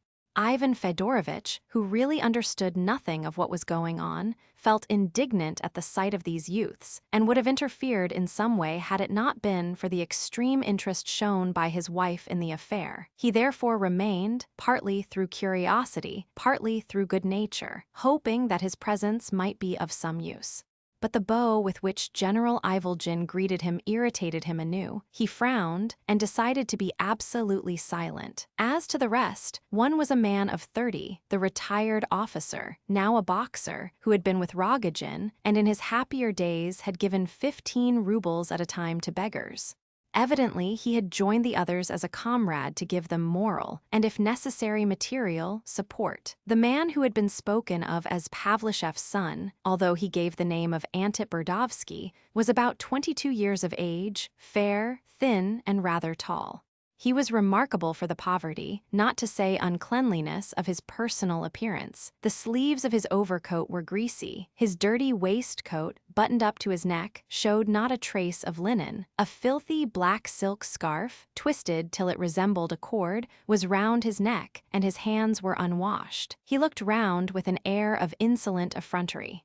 His face, covered with pimples, was neither thoughtful nor even contemptuous. It wore an expression of complacent satisfaction in demanding his rights and in being an aggrieved party. His voice trembled, and he spoke so fast, and with such stammerings, that he might have been taken for a foreigner, though the purest Russian blood ran in his veins. Lebedev's nephew, whom the reader has seen already, accompanied him, and also the youth named Hippolyte Tarantif. The latter was only 17 or 18. He had an intelligent face, though it was usually irritated and fretful in expression. His skeleton-like figure, his ghastly complexion, the brightness of his eyes, and the red spots of color on his cheeks betrayed the victim of consumption to the most casual glance. He coughed persistently and panted for breath. It looked as though he had but a few weeks more to live. He was nearly dead with fatigue and fell, rather than sat, into a chair. The rest bowed as they came in, and being more or less abashed, put on an air of extreme self-assurance. In short, their attitude was not that which one would have expected in men who profess to despise all trivialities, all foolish mundane conventions, and indeed everything, except their own personal interests.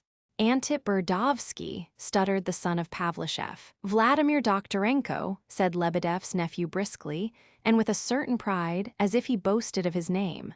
"Keller," murmured the retired officer. "Hippolyte Tarantif," cried the last named in a shrill voice.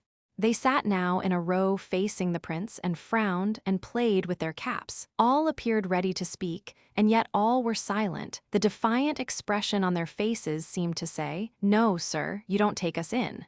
It could be felt that the first words spoken by any one present would bring a torrent of speech from the whole deputation. Chapter 24. "I did not expect you, gentlemen," began the prince. "I have been ill until today. A month ago," he continued, addressing himself to Antit Burdovsky, "I put your business into Gavrila Ardalionovitch Ivolgin's hands, as I told you then. I do not in the least object to having a personal interview, but you will agree with me that this is hardly the time. I propose that we go into another room, if you will not keep me long. As you see, I have friends here, and believe me—" "Friends as many as you please, but allow me," interrupted the harsh voice of Lebedev's nephew, "allow me to tell you that you might have treated us rather more politely, and not have kept us waiting at least 2 hours. But I am not your valet, and I stammered Antit Burdovsky. He was extremely excited, his lips trembled, and the resentment of an embittered soul was in his voice. But he spoke so indistinctly that hardly a dozen words could be gathered. "It was a princely action," sneered Hippolyte. If anyone had treated me so, grumbled the boxer, I mean to say that if I had been in Burdovsky's place, We are not afraid of your friends, Prince, remarked Lebedev's nephew, for we are within our rights. The shrill tones of Hippolyte interrupted him. What right have you? By what right do you demand us to submit this matter, about Burdovsky, to the judgment of your friends? We know only too well what the judgment of your friends will be. This beginning gave promise of a stormy discussion. The prince was much discouraged, but at last he managed to make himself heard amid the vociferations of his excited visitors. If you, he said, addressing Burdovsky, if you prefer not to speak here, I offer again to go into another room with you, and as to your waiting to see me, I repeat that I only this instant heard. Well, you have no right, no right at all. Your friends indeed, gabbled Burdovsky, defiantly examining the faces round him and becoming more and more excited. You have no right. As he ended thus abruptly, he leant forward, staring at the prince with his short-sighted, bloodshot eyes. The latter was so astonished that he did not reply, but looked steadily at him in return. Lev Nikolaevich, interposed Madame Epanchin, suddenly, read this at once, this very moment. It is about this business. She held out a weekly comic paper, pointing to an article on one of its pages. Just as the visitors were coming in, Lebedev, wishing to ingratiate himself with the great lady, had pulled this paper from his pocket and presented it to her, indicating a few columns marked in pencil. Lizaveta Prokofyevna had had time to read some of it and was greatly upset. Would it not be better to peruse it alone, later? Asked the prince nervously. No, read it at once directly and aloud, cried she, calling Kolya to her and giving him the journal. Read it aloud so that everyone may hear it.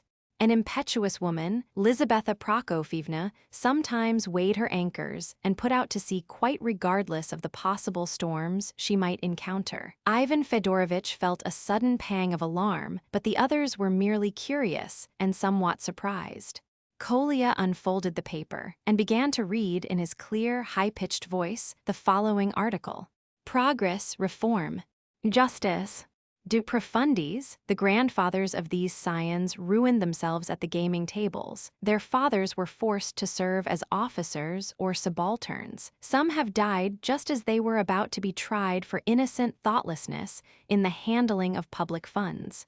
Their children are sometimes congenital idiots, like the hero of our story. Sometimes they are found in the dock at the assizes, where they are generally acquitted by the jury for edifying motives. Sometimes they distinguish themselves by one of those burning scandals that amaze the public and add another blot to the stained record of our age. 6 months ago, that is, last winter, this particular scion returned to Russia, wearing gaiters like a foreigner and shivering with cold in an old scantily lined cloak. He had come from Switzerland, where he had just undergone a successful course of treatment for idiocy. Sick. Certainly, fortune favored him, for, apart from the interesting malady of which he was cured in Switzerland, can there be a cure for idiocy? His story proves the truth of the Russian proverb that happiness is the right of certain classes. Judge for yourselves. Our subject was an infant in arms when he lost his father, an officer who died just as he was about to be court-martialed for gambling away the funds of his company, and perhaps also for flogging a subordinate to excess. Remember the good old days, gentlemen. The orphan was brought up by the charity of a very rich Russian landowner. In the good old days, this man, whom we will call P, owned 4,000 souls as serfs. Can you understand such an expression, gentlemen? I cannot. It must be looked up in a dictionary before one can understand it. These things of a bygone day are already unintelligible to us. He appears to have been one of those Russian parasites who lead an idle existence abroad, spending the summer at some spa and the winter in Paris, to the greater profit of the organizers of public balls. It may safely be said that the manager of the Château des Fleurs, lucky man, pocketed at least a third of the money paid by Russian peasants to their lords in the days of serfdom. However this may be, the gay P brought up the orphan like a prince, provided him with tutors and governesses, pretty, of course, whom he chose himself in Paris. But the little aristocrat, the last of his noble race, was an idiot. The governesses, recruited at the Château des Fleurs, labored in vain. At 20 years of age, their pupil could not speak in any language, not even Russian. But ignorance of the latter was still excusable. At last P was seized with a strange notion. He imagined that in Switzerland they could change an idiot into a man of sense. After all, the idea was quite logical. A parasite and landowner naturally supposed that intelligence was a marketable commodity like everything else, and that in Switzerland especially it could be bought for money. The case was entrusted to a celebrated Swiss professor and cost thousands of rubles. The treatment lasted 5 years. Needless to say, the idiot did not become intelligent, but it is alleged that he grew into something more or less resembling a man. At this stage, P died suddenly, and, as usual, he had made no will and left his affairs in disorder. A crowd of eager claimants arose, who cared nothing about any last scion of a noble race undergoing treatment in Switzerland, at the expense of the deceased, as a congenital idiot. Idiot though he was, the noble scion tried to cheat his professor, and they say he succeeded in getting him to continue the treatment gratis for 2 years, by concealing the death of his benefactor.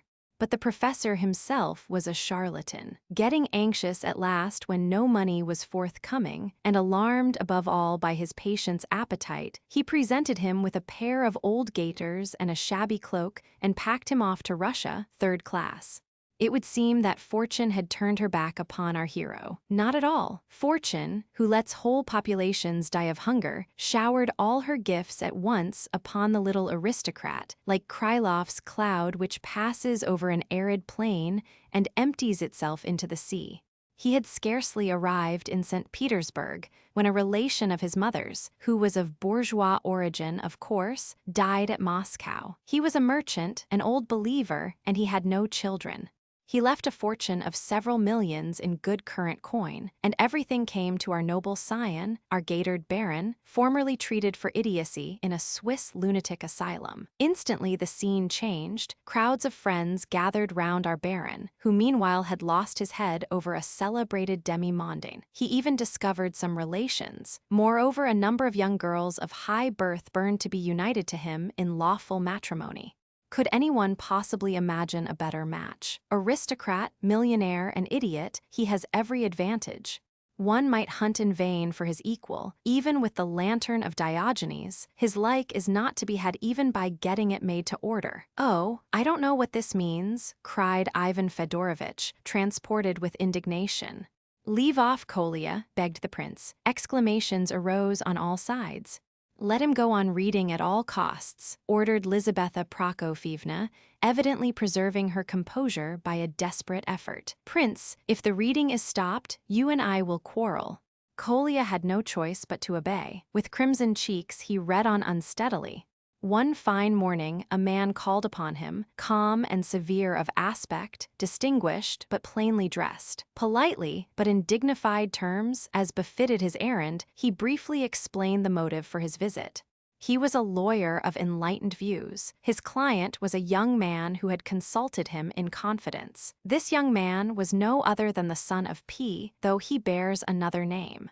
In his youth P, the sensualist, had seduced a young girl, poor but respectable. She was a serf, but had received a European education. Finding that a child was expected, he hastened her marriage with a man of noble character who had loved her for a long time. He helped the young couple for a time, but he was soon obliged to give up, for the high-minded husband refused to accept anything from him. Soon the careless nobleman forgot all about his former mistress and the child she had borne him. Then, as we know, he died intestate. P, son, born after his mother's marriage, found a true father in the generous man whose name he bore. But when he also died, the orphan was left to provide for himself, his mother now being an invalid who had lost the use of her limbs. Leaving her in a distant province, he came to the capital in search of pupils.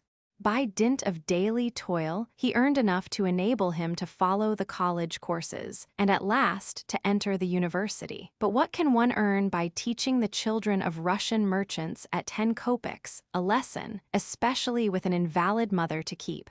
Even her death did not much diminish the hardships of the young man's struggle for existence. Now this is the question: how, in the name of justice, should our scion have argued the case? Our readers will think, no doubt, that he would say to himself, P showered benefits upon me all my life. He spent tens of thousands of rubles to educate me, to provide me with governesses, and to keep me under treatment in Switzerland. Now I am a millionaire, and P, son, a noble young man who is not responsible for the faults of his careless and forgetful father, is wearing himself out giving ill-paid lessons. According to justice, all that was done for me ought to have been done for him. The enormous sums spent upon me were not really mine. They came to me by an error of blind fortune, when they ought to have gone to P, son. They should have gone to benefit him, not me, in whom P interested himself by a mere caprice, instead of doing his duty as a father. If I wish to behave nobly, justly, and with delicacy, I ought to bestow half my fortune upon the son of my benefactor. But as economy is my favorite virtue, and I know this is not a case in which the law can intervene, I will not give up half my millions. But it would be too openly vile, too flagrantly infamous, if I did not at least restore to P, son, the tens of thousands of rubles spent incurring my idiocy. This is simply a case of conscience and of strict justice. Whatever would have become of me if P had not looked after my education and had taken care of his own son instead of me? All this might pass, but the sequel is absolutely unpardonable and not to be excused by any interesting malady. With the cool insolence of a bloated capitalist, secure in his millions, he majestically drew a banknote for 50 rubles from his pocketbook and sent it to the noble young man as a humiliating piece of charity. You can hardly believe it, gentlemen. You are scandalized and disgusted. You cry out in indignation, but that is what he did. Needless to say, the money was returned, or rather flung back in his face. The case is not within the province of the law. It must be referred to the tribunal of public opinion. This is what we now do, guaranteeing the truth of all the details which we have related. He was overcome by a feeling of inexpressible shame. His boyish sensitiveness was wounded beyond endurance. It seemed to him that something extraordinary, some sudden catastrophe had occurred, and that he was almost the cause of it, because he had read the article aloud. Yet all the others were similarly affected. The girls were uncomfortable and ashamed. Lizaveta Prokofyevna restrained her violent anger by a great effort. Perhaps she bitterly regretted her interference in the matter. For the present, she kept silence. The prince felt as very shy people often do in such a case. He was so ashamed of the conduct of other people, so humiliated for his guests, that he dared not look them in the face. Titsin, Varia, Gania, and Lebedev himself all looked rather confused. Stranger still, Hippolyte and the son of Pavlishev also seemed slightly surprised, and Lebedev's nephew was obviously far from pleased. The boxer alone was perfectly calm. He twisted his mustaches with affected dignity, and if his eyes were cast down, it was certainly not in confusion, but rather in noble modesty, as if he did not wish to be insolent in his triumph. It was evident that he was delighted with the article. "The devil knows what it means," growled Ivan Fedorovitch under his breath. "It must have taken the united wits of 50 footmen to write it." "May I ask your reason for such an insulting supposition, sir?" said Hippolyte, trembling with rage. "You will admit yourself, General, that for an honorable man, if the author is an honorable man, that is an insult," growled the boxer suddenly, with convulsive jerkings of his shoulders. He was indignant with Lizaveta Prokofyevna, who did not think of moving even now. Gentlemen, let me speak at last," cried the prince, anxious and agitated. "Please let us understand one another. I say nothing about the article, gentlemen, except that every word is false. I say this because you know it as well as I do. It is shameful. I should be surprised if any one of you could have written it." "I did not know of its existence till this moment," declared Hippolyte. "I do not approve of it." "I knew it, but I have a right." I stammered the son of Pavlishev. "What? Did you write all that yourself?" "Is it possible?" asked the prince, regarding Burdovsky with curiosity. "One might dispute your right to ask such questions," observed Lebedev's nephew. "I was only surprised that Mr. Burdovsky should have. However, this is what I have to say. Since you had already given the matter publicity, why did you object just now, when I began to speak of it to my friends?" Lebedev could restrain himself no longer. He made his way through the row of chairs. "Prince," he cried, "you are forgetting that if you consented to receive and hear them, it was only because of your kind heart which has no equal, for they had not the least right to demand it, especially as you had placed the matter in the hands of Gavrila Ardalionovitch, which was also extremely kind of you. You are also forgetting, most excellent prince, that you are with friends, a select company. You cannot sacrifice them to these gentlemen, and it is only for you to have them turned out this instant. As the master of the house, I shall have great pleasure." "That will do, Lebedev, that will do," began the prince, when an indignant outcry drowned his words. "Excuse me, prince, excuse me, but now that will not do," shouted Lebedev's nephew, his voice dominating all the others.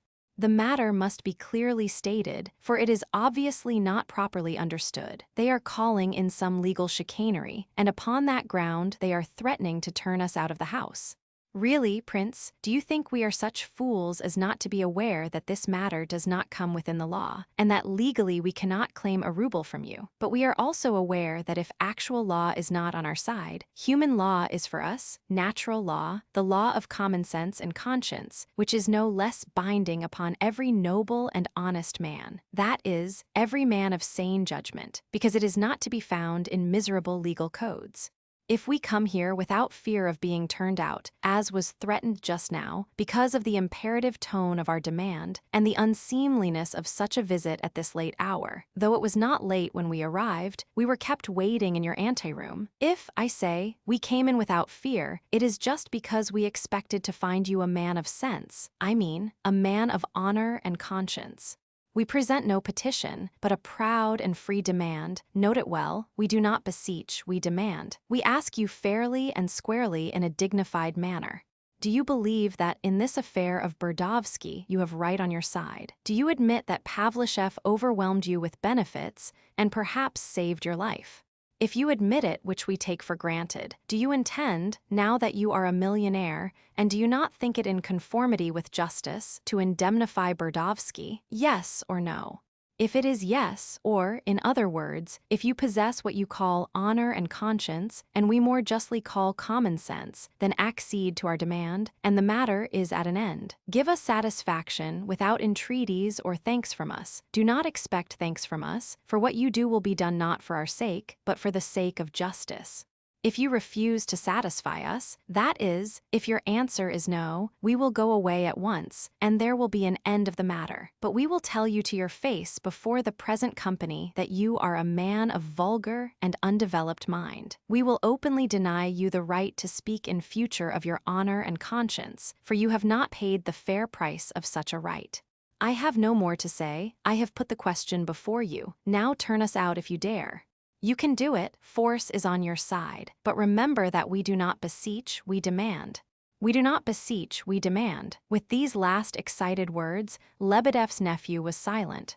We demand, we demand, we demand, we do not beseech, spluttered Burdovsky, red as a lobster. The speech of Lebedev's nephew caused a certain stir among the company. Murmurs arose, though with the exception of Lebedev, who was still very much excited, everyone was careful not to interfere in the matter.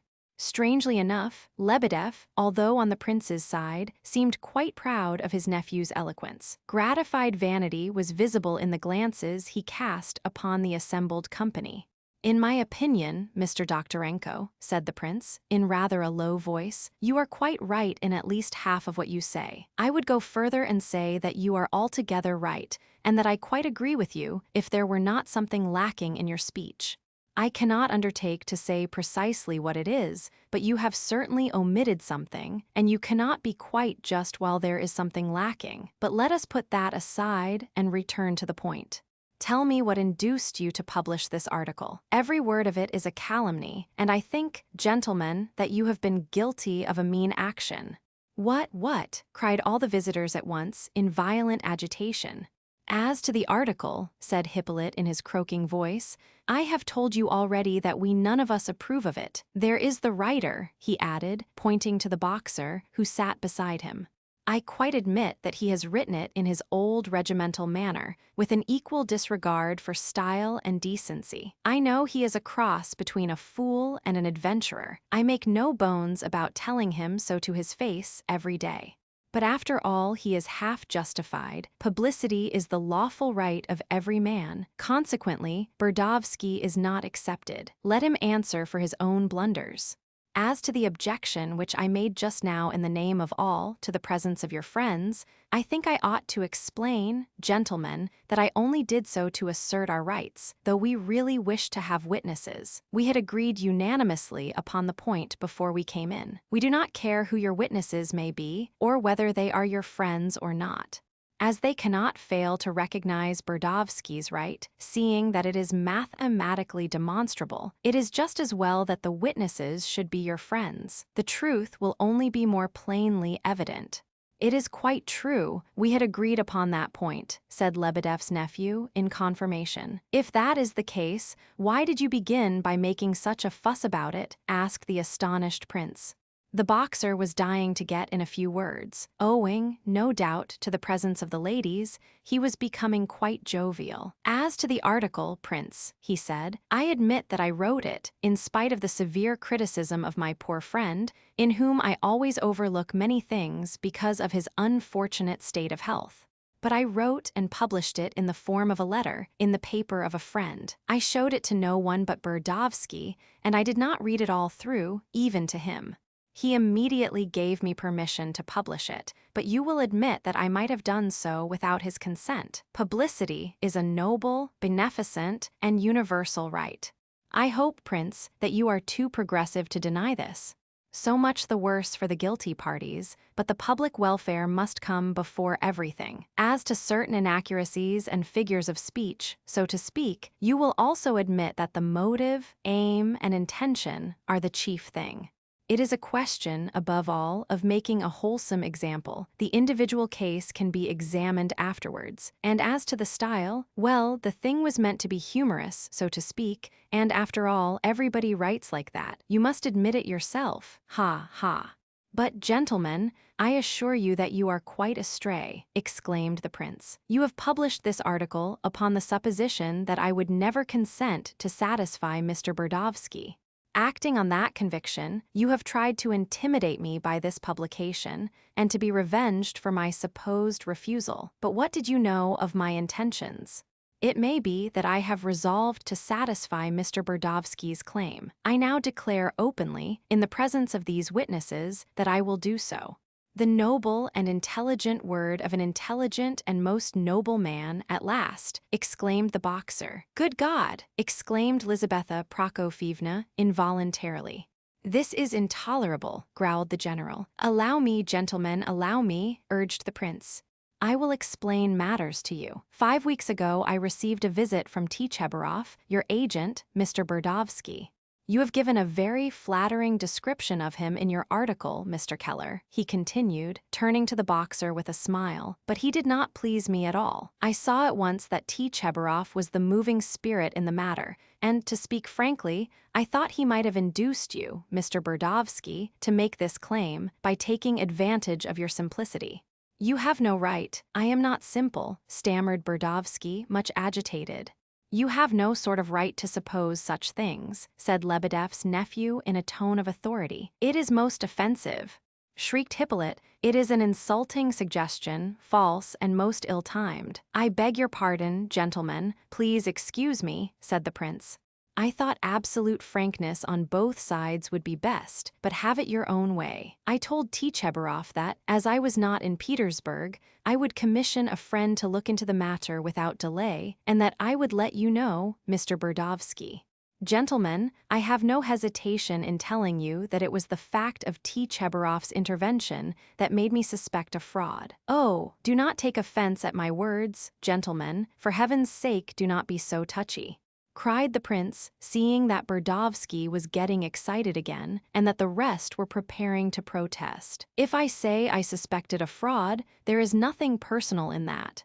I had never seen any of you then. I did not even know your names. I only judged by Tchebarov. I am speaking quite generally. If you only knew how I have been done since I came into my fortune. Perhaps not, it is very possible, the prince agreed hastily, though I do not know what general law you allude to. I will go on, only please do not take offense without good cause. I assure you I do not mean to offend you in the least. Really, it is impossible to speak 3 words sincerely without your flying into a rage. At first I was amazed when Tchebarov told me that Pavlushev had a son, and that he was in such a miserable position. Pavlushev was my benefactor and my father's friend. Oh, Mr. Keller, why does your article impute things to my father without the slightest foundation? He never squandered the funds of his company, nor ill-treated his subordinates. I am absolutely certain of it. I cannot imagine how you could bring yourself to write such a calumny. But your assertions concerning Pavlushev are absolutely intolerable. You do not scruple to make a libertine of that noble man. You call him a sensualist as coolly as if you were speaking the truth, and yet it would not be possible to find a chaster man.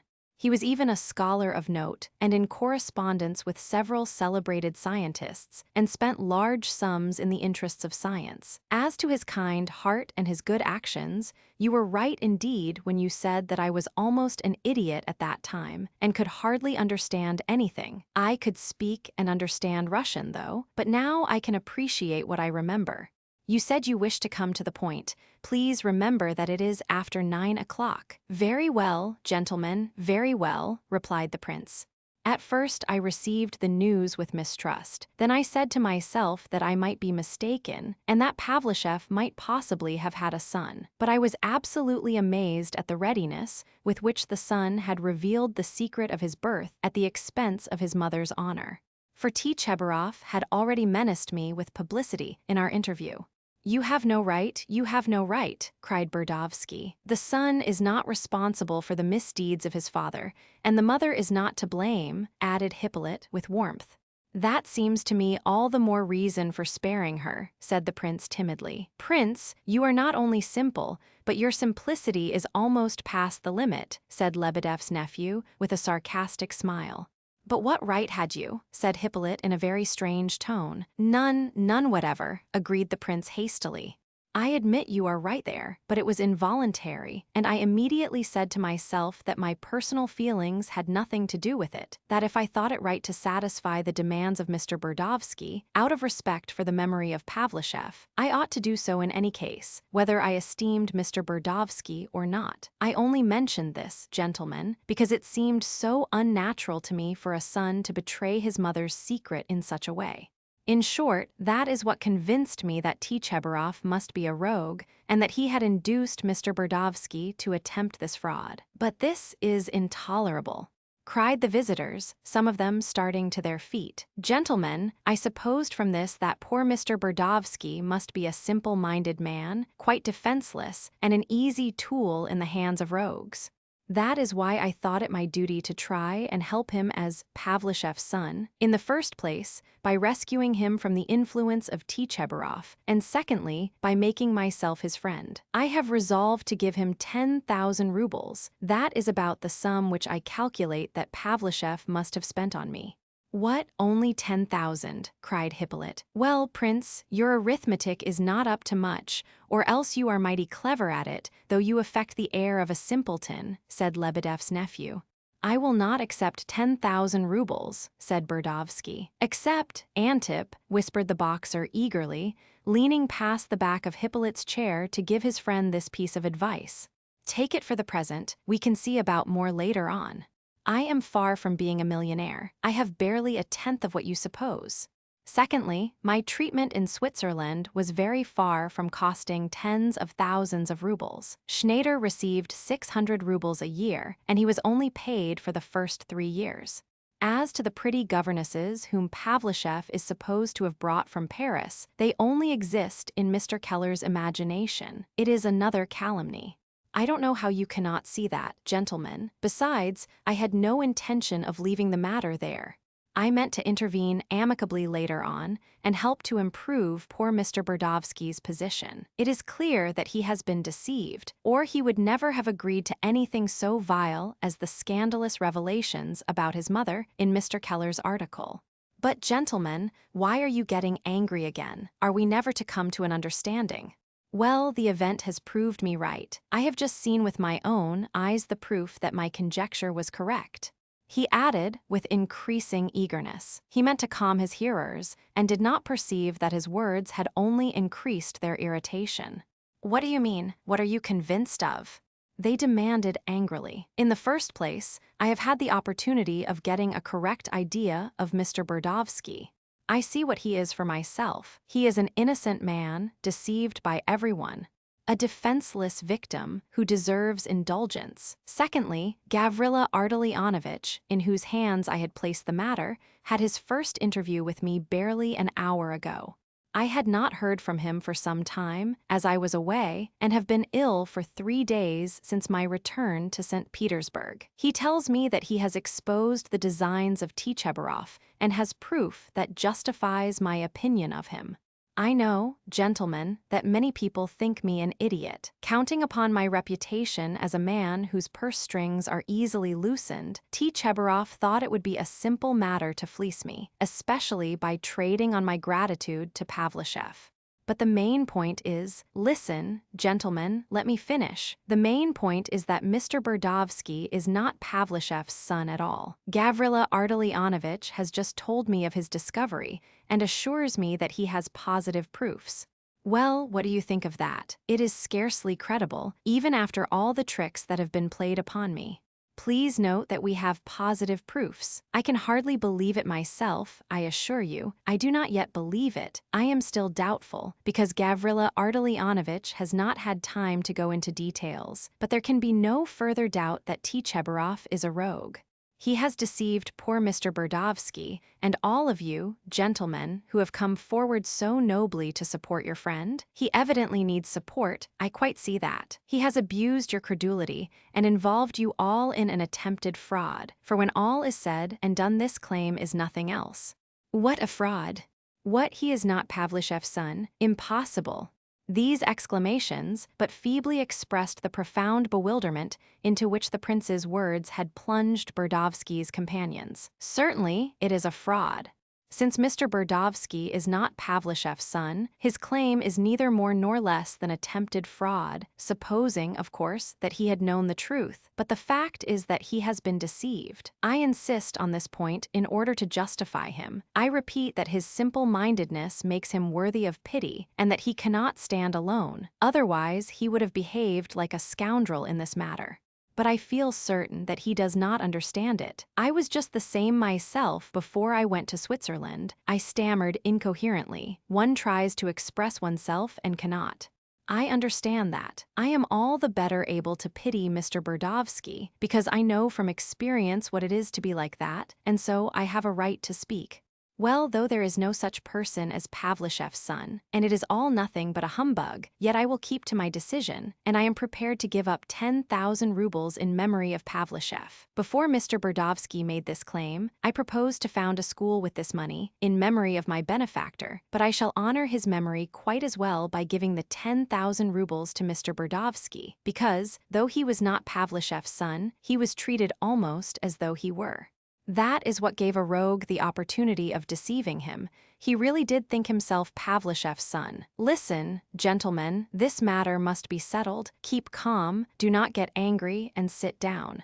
Gavrila Ardalionovich will explain everything to you at once, and I confess that I am very anxious to hear all the details myself. He says that he has even been to Pskov to see your mother, Mr. Burdovsky. She is not dead, as the article which was just read to us makes out.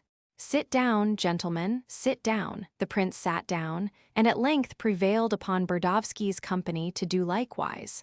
During the last 10 or 20 minutes, exasperated by continual interruptions, he had raised his voice and spoken with great vehemence. Now, no doubt, he bitterly regretted several words and expressions which had escaped him in his excitement. If he had not been driven beyond the limits of endurance, he would not have ventured to express certain conjectures so openly. He had no sooner sat down than his heart was torn by sharp remorse. besides insulting Burdovsky with the supposition, made in the presence of witnesses, that he was suffering from the complaint for which he had himself been treated in Switzerland. He reproached himself with the grossest indelicacy in having offered him the 10,000 rubles before everyone. I ought to have waited till tomorrow and offered him the money when we were alone, thought Myshkin. Now it is too late, the mischief is done. Yes, I am an idiot, an absolute idiot, he said to himself, overcome with shame and regret. Till then Gavrila Ardalionovitch had sat apart in silence. When the prince called upon him, he came and stood by his side, and in a calm, clear voice began to render an account of the mission confided to him. All conversation ceased instantly. Everyone, especially the Burdovsky party, listened with the utmost curiosity. Chapter 25. You will not deny, I am sure, said Gavrila Ardalionovitch, turning to Burdovsky, who sat looking at him with wide-open eyes, perplexed and astonished. You will not deny, seriously, that you were born just 2 years after your mother's legal marriage to Mr. Burdovsky, your father. Nothing would be easier than to prove the date of your birth from well-known facts. We can only look on Mr. Keller's version as a work of imagination, and one, moreover, extremely offensive both to you and your mother. Of course, he distorted the truth in order to strengthen your claim and to serve your interests. Mr. Keller said that he previously consulted you about his article in the paper, but did not read it to you as a whole. Certainly, he could not have read that passage. I assure you your article shall be mentioned in its proper place, and you can then explain everything, but for the moment I would rather not anticipate. Quite accidentally, with the help of my sister, Varvara Ardalionovna Titsin, I obtained from one of her intimate friends, Madame Zaubkov, a letter written to her 25 years ago by Nikolai Andreevich Pavlishev, then abroad. After getting into communication with this lady, I went by her advice to Timofey Fedorovich Vyazovkin, a retired colonel and one of Pavlishev's oldest friends. He gave me 2 more letters written by the latter when he was still in foreign parts.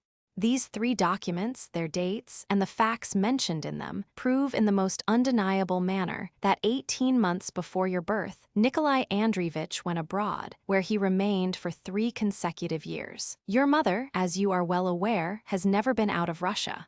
It is too late to read the letters now. I am content to state the fact. But if you desire it, come to me tomorrow morning, bring witnesses and writing experts with you, and I will prove the absolute truth of my story. From that moment, the question will be decided. These words caused a sensation among the listeners, and there was a general movement of relief. Burdovsky got up abruptly. If that is true, said he, I have been deceived, grossly deceived, but not by Tchebarov, and for a long time past, a long time. I do not wish for experts, not I, nor to go to see you. I believe you.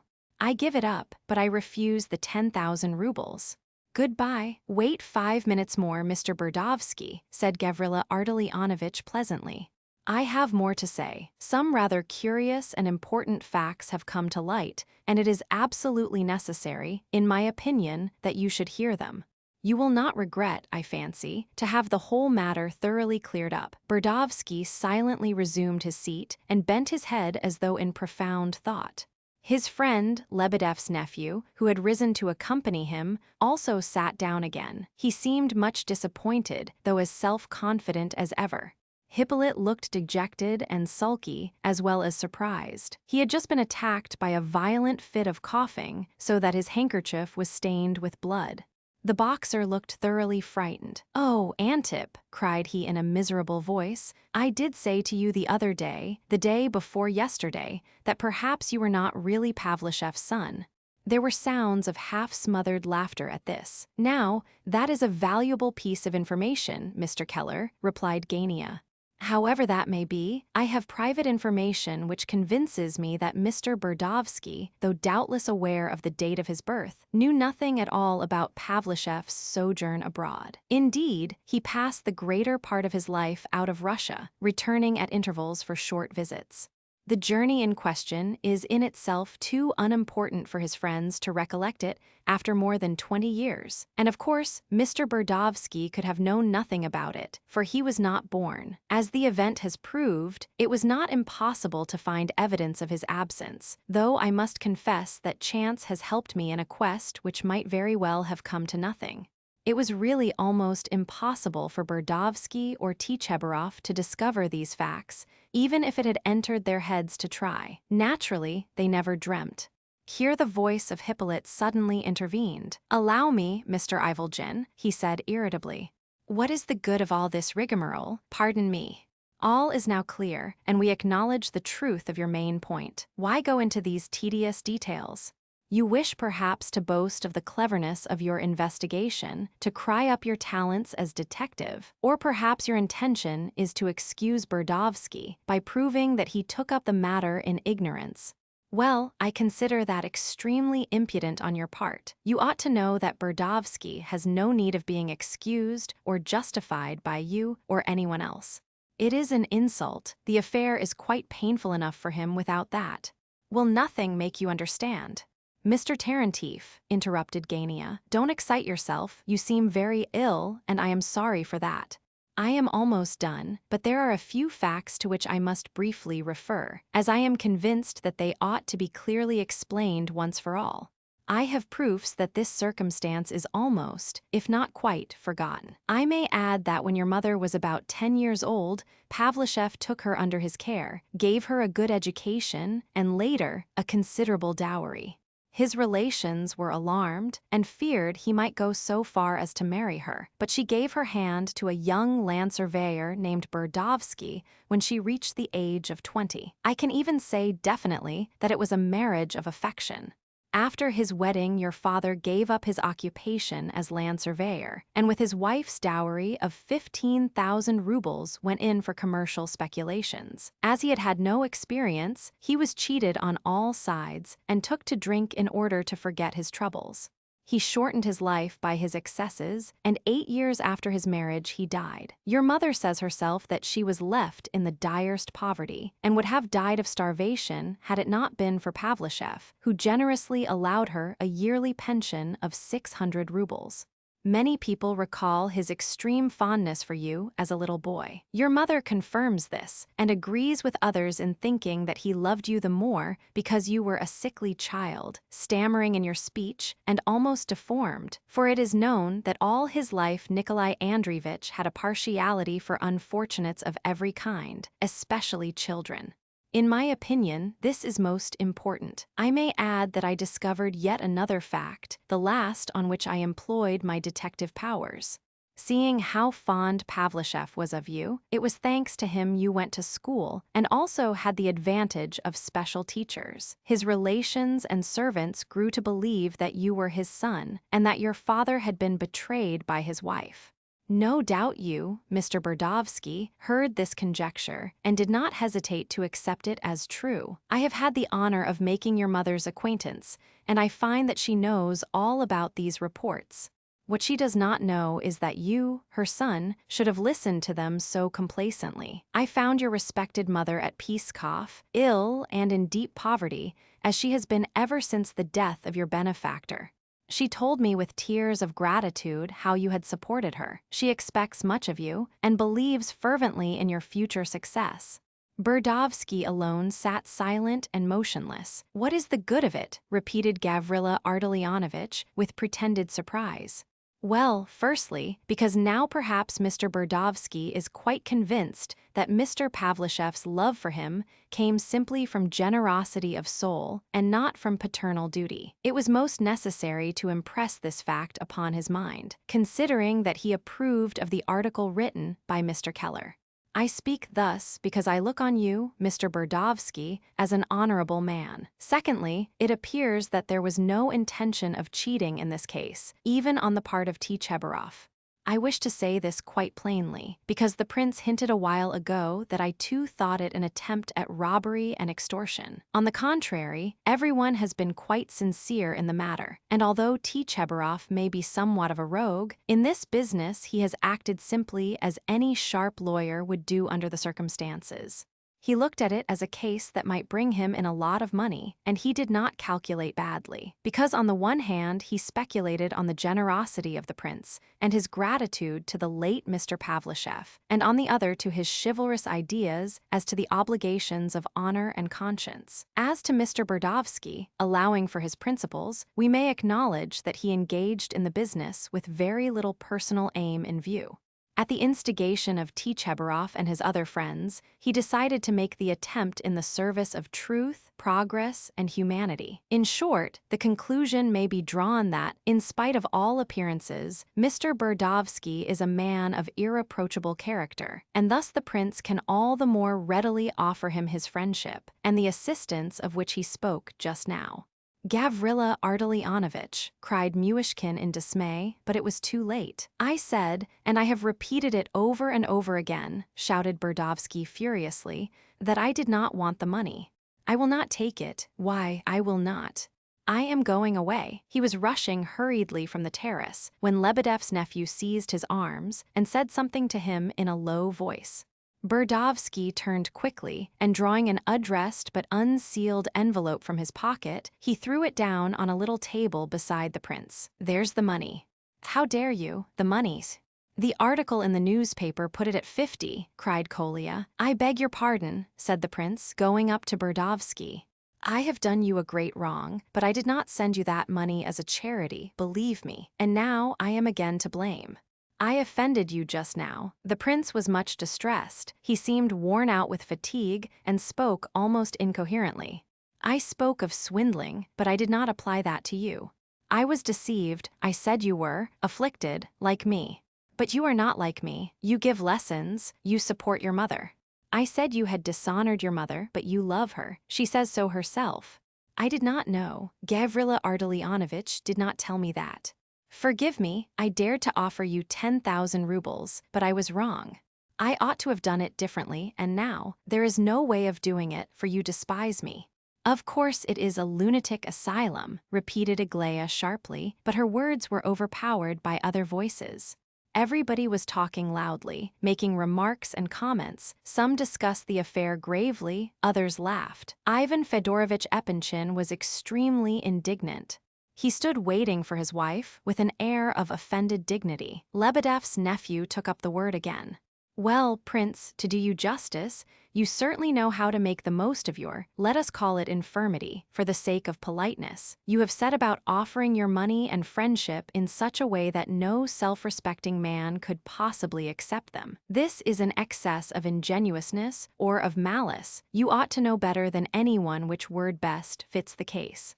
I point this out, Prince, to prevent misunderstanding. Prince, your never mind is an insult to us. We have nothing to hide. Our actions can bear daylight. It is true that there are only 100 rubles instead of 250, but it is all the same." "Why, no, it is hardly the same," remarked Gavrila Ardalionovitch, with an air of ingenuous surprise. "Don't interrupt. We are not such fools as you think, Mr. Lawyer," cried Lebedev's nephew angrily. "Of course there is a difference between 100 rubles and 250, but in this case the principle is the main point, and that 150 rubles are missing is only a side issue. The point to be emphasized is that Burdovsky will not accept your Highness's charity. He flings it back in your face, and it scarcely matters if there are 100 rubles or 250. Burdovsky has refused 10,000 rubles. You heard him. He would not have returned even 100 rubles if he was dishonest. The 150 rubles were paid to Tchebarov for his traveling expenses. You may jeer at our stupidity and at our inexperience in business matters. You have done all you could already to make us look ridiculous, but do not dare to call us dishonest. The four of us will club together every day to repay the 150 rubles to the prince, if we have to pay it in installments of a ruble at a time, but we will repay it with interest. Burdovsky is poor, he has no millions. After his journey to see the Prince Tchebarov sent in his bill. We counted on winning. Who would not have done the same in such a case?" cried Lizaveta Prokofyevna. "It reminds me," said Evgeny Pavlovitch, laughing, "of the famous plea of a certain lawyer who lately defended a man for murdering 6 people in order to rob them. He excused his client on the score of poverty. "It is quite natural," he said in conclusion, "considering the state of misery he was in, that he should have thought of murdering these 6 people. Which of you, gentlemen, would not have done the same in his place?" In a state of terrible excitement, she threw back her head, with flaming eyes, casting looks of contempt and defiance upon the whole company, in which she could no longer distinguish friend from foe. She had restrained herself so long that she felt forced to vent her rage on somebody.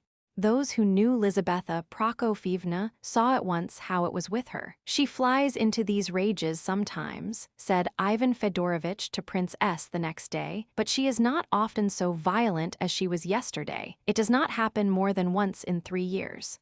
"Be quiet, Ivan Fedorovitch, leave me alone," cried Mrs. Epanchin. "Why do you offer me your arm now? You had not sense enough to take me away before. You are my husband, you are a father, it was your duty to drag me away by force, if in my folly I refused to obey you and go quietly. You might at least have thought of your daughters. We can find our way out now without your help. Here is shame enough for a year. Wait a moment till I thank the prince." "Thank you, Prince, for the entertainment you have given us. It was most amusing to hear these young men. It is vile, a chaos, a scandal worse than a nightmare. Is it possible that there can be many such people on earth? Be quiet, Aglaya. Be quiet, Alexandra. It is none of your business. Don't fuss round me like that, Evgeny Pavlovitch. You exasperate me. So, my dear," she cried, addressing the prince, "you go so far as to beg their pardon. He says, 'Forgive me for offering you a fortune.' And you mountebank, what are you laughing at?" she cried, turning suddenly on Lebedeff's nephew. "We refuse 10,000 rubles. We do not beseech, we demand." As if he did not know that this idiot will call on them tomorrow to renew his offers of money and friendship. "You will, won't you? You will, come will you or won't you? You hear him, you count upon it too," she continued, turning upon Doktorenko. "You are as sure of him now as if you had the money in your pocket. And there, you are playing the swaggerer to throw dust in our eyes. No, my dear sir, you may take other people in. I can see through all your airs and graces, I see your game." "Lizaveta Prokofievna," exclaimed the prince. "Come, Lizaveta Prokofievna, it is quite time for us to be going. We will take the prince with us," said Prince S. with a smile, in the coolest possible way. The girls stood apart, almost frightened. Their father was positively horrified. Mrs. Epanchin's language astonished everybody. Some who stood a little way off smiled furtively and talked in whispers. Lebedeff wore an expression of utmost ecstasy. "Chaos and scandal are to be found everywhere, madame," remarked Doktorenko, who was considerably put out of countenance. "Not like this." "Nothing like the spectacle you have just given us, sir," answered Lizaveta Prokofievna, with a sort of hysterical rage. "Leave me alone, will you?" she cried violently to those around her, who were trying to keep her quiet. "No, Evgeny Pavlovitch, if, as you said yourself just now, a lawyer said in open court that he found it quite natural that a man should murder 6 people because he was in misery, the world must be coming to an end. I had not heard of it before, now I understand everything. And this stutterer, won't he turn out a murderer?" she cried, pointing to Burdovsky, who was staring at her with stupefaction. "I bet he will. He will have none of your money, possibly. He will refuse it because his conscience will not allow him to accept it. But he will go murdering you by night and walking off with your cash box, with a clear conscience. He does not call it a dishonest action, but the impulse of a noble despair, a negation, or the devil knows what. Bah! Everything is upside down, everyone walks head downwards. A young girl brought up at home suddenly jumps into a cab in the middle of the street, saying, 'Goodbye, mother, I married Karlich or Ivanitch the other day.' And you think it quite right. You call such conduct estimable and natural. The woman question, look here," she continued, pointing to Kolya. "The other day that whippersnapper told me that this was the whole meaning of the woman question. But even supposing that your mother is a fool, you are none the less bound to treat her with humanity. Why did you come here tonight so insolently? Give us our rights, but don't dare to speak in our presence. Show us every mark of deepest respect, while we treat you like the scum of the earth. The miscreants have written a tissue of calumny in their article, and these are the men who seek for truth and do battle for the right. We do not beseech, we demand. You will get no thanks from us, because you will be acting to satisfy your own conscience. What morality, but good heavens! If you declare that the prince's generosity will excite no gratitude in you, he might answer that he is not bound to be grateful to Pavlushev, who also was only satisfying his own conscience. But you counted on the prince's gratitude towards Pavlushev. You never lent him any money. He owes you nothing. Then what were you counting upon if not on his gratitude? And if you appeal to that sentiment in others, why should you expect to be exempted from it? They are mad. They say society is savage and inhuman because it despises a young girl who has been seduced. But if you call society inhuman, you imply that the young girl is made to suffer by its censure. How then can you hold her up to the scorn of society in the newspapers without realizing that you are making her suffering still greater? Madmen. Vain fools, they don't believe in God, they don't believe in Christ. But you are so eaten up by pride and vanity that you will end by devouring each other. That is my prophecy. Is not this absurd? Is it not monstrous chaos? And after all this, that shameless creature will go and beg their pardon. Are there many people like you? What are you smiling at? Because I am not ashamed to disgrace myself before you. Yes, I am disgraced. It can't be helped now, but don't you jeer at me, you scum. This was aimed at Hippolyte. He is almost at his last gasp, yet he corrupts others. You have got hold of this lad. She pointed to Kolya. You have turned his head, you have taught him to be an atheist, you don't believe in God, and you are not too old to be whipped, sir. A plague upon you. And so, Prince Lev Nikolaevich, you will call on them tomorrow, will you? She asked the prince breathlessly, for the second time. Yes. And you will call on that atheist, she continued, pointing to Hippolyte.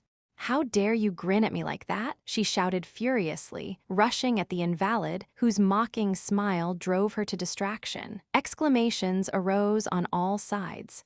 Lizabetha Prokofyevna, Lizabetha Prokofyevna, Lizabetha Prokofyevna. Mrs. Epanchin had approached Hippolyte and seized him firmly by the arm, while her eyes, blazing with fury, were fixed upon his face. Do not distress yourself, Aglaya Ivanovitch, he answered calmly. Your mother knows that one cannot strike a dying man. I am ready to explain why I was laughing. I shall be delighted if you will let me. He is dying, yet he will not stop holding forth, cried Lizabetha Prokofyevna. She loosed her hold on his arm, almost terrified, as she saw him wiping the blood from his lips. Why do you talk? You ought to go home to bed. So I will, he whispered hoarsely. As soon as I get home, I will go to bed at once, and I know I shall be dead in a fortnight. Botkin told me so himself last week. That is why I should like to say a few farewell words, if you will let me, but you must be mad. It is ridiculous. You should take care of yourself. What is the use of holding a conversation now? Go home to bed, do, cried Mrs. Epanchin in horror. When I do go to bed, I shall never get up again, said Hippolyte with a smile. I meant to take to my bed yesterday and stay there till I died, but as my legs can still carry me, I put it off for 2 days so as to come here with them today, but I am very tired. Oh, sit down, why are you standing? Sit opposite to me and let us talk. We must have a talk now, Lizabetha Prokofyevna. I am very anxious for it. He smiled at her once more. Remember that today, for the last time, I am out in the air and in the company of my fellow men, and that in a fortnight I shall certainly be no longer in this world. So, in a way, this is my farewell to nature and to men. I am not very sentimental, but do you know, I am quite glad that all this has happened at Pavlovsk, where at least one can see a green tree. But why talk now? Replied Lizabetha Prokofyevna, more and more alarmed. You are quite feverish. Just now you would not stop shouting, and now you can hardly breathe. You are gasping. I shall have time to rest. Why will you not grant my last wish? Do you know, Lizabetha Prokofyevna, that I have dreamed of meeting you for a long while?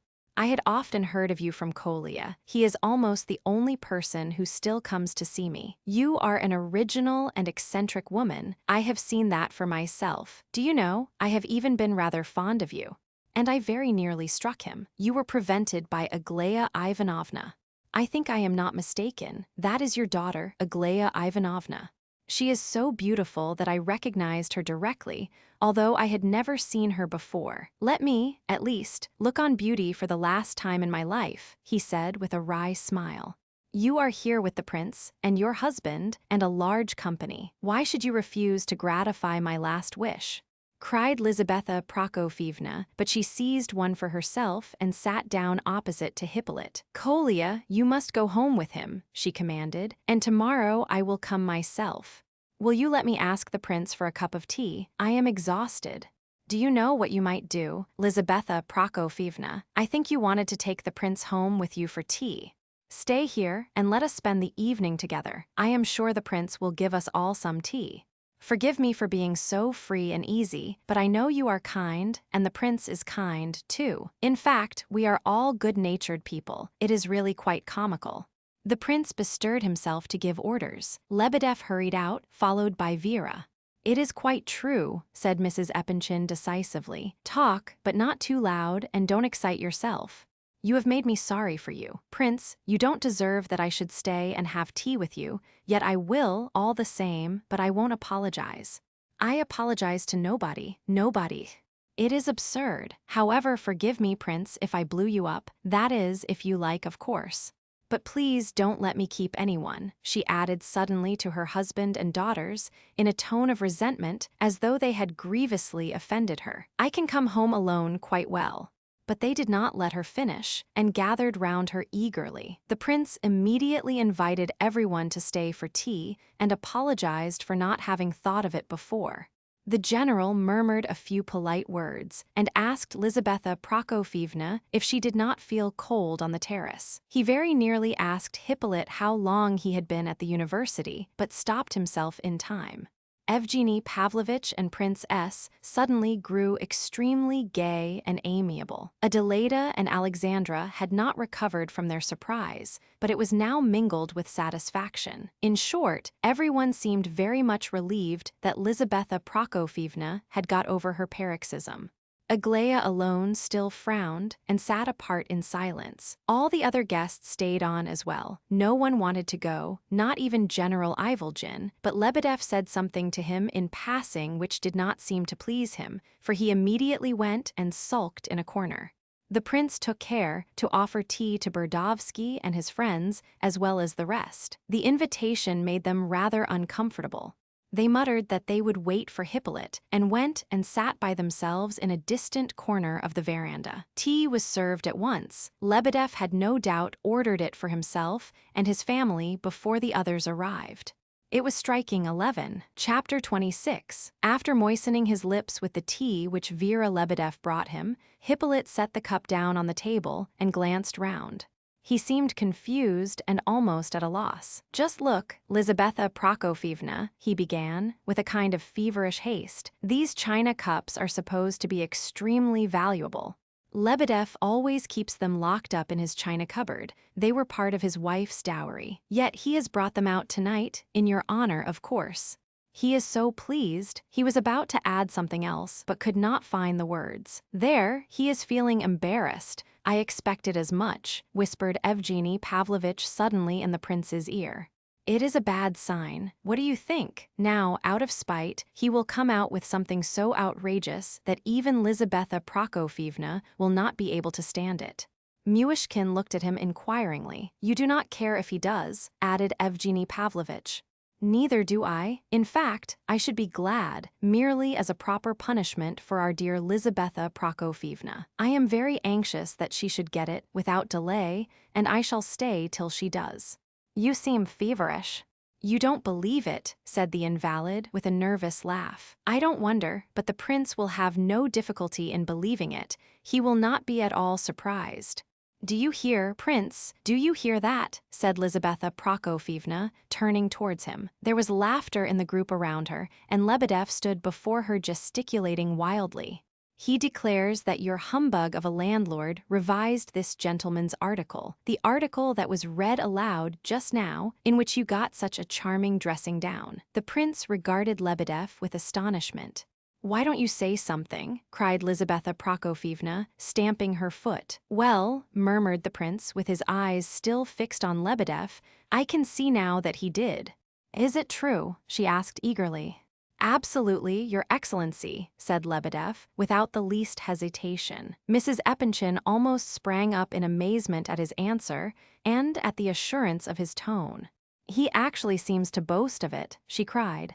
I am base, muttered Lebedev, beating his breast and hanging his head. What do I care if you are base or not? He thinks he has only to say, I am base, and there is an end of it. As to you, Prince, are you not ashamed? I repeat, are you not ashamed to mix with such riffraff? I will never forgive you. The prince will forgive me, said Lebedev with emotional conviction. Keller suddenly left his seat and approached Lizaveta Prokofyevna. It was only out of generosity, madame, he said in a resonant voice, and because I would not betray a friend in an awkward position, that I did not mention this revision before, though you heard him yourself threatening to kick us down the steps. To clear the matter up, I declare now that I did have recourse to his assistance, and that I paid him 6 rubles for it. But I did not ask him to correct my style. I simply went to him for information concerning the facts, of which I was ignorant to a great extent and which he was competent to give. The story of the gaiters, the appetite in the Swiss professor's house, the substitution of 50 rubles for 250, all such details, in fact, were got from him. I paid him 6 rubles for them, but he did not correct the style. May I ask when this article was revised? Said Evgeny Pavlovitch to Keller. Yesterday morning, he replied. We had an interview which we all gave our word of honor to keep secret. The very time when he was cringing before you and making protestations of devotion. Oh, the mean wretches! I will have nothing to do with your Pushkin, and your daughter shall not set foot in my house. He answered with a forced smile, but I am more than ever struck by your eccentricity, Lizaveta Prokofyevna. I admit that I told you of Lebedev's duplicity on purpose. I knew the effect it would have on you alone, for the prince will forgive him. He has probably forgiven him already, and is racking his brains to find some excuse for him. Is not that the truth, Prince? He gasped as he spoke, and his strange agitation seemed to increase. Well, said Mrs. Epanchin angrily, surprised at his tone. Well, what more? His words seemed tinged with a kind of sarcastic mockery, yet he was extremely agitated, casting suspicious glances around him, growing confused, and constantly losing the thread of his ideas. All this, together with his consumptive appearance and the frenzied expression of his blazing eyes, naturally attracted the attention of everyone present. I might have been surprised, though I admit I know nothing of the world, not only that you should have stayed on just now in the company of such people as myself and my friends, who are not of your class, but that you should let these young ladies listen to such a scandalous affair, though no doubt novel reading has taught them all there is to know. I may be mistaken, I hardly know what I am saying, but surely no one. But you would have stayed to please a whippersnapper. Yes, a whippersnapper. I admit it, to spend the evening and take part in everything, only to be ashamed of it tomorrow. I know I express myself badly. I admire and appreciate it all extremely, though the expression on the face of His Excellency, your husband, shows that he thinks it very improper. He.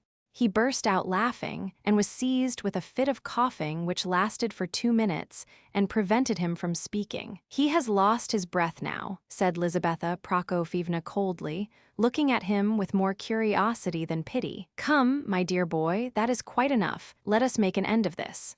Ivan Fyodorevitch, now quite out of patience, interrupted suddenly. Let me remark in my turn, sir, he said in tones of deep annoyance, that my wife is here as the guest of Prince Lev Nikolaevich, our friend and neighbor, and that in any case, young man, it is not for you to pass judgment on the conduct of Lizaveta Prokofyevna, or to make remarks aloud in my presence concerning what feelings you think may be read in my face.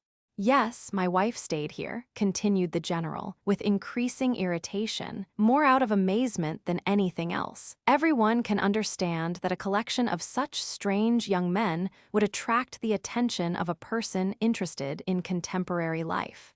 I stayed myself, just as I sometimes stop to look on in the street when I see something that may be regarded as However, the most astonishing and, if I may so express myself, the most painful thing in this matter is that you cannot even understand, young man, that Lizaveta Prokofyevna only stayed with you because you are ill, if you really are dying, moved by the pity awakened by your plaintive appeal, and that her name, character, and social position place her above all risk of contamination. Lizaveta Prokofyevna.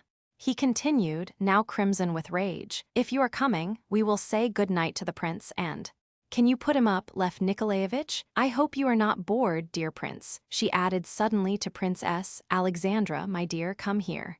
Your hair is coming down. She arranged her daughter's hair, which was not in the least disordered, and gave her a kiss. This was all that she had called her for. I thought you were capable of development, said Hippolyte, coming out of his fit of abstraction. Yes, that is what I meant to say, he added, with the satisfaction of one who suddenly remembers something he had forgotten. Here is Burdovsky, sincerely anxious to protect his mother. Is not that so? And he himself is the cause of her disgrace. The prince is anxious to help Burdovsky and offers him friendship and a large sum of money in the sincerity of his heart. And here they stand like two sworn enemies. Ha, ha, ha. You all hate Burdovsky because his behavior with regard to his mother is shocking and repugnant to you, do you not? Is not that true? Is it not true? You all have a passion for beauty and distinction in outward forms. That is all you care for, isn't it? I have suspected for a long time that you cared for nothing else. Well, let me tell you that perhaps there is not one of you who loved your mother as Burdovsky loved his. As to you, Prince, I know that you have sent money secretly to Burdovsky's mother through Gania. Well, I bet now, he continued with an hysterical laugh, that Burdovsky will accuse you of indelicacy and reproach you with a want of respect for his mother. Yes, that is quite certain. That is all now, you have no more to say. Now go to bed, you are burning with fever, said Lizaveta Prokofyevna impatiently. Her anxious eyes had never left the invalid. Good heavens, he is going to begin again. Why do you keep laughing at me? Said Hippolyte irritably to Evgeny Pavlovitch, who certainly was laughing. I only want to know, Mr. Hippolyte, excuse me, I forget your surname. Mr. Tarantief, said the prince. Oh yes, Mr. Tarantief. Thank you, Prince. I heard it just now, but had forgotten it. I want to know, Mr. Tarantief, if what I have heard about you is true. It seems you are convinced that if you could speak to the people from a window for a quarter of an hour, you could make them all adopt your views and follow you. Yes, I certainly said so, he continued with sudden animation, fixing an unflinching glance on his questioner. What of it? I was only seeking further information, to put the finishing touch. Make haste, sir, it is time he went to bed. Have you more to say? She was very angry. Yes, I have a little more, said Evgeny Pavlovitch with a smile. It seems to me that all you and your friends have said, Mr. Tarantief, and all you have just put forward with such undeniable talent, may be summed up in the triumph of right above all, independent of everything else, to the exclusion of everything else, perhaps even before having discovered what constitutes the right. I may be mistaken. What else? Murmurs arose in the neighborhood of Burdovsky and his companions. Lebedev's nephew protested under his breath. I have nearly finished, replied Evgeny Pavlovitch. I will only remark that from these premises one could conclude that might is right. I mean the right of the clenched fist and of personal inclination. Indeed, the world has often come to that conclusion. Proudhon upheld that might is right. In the American War, some of the most advanced liberals took sides with the planters on the score that the blacks were an inferior race to the whites, and that might was the right of the white race. I know nothing about that. What else? Why, nothing else, that is all. I can but thank you, he said, in a tone too respectful to be sincere, for your kindness in letting me speak, for I have often noticed that our liberals never allow other people to have an opinion of their own, and immediately answer their opponents with abuse if they do not have recourse to arguments of a still more unpleasant nature. Come, sir, that will do. You weary me, said Lizaveta Prokofyevna suddenly to Evgeny Pavlovitch. Hippolyte rose all at once, looking troubled and almost frightened. It is time for me to go, he said, glancing round in perplexity. I have detained you. I wanted to tell you everything. I thought you all, for the last time, it was a whim. Well, goodbye, he said abruptly. You think it is easy for me to say goodbye to you. Ha. I invite you all, gentlemen, as well as the general. He burst out laughing again, but it was the laughter of a madman.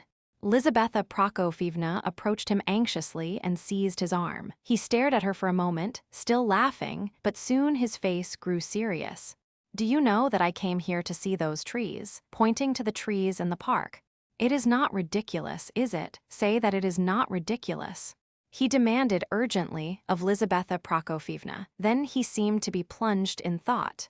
A moment later he raised his head, and his eyes sought for someone. He was looking for Evgeny Pavlovitch, who was close by on his right as before, but he had forgotten this, and his eyes ranged over the assembled company. Ah, you have not gone, he said, when he caught sight of him at last.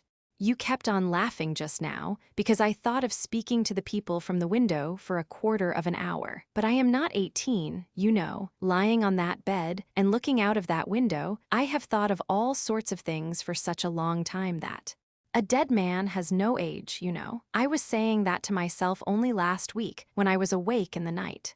Do you know what you fear most? You fear our sincerity more than anything, although you despise us. The idea crossed my mind that night. You thought I was making fun of you just now, Lizaveta Prokofyevna. No, the idea of mockery was far from me. I only meant to praise you. Kolya told me the prince called you a child. Very well, but let me see, I had something else to say. He covered his face with his hands and tried to collect his thoughts. Ah, yes, you were going away just now, and I thought to myself, I shall never see these people again, never again. This is the last time I shall see the trees, too. I shall see nothing after this but the red brick wall of Mayor's house opposite my window. Tell them about it, try to tell them, I thought. Here is a beautiful young girl, you are a dead man, make them understand that. Tell them that a dead man may say anything, and Mrs. Grundy will not be angry. Ha ha, you are not laughing.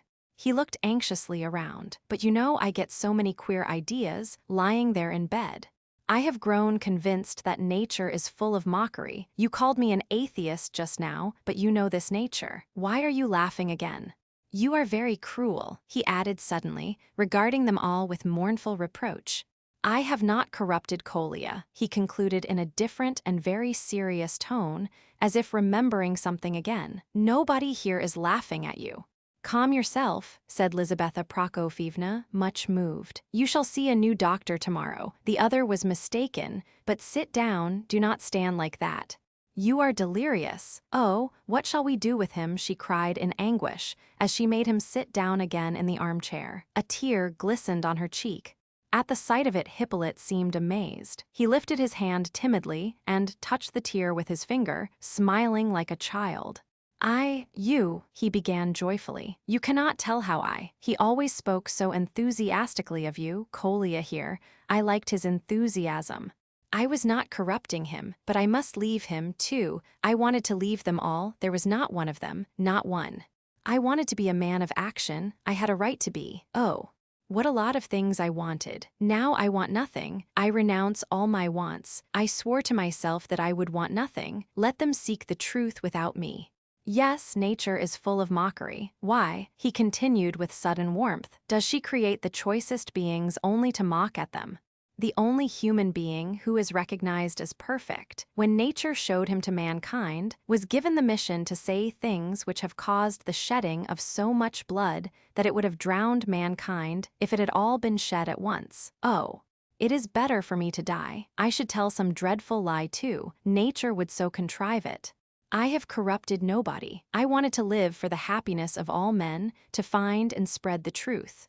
I used to look out of my window at the wall of Mayor's house and say to myself that if I could speak for a quarter of an hour, I would convince the whole world. And now for once in my life, I have come into contact with you, if not with the others. And what is the result? Nothing. The sole result is that you despise me. Therefore I must be a fool, I am useless. It is time I disappeared. And I shall leave not even a memory, not a sound, not a trace, not a single deed. I have not spread a single truth. Do not laugh at the fool. Forget him forever. I beseech you, do not be so cruel as to remember. Do you know that if I were not consumptive, I would kill myself?" He fell back into his chair and, covering his face with his hands, began to sob like a little child. "Oh, what on earth are we to do with him?" cried Lizaveta Prokofyevna. She hastened to him and pressed his head against her bosom, while he sobbed convulsively. "Come, come, come. There, you must not cry, that will do. You are a good child. God will forgive you, because you knew no better. Come now, be a man. You know presently you will be ashamed." Hippolyte raised his head with an effort, saying, "She will corrupt them, you are a saint. You are a child yourself, save them, snatch them from that. It is shameful. Oh, help them. God will repay you 100-fold, for the love of God, for the love of Christ." "What are we to do?" cried Lizaveta Prokofyevna irritably. "Please break your majestic silence. I tell you, if you cannot come to some decision, I will stay here all night myself. You have tyrannized over me enough, you autocrat." She spoke angrily and in great excitement and expected an immediate reply. But in such a case, no matter how many are present, all prefer to keep silence. No one will take the initiative, but all reserve their comments till afterwards. There were some present, Varvara Ardalionovna, for instance, who would have willingly sat there till morning without saying a word. Varvara had sat apart all the evening without opening her lips, but she listened to everything with the closest attention. Perhaps she had her reasons for so doing.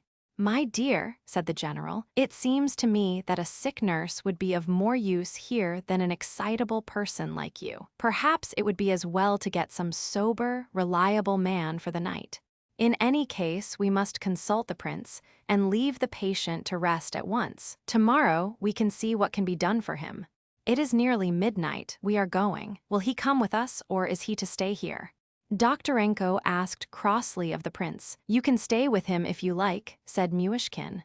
"There is plenty of room here." Suddenly, to the astonishment of all, Keller went quickly up to the general. "Excellency," he said impulsively, "if you want a reliable man for the night, I am ready to sacrifice myself for my friend, such a soul as he has. I have long thought him a great man, Excellency. My article showed my lack of education, but when he criticizes, he scatters pearls." Ivan Fedorovitch turned from the boxer with a gesture of despair. "I shall be delighted if he will stay. It would certainly be difficult for him to get back to Petersburg," said the prince, in answer to the eager questions of Lizaveta Prokofyevna. "But you are half asleep, are you not? If you don't want him, I will take him back to my house. Why, good gracious! He can hardly stand up himself. What is it? Are you ill?"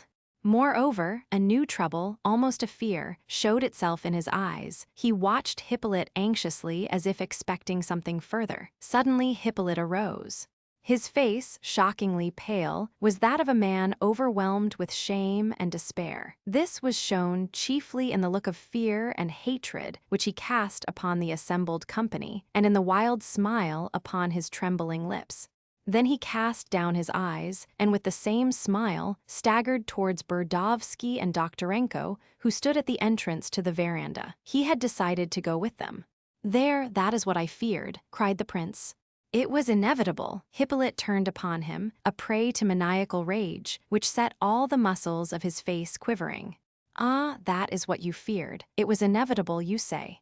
Well, let me tell you that if I hate anyone here, I hate you all," he cried in a hoarse, strained voice. "But you, with your Jesuitical soul, your soul of sickly sweetness, idiot, beneficent millionaire, I hate you worse than anything or anyone on earth. I saw through you and hated you long ago, from the day I first heard of you. I hated you with my whole heart. You have contrived all this.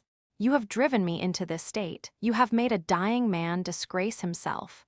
You are the cause of my abject cowardice. I would kill you if I remained alive. I do not want your benefits. I will accept none from anyone. Do you hear? Not from anyone. I want nothing. I was delirious, do not dare to triumph.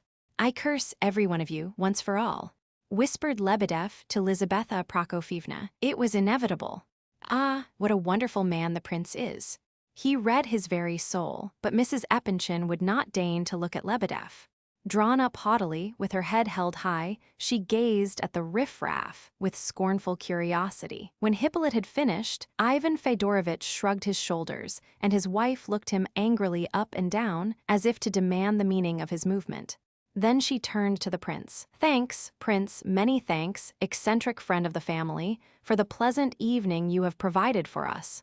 I am sure you are quite pleased that you have managed to mix us up with your extraordinary affairs. It is quite enough, dear family friend. Thank you for giving us an opportunity of getting to know you so well."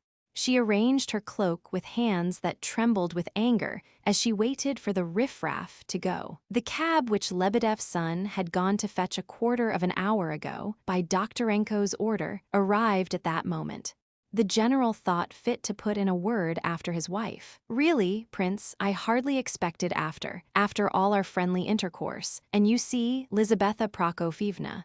He smiled absently at her. Then suddenly he felt a burning sensation in his ear as an angry voice whispered. She seemed almost in a frenzy, but she turned away before the prince could look at her. However, there was no one left to turn out of the house, for they had managed meanwhile to get Hippolyte into the cab, and it had driven off. "Well, how much longer is this going to last, Ivan Fedorovitch? What do you think? Shall I soon be delivered from these odious youths?"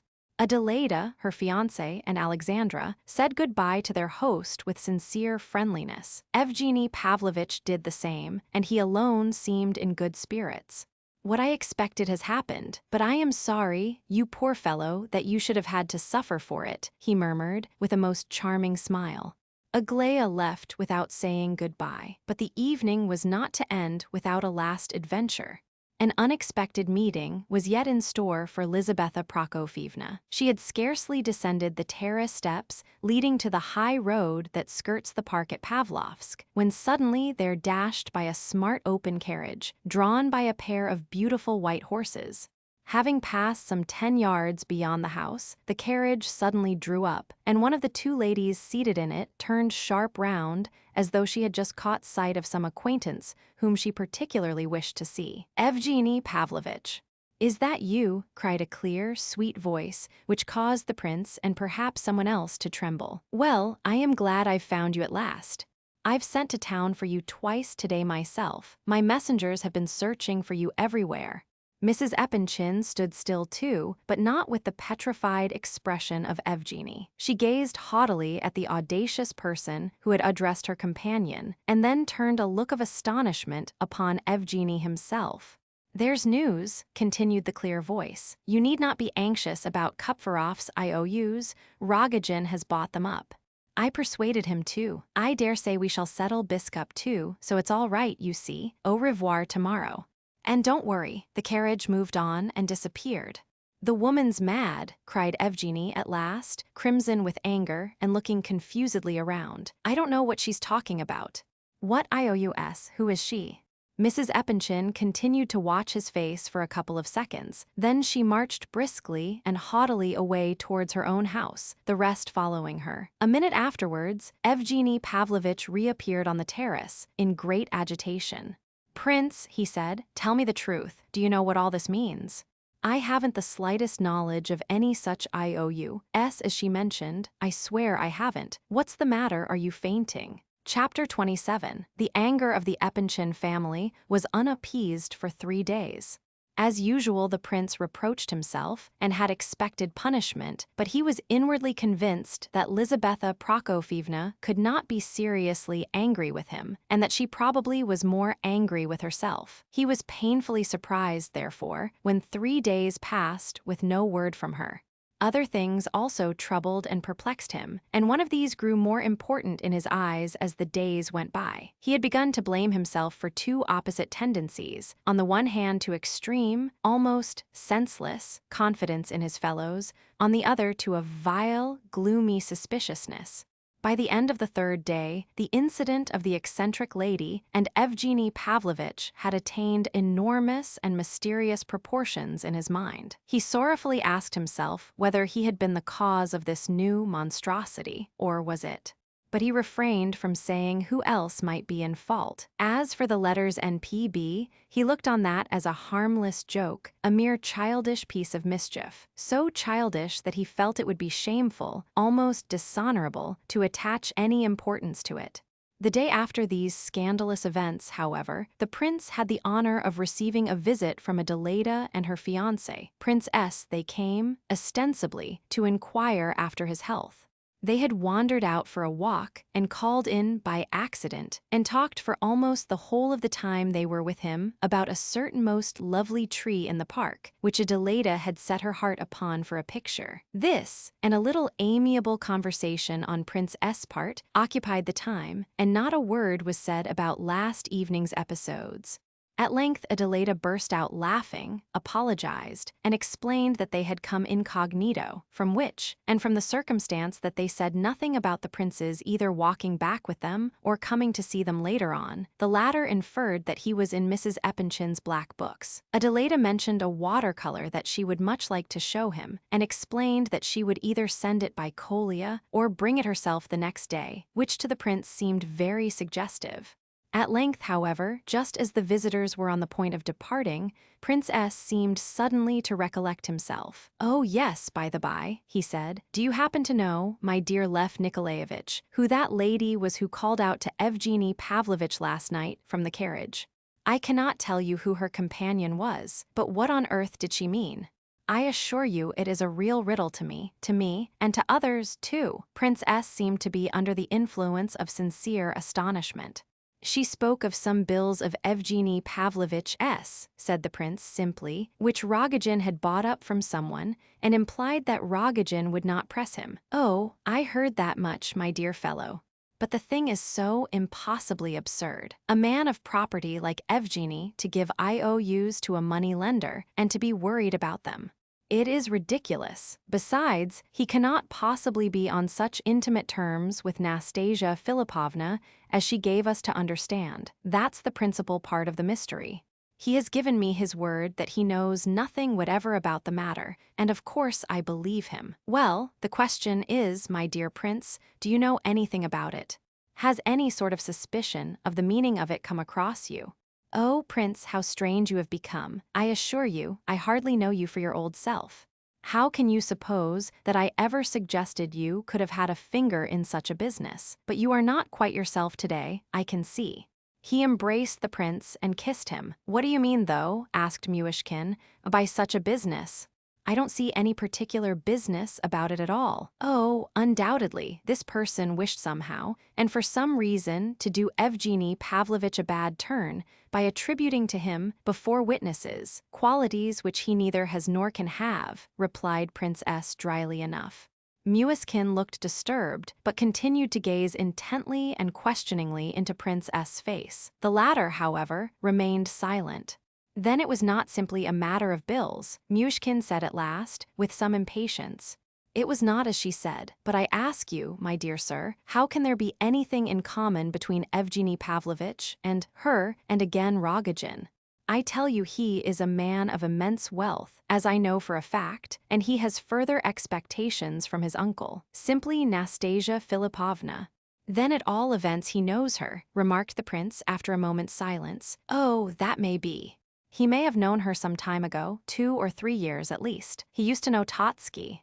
But it is impossible that there should be any intimacy between them. She has not even been in the place. Many people don't even know that she has returned from Moscow. I have only observed her carriage about for the last 3 days or so." "It's a lovely carriage," said Adelaida. Yes, it was a beautiful turnout, certainly. The visitors left the house, however, on no less friendly terms than before. But the visit was of the greatest importance to the prince, from his own point of view. Admitting that he had his suspicions, from the moment of the occurrence of last night, perhaps even before, that Nastasia had some mysterious end in view. Yet this visit confirmed his suspicions and justified his fears. It was all clear to him. Prince S. was wrong, perhaps, in his view of the matter, but he was somewhere near the truth, and was right in so far as that he understood there to be an intrigue of some sort going on. Perhaps Prince S. saw it all more clearly than he had allowed his hearers to understand. At all events, nothing could be plainer than that he and Adelaida had come for the express purpose of obtaining explanations, and that they suspected him of being concerned in the affair. And if all this were so, then she must have some terrible object in view. What was it? There was no stopping her, as Myshkin knew from experience, in the performance of anything she had set her mind on. Oh, she is mad, thought the poor prince. But there were many other puzzling occurrences that day, which required immediate explanation, and the prince felt very sad. A visit from Vera Lebedev distracted him a little. She brought the infant Lubachka with her as usual and talked cheerfully for some time. Then came her younger sister, and later the brother, who attended a school close by. He informed Myshkin that his father had lately found a new interpretation of the star called wormhood, which fell upon the water springs, as described in the Apocalypse. He had decided that it meant the network of railroads spread over the face of Europe at the present time. The prince refused to believe that Lebedev could have given such an interpretation, and they decided to ask him about it at the earliest opportunity. Vera related how Keller had taken up his abode with them on the previous evening. She thought he would remain for some time, as he was greatly pleased with the society of General Ivolgin and of the whole family. But he declared that he had only come to them in order to complete his education. The prince always enjoyed the company of Lebedev's children, and today it was especially welcome, for Kolya did not appear all day. Early that morning, he had started for Petersburg. Lebedev also was away on business. But Gavrila Ardalionovich had promised to visit Myshkin, who eagerly awaited his coming. About 7 in the evening, soon after dinner, he arrived. At the first glance, it struck the prince that he, at any rate, must know all the details of last night's affair. Indeed, it would have been impossible for him to remain in ignorance, considering the intimate relationship between him, Varvara Ardalionovna, and Titsin.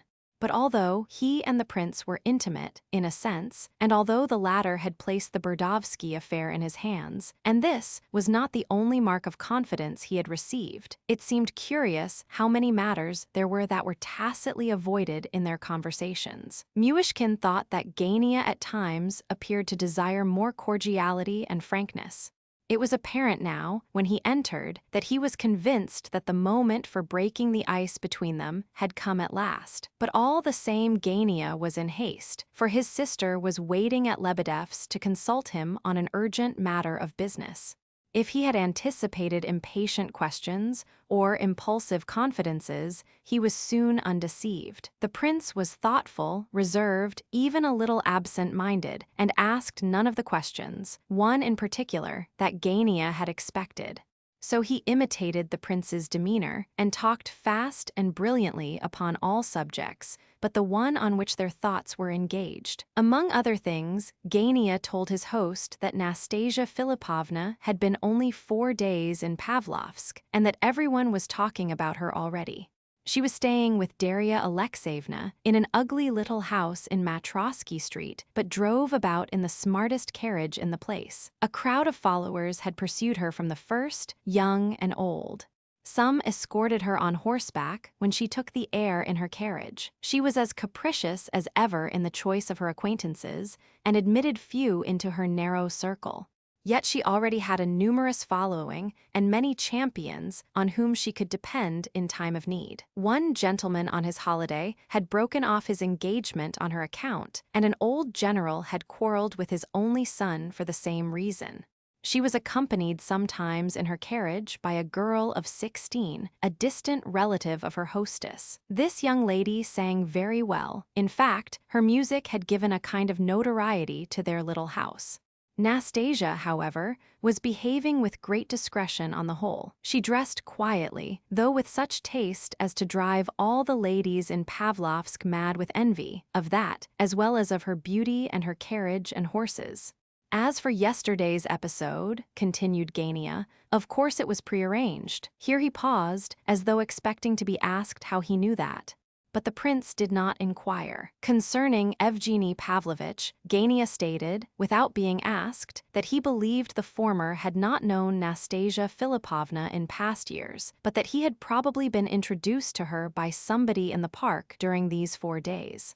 As to the question of the IOUs she had spoken of, there might easily be something in that, for though Evgeny was undoubtedly a man of wealth, yet certain of his affairs were equally undoubtedly in disorder. Arrived at this interesting point, Gania suddenly broke off and said no more about Nastasia's prank of the previous evening.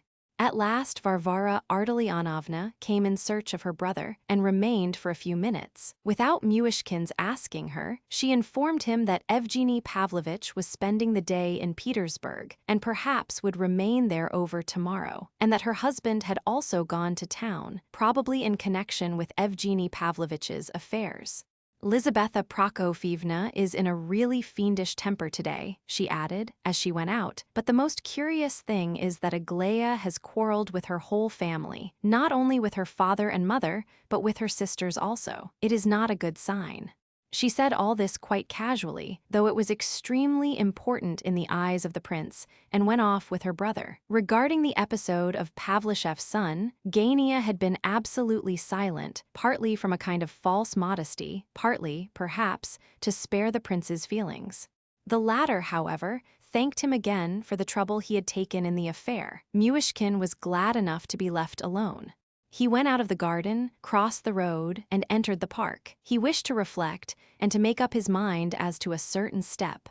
This step was one of those things, however, which are not thought out as a rule but decided for or against hastily and without much reflection. The fact is, he felt a longing to leave all this and go away, go anywhere, if only it were far enough, and at once, without bidding farewell to anyone. He felt a presentiment that if he remained but a few days more in this place, and among these people, he would be fixed there irrevocably and permanently. However, in a very few minutes he decided that to run away was impossible, that it would be cowardly, that great problems lay before him, and that he had no right to leave them unsolved, or at least to refuse to give all his energy and strength to the attempt to solve them. Having come to this determination, he turned and went home, his walk having lasted less than a quarter of an hour. At that moment, he was thoroughly unhappy. Lebedev had not returned, so towards evening Keller managed to penetrate into the prince's apartments. He was not drunk, but in a confidential and talkative mood. He announced that he had come to tell the story of his life to Myshkin and had only remained at Pavlovsk for that purpose. There was no means of turning him out. Nothing short of an earthquake would have removed him. In the manner of one with long hours before him, he began his history, but after a few incoherent words he jumped to the conclusion, which was that, having ceased to believe in God Almighty, he had lost every vestige of morality and had gone so far as to commit a theft. "Could you imagine such a thing?" said he. "Listen to me, Keller," returned the prince. "If I were in your place, I should not acknowledge that unless it were absolutely necessary for some reason. But perhaps you are making yourself out to be worse than you are, purposely. But, Excellency, if you knew, if you only had the least idea, how difficult it is to get money nowadays, where to find it is the question. Ask for a loan, the answer is always the same. Give us gold, jewels, or diamonds, and it will be quite easy, exactly what one has not got. Can you picture that to yourself? I got angry at last and said, I suppose you would accept emeralds. Certainly, we accept emeralds with pleasure. Yes. Well, that's all right, said I. Go to the devil, you den of thieves. And with that I seized my hat and walked out. Had you any emeralds? Asked the prince. What? I have emeralds, O prince. With what simplicity, with what almost pastoral simplicity, you look upon life. He thought little of the value of his own personal influence, not from a sense of humility, but from his peculiar way of looking at things in general. Imperceptibly, the conversation grew more animated and more interesting, so that neither of the two felt anxious to bring it to a close. Keller confessed, with apparent sincerity, to having been guilty of many acts of such a nature that it astonished the prince that he could mention them, even to him. At every fresh avowal, he professed the deepest repentance, and described himself as being bathed in tears. But this did not prevent him from putting on a boastful air at times, and some of his stories were so absurdly comical that both he and the prince laughed like madmen. One point in your favor is that you seem to have a childlike mind and extreme truthfulness, said the prince at last. Do you know that atones for much? But do you know, this nobility of mind exists in a dream, if one may put it so. It never appears in practice or deed. Now, why is that? I can never understand. Do not despair. I think we may say without fear of deceiving ourselves that you have now given a fairly exact account of your life. I, at least, think it would be impossible to add much to what you have just told me. Well, what is it you really want of me? Speak out. Tell me why you came to make your confession to me. Well, to begin with, it is good to meet a man like you. It is a pleasure to talk over my faults with you. I know you for one of the best of men. And then, he hesitated and appeared so much embarrassed that the prince helped him out. Then you wanted me to lend you money. The words were spoken in a grave tone and even somewhat shyly. Keller started, gave an astonished look at the speaker, and thumped the table with his fist. Well, Prince, that's enough to knock me down. It astounds me. Here you are, as simple and innocent as a knight of the Golden Age, and yet you read a man's soul like a psychologist. Now do explain it to me, Prince, because I really do not understand. Of course, my aim was to borrow money all along, and you asked the question as if there was nothing blamable in it, as if you thought it quite natural. Yes, from you it is quite natural. And you are not offended.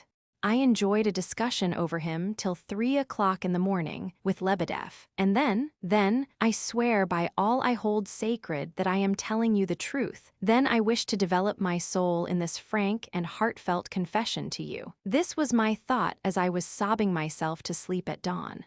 Just as I was losing consciousness, tears in my soul, tears on my face, I remember how I lay there sobbing. An idea from hell struck me. Why not, after confessing, borrow money from him? You see, this confession was a kind of masterstroke. I intended to use it as a means to your good grace and favor, and then I meant to walk off with 150 rubles. Now, do you not call that base? You have confused your motives and ideas, as I need scarcely say too often happens to myself. I can assure you, Keller, I reproach myself bitterly for it sometimes. When you were talking just now, I seemed to be listening to something about myself. At times I have imagined that all men were the same, he continued earnestly, for he appeared to be much interested in the conversation, and that consoled me in a certain degree, for a double motive is a thing most difficult to fight against. I have tried, and I know. God knows whence they arise, these ideas that you speak of as base. I fear these double motives more than ever just now, but I am not your judge, and in my opinion it is going too far to give the name of baseness to it. What do you think? You are going to employ your tears as a ruse in order to borrow money, but you also say, in fact, you have sworn to the fact, that independently of this your confession was made with an honorable motive. As for the money, you want it for drink, do you not? After your confession, that is weakness, of course. But after all, how can anyone give up a bad habit at a moment's notice? It is impossible. What can we do? It is best, I think, to leave the matter to your own conscience. How does it seem to you? As he concluded, the prince looked curiously at Keller. Evidently, this problem of double motives had often been considered by him before. Well, how anybody can call you an idiot after that is more than I can understand, cried the boxer. The prince reddened slightly. Berthelot, the archbishop, would not have spared a man like me, Keller continued, but you have judged me with humanity. To show how grateful I am, and as a punishment, I will not accept 150 rubles. Give me 25, that will be enough. It is all I really need, for a fortnight at least. I will not ask you for more for a fortnight. I should like to have given Agatha a present, but she does not really deserve it. Oh, my dear prince, God bless you. At this moment Lebedev appeared, having just arrived from Petersburg. He frowned when he saw the 25-ruble note in Keller's hand, but the latter, having got the money, went away at once. Lebedev began to abuse him. "You are unjust. I found him sincerely repentant," observed the prince, after listening for a time. "What is the good of repentance like that? It is the same exactly as mine yesterday, when I said, 'I am base,' words and nothing more. Then they were only words on your part. I thought, on the contrary. Words and actions, truth and falsehood, are all jumbled up together in me, and yet I am perfectly sincere. I feel the deepest repentance, believe it or not, as you choose, but words and lies come out in the infernal craving to get the better of other people. It is always there, the notion of cheating people, and of using my repentant tears to my own advantage. I assure you this is the truth, Prince. I would not tell any other man for the world. He would laugh and jeer at me, but you judge a man humanely." "Why, Keller said the same thing to me nearly word for word a few minutes ago," cried Myshkin, "and you both seem inclined to boast about it. You astonish me, but I think he is more sincere than you, for you make a regular trade of it. Oh, don't put on that pathetic expression, and don't put your hand on your heart. Have you anything to say to me? You have not come for nothing. I have been waiting all day for you, because I want to ask you a question, and, for once in your life, please tell me the truth at once. Had you anything to do with that affair of the carriage yesterday? I see you had something to do with it. Indirectly, quite indirectly. I am speaking the truth, I am indeed. I merely told a certain person that I had people in my house, and that such and such personages might be found among them. I am aware that you sent your son to that house. He told me so himself just now, but what is this intrigue?" said the prince, impatiently. "It is not my intrigue," cried Lebedev, waving his hand. "It was engineered by other people, and is, properly speaking, rather a fantasy than an intrigue. But what is it all about? Tell me for heaven's sake. Cannot you understand how nearly it touches me? Why are they blackening Evgeny Pavlovitch's reputation?" "Prince," said he, "Excellency, you won't let me tell you the whole truth. I have tried to explain. More than once I have begun, but you have not allowed me to go on." The prince gave no answer and sat deep in thought. Evidently he was struggling to decide. "Very well. Tell me the truth," he said dejectedly. "Aglaya Ivanovna," began Lebedev promptly. "Be silent at once," interrupted the prince, red with indignation, and perhaps with shame, too. "It is impossible and absurd, all that has been invented by you, or fools like you. Let me never hear you say a word again on that subject." Late in the evening, Kolya came in with a whole budget of Petersburg and Pavlovsk news. He did not dwell much on the Petersburg part of it, which consisted chiefly of intelligence about his friend Hippolyte, but passed quickly to the Pavlovsk tidings. He had gone straight to the Epinchins from the station. "There's the deuce and all going on there," he said. "First of all about the row last night, and I think there must be something new as well, though I didn't like to ask. Not a word about you, Prince, the whole time. The most interesting fact was that Aglaya had been quarreling with her people about Gania. Kolya did not know any details, except that it had been a terrible quarrel. Also, Evgeny Pavlovitch had called and met with an excellent reception all round. And another curious thing, Mrs. Epinchin was so angry that she called Varya to her. Varya was talking to the girls and turned her out of the house, once for all, she said. I heard it from Varya herself. Mrs. Epinchin was quite polite, but firm, and when Varya said goodbye to the girls, she told them nothing about it, and they didn't know they were saying goodbye for the last time. I'm sorry for Varya, and for Gania too. He isn't half a bad fellow, in spite of his faults, and I shall never forgive myself for not liking him before.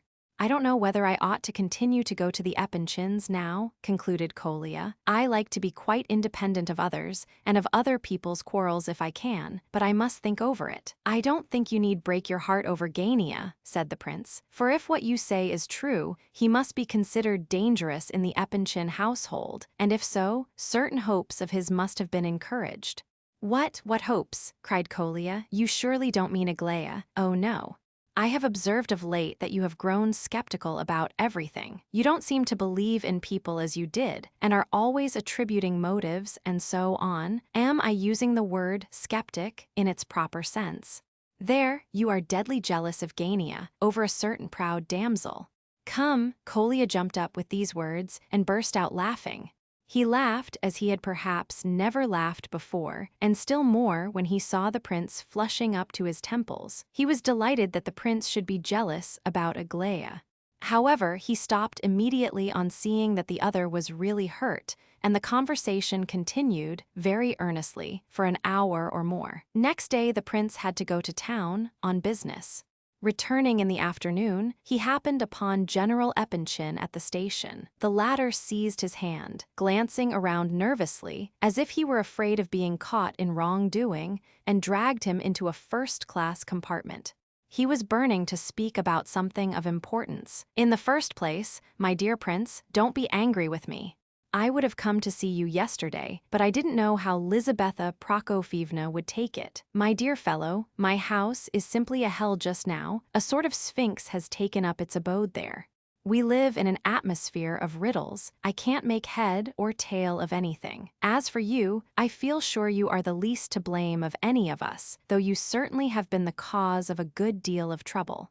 You see, it's all very pleasant to be a philanthropist, but it can be carried too far. Of course, I admire kind-heartedness, and I esteem my wife, but it is plain to me that you are not in it at all," he continued, at last, a little less vaguely. "But perhaps you had better not come to our house for a little while. I ask you in the friendliest manner, mind, just till the wind changes again. As for Evgeny Pavlovitch," he continued with some excitement, "the whole thing is a calumny, a dirty calumny. It is simply a plot, an intrigue to upset our plans and to stir up a quarrel. You see, Prince, I'll tell you privately, Evgeny and ourselves have not said a word yet. We have no formal understanding. We are in no way bound on either side, but the word may be said very soon, don't you see, very soon, and all this is most injurious and is meant to be so. Why? I'm sure I can't tell you. She's an extraordinary woman, you see, an eccentric woman. I tell you I am so frightened of that woman that I can't sleep. What a carriage that was, and where did it come from, eh? I declare I was base enough to suspect Evgeny at first, but it seems certain that that cannot be the case, and if so, why is she interfering here? That's the riddle. What does she want? Is it to keep Evgeny to herself? But my dear fellow, I swear to you, I swear he doesn't even know her. And as for those bills, why, the whole thing is an invention, and the familiarity of the woman. It's quite clear we must treat the impudent creature's attempt with disdain and redouble our courtesy towards Evgeny. I told my wife so. Now I'll tell you my secret conviction. I'm certain that she's doing this to revenge herself on me, on account of the past, though I assure you that all the time I was blameless. I blush at the very idea, and now she turns up again like this, when I thought she had finally disappeared. Where's Rogojin all this time? I thought she was Mrs. Rogojin long ago. The old man was in a state of great mental perturbation. The whole of the journey, which occupied nearly an hour, he continued in this strain, putting questions and answering them himself, shrugging his shoulders, pressing the prince's hand, and assuring the latter that, at all events, he had no suspicion whatever of him. This last assurance was satisfactory, at all events. The general finished by informing him that Evgeny's uncle was head of one of the civil service departments, and rich, very rich, and a gourmand. And well, heaven preserve him, of course, but Evgeny gets his money, don't you see? But, for all this, I'm uncomfortable, I don't know why. There's something in the air, I feel there's something nasty in the air, like a bat, and I'm by no means comfortable. And it was not until the third day that the formal reconciliation between the prince and the Epanchins took place, as said before. Chapter 28. It was 7 in the evening, and the prince was just preparing to go out for a walk in the park, when suddenly Mrs. Epanchin appeared on the terrace. "In the first place, don't dare to suppose," she began, "that I am going to apologize. Nonsense. You were entirely to blame." The prince remained silent. "Were you to blame or not? And remember, if you say one word about mischievous urchins, I shall go away and break with you altogether. Now then, did you, or did you not, send a letter to Aglaya, a couple of months or so ago, about Eastertide? What for? What was your object? Show me the letter." Mrs. Epanchin's eyes flashed. She was almost trembling with impatience. "I have not got the letter," said the prince, timidly, extremely surprised at the turn the conversation had taken. "If anyone has it, if it still exists, Aglaya Ivanovna must have it." "No finessing, please. What did you write about? What was the letter about? Why are you blushing?" The prince was silent. At last he spoke. "I don't understand your thoughts, Lizabetha Prokofievna, but I can see that the fact of my having written is for some reason repugnant to you. You must admit that I have a perfect right to refuse to answer your questions, but in order to show you that I am neither ashamed of the letter nor sorry that I wrote it, and that I am not in the least inclined to blush about it," here the prince's blushes redoubled, "I will repeat the substance of my letter, for I think I know it almost by heart." So saying, the prince repeated the letter almost word for word, as he had written it. "My goodness, what utter twaddle, and what may all this nonsense have signified, pray?" "If it had any meaning at all," said Mrs. Epanchin, cuttingly, after having listened with great attention, "I really don't absolutely know myself. I know my feeling was very sincere. I had moments at that time full of life and hope." "What sort of hope?" "Hopes, well, in a word, hopes for the future, and a feeling of joy that there, at all events, I was not entirely a stranger and a foreigner. I felt an ecstasy in being in my native land once more, and one sunny morning I took up a pen and wrote her that letter, but why to her, I don't quite know. Sometimes one longs to have a friend near, and I evidently felt the need of one then," added the prince, and paused. "Are you in love with her?" "I wrote to her as to a sister. I signed myself her brother." "Oh yes, of course, on purpose." "I quite understand. It is very painful to me to answer these questions, Lizabetha Prokofievna. Now then, assure me truly as before heaven, are you lying to me or not? Did that mischievous urchin give it to her?" "I do not want to know if it were Nikolai Ardalionovitch, the urchin." Well, all right, my dear. I shall put that down to your account." She was silent a moment to get breath, and to recover her composure. "Well, and what's the meaning of the poor knight, eh? I suppose, and that's all." "Why, she called you an idiot herself. I think you might have spared me that," murmured the prince reproachfully, almost in a whisper. "Don't be angry. She is a willful, mad, spoilt girl. If she likes a person, she will pitch into him and chaff him. I used to be just such another, but for all that you needn't flatter yourself, my boy, she is not for you. I don't believe it, and it is not to be. I tell you so at once, so that you may take proper precautions. Now, I want to hear you swear that you are not married to that woman." "You very nearly were, anyhow." "Yes, I nearly was," whispered the prince, hanging his head. "Well then, have you come here for her? Are you in love with her?" "With that creature." "Then swear by it that you did not come here to marry her." "You may kiss me, I breathe freely at last. But you must know, my dear friend, Aglaya does not love you, and she shall never be your wife while I am out of my grave. So be warned in time, do you hear me?" The prince flushed up so much that he could not look her in the face. "I have waited for you with the greatest impatience, not that you were worth it. Every night I have drenched my pillow with tears. Not for you, my friend, not for you, don't flatter yourself. I have my own grief, always the same, always the same. But I'll tell you why I have been awaiting you so impatiently. Because I believe that Providence itself sent you to be a friend and a brother to me. I haven't a friend in the world except Princess Bielokonsky, and she is growing as stupid as a sheep from old age. Now then, tell me, yes or no, do you know why she called out from her carriage the other night?" "Very well, I believe you. I have my own ideas about it. Up to yesterday morning, I thought it was really Evgeny Pavlovitch who was to blame. Now, I cannot help agreeing with the others, but why he was made such a fool of I cannot understand. However, he is not going to marry Aglaya, I can tell you that. He may be a very excellent fellow, but so it shall be. I was not at all sure of accepting him before, but now I have quite made up my mind that I won't have him. Put me in my coffin first and then into my grave, and then you may marry my daughter to whomsoever you please. So I said to the general this very morning. You see how I trust you, my boy?" "Yes, I see and understand." Mrs. Epanchin gazed keenly into the prince's eyes. She was anxious to see what impression the news as to Evgeny Pavlovitch had made upon him. "Do you know anything about Gavrila Ardalionovitch?" she asked at last. "Oh yes, I know a good deal. Did you know he had communications with Aglaya?" You say Gavrila Ardalionovich has private communications with Aglaya. Impossible. I don't believe it, said the prince abruptly, after a short pause. Had it been so, I should have known long ago. Oh, of course, yes, he would have come and wept out his secret on your bosom. Oh, you simpleton, you simpleton. Anyone can deceive you and take you in like a. Aren't you ashamed to trust him? Can't you see that he humbugs you just as much as ever he pleases? And that's why you trust him, eh? So I should have supposed. Good Lord, was there ever such a man as you? TFU. And are you aware, sir, that this Gania, or his sister Varia, have brought her into correspondence with Nastasia Filipovna? It's impossible. What object could they have? He jumped up from his chair in his excitement. Nor do I believe it, in spite of the proofs. The girl is self-willed and fantastic, and insane. She's wicked, wicked. I'll repeat it for 1,000 years that she's wicked. They all are just now, all my daughters, even that wet hen Alexandra. And yet I don't believe it. Because I don't choose to believe it, perhaps, but I don't. Why haven't you been? She turned on the prince suddenly. Why didn't you come near us all these 3 days, eh?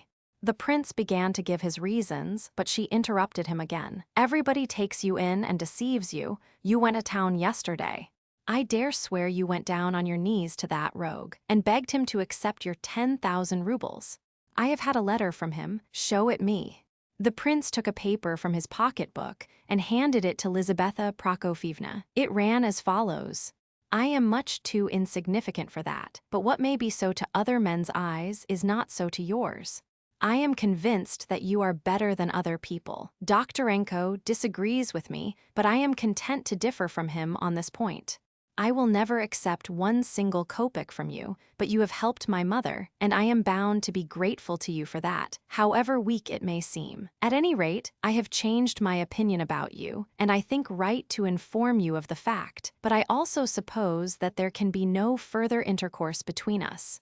Antip Burdovsky, P.S. The 200 rubles I owe you shall certainly be repaid in time. How extremely stupid, cried Mrs. Epanchin, giving back the letter abruptly. It was not worth the trouble of reading. Why are you smiling? What, pleased with all that nonsense? Why, cannot you see that they are all infatuated with pride and vanity? Oh, what a little child you are, Lizaveta Prokofyevna. Are you tempting me to box your ears for you, or what? I am only proving that you are glad about the letter. Why conceal your real feelings? You always like to do it. Don't let me see as much as a shadow of you about the place. Do you hear? Aren't you ashamed now? These are your best feelings. You are only tormenting yourself. I'll die before I invite you. I shall forget your very name. I've forgotten it already. She marched towards the door. But I'm forbidden your house as it is, without your added threats, cried the prince after her. What, who forbade you? She turned round so suddenly that one might have supposed a needle had been stuck into her. The prince hesitated. He perceived that he had said too much now. Who forbade you? Cried Mrs. Epanchin once more. Aglaya Ivanovna told me. Lizaveta Prokofyevna stood like a stone. What did she send? Whom was it, that boy? Was it a message? Quick. Give it here at once. The prince thought a moment. Then he pulled out of his waistcoat pocket an untidy slip of paper, on which was scrawled. Mrs. Epanchin reflected a moment. The next minute she flew at the prince, seized his hand, and dragged him after her to the door. Quick, come along, she cried, breathless with agitation and impatience. Come along with me this moment, but you declared I wasn't. You behave just as though you weren't a man at all. Come on. I shall see now with my own eyes. I shall see all. Here's your miserable hat. He couldn't even choose a respectable shape for his hat. Come on, she did that because I took your part and said you ought to have come, little vixen, else she would never have sent you that silly note. It's a most improper note, I call it, most improper for such an intelligent, well-brought-up girl to write. I dare say she was annoyed that you didn't come, but she ought to have known that one can't write like that to an idiot like you, for you'd be sure to take it literally. Mrs. Epanchin was dragging the prince along with her all the time, and never let go of his hand for an instant. What are you listening for? She added, seeing that she had committed herself a little. She wants a clown like you. She hasn't seen one for some time to play with. That's why she is anxious for you to come to the house. And right glad I am that she'll make a thorough good fool of you. You deserve it, and she can do it, oh. She can indeed, as well as most people. Chapter 29. The Epanchin family, or at least the more serious members of it, were sometimes grieved because they seemed so unlike the rest of the world. They were not quite certain, but had at times a strong suspicion that things did not happen to them as they did to other people. Others led a quiet, uneventful life, while they were subject to continual upheavals. Others kept on the rails without difficulty. They ran off at the slightest obstacle. Other houses were governed by a timid routine. Theirs was somehow different.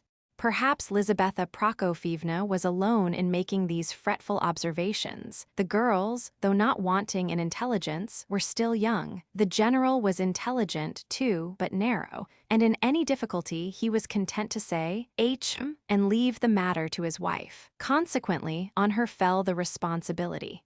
It was not that they distinguished themselves as a family by any particular originality, or that their excursions off the track led to any breach of the proprieties. Oh no. There was nothing premeditated, there was not even any conscious purpose in it all, and yet, in spite of everything, the family, although highly respected, was not quite what every highly respected family ought to be. For a long time now Lizaveta Prokofyevna had had it in her mind that all the trouble was owing to her unfortunate character, and this added to her distress. She blamed her own stupid, unconventional eccentricity. Always restless, always on the go, she constantly seemed to lose her way and to get into trouble over the simplest and more ordinary affairs of life. We said at the beginning of our story that the Epanchins were liked and esteemed by their neighbors. In spite of his humble origin, Ivan Fedorovitch himself was received everywhere with respect.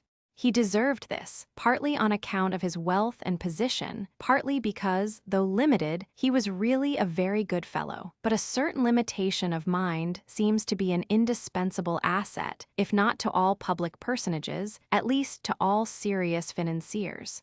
Added to this, his manner was modest and unassuming. He knew when to be silent, yet never allowed himself to be trampled upon. Also, and this was more important than all, he had the advantage of being under exalted patronage. As to Lizaveta Prokofyevna, she, as the reader knows, belonged to an aristocratic family. True, Russians think more of influential friends than of birth, but she had both. She was esteemed and even loved by people of consequence in society, whose example in receiving her was therefore followed by others. It seems hardly necessary to remark that her family worries and anxieties had little or no foundation, or that her imagination increased them to an absurd degree. But if you have a wart on your forehead or nose, you imagine that all the world is looking at it, and that people would make fun of you because of it, even if you had discovered America. Doubtless, Lizaveta Prokofyevna was considered eccentric in society, but she was none the less esteemed. The pity was that she was ceasing to believe in that esteem. When she thought of her daughters, she said to herself sorrowfully that she was a hindrance rather than a help to their future, that her character and temper were absurd, ridiculous, insupportable. Naturally, she put the blame on her surroundings, and from morning to night was quarreling with her husband and children, whom she really loved to the point of self-sacrifice, even, one might say, of passion. She was, above all, distressed by the idea that her daughters might grow up eccentric, like herself. She believed that no other society girls were like them. "They are growing into nihilists," she repeated over and over again. For years she had tormented herself with this idea and with the question, why don't they get married? 6 months ago, Aglaya took a fancy to cut off her magnificent hair. Why, even I, when I was young, had nothing like it. The scissors were in her hand, and I had to go down on my knees and implore her. She did it, I know, from sheer mischief, to spite her mother, for she is a naughty, capricious girl, a real spoiled child, spiteful and mischievous to a degree. And then Alexandra wanted to shave her head, not from caprice or mischief, but, like a little fool, simply because Aglaya persuaded her she would sleep better without her hair and not suffer from headache. And how many suitors have they not had during the last 5 years? Excellent offers, too. What more do they want? Why don't they get married? For no other reason than to vex their mother? None. But Lizaveta Prokofyevna felt somewhat consoled when she could say that one of her girls, Adelaida, was settled at last. "It will be one off our hands," she declared aloud, though in private she expressed herself with greater tenderness. The engagement was both happy and suitable, and was therefore approved in society. Prince S. was a distinguished man, he had money, and his future wife was devoted to him. What more could be desired? Lizaveta Prokofyevna had felt less anxious about this daughter, however, although she considered her artistic tastes suspicious. But to make up for them, she was, as her mother expressed it, merry and had plenty of common sense. It was Aglaya's future which disturbed her most. With regard to her eldest daughter, Alexandra, the mother never quite knew whether there was cause for anxiety or not. Sometimes she felt as if there was nothing to be expected from her. She was 25 now, and must be fated to be an old maid, and with such beauty, too. The mother spent whole nights in weeping and lamenting, while all the time the cause of her grief slumbered peacefully. What is the matter with her? Is she a nihilist or simply a fool? But Lizaveta Prokofyevna knew perfectly well how unnecessary was the last question. She set a high value on Alexandra Ivanovna's judgment and often consulted her in difficulties, but that she was a wet hen she never for a moment doubted. "She is so calm, nothing rouses her, though wet hens are not always calm. Oh, I can't understand it." Her eldest daughter inspired Lizaveta with a kind of puzzled compassion. She did not feel this in Aglaya's case, though the latter was her idol. It may be said that these outbursts and epithets, such as wet hen, in which the maternal solicitude usually showed itself, only made Alexandra laugh. Sometimes the most trivial thing annoyed Mrs. Epanchin and drove her into a frenzy. For instance, Alexandra Ivanovna liked to sleep late and was always dreaming, though her dreams had the peculiarity of being as innocent and naive as those of a child of 7, and the very innocence of her dreams annoyed her mother. Once she dreamt of 9 hens, and this was the cause of quite a serious quarrel. No one knew why. Another time she had, it was most unusual, a dream with a spark of originality in it. She dreamt of a monk in a dark room, into which she was too frightened to go. Adelaida and Aglaya rushed off with shrieks of laughter to relate this to their mother, but she was quite angry and said her daughters were all fools. She is as stupid as a fool. A veritable wet hen, nothing excites her, and yet she is not happy. Some days it makes one miserable only to look at her. Why is she unhappy, I wonder? At times Lizaveta Prokofyevna put this question to her husband, and as usual she spoke in the threatening tone of one who demands an immediate answer. Ivan Fedorovitch would frown, shrug his shoulders, and at last give his opinion. She needs a husband. Or that he should be as gross and churlish as you. The general promptly made his escape, and Lizaveta Prokofyevna after a while grew calm again. That evening, of course, she would be unusually attentive, gentle, and respectful to her gross and churlish husband, her dear, kind Ivan Fedorovitch, for she had never left off loving him. She was even still in love with him. He knew it well, and for his part held her in the greatest esteem. But the mother's great and continual anxiety was Aglaya. "She is exactly like me, my image in everything," said Mrs. Epanchin to herself. "A tyrant, a real little demon, a nihilist.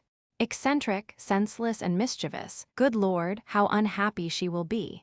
But as we said before, the fact of Adelaida's approaching marriage was balm to the mother. For a whole month she forgot her fears and worries. Adelaida's fate was settled, and with her name that of Aglaya's was linked in society gossip. People whispered that Aglaya, too, was as good as engaged, and Aglaya always looked so sweet and behaved so well during this period that the mother's heart was full of joy. Of course, Evgeny Pavlovitch must be thoroughly studied first, before the final step should be taken. But really, how lovely dear Aglaya had become. She actually grew more beautiful every day. And then, this abominable prince showed his face again, and everything went topsy-turvy at once, and everyone seemed as mad as March hares. What had really happened? If it had been any other family than the Epanchins, nothing particular would have happened. But thanks to Mrs. Epanchin's invariable fussiness and anxiety, there could not be the slightest hitch in the simplest matters of everyday life, but she immediately foresaw the most dreadful and alarming consequences and suffered accordingly. What then must have been her condition when, among all the imaginary anxieties and calamities which so constantly beset her, she now saw looming ahead a serious cause for annoyance, something really likely to arouse doubts and suspicions? How dared they write that hateful anonymous letter informing me that Aglaya is in communication with Nastasia Philippovna, she thought, as she dragged the prince along towards her own house, and again when she sat him down at the round table where the family was already assembled. How dared they so much as think of such a thing? I should die with shame if I thought there was a particle of truth in it, or if I were to show the letter to Aglaya herself. Who dares play these jokes upon us, the Epanchins? Why didn't we go to the Yelagin instead of coming down here? I told you we had better go to the Yelagin this summer, Ivan Fedorovitch. It's all your fault. I dare say it was that Varia who sent the letter. It's all Ivan Fedorovitch. That woman is doing it all for him, I know she is, to show she can make a fool of him now just as she did when he used to give her pearls. But after all is said, we are mixed up in it. Your daughters are mixed up in it, Ivan Fedorovitch. Young ladies in society, young ladies at an age to be married, they were present, they heard everything there was to hear. They were mixed up with that other scene, too, with those dreadful youths. You must be pleased to remember they heard it all. I cannot forgive that wretched prince. I never shall forgive him.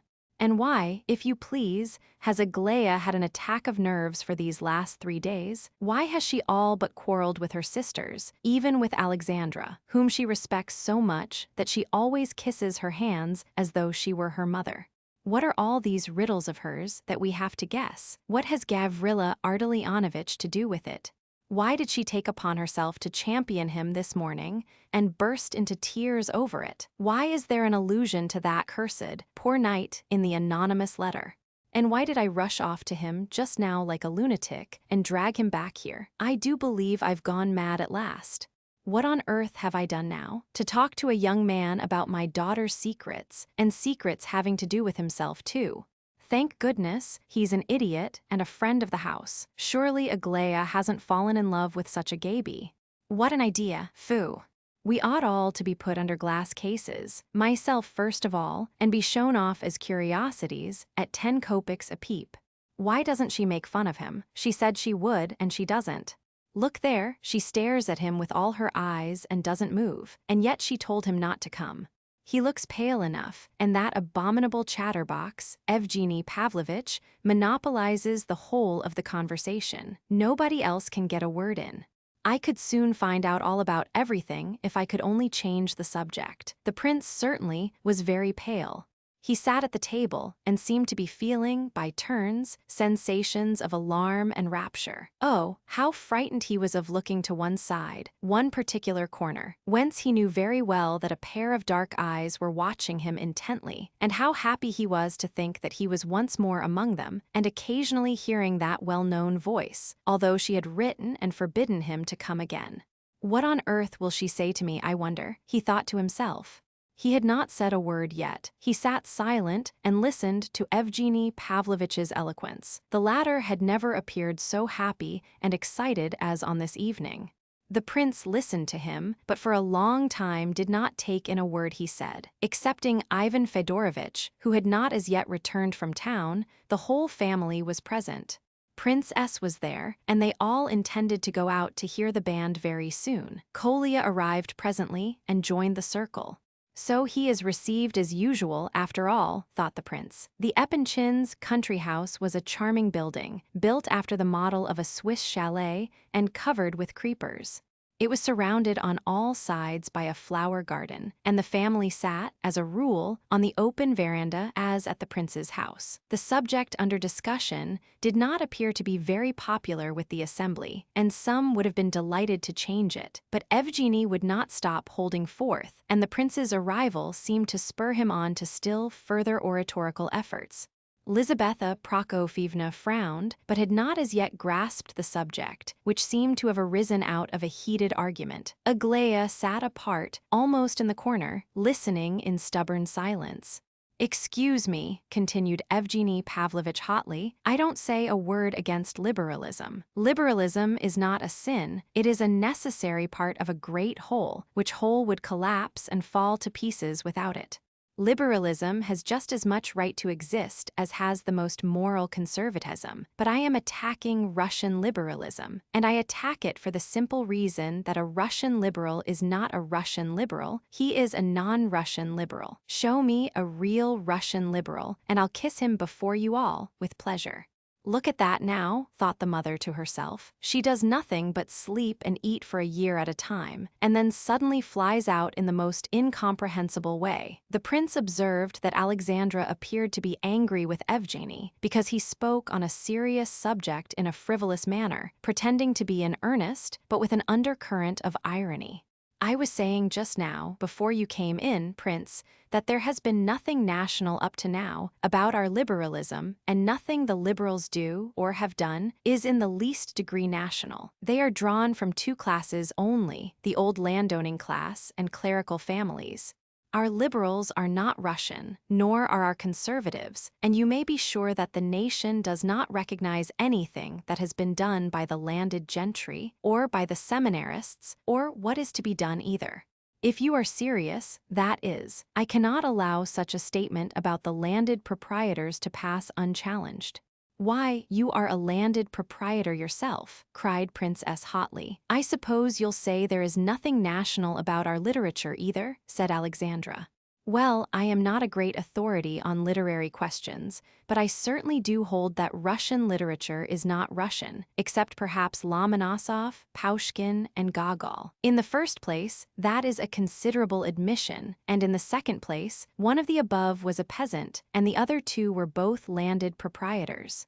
For since it has been the part of these three men, and only these three, to say something absolutely their own, not borrowed, so by this very fact these three men become really national. If any Russian shall have done or said anything really and absolutely original, he is to be called national from that moment, though he may not be able to talk the Russian language. Still, he is a national Russian. I consider that an axiom, but we were not speaking of literature. We began by discussing the socialists. Very well then, I insist that there does not exist one single Russian socialist. There does not, and there has never existed such a one, because all socialists are derived from the two classes, the landed proprietors and the seminarists. All our eminent socialists are merely old liberals of the class of landed proprietors, men who were liberals in the days of serfdom. Why do you laugh? Give me their books, give me their studies, their memoirs, and though I am not a literary critic, yet I will prove as clear as day that every chapter and every word of their writings has been the work of a former landed proprietor of the old school. You'll find that all their raptures, all their generous transports are proprietary, all their woes and their tears, proprietary, all proprietary or seminarist. You are laughing again, and you, Prince, are smiling too. Don't you agree with me? I cannot tell you on the instant whether I agree with you or not, said the latter, suddenly stopping his laughter and starting like a schoolboy caught at mischief. But I assure you, I am listening to you with extreme gratification. So saying, he almost panted with agitation, and a cold sweat stood upon his forehead. These were his first words since he had entered the house. He tried to lift his eyes and look around, but dared not. Evgeny Pavlovich noticed his confusion and smiled. I'll just tell you one fact, ladies and gentlemen, continued the latter, with apparent seriousness and even exaltation of manner, but with a suggestion of chaff behind every word, as though he were laughing in his sleeve at his own nonsense. A fact, the discovery of which, I believe, I may claim to have made by myself alone. At all events, no other has ever said or written a word about it, and in this fact is expressed the whole essence of Russian liberalism of the sort which I am now considering.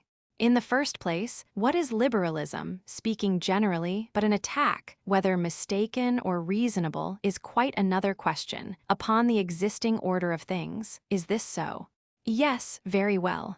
then my fact consists in this, that Russian liberalism is not an attack upon the existing order of things, but an attack upon the very essence of things themselves. Indeed, on the things themselves, not an attack on the Russian order of things, but on Russia itself. My Russian liberal goes so far as to reject Russia. That is, he hates and strikes his own mother. Every misfortune and mishap of the mother country fills him with mirth and even with ecstasy. He hates the national customs, Russian history, and everything. If he has a justification, it is that he does not know what he is doing and believes that his hatred of Russia is the grandest and most profitable kind of liberalism. You will often find a liberal who is applauded and esteemed by his fellows, but who is in reality the dreariest, blindest, dullest of conservatives and is not aware of the fact. This hatred for Russia has been mistaken by some of our Russian liberals for sincere love of their country, and they boast that they see better than their neighbors what real love of one's country should consist in. But of late, they have grown more candid and are ashamed of the expression love of country, and have annihilated the very spirit of the words as something injurious and petty and undignified. This is the truth, and I hold by it, but at the same time, it is a phenomenon which has not been repeated at any other time or place, and therefore, though I hold to it as a fact, yet I recognize that it is an accidental phenomenon and may likely enough pass away. There can be no such thing anywhere else as a liberal who really hates his country, and how is this fact to be explained among us? By my original statement that a Russian liberal is not a Russian liberal. That's the only explanation that I can see. You have taken some accidental case and twisted it into a universal law, which is unjust. Accidental case, said Evgeny Pavlovitch. Do you consider it an accidental case, Prince? The prince blushed and broke off, without finishing what he meant to say. In spite of his shyness and agitation, he could not help being greatly interested in the conversation. A special characteristic of his was the naive candor with which he always listened to arguments which interested him, and with which he answered any questions put to him on the subject at issue. In the very expression of his face, this naivete was unmistakably evident, this disbelief in the insincerity of others, and unsuspecting disregard of irony or humor in their words. But though Evgeny Pavlovitch had put his questions to the prince with no other purpose but to enjoy the joke of his simple-minded seriousness, yet now, at his answer, he was surprised into some seriousness himself and looked gravely at Myshkin as though he had not expected that sort of answer at all. "Why, how strange!" he ejaculated. "You didn't answer me seriously, surely, did you?" Everybody laughed. "Oh, trust him for that," said Adelaida. Evgeny Pavlovitch turns everything and everybody he can lay hold of to ridicule. You should hear the things he says sometimes, apparently in perfect seriousness. In my opinion, the conversation has been a painful one throughout, and we ought never to have begun it, said Alexandra. We were all going for a walk. But to prove that this time I was speaking absolutely seriously, and especially to prove this to the prince, for you, prince, have interested me exceedingly, and I swear to you that I am not quite such an ass as I like to appear sometimes, although I am rather an ass, I admit. And, well, ladies and gentlemen, will you allow me to put just one more question to the prince, out of pure curiosity? It shall be the last. This question came into my mind a couple of hours since, you see, Prince, I do think seriously at times, and I made my own decision upon it. Now I wish to hear what the Prince will say to it. We have just used the expression, accidental case. This is a significant phrase. We often hear it. Well, not long since everyone was talking and reading about that terrible murder of 6 people on the part of a young fellow, and of the extraordinary speech of the counsel for the defense, who observed that in the poverty-stricken condition of the criminal, it must have come naturally into his head to kill these 6 people. I do not quote his words, but that is the sense of them, or something very like it. Now, in my opinion, the barrister who put forward this extraordinary plea was probably absolutely convinced that he was stating the most liberal, the most humane, the most enlightened view of the case that could possibly be brought forward in these days. Now, was this distortion, this capacity for a perverted way of viewing things, a special or accidental case, or is such a general rule? Let me remind you once more, Evgeny, said Princess, that your joke is getting a little threadbare. What do you think about it, Prince? Asked Evgeny, taking no notice of the last remark and observing Myshkin's serious eyes fixed upon his face. What do you think? Was it a special or a usual case, the rule or an exception? I confess I put the question especially for you. No, I don't think it was a special case, said the prince quietly but firmly. My dear fellow, cried Princess with some annoyance, don't you see that he is chaffing you? He is simply laughing at you and wants to make game of you. My dear Prince, continued Prince S., remember what you and I were saying 2 or 3 months ago. We spoke of the fact that in our newly opened law courts, one could already lay one's finger upon so many talented and remarkable young barristers. How pleased you were with the state of things as we found it, and how glad I was to observe your delight. We both said it was a matter to be proud of, but this clumsy defense that Evgeny mentions, this strange argument can, of course, only be an accidental case, 1 in 1,000. The prince reflected a little, but very soon he replied, with absolute conviction in his tone, though he still spoke somewhat shyly and timidly. I only wish to say that this distortion, as Evgeny Pavlovitch expressed it, is met with very often, and is far more the general rule than the exception, unfortunately for Russia. So much so that if this distortion were not the general rule, perhaps these dreadful crimes would be less frequent. And in my opinion, it is not at all likely that such murders will cease to occur for a very long time to come. The only difference is that in former times there was less publicity, while now everyone talks and writes freely about such things, which fact gives the impression that such crimes have only now sprung into existence. That is where your mistake lies, an extremely natural mistake, I assure you, my dear fellow, said Princess.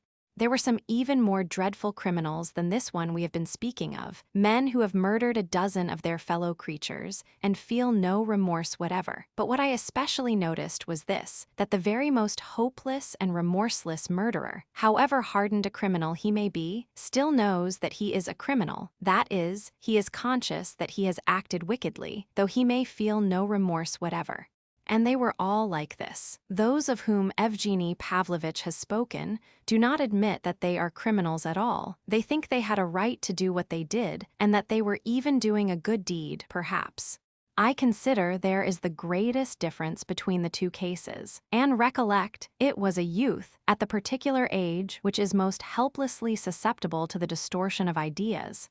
Alexandra, who had seemed to wish to put in her word when the prince began, now sat silent, as though some sudden thought had caused her to change her mind about speaking. Evgeny Pavlovitch gazed at him in real surprise, and this time his expression of face had no mockery in it whatever. "What are you looking so surprised about, my friend?" asked Mrs. Epanchin, suddenly. "Did you suppose he was stupider than yourself, and was incapable of forming his own opinions, or what?" "Oh no, not at all," said Evgeny. "But how is it, Prince, that you, excuse the question, will you, if you are capable of observing and seeing things as you evidently do, how is it that you saw nothing distorted or perverted in that claim upon your property, which you acknowledged a day or 2 since, and which was full of arguments founded upon the most distorted views of right and wrong? We don't often get that sort of letter, and yet we are not ashamed to walk with our noses in the air before him. And Hippolyte has come down here to stay," said Kolya, suddenly. "What, has he arrived?" said the prince, starting up. "Yes, I brought him down from town just after you had left the house." "There now, it's just like him," cried Lizaveta Prokofyevna, boiling over once more, and entirely oblivious of the fact that she had just taken the prince's part. "I dare swear that you went up to town yesterday on purpose to get the little wretch to do you the great honor of coming to stay at your house. You did go up to town, you know you did, you said so yourself. Now then, did you, or did you not, go down on your knees and beg him to come confess?" "No, he didn't, for I saw it all myself," said Kolya. On the contrary, Hippolyte kissed his hand twice and thanked him, and all the prince said was that he thought Hippolyte might feel better here in the country. "Never mind about him now, Prince," said Kolya. "He is all right and taking a nap after the journey." He is very happy to be here, but I think perhaps it would be better if you let him alone for today. He is very sensitive now that he is so ill, and he might be embarrassed if you show him too much attention at first. He is decidedly better today, and says he has not felt so well for the last 6 months, and has coughed much less, too.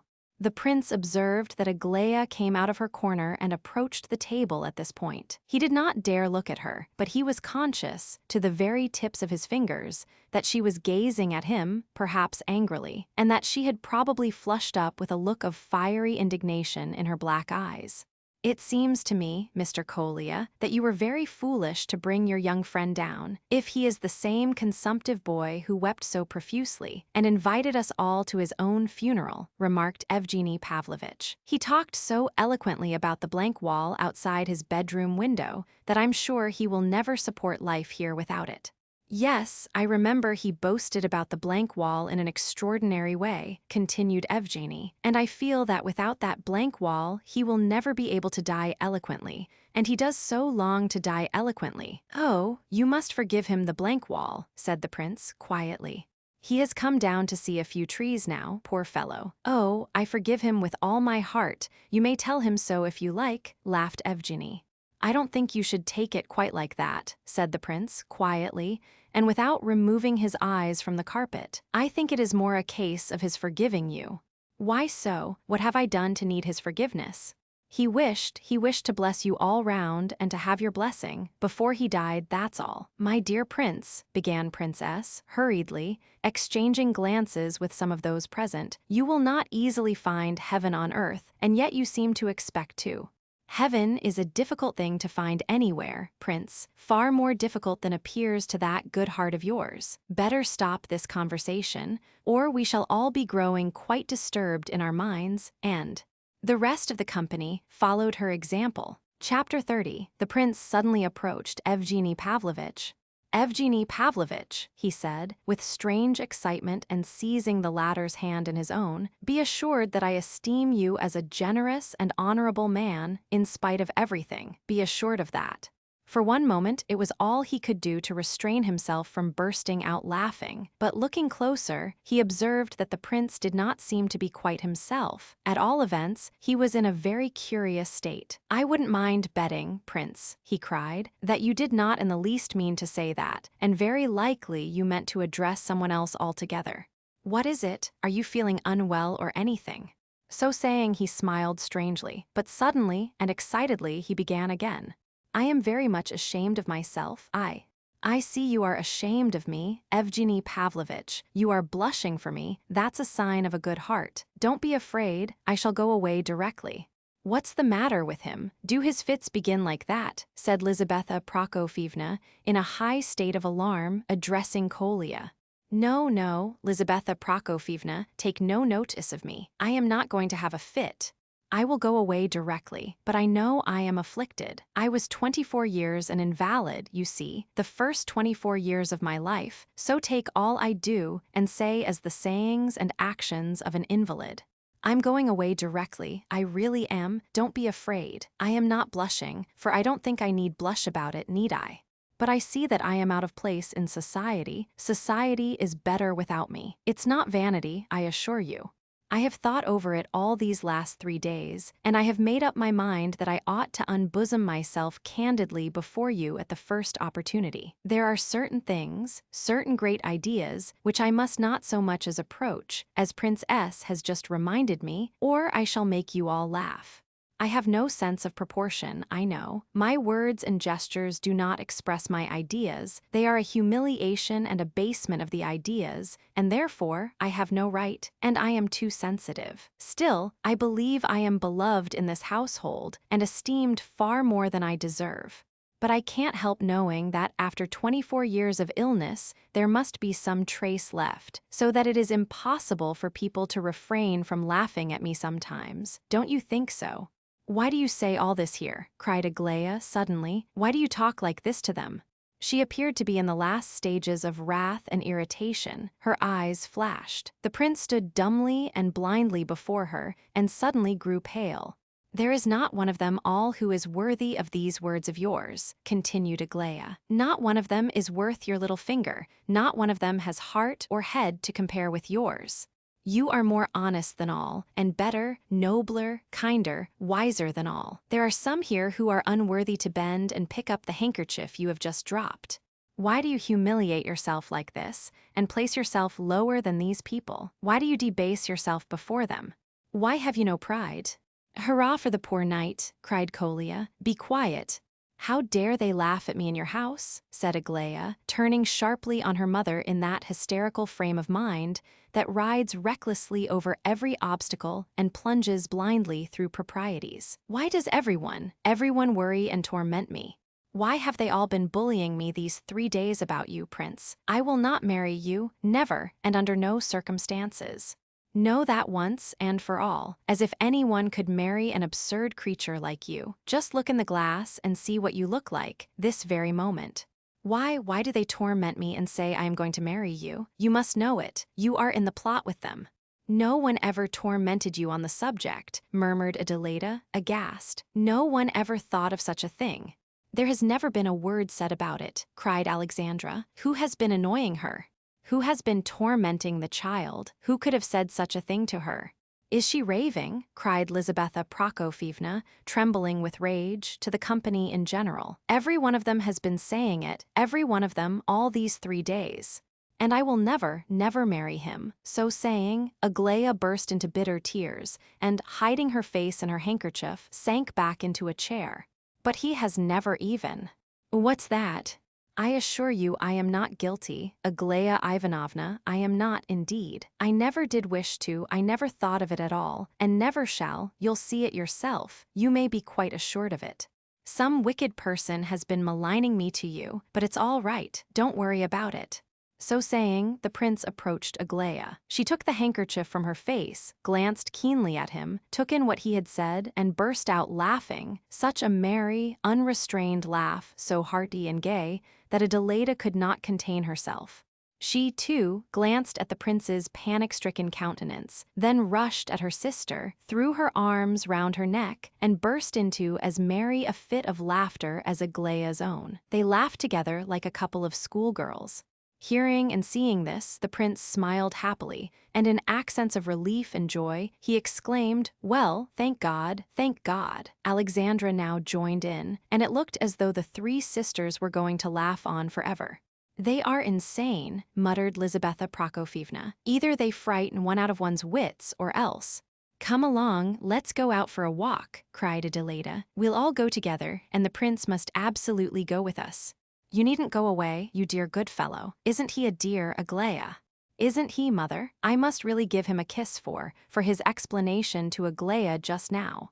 Mother dear, I may kiss him, mayn't I? Aglaia, may I kiss your prince? Cried the young rogue, and sure enough she skipped up to the prince and kissed his forehead. He seized her hands and pressed them so hard that Adelaida nearly cried out. He then gazed with delight into her eyes, and raising her right hand to his lips with enthusiasm, kissed it 3 times. Come along, said Aglaia. Prince, you must walk with me, may he, mother. This young cavalier who won't have me. You said you would never have me, didn't you, Prince? No, not like that. That's not the way to give your arm. Do. You know how to give your arm to a lady yet. There, so. Now come along, you and I will lead the way. Would you like to lead the way with me alone, tête-à-tête? She went on talking and chatting without a pause, with occasional little bursts of laughter between. Thank God, said Lizaveta Prokofyevna to herself, without quite knowing why she felt so relieved. What extraordinary people they are, thought Princess, for perhaps the 100th time since he had entered into intimate relations with the family. But he liked these extraordinary people, all the same. As for Prince Lev Nikolaevich himself, Princess did not seem quite to like him somehow. He was decidedly preoccupied and a little disturbed as they all started off. Evgeny Pavlovich seemed to be in a lively humor. He made Adelaida and Alexandra laugh all the way to the Vauxhall, but they both laughed so very readily and promptly that the worthy Evgeny began at last to suspect that they were not listening to him at all. At this idea, he burst out laughing all at once, in quite unaffected mirth, and without giving any explanation.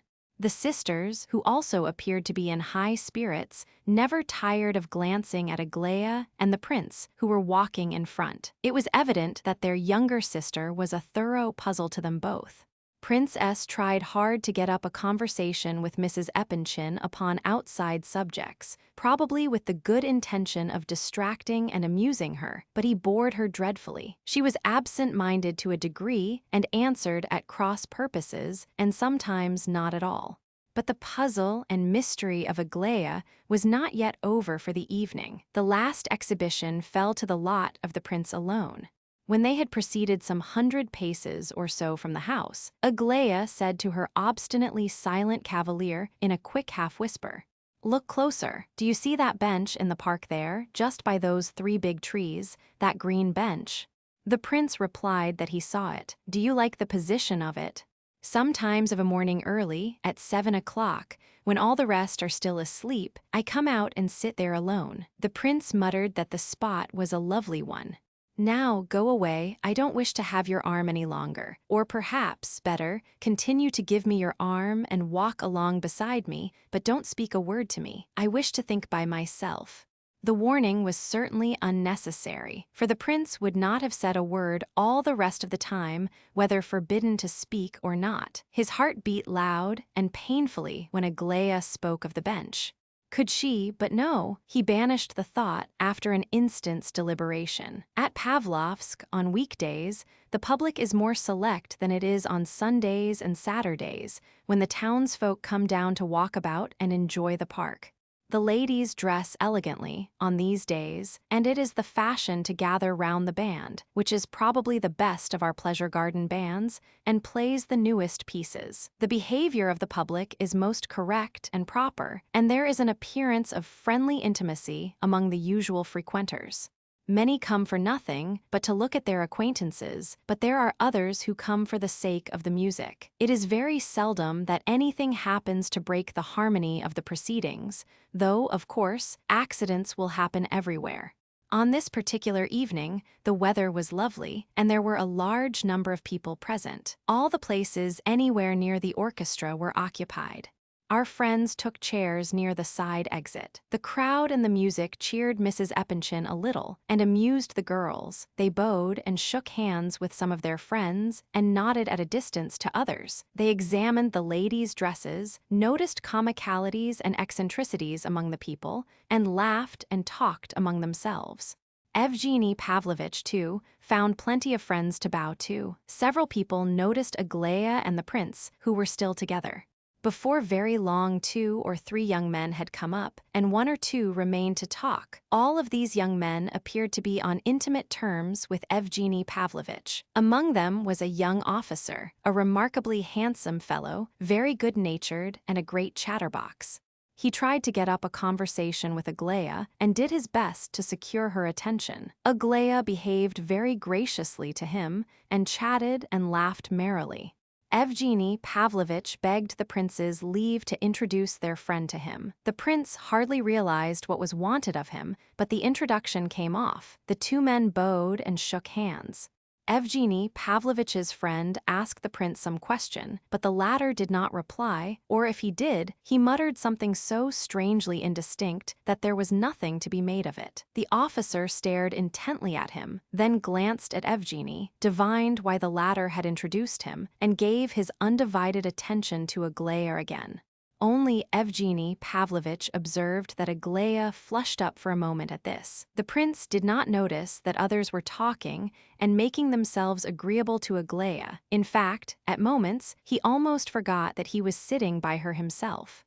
At other moments, he felt a longing to go away somewhere and be alone with his thoughts, and to feel that no one knew where he was. Or if that were impossible, he would like to be alone at home, on the terrace, without either Lebedev or his children or anyone else about him, and to lie there and think, a day and night and another day again. He thought of the mountains, and especially of a certain spot which he used to frequent, whence he would look down upon the distant valleys and fields, and see the waterfall far off, like a little silver thread, and the old ruined castle in the distance. Oh, How he longed to be there now, alone with his thoughts, to think of one thing all his life, one thing. 1,000 years would not be too much time. And let everyone here forget him utterly. How much better it would have been if they had never known him, if all this could but prove to be a dream. Perhaps it was a dream. Now and then he looked at Aglaia for 5 minutes at a time, without taking his eyes off her face. But his expression was very strange. He would gaze at her as though she were an object a couple of miles distant, or as though he were looking at her portrait and not at herself at all. "Why do you look at me like that, Prince?" she asked suddenly, breaking off her merry conversation and laughter with those about her. "I'm afraid of you. You look as though you were just going to put out your hand and touch my face to see if it's real. Doesn't he, Evgeny Pavlovitch, doesn't he look like that?" The laughter became general, and the young officer, who seemed a particularly lively sort of person, simply shook with mirth. Aglaia suddenly whispered angrily to herself the word. "My goodness, surely she is not in love with such a— surely she isn't mad," groaned Mrs. Epanchin under her breath. "It's all a joke, Mamma. It's just a joke like the poor knight. Nothing more whatever, I assure you," Alexandra whispered in her ear. "She is chaffing him, making a fool of him, after her own private fashion, that's all. But she carries it just a little too far. She is a regular little actress. How she frightened us just now, didn't she? And all for a lark. Well, it's lucky she has happened upon an idiot, then, that's all I can say," whispered Lizaveta Prokofyevna, who was somewhat comforted, however, by her daughter's remark. The prince had heard himself referred to as idiot, and had shuddered at the moment, but his shudder, it so happened, was not caused by the word applied to him. The fact was that in the crowd, not far from where he was sitting, a pale, familiar face, with curly black hair and a well-known smile and expression, had flashed across his vision for a moment and disappeared again. Very likely he had imagined it. There only remained to him the impression of a strange smile, 2 eyes, and a bright green tie. Whether the man had disappeared among the crowd, or whether he had turned towards the Vauxhall, the prince could not say. But a moment or two afterwards, he began to glance keenly about him. That first vision might only too likely be the forerunner of a second. It was almost certain to be so. Surely, he had not forgotten the possibility of such a meeting when he came to the Vauxhall. True enough, he had not remarked where he was coming to when he set out with Aglaia. He had not been in a condition to remark anything at all. Had he been more careful to observe his companion, he would have seen that for the last quarter of an hour Aglaia had also been glancing around in apparent anxiety, as though she expected to see someone, or something particular, among the crowd of people. Now, at the moment when his own anxiety became so marked, her excitement also increased visibly, and when he looked about him, she did the same. The reason for their anxiety soon became apparent.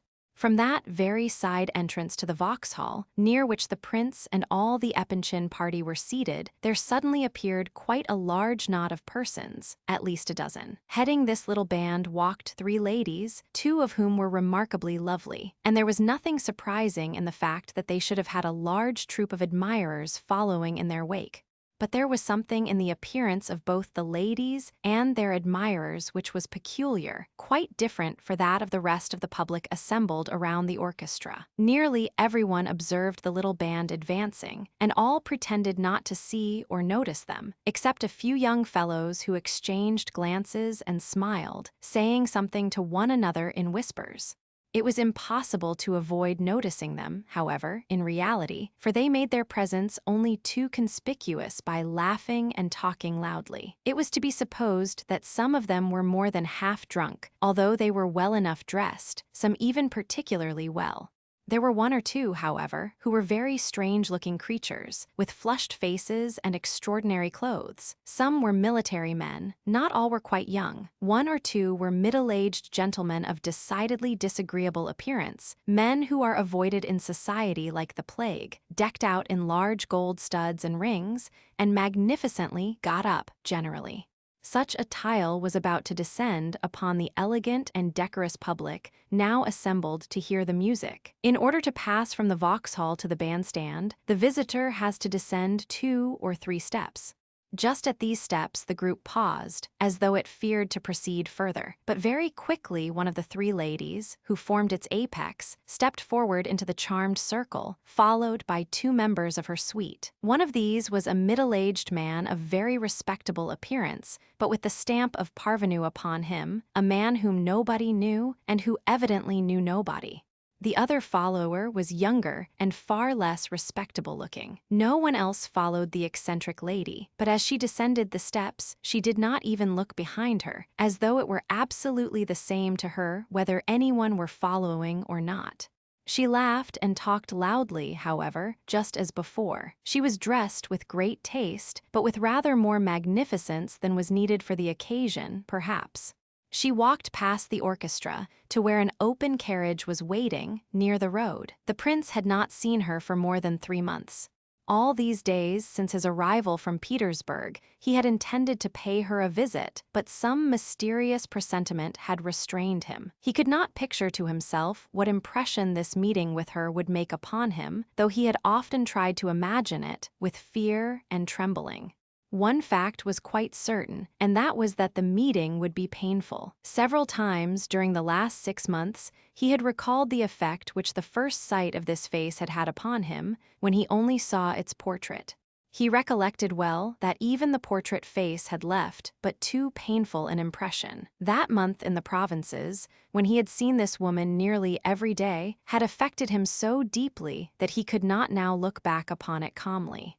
In the very look of this woman, there was something which tortured him. In conversation with Rogojin, he had attributed this sensation to pity, immeasurable pity, and this was the truth. The sight of the portrait face alone had filled his heart full of the agony of real sympathy, and this feeling of sympathy, nay, of actual suffering for her, had never left his heart since that hour and was still in full force. Oh yes, and more powerful than ever. But the prince was not satisfied with what he had said to Rogojin. Only at this moment, when she suddenly made her appearance before him, did he realize to the full the exact emotion which she called up in him and which he had not described correctly to Rogojin. And indeed, there were no words in which he could have expressed his horror, yes, horror, for he was now fully convinced from his own private knowledge of her that the woman was mad. If, loving a woman above everything in the world, or at least having a foretaste of the possibility of such love for her, one were suddenly to behold her on a chain, behind bars, and under the lash of a keeper, one would feel something like what the poor prince now felt. "What's the matter?" asked Aglaia in a whisper, giving his sleeve a little tug. He turned his head towards her and glanced at her black and, for some reason, flashing eyes, tried to smile, and then, apparently forgetting her in an instant, turned to the right once more and continued to watch the startling apparition before him. Nastasia Philippovna was at this moment passing the young ladies' chairs. Evgeny Pavlovitch continued some apparently extremely funny and interesting anecdote to Alexandra, speaking quickly and with much animation. The prince remembered that at this moment Aglaia remarked in a half-whisper, "Why, I declare, here he is," she cried, stopping suddenly. "The man one can't find with all one's messengers sent about the place, sitting just under one's nose, exactly where one never thought of looking. I thought you were sure to be at your uncle's by this time." Evgeny Pavlovitch flushed up and looked angrily at Nastasia Philippovna, then turned his back on her. "What? Don't you know about it yet? He doesn't know, imagine that. Why, he's shot himself. Your uncle shot himself this very morning. I was told at 2 this afternoon. Half the town must know it by now. They say there are 350,000 rubles, government money, missing, some say 500,000. And I was under the impression that he would leave you a fortune. He's whistled it all away. A most depraved old gentleman, really. Well, ta-ta, bon chance. Surely you intend to be off there, don't you? Ha ha. You've retired from the army in good time, I see. Plain clothes. Well done, sly rogue, nonsense. I see, you knew it all before. I dare say you knew all about it yesterday." On hearing of his uncle's death, he suddenly grew as white as a sheet and turned towards his informant. At this moment, Lizaveta Prokofyevna rose swiftly from her seat, beckoned her companions, and left the place almost at a run. Only the prince stopped behind for a moment, as though in indecision, and Evgeny Pavlovitch lingered too, for he had not collected his scattered wits. But the Epanchins had not had time to get more than 20 paces away when a scandalous episode occurred. The young officer, Evgeny Pavlovitch's friend who had been conversing with Aglaya, said aloud in a great state of indignation. Nastasia turned to him. Her eyes flashed. She rushed up to a young man standing near, whom she did not know in the least, but who happened to have in his hand a thin cane. Seizing this from him, she brought it with all her force across the face of her insulter. All this occurred, of course, in one instant of time.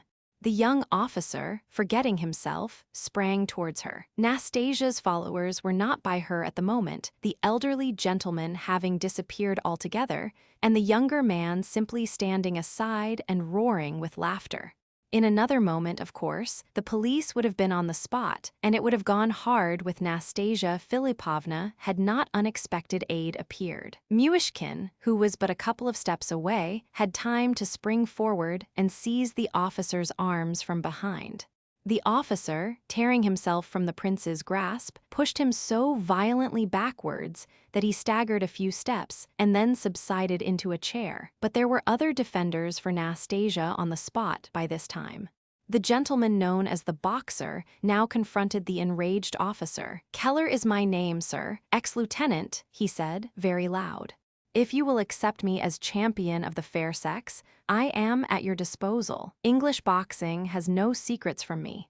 I sympathize with you for the insult you have received, but I can't permit you to raise your hand against a woman in public. If you prefer to meet me, as would be more fitting to your rank, in some other manner, of course you understand me, Captain."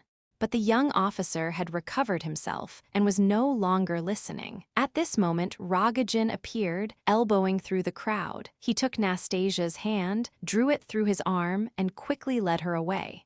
He appeared to be terribly excited. He was trembling all over and was as pale as a corpse. As he carried Nastasia off, he turned and grinned horribly in the officer's face and with low malice observed, "Look at the blood on his cheek. Ha ha.